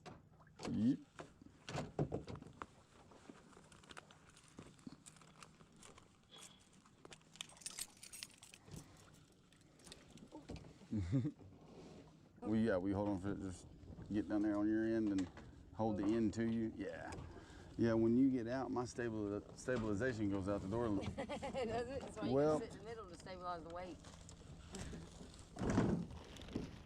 All right. I'm just gonna pick it up. Yeah, if you want to push it up to the bank now. I just didn't want to. Yeah, here. Push it up and then you can go to the rocks and I'll push it up to you. And you can get your stuff out of the front of it. You got it? Yep. I'm gonna grab some. Can you grab some of this? No. Just go ahead and go up here and catch this. And you can start unloading the stuff from it. And I'll carry everything up. We'll get better at this. All right.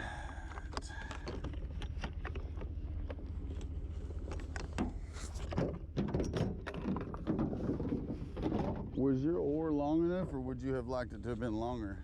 What? Your oar? Because we'll be back out before we get them, you know? And I want to make sure that there is going to be good enough for you to use again.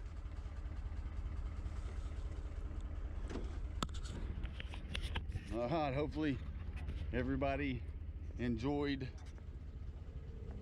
our little outing together.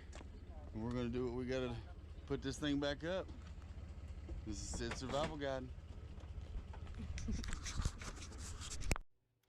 Hey y'all, Action Matt here. Hopefully everybody is doing well, and today I just wanted to take a few minutes and talk about something that I'm not gonna say I'm necessarily struggling with, but something that I would like everybody else's opinion on. And maybe it's just to be able to pick out things better if I can get other people's opinions on the matter. Because obviously the Mandela effect is one thing that people struggle with, right? Struggle with the Mandela effect as in, well, I don't remember it being that way when it comes to Toy Story and Fruit of the Loom and the Bernstein Bears and all of these different things. Like, I don't think that this new Tarzan movie existed. I don't think it existed. I think something happened to the timeline and now it's a hit. Never heard of it. I'm a big Tarzan fan. George of the Jungle. It's not Tarzan, but the comedic value is Brendan Fraser. You just can't get over it. But you have the Mandela effect that has changed things. And now, now you have AI, which is changing things. So it's really hard. It's really hard to take things into consideration and not fact check, right? So I fact check everything. And I constantly say this to my kids when you just like spew out information that you don't know whether it's real or true or not, because some video was like, did you know that ice cream is made of 27 different ingredients? And is that true? You know, you got to look it up before you start spewing things out. So I'm having a small issue being able to safely consume things as like entertainment value things, safely consume things that are real. And now the imagination, obviously I like superheroes and Avatar and all the other stuff that is imaginative, and I enjoy that. And I don't care if AI changes the scope of things to make those entertainment things better, but I'm having a real hard time finding the truth value in everything. And I wanted to see what you guys are doing in order to kind of swap through all the things that you're ingesting entertainment wise. How are you deciding what's real, what's not, and what may have be some type of crazy cross timeline thing? Because you add in Schrodinger's cat and that something can and cannot be at the same time. I'm struggling. Hey guys, Sid Survival Guide here, and I just wanted you to take a look at what I've been doing. You see this? I know it's a little dirty, but I didn't have anywhere to store these for the year, so I come out here and I buried them in the leaves. Now I've lost some to the squirrels, but that's just part of it.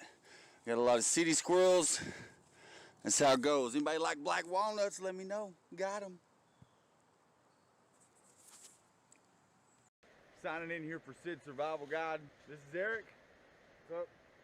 He's gonna be joining me and the boys. Actually, we're joining him. He drove up here. We caught a ride.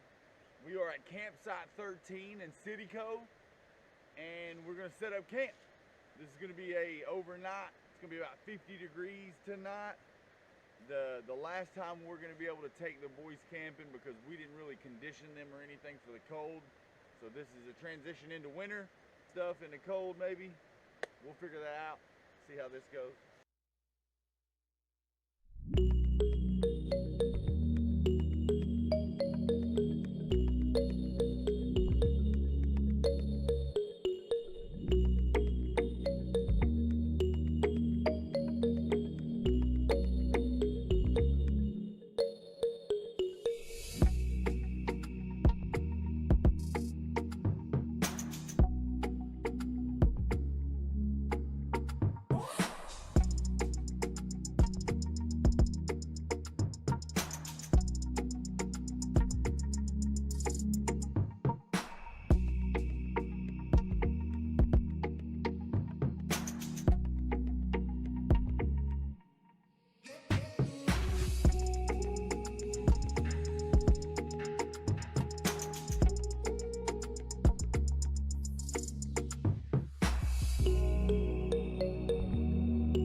be honest, I'm all about bushcraft, and I don't know nothing.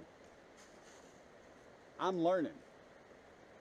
But I've also done so many different types of work that this, as weight, this is nothing. And this saves my hands the most useful tools I will ever have. These are the most useful tools you will ever have, physically. So,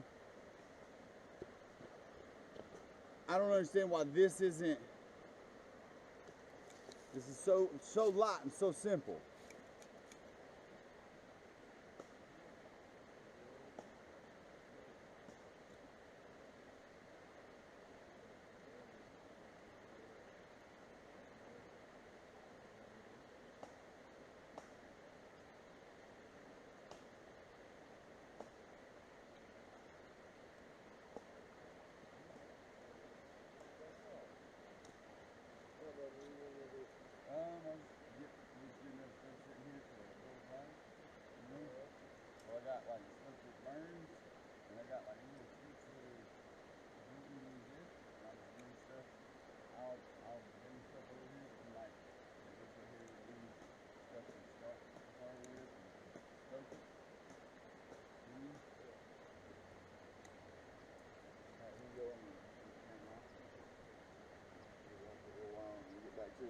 Something else. We'll see you guys when we go to start a fire.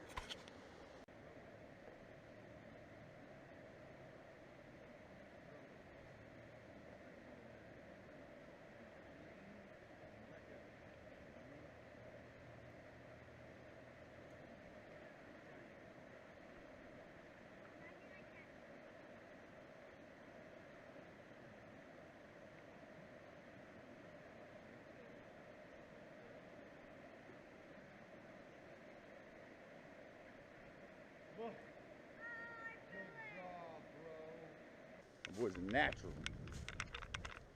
He is a natural.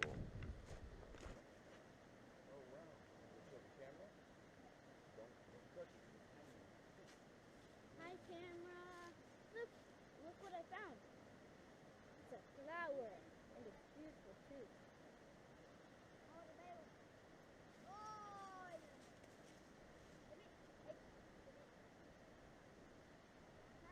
if I just touch the box, let's go.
I don't even know if there's any fish in here right now.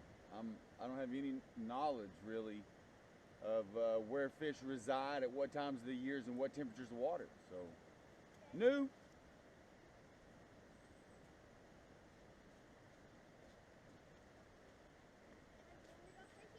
Hi YouTube, I'm here again. This pine cone right here, I don't know if you can see it right here, but it has stuff as sticky as s'mores. In case you don't know what s'mores are, s'mores are, what was it? S'mores are marshmallows, chocolate, marshmallows cooked over a fire, chocolate, and some graham crackers. Okay, that's all you need to know about this.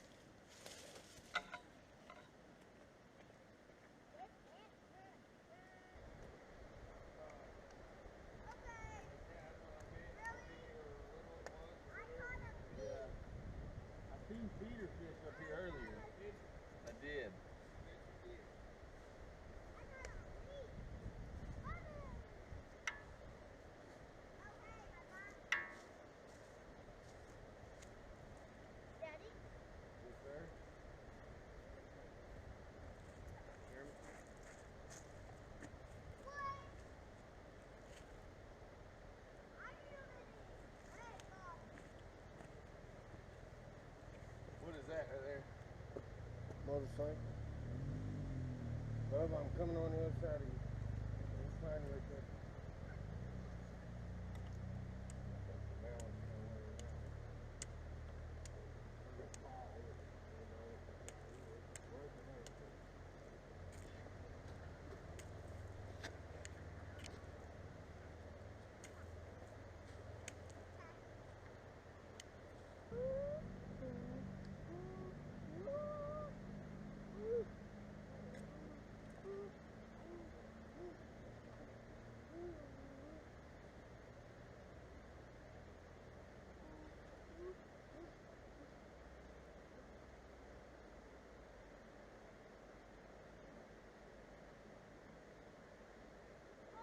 I thought I was gonna jump. Marty, how are you gonna get back?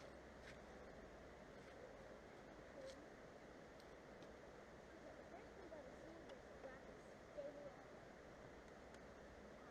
Arthur. Arthur. Arthur. Arthur. Get that. Fine, I'm gonna jump. It's fine. There's so much weed down there. I think at some point we forget about things like this. How nature is stronger than man. I myself could not create what this river has created.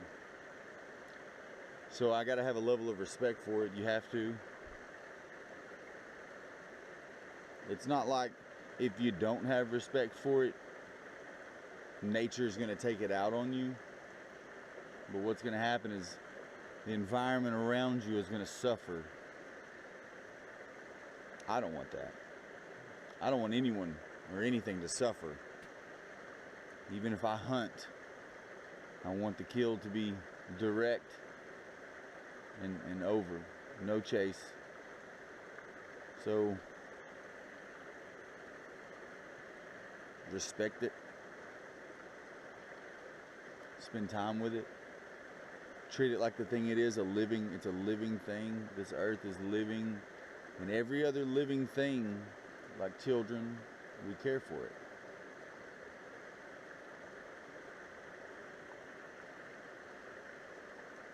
$10%. Whew.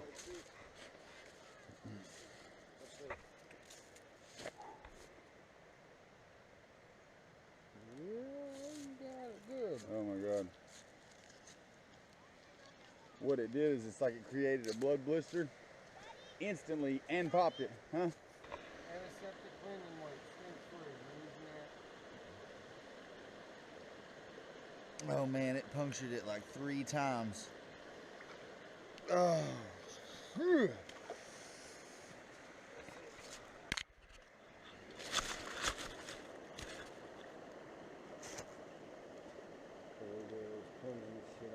Just dry it, and then you do that.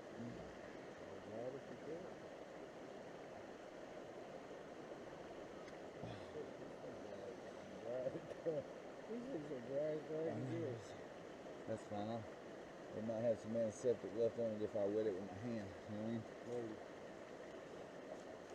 I mean? Always update your first aid kit. Yeah. For real. Punctured it like 3 times. Alright. What we got here? We got something to tape it up with? Well, the band-aids for now. Okay. You can fold it up however. Right there.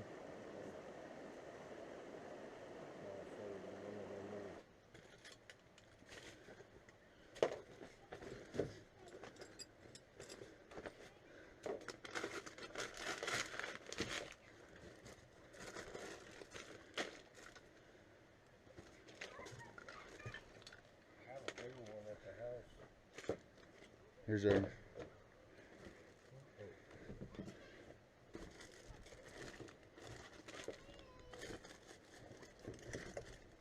There's some black Gorilla Tape, but there we go right there. Okay, Eric, will you hold this for a second? Okay. This is an old construction thing. If anybody is in construction and knows about it, electrical tape is one of the best things as a first aid thing, because it's like a vinyl material, so oh, it's too tight. It's too tight. I can feel it with my toes. Yeah, I bet you can. Okay.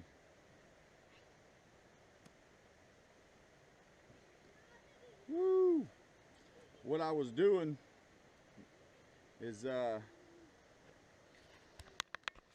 there you go. What I was doing is picking up a couple logs over here, and one of them sat down on the other right here and got me. That's what happens. You gotta be careful, guys. I had tools in my hands and everything, so I was extremely lucky that it was just my fingertip. Thank you, sir. Okay.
Man, we stopped and got these burgers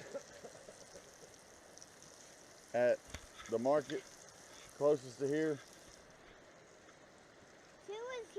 Two is not heating up. I just haven't flipped them yet.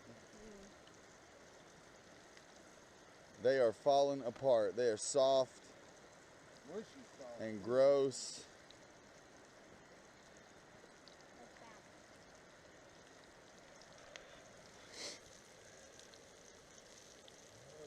Is that one firm? Nope. I mean, it sucks too, because like these over here are probably done. Cooking on this heat like this. Yeah, almost there. Yes, sir. We brought that, but it's still frozen. So we broke out the backup. So we're trying to, no, Bubba, we're trying to do dinner. So we're trying to figure this out. I can't go down there with you. I can't untangle a line while I'm cooking, you know what I mean? So when we get done with food, if there's still light, you can fish, okay? Even if you want some wine, I got there. I got one of them floodlights. Oh yeah, that one's done. Yeah? Yeah. Oh yeah. It's firm. You wanna, well, I'm pretty, ouch.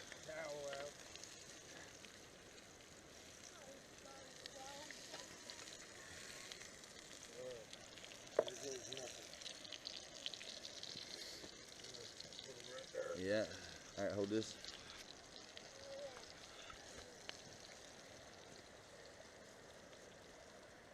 What? That are some pine sticks. Oh my God! Look. Green. All right, so this is all trial and error. Obviously, you guys have seen the string cheese, and we forgot cheese, and well, we forgot buns, and then both of our lovely women showed up. We already bought buns, but they went ahead and brought us some more. They wanted to come visit us. Jessica knew where I wanted to go, and Angie pinged Eric. So that was like a Sherlock Holmes thing, you know? You want that soup bowl? Nah. All right, do you want ketchup? Just ketchup? Yeah, that's what I say. You want some string cheese on it like that? That's all we got. You sure you don't want string that's all cheese? we got, Just ketchup. Just ketchup? Ketchup there, baby. All right.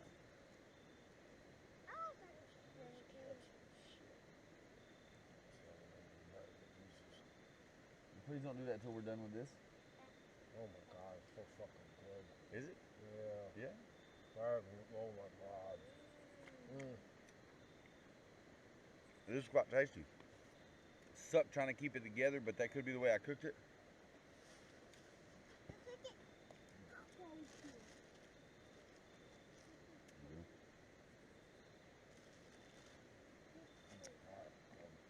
I'm gonna double mine up.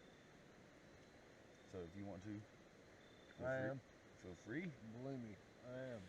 You want some more cheese on top of yours? Yeah, why not? All right, there you go.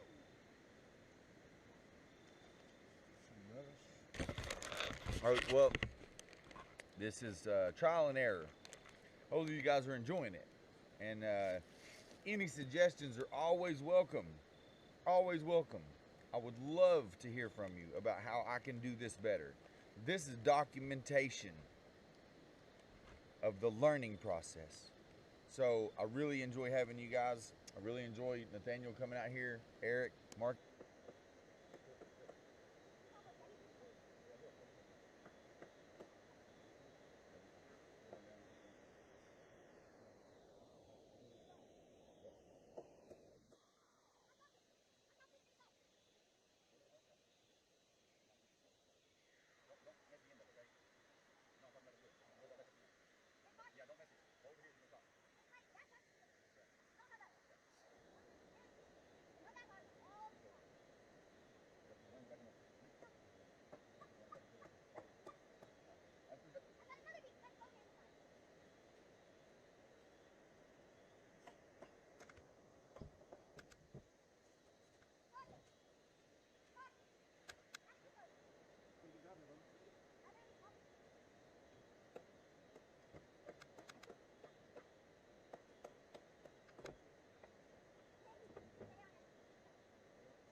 got you on that one, there. Yummy. I don't eat that part. I'm back that Right? up. Yeah, it's yours. I forgot to put it in the stuff. After I'm done with the animal shit, I'll eat marshmallows. Okay.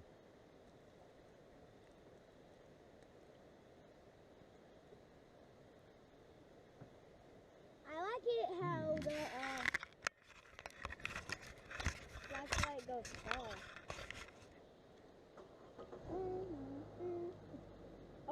Oh, nope. Oh, what we got going on here? Alright.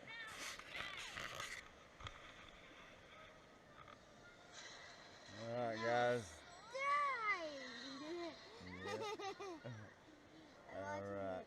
I'm watching the Iron Giant. Yeah. I'm gonna call it a night, guys. It's kind of early, but it gets dark early, so it gets light early. And he already told me to wake him up for fishing, so Can't go stomping around. Can't come. see you guys in the morning.